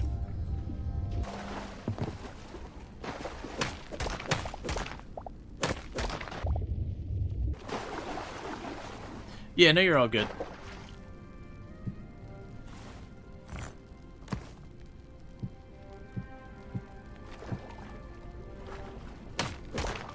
Oh no, you're all good. Don't worry about it. Like, you're gonna end up having people pop in and do that stuff.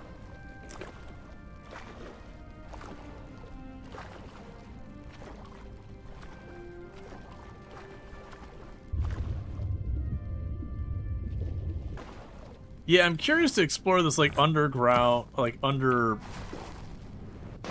Aha! We teleported up again. This time, though, there was water down here, so I didn't fall to my death. Not that I wanted the water down here, but, you know, there is water down here. Okay, let's get up here. That's your turn. Well, thank you.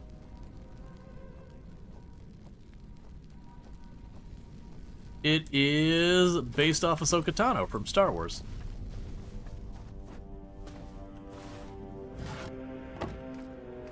Oh, that's fine. We want to switch to that.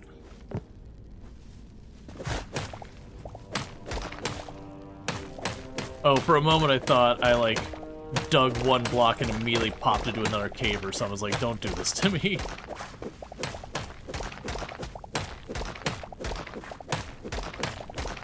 Alright.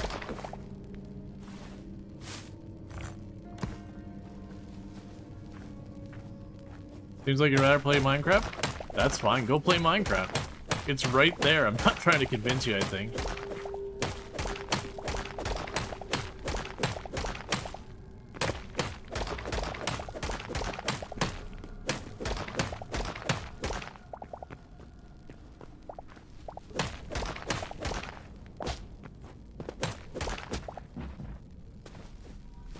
Alright, so... hop back down here.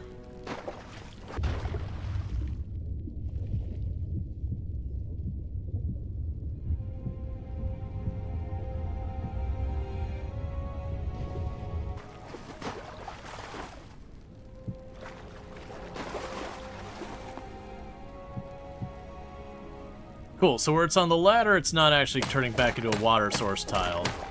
It's just the neighboring water being pushed in.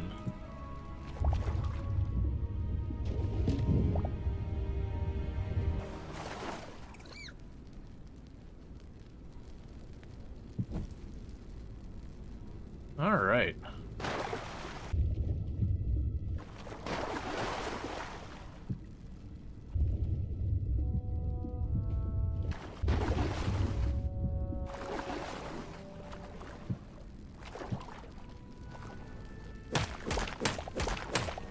Cool.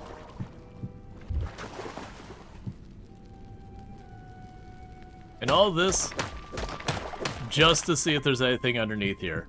So, it's a shame I don't really have much of a better way to explore underwater areas.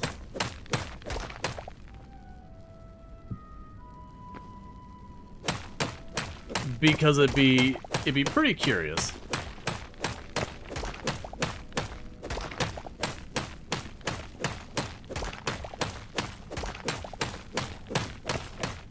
to playing for the first time, do you have any tips, pretty please? Daggers are really strong, and if you can't find some type of ore, try considering, like, looking over, like, on the smelter on the bar, and it'll give you an idea.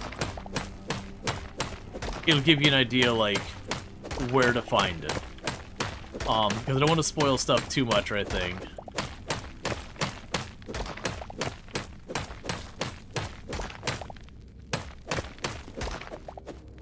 Okay, so I was gonna check earlier if this pickaxe could work on that. So I think that's the bedrock, so that's the bottom. So interestingly enough, we have this ocean section down here.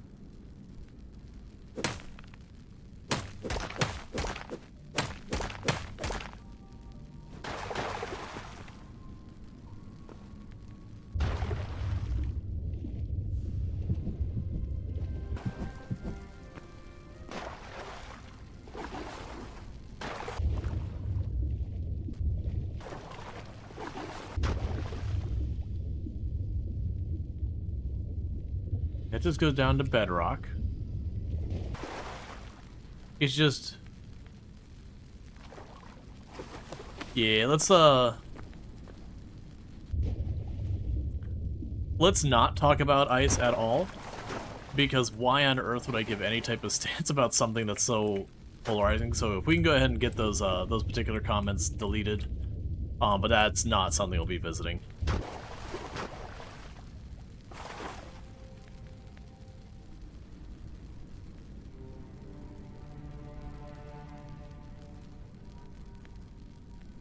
Yeah, so I'm gonna go ahead and do this. I don't know if you're young or you just don't read the room or what you got going on, but we went ahead and timed out, like, obviously we're gonna go on and do that kind of stuff. Yeah, no, it's all good. I'm capable of doing it as well. Like, obviously I appreciate all the help the mods give me. But, you know, I just gotta do jungle log. I'm assuming that's gonna be tropical, because why would it be anything else? Well, actually, wait, whoa. Greenwood. It's not tropical. It's something else. Not what I'm looking for. But yeah, another thing to deal with. Okay, so what we need to be actually working on, is not what I've been working on down there. That was a tangent I got distracted on. What we need to do is I need to go up to my base and all that stuff.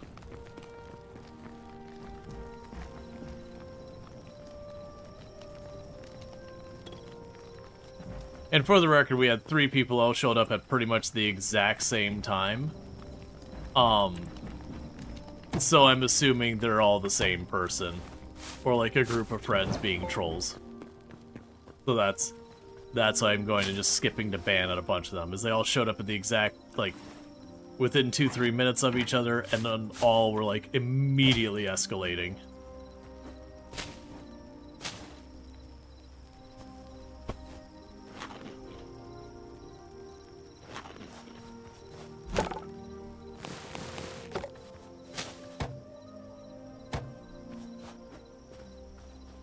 I think, oh, actually, before I forget, oh, the button's not gonna work. 1 second.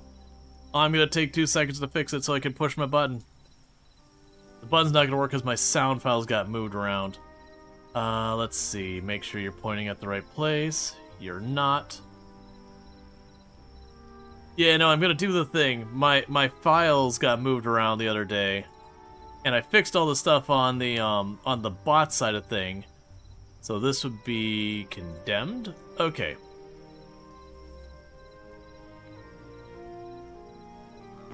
There we go. You're more lenient than me. You're twitching to nuke sooner. Yeah, no, the moment I will simply say current events came up, it's like, alright, they're done.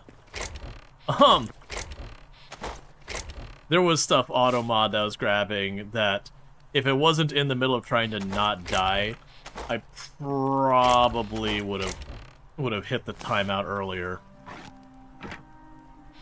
And then the ban. This is a good game. I've been enjoying it. This is our second day playing it. Don't try and update right now, Stream Deck. Come on. Okay. So what we need to do is we're not going to that spot. We want to go to... Enjoying the streams? Well, thank you, Mindful. I appreciate it. Let's go to... It was Ice Cap. I told you I'd help before. Up to you if you want assistant. Oh yeah, no, it's I didn't realize if you're looking to potentially moderate. I'm actually okay moderating you. I don't mind. You've been around here a long time and seem to have a pretty reasonable bam. Done. You've been around here for a long time.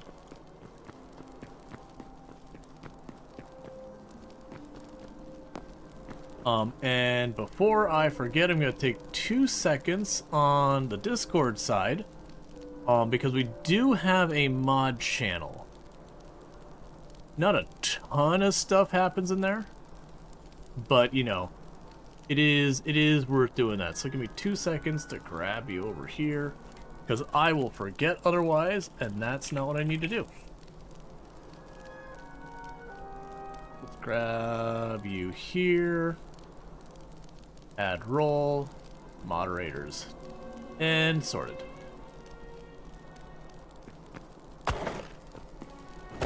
Yep, no, it's all good. It's already handled. But yeah, no, it's just a channel, like, if there's anything going on that we...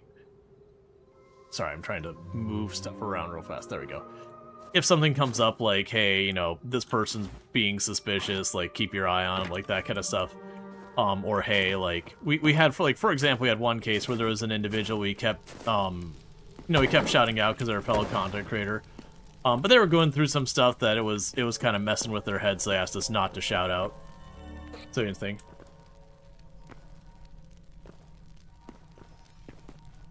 Yeah, no, Sepri, I don't disagree.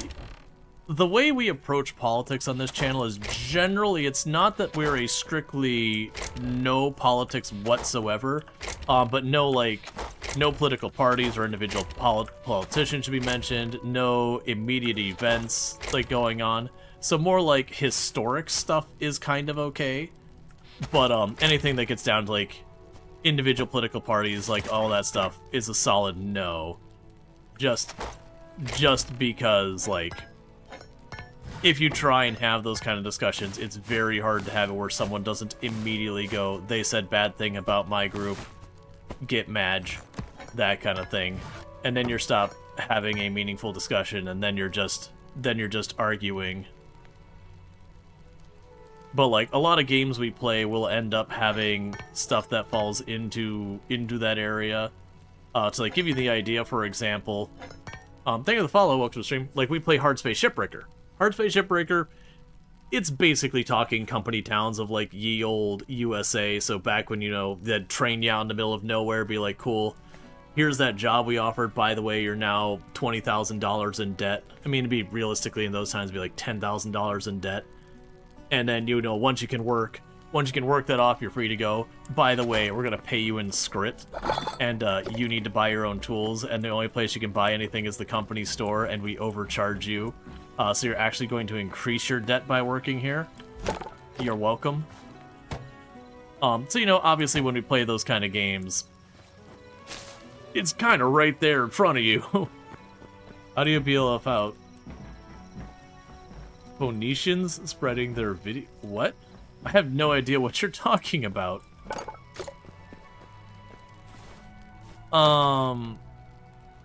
Okay.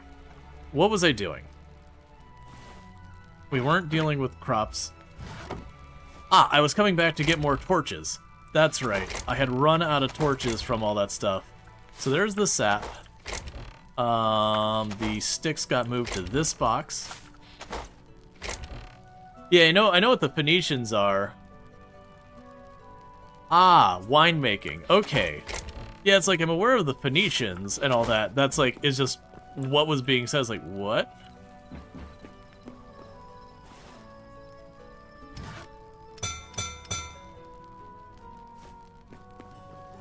It's very historic politics. Yeah. We've had once or twice, like, really weird, wild things come out of left fields, you know, from trolls trying to cause problems. Like, they'd be like, what did you think about? And it'd be like some assassination that happened, like, leading into World War I, but like not like the famous one or anything. And you're like, what? Why are you asking what I think about an assassination? First time chatter. You know, which resulted in a timeout and then a ban. That was right around the time frame that one of the big things happening in content creation was you had a lot of people who would tune into someone else's channel and then ask them something either like really polarizing or really, you know, really like kind of just as a big thing, just, you know, upsetting people, and then just kind of see what your reaction was and record it and then use that as your YouTube content. I'm glad that's mostly gone. Because one, it never worked. But also, it was obnoxious. Hey, could you, like, not lurk over me and stare down at me with your glowing green eyes of murder?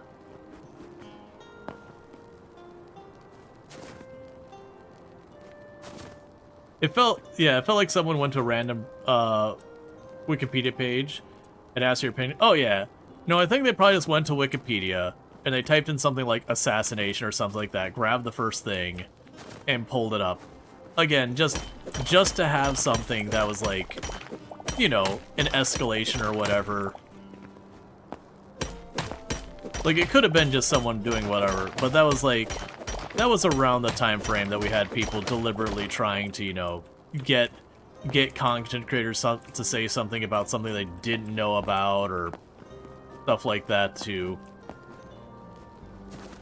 you know, just basically get a rise out of them. You know, and then get the, like, the reactions that stand out as being like, hey, like, this person reacted, let me get a reaction sequence of a bunch of creators, and then make a YouTube video on it.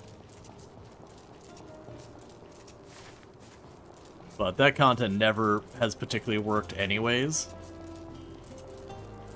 And honestly, you just end up getting banned and stuff like that after a while. Oh, I thought it already fought you. Oh, you better believe when I catch you. This ice sucks. Wait.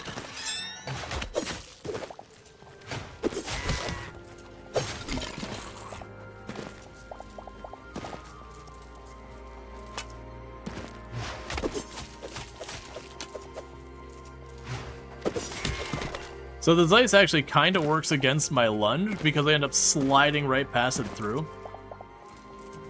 Trickle saying, although you're a no politics tag stream, you have taken the decision that right now your stream needs to be comfortable, a safe bubble where people can get away with from gestures, all that. Yeah, that's part of the reason why I don't do current events. Like I said, we can discuss like past stuff, but I definitely go and say like no current events, just because again, usually it gets to the point that things stop being. When you're talking about past stuff or just broad things, it could usually be a constructive, you know, discussion because most people can like agree, hey, stuff's expensive, stuff like that. That's a thing that you usually will have people have reasonable discussions. But when it gets to, you know, current stuff, you end up having people get upset. And sometimes when we have someone who comes out and just immediately says something that's like really problematic or whatever, there's definitely times that rather than just like ban them and move on, there are definitely times where we'll stop and make it a learning moment as well.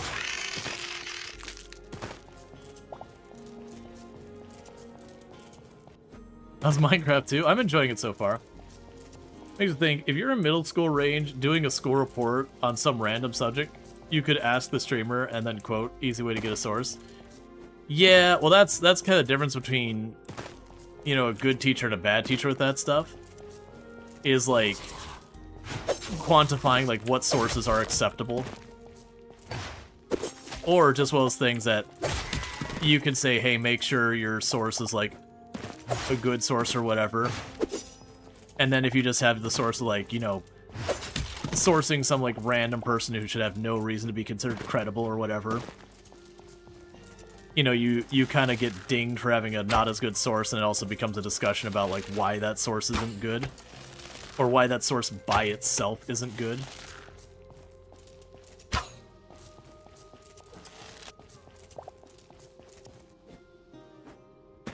So I'm killing the skeletons because I've noticed they give me the ice shards I need. The other thing I need from the guys in there... And the guys in there are pretty rough.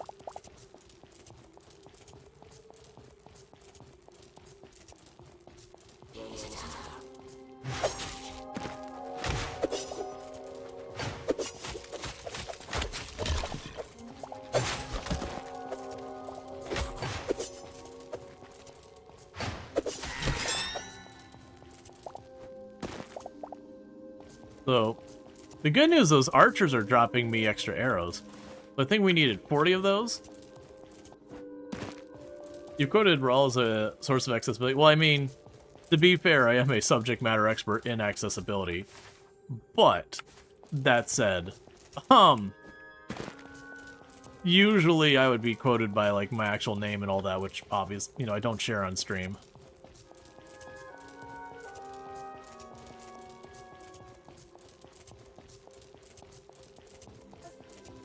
Wifey.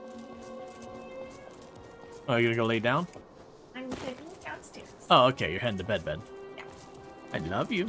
I love you. Think about what's for lunch tomorrow. Oh, don't make me make decisions. You know I don't like it. Love. Your hair smells nice. Welcome. What do you mean you're not called Rual Storge? Yeah.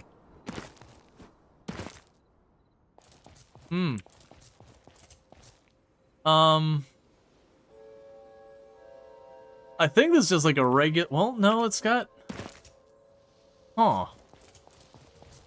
It does seem like it's the same ogres we've got down below.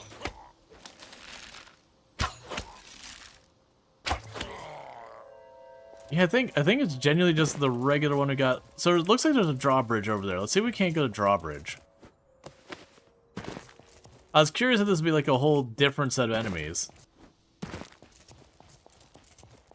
Thank you. Yeah, no, I'm very happy with Doom.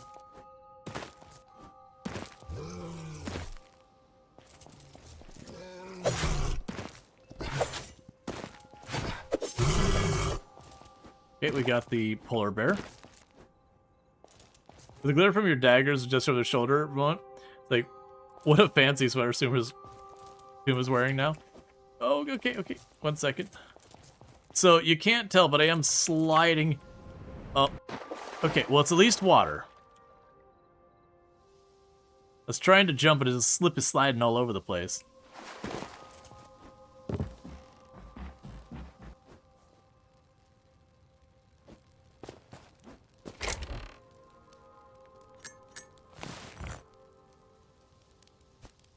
I'm gonna leave that sword, it's junk.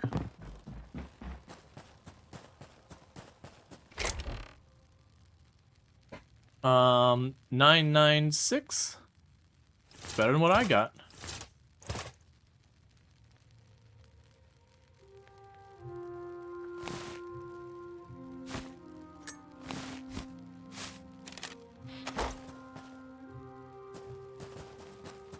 All right.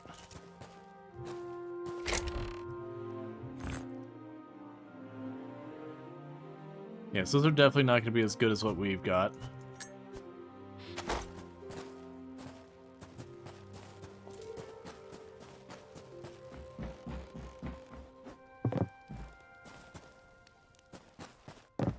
Yeah, so I think this is objectively not going to have as good of stuff as we're looking for compared to the other thing, because it's an earlier game enemy, just in an unexpected biome. But hey, it's giving me leather and I'm not having to work for it, so I'm on board with that.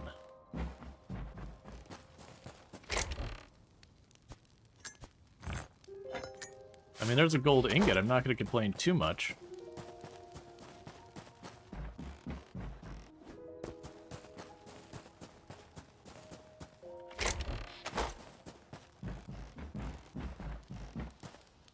You loving all the ruins to explore? Yeah, no, they do a good job of, like, giving you interesting things to look through.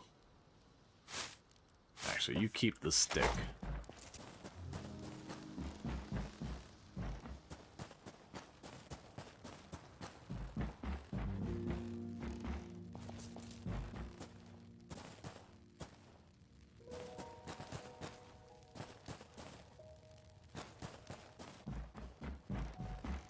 Okay.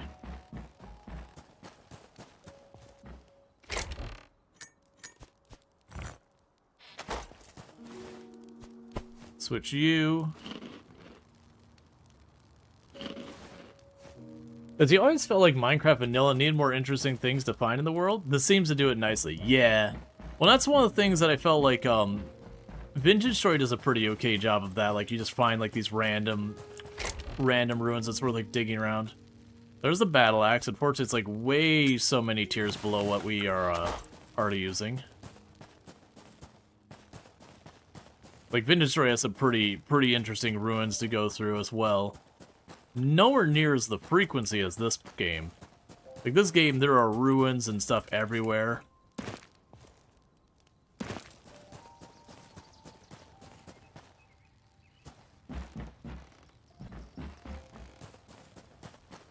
I turned off your torch. What are you going to do about it?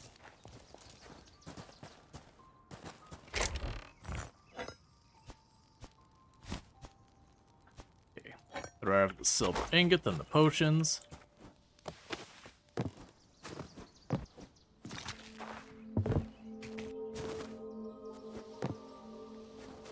So, the downside is I don't really have an easy way to get back up on the glacier.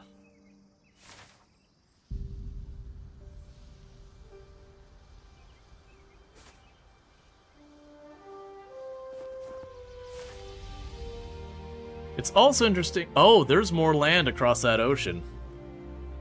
Okay. Do we swim across the ocean? I've got a teleporter down here. We got a teleporter back home. I've already got a teleporter underneath one of those. Do we see what's way out there into the great beyond? I think we do.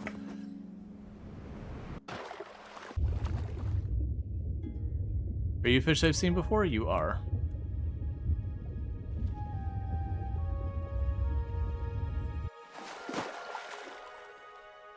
Can I move while having the map up? Yes. Alright. Because the Vintage Story is okay. Better Ruins makes it better, but you hate the vast distance between stuff. The actual hours of travel. Yeah, no, I hear you there. Was that a whale? We have seen a whale. Yeah, that's the humpback whale. We saw one of those before. We also saw a hammerhead shark.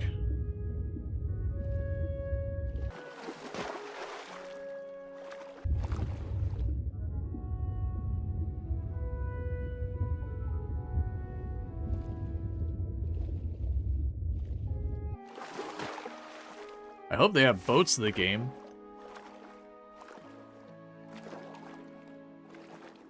Because it looks like we're going to be able to cross all the way over. When I saw this being like a really hard, flat edge there, I was like, oh, okay, it's the end of the world.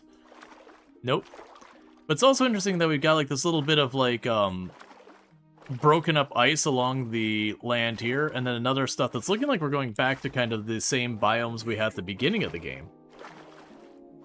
Does the game have throwable grapples and all that stuff? You feel like Peak has been one of the only games to include the that is an exploration. I have not seen it.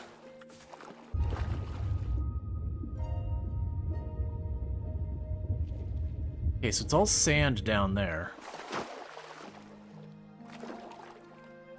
Do I have a spare teleporter? We do.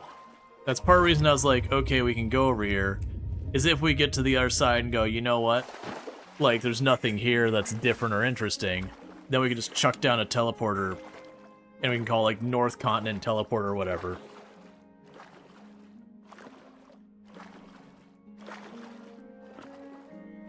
Yeah, so we've got another ruin or base or whatever over here. We got a little bit of the mounts there. That looks like that might be an ashland area there. So this is an interesting one because like we have 1 biome, 2 biome, 3 biome, 4 biome, 5 biome, 6 biome, 7 biome, whatever this is for an 8th biome, 9th biome. We've got a lot of biomes kind of all mashed together really close. Like actually, now as I look at this, that's a 10th biome down there, those little dark islands. There is not really any kind of world generation options that I've seen.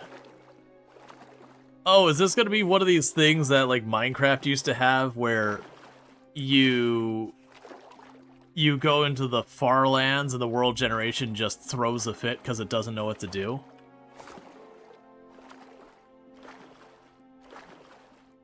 There's a polar bear just being like waiting on my moment.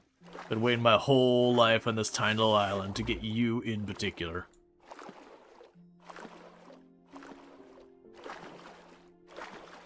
You're not seeing any new biomes. Unless it's like, this shelf is a new biome? I don't think it is. I think it's the same place you just were at, but like, for whatever reason, the world generation made the island smaller.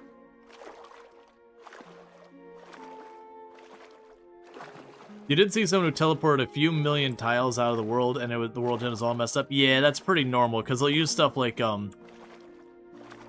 noise generation to, like, create the terrain and all that.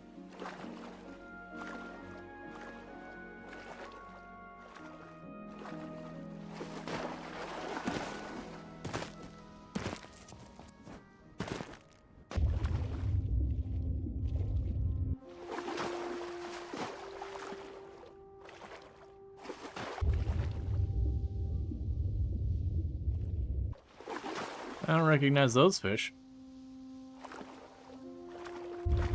Frost gills. What's the big scary looking one?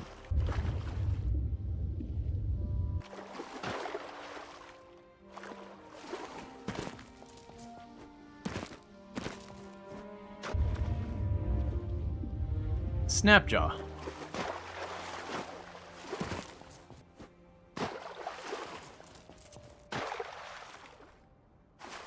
You know, it looks like slate, ice, sandstone, dirt, a cobra.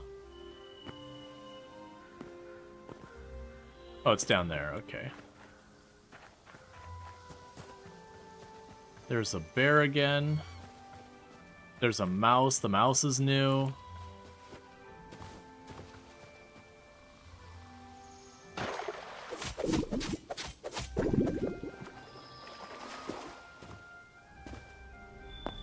We did a fishing. Yeah, no, the snapjaw looked like it would probably hurt me.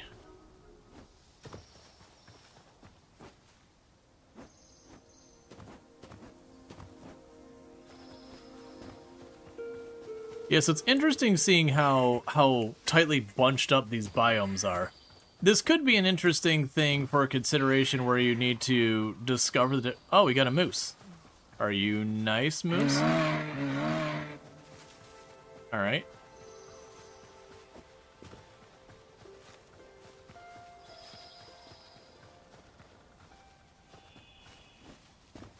What kind of wood are you?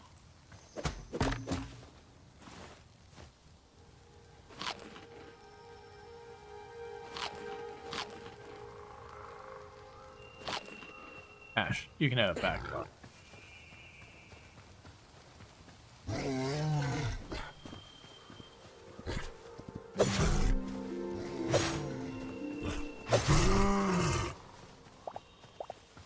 Okay.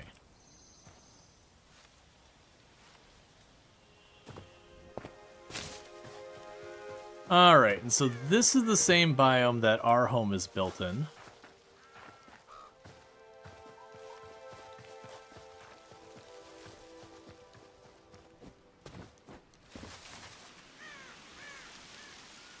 Well, that's interesting. Okay.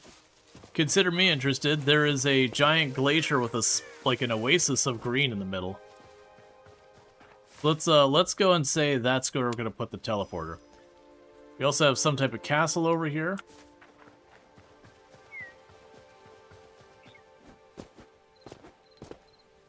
also not sure what these trees are here. Oh, I think these are redwoods.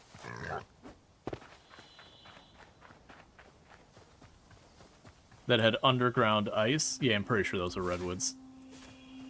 There's also what looks like maybe another oasis-looking thing right there.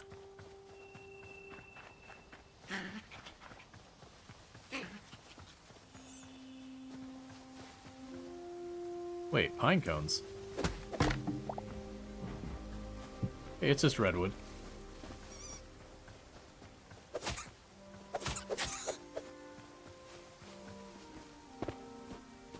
He was up to no good and you know it.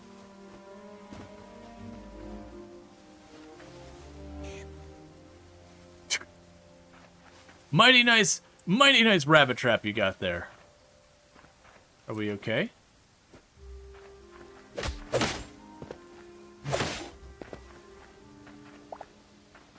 Okay, that gives shadow scraps. So you seem to be cool with me.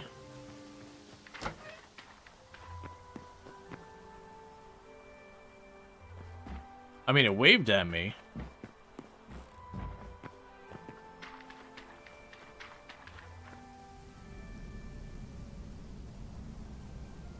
Interesting.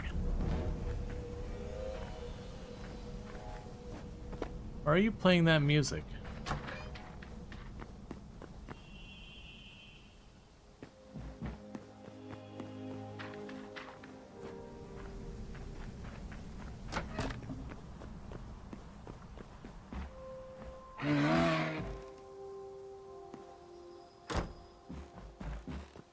What type of wood are you made out of?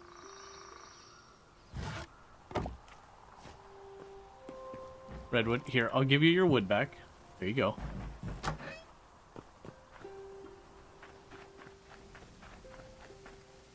There's just like one big hostile thing in the middle of it all. And everyone being adorable to a creepy degree. Sure, I think I put a portal down here because this is an interesting place. So I got my one last portal here.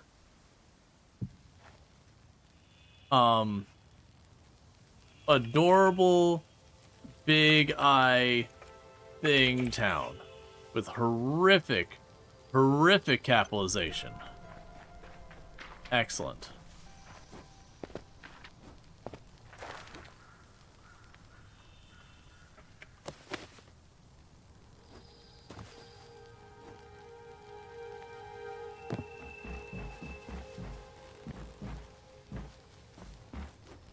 Oh, I meant to jump. I deserved that.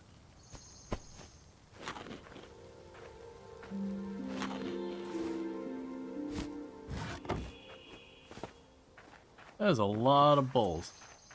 Well, actually, we saw the bull. We did not see the cow. There we go. I'll leave you be. Okay, so that's pretty cool. So we found that area. So that area looks interesting. There's a thing over there. There's a thing back there. Those are probably just normal stuff. See, I don't know if the world gen's just been squirrely. Well, I mean, we're seeing completely different things. Like, I didn't see wild turnips before, nor did I see cobras before. I saw snakes, but not cobras specifically.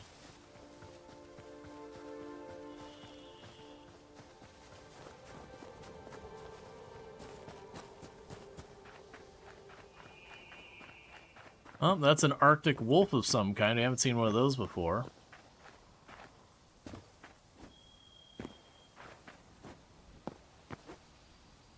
Are you copper?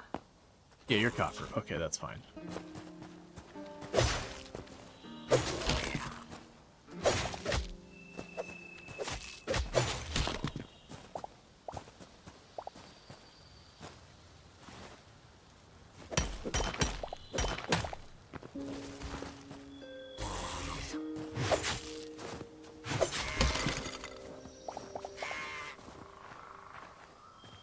I'm pretty sure it's just copper. Yeah, so that's just copper.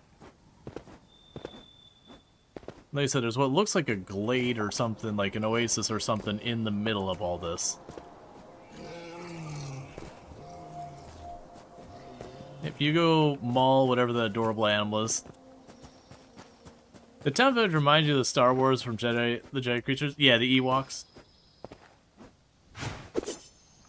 Alright, so if I'm not mistaken, we have learned if we combine jumping with the lunge attack with the daggers, you can get some pretty sick air.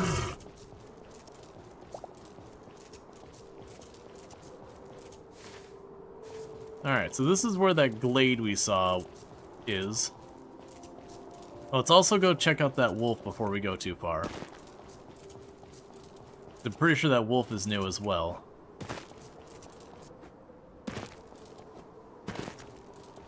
That's looking like it's going to be pretty underwhelming. We'll still check it out.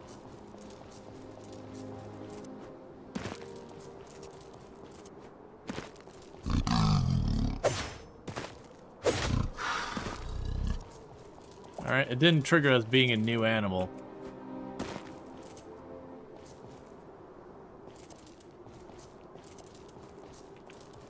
Huh. No, that's just some weird world gen. It just put a biome inside another biome and got weird results. Fair enough.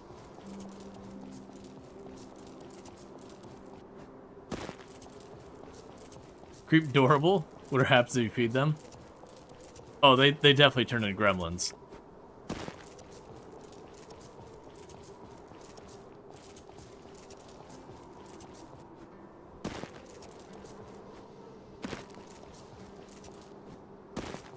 Okay, so let's keep crossing over here.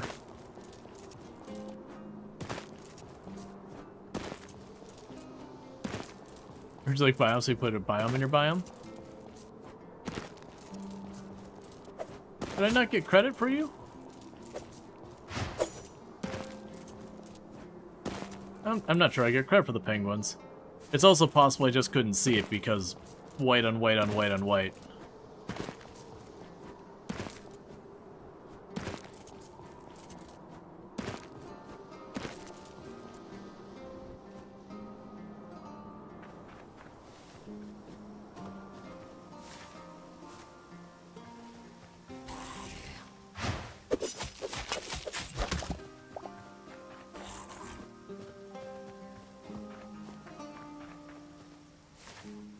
Okay, so we got that. I'm curious about that mountain. It looks kind of volcanic.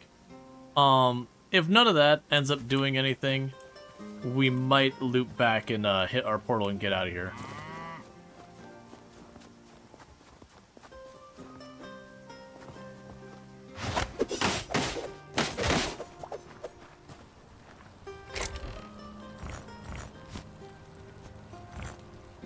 Oh, hey. Oh, we are being absolutely murdered.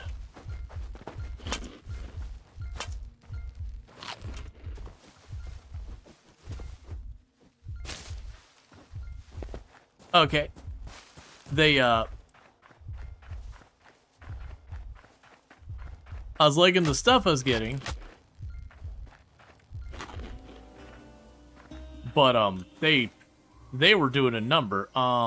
My poor inventory. So we could probably get rid of the shale and the seeds and all that.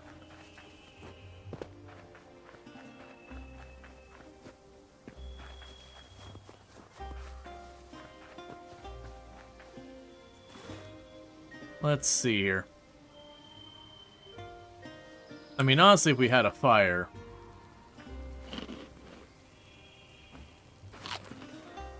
I do that. Yeah, I just opened the box and I took a hit or two. I was like, oh, I am dying rapidly. But these do have the...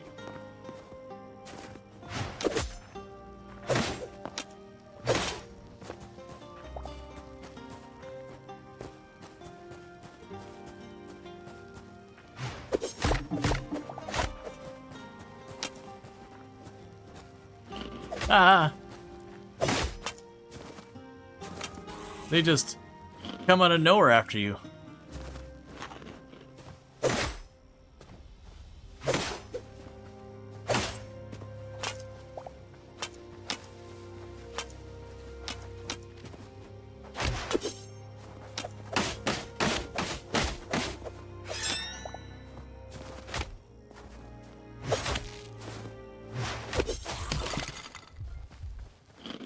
Okay. Well, I'm not sure if it's respawning so much as just spawning. This is one of the areas that's giving me kind of endgame materials.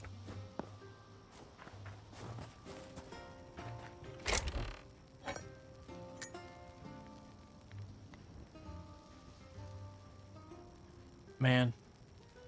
Just take the meat, give me the thorium. Take the seeds, give me the meat.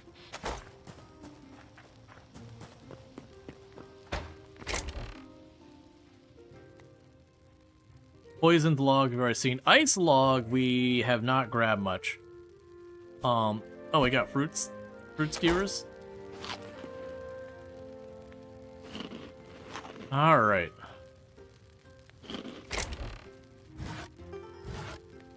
You can have my ladder as well.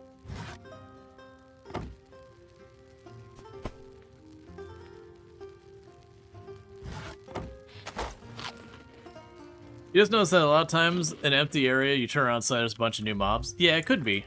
I've noticed... Oh yeah, no, that actually, I take that back. Because we went to that bug place, and that bug place is definitely like that, where it's just... I was in this endless battle of respawning enemies. Yeah, I've already got fur log. I'll grab the ice log so that we get, like, the better part of a stack. Yeah, shoot at me, why don't you?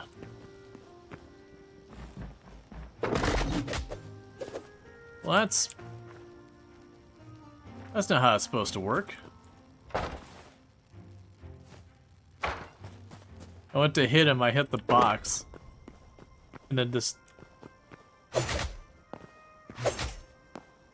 the whole floor collapsed.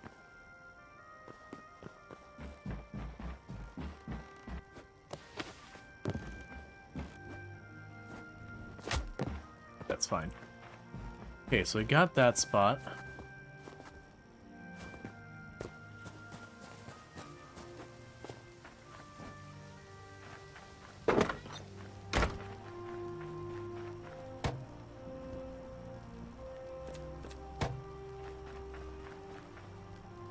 No box in here?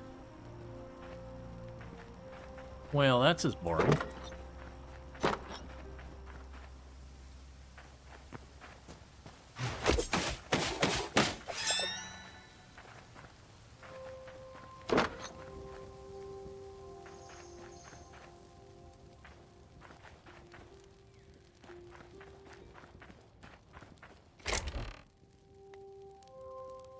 Cool.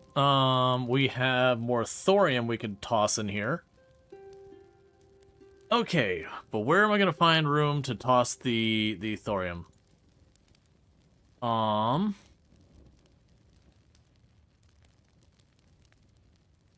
It's deciding what I'm leaving behind is effectively what we're doing. You know, honestly, the poison things...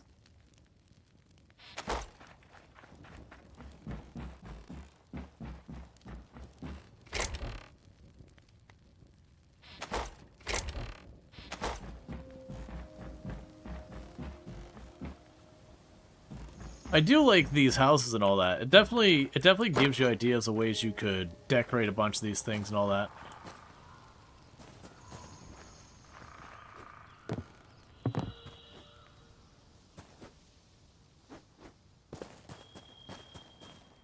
That's just iron up there.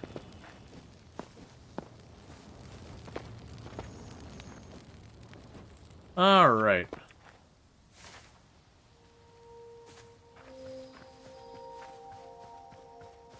So let's go ahead and run up here. And like I said, we're going to check this one mountain. And then that'll probably be the point where we turn around and we hit our teleporter. It's a regular bow. That's fine.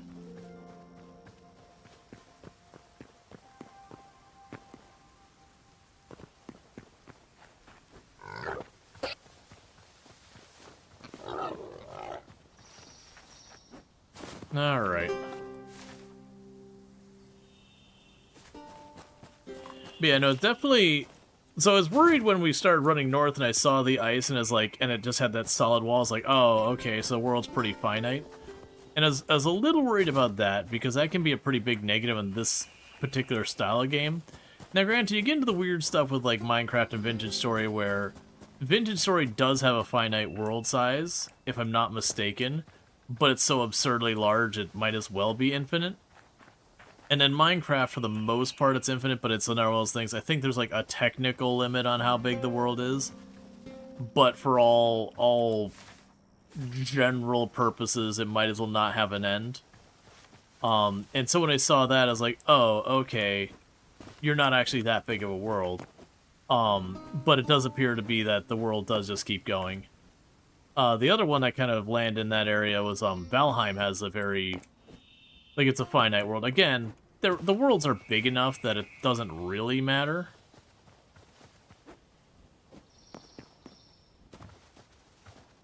We've got the tiniest spot here of whatever... Oh, those are the bones. It's like the tiniest spot that would be like a bug biome.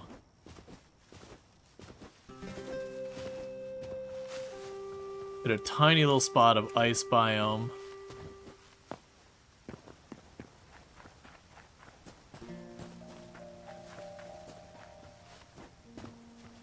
Hello?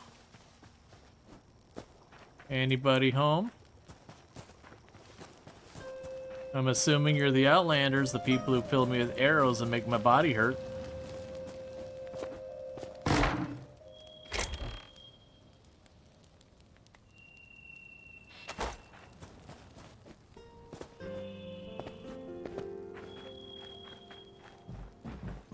Yeah, I think we're getting to the point where the world gen it's not gone full cattywampus, but it does seem like it has that same problem that has happened to other games in the genre, where once you start getting a little farther afield, it starts getting a little pokey around the edges. And that's all copper.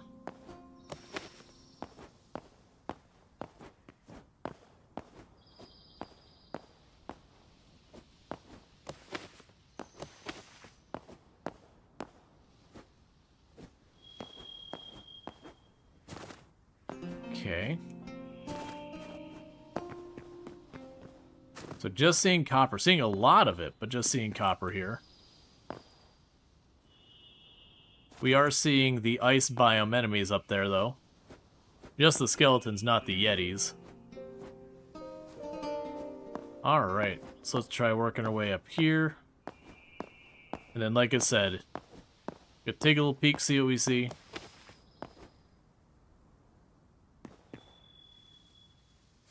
Alright. So that's a different style there. Have I seen something like that before? Like it's just a mountain pointing up at the top, but it seems like an actual mountain. I really wish it didn't hide the map behind you, because I was gonna see if I could compare. So these biomes here, I don't think we've seen before. I don't really want to keep running farther and farther and farther. I also just realized I didn't mark the last place we went. I think it was that one. No, that was the one where he fought the shadow things. It's farther down this way.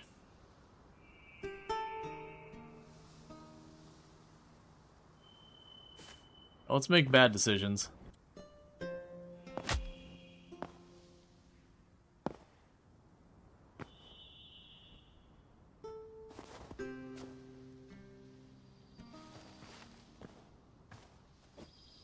And the bad decision is figuring out how to get down from here.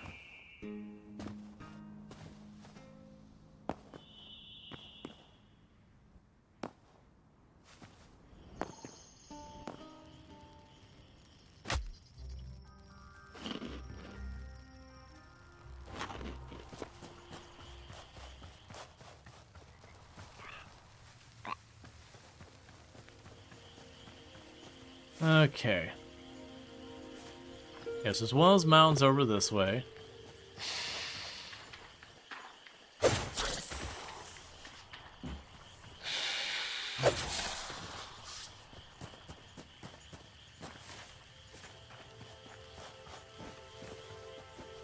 All right. And you look weirdly like a tower.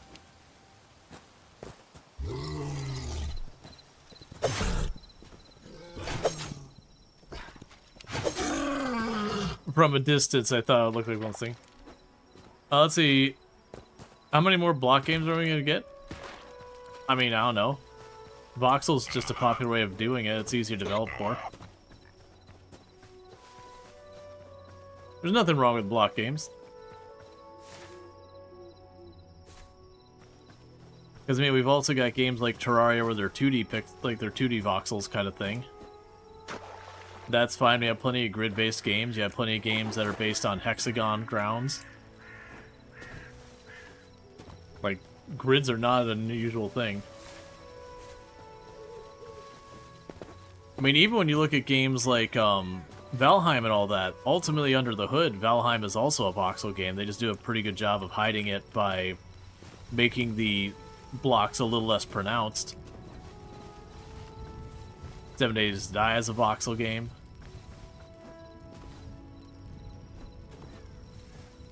Enshrouded is a voxel game. Bellright's a voxel game.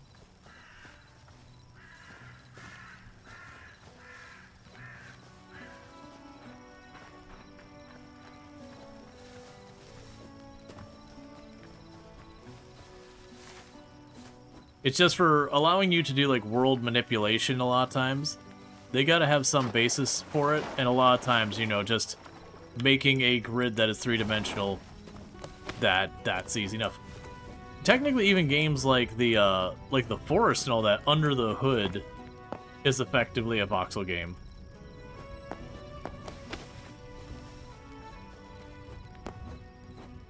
See, it's hard to unseat the most popular originators is all. Usually you have to do a lot to differentiate. Yeah, no, I would say actually very genuinely this game does a pretty good job of differentiating itself.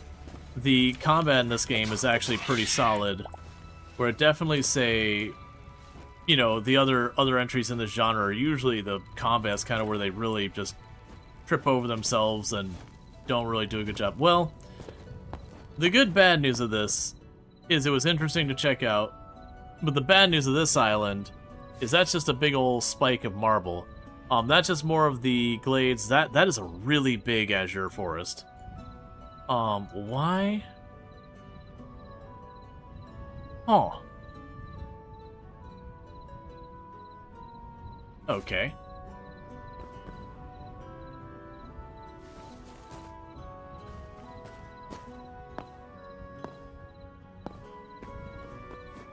Oh, please clear. Okay, we're good. Alright. So I've got over there, my teleporter's down here somewhere. That we've placed. Because I wanted to mark the little village with the person we could trade with. Because that's the first and only one I've seen of that kind. And so I figured I only had one teleporter there. There's all that. But yeah, no, it's definitely a thing. But at the same time, as well, also, that you can think about a lot of these games. It's like, okay, but should we just not make a game because something is already established? Like, should we never make a game that can try and do Terraria, or a game that can do Stardew? Because that's also kind of true of the Stardew Valley genre, that even though Stardew Valley wasn't the first one there, not by a long shot, you know, it's kind of ubiquitous now for the farming sim thing where you like date people. We've had some really wonderful entries in there that, yeah, I do agree, it's difficult because you have to differentiate yourself. It's one of the big challenges that you run into with a lot of that kind of stuff, is you have a whole bunch of games, and even if you do a really good game, like you have to market and all that, this is an interesting one, because we did the other island here. That's an interesting island. It's a shame I don't have a portal or a way to mark this, really. Because it's another one of the lava islands. I'm curious what that is. I shouldn't be continuing to go farther and farther out. But that's distinctly a structure of some kind. Let's see, how many modern military shooters are we going to get? How many sports are we going to get? There are a lot of block games, but there are not many big block games. Yeah.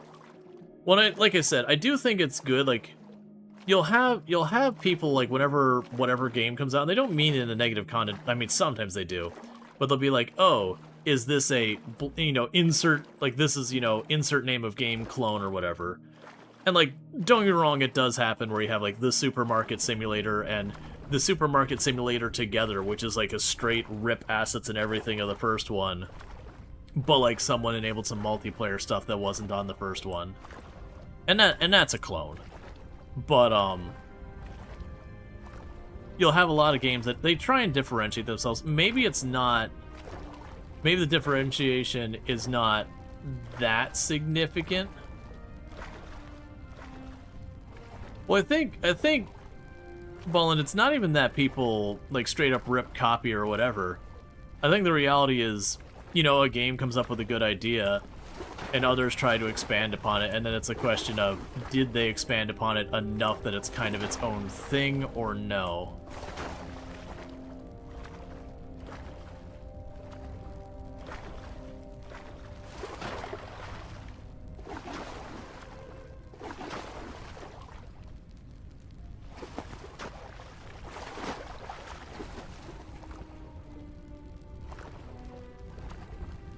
It's like Coral Island. It took Stardew and added tons of quality of life. Oh yeah, no, that's the thing. I've had people be like, "Oh, Coral Island's just a Stardew Valley clone." I'm like, all right, don't get me wrong. They come from the same mold to start, but that's the same thing as we could say. Well, it's also a Harvest Moon clone, and also a Animal Crossing clone, also whatever clone. Like that's just, in that case, like you just described the genre. Well, I'd like to check that out. I don't see a good way to get up here that isn't me mining the entire way up a side of volcanic rock. Which I could do, but I really don't wanna. Yeah, or Core Keeper. Yeah, no, Core Keeper conceptually is Terraria, but you flipped it sideways. So that it's like, instead of being side-scrolling, you're vertical.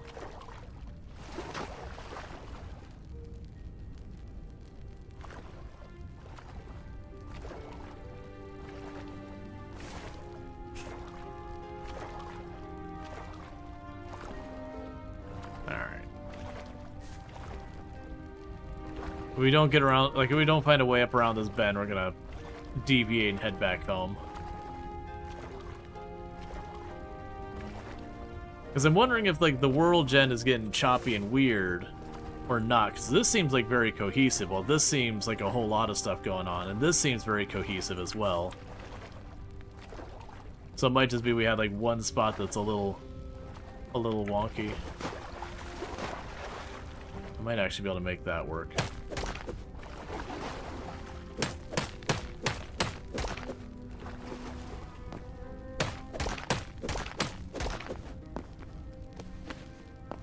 Because that's an easier to mine block.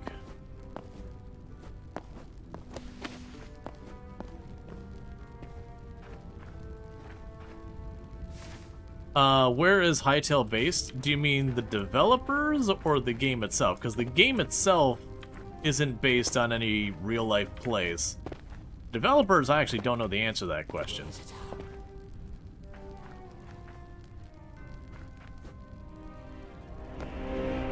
Cinder wastes. Okay, we have a new biome.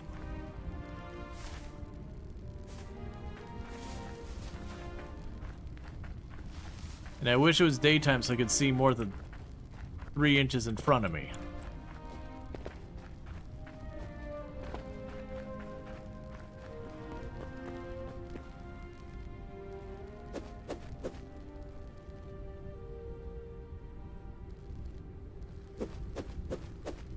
What are you?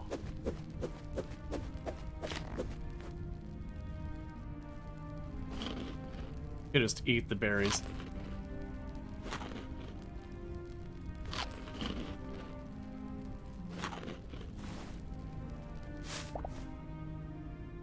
Green mushroom block.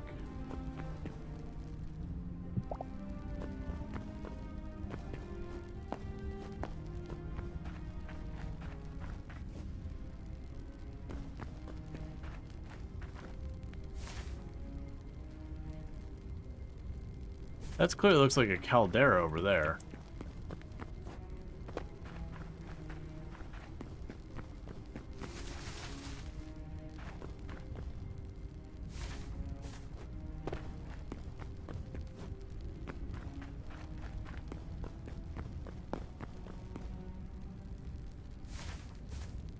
So right here, this thing I'm circling.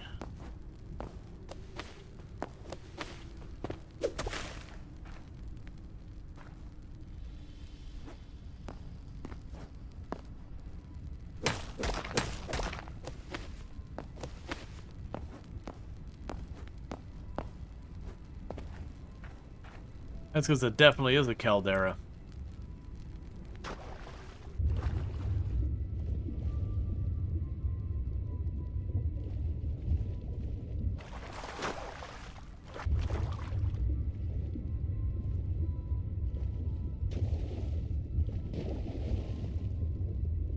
Interesting.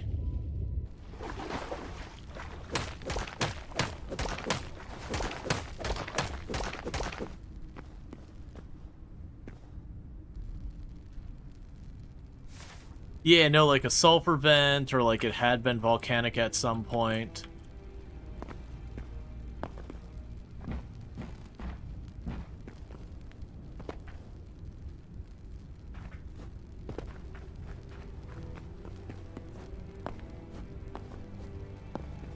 So it's good that we're still finding new biomes. Okay, so where we're looking for is actually north by northwest.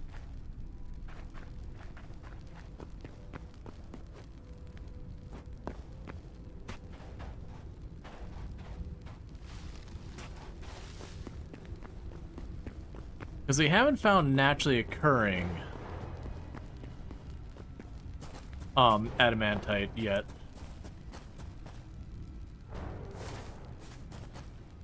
Alright, and this is where it's talking about over here.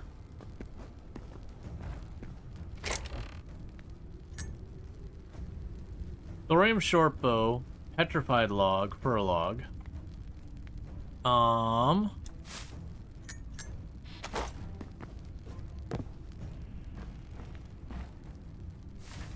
There's skeletal fish in here.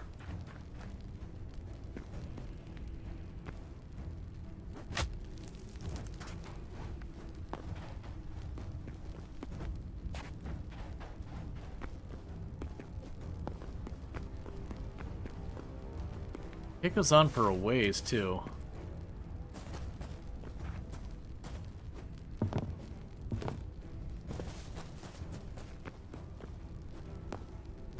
It's like the only spot that I see I can get to.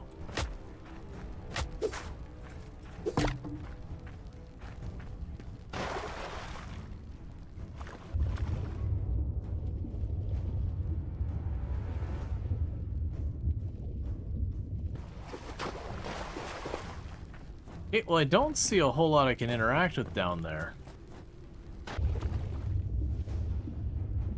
Alright. Go on.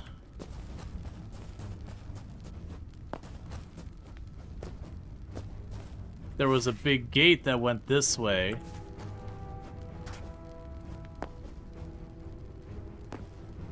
I'm gonna get myself in trouble and die down here. Unfortunately, I can't make a portal really easily. I really shouldn't. Like, I think it's a correct idea to leave the portal where I left it, but I needed to go back at that point and get another portal.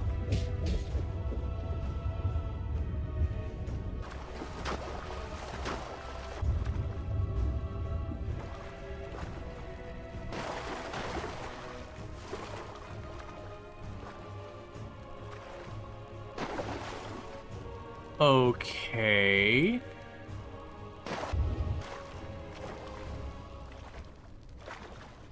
How do you make portals? They're an item you get later on off of the... was the alchemist bench?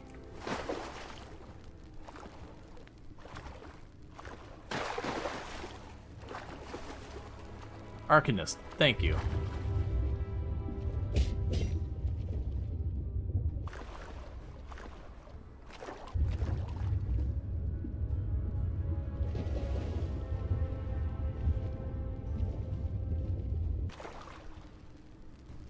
So we have an underwater dungeon kind of place.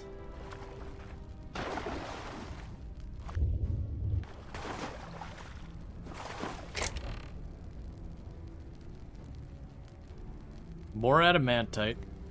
Alright, okay, so just random meat. Just get that out of my inventory. Grab you, grab you.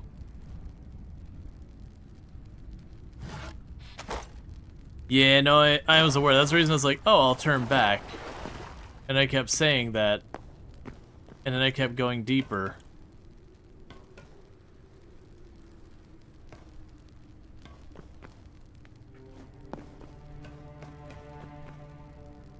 And now I'm very curious about this place. I'm glad those things aren't hostile.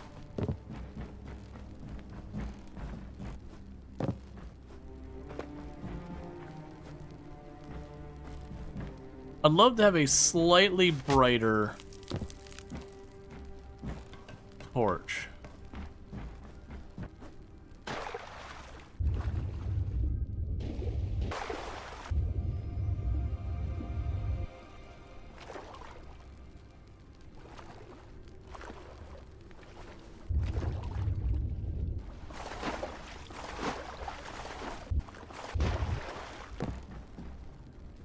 I think this is the way I came in.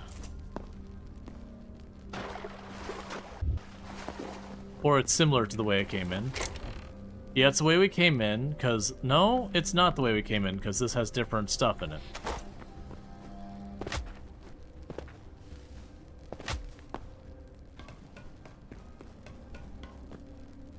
Yeah, so I think the place is symmetrical. Like, vague, like, roughly.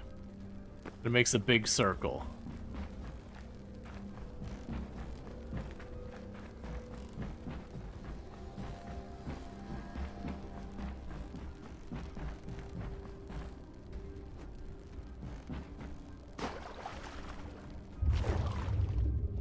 Okay, so it's just type of seaweed that glows.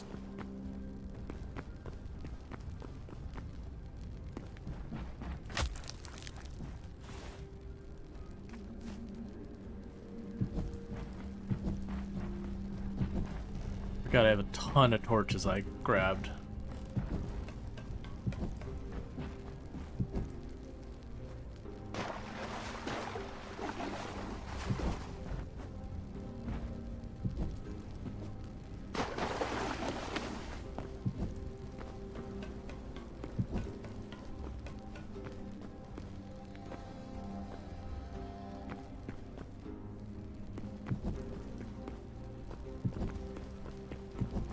I'm kind of just running around putting these down to know where I've gone.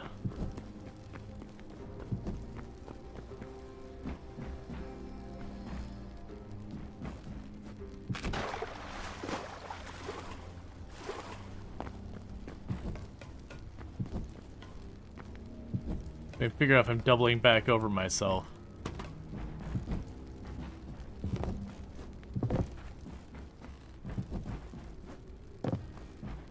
Okay, there's the torches over there.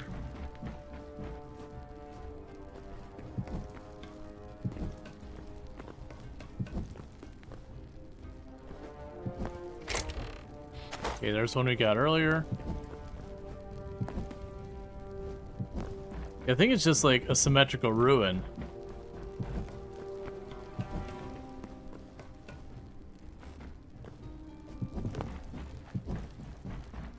Hello.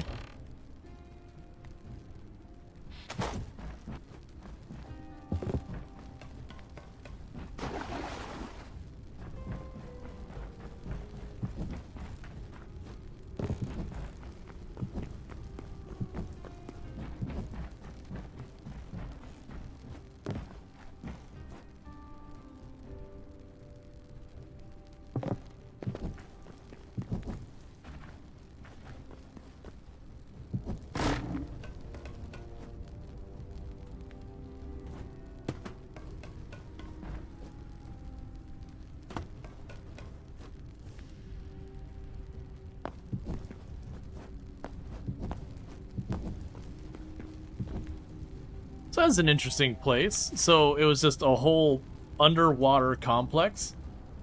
Yeah, so I do think what is going to happen, though, is it's going to take me probably a while to find my way back home. The worst thing is I don't have my house marker right now.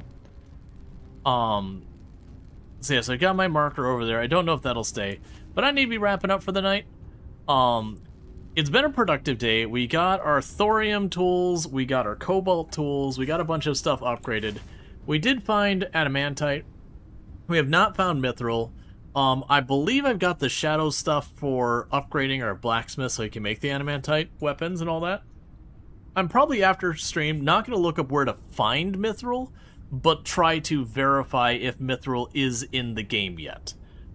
Because that does seem like that might be where we might run into a limit so far as being able to progress. But I've definitely been enjoying the game. This is a cool area. I'm loving the ruins and all that stuff in there. Now, with that said, it is getting to be about that time, chat, so thank you so much for tuning in and all that. I do hope if you have enjoyed the stream that you will drop the follow and all that stuff. For those over on YouTube, the stream will be ending abruptly for you, so thank you so much for tuning in. Don't forget to like and subscribe.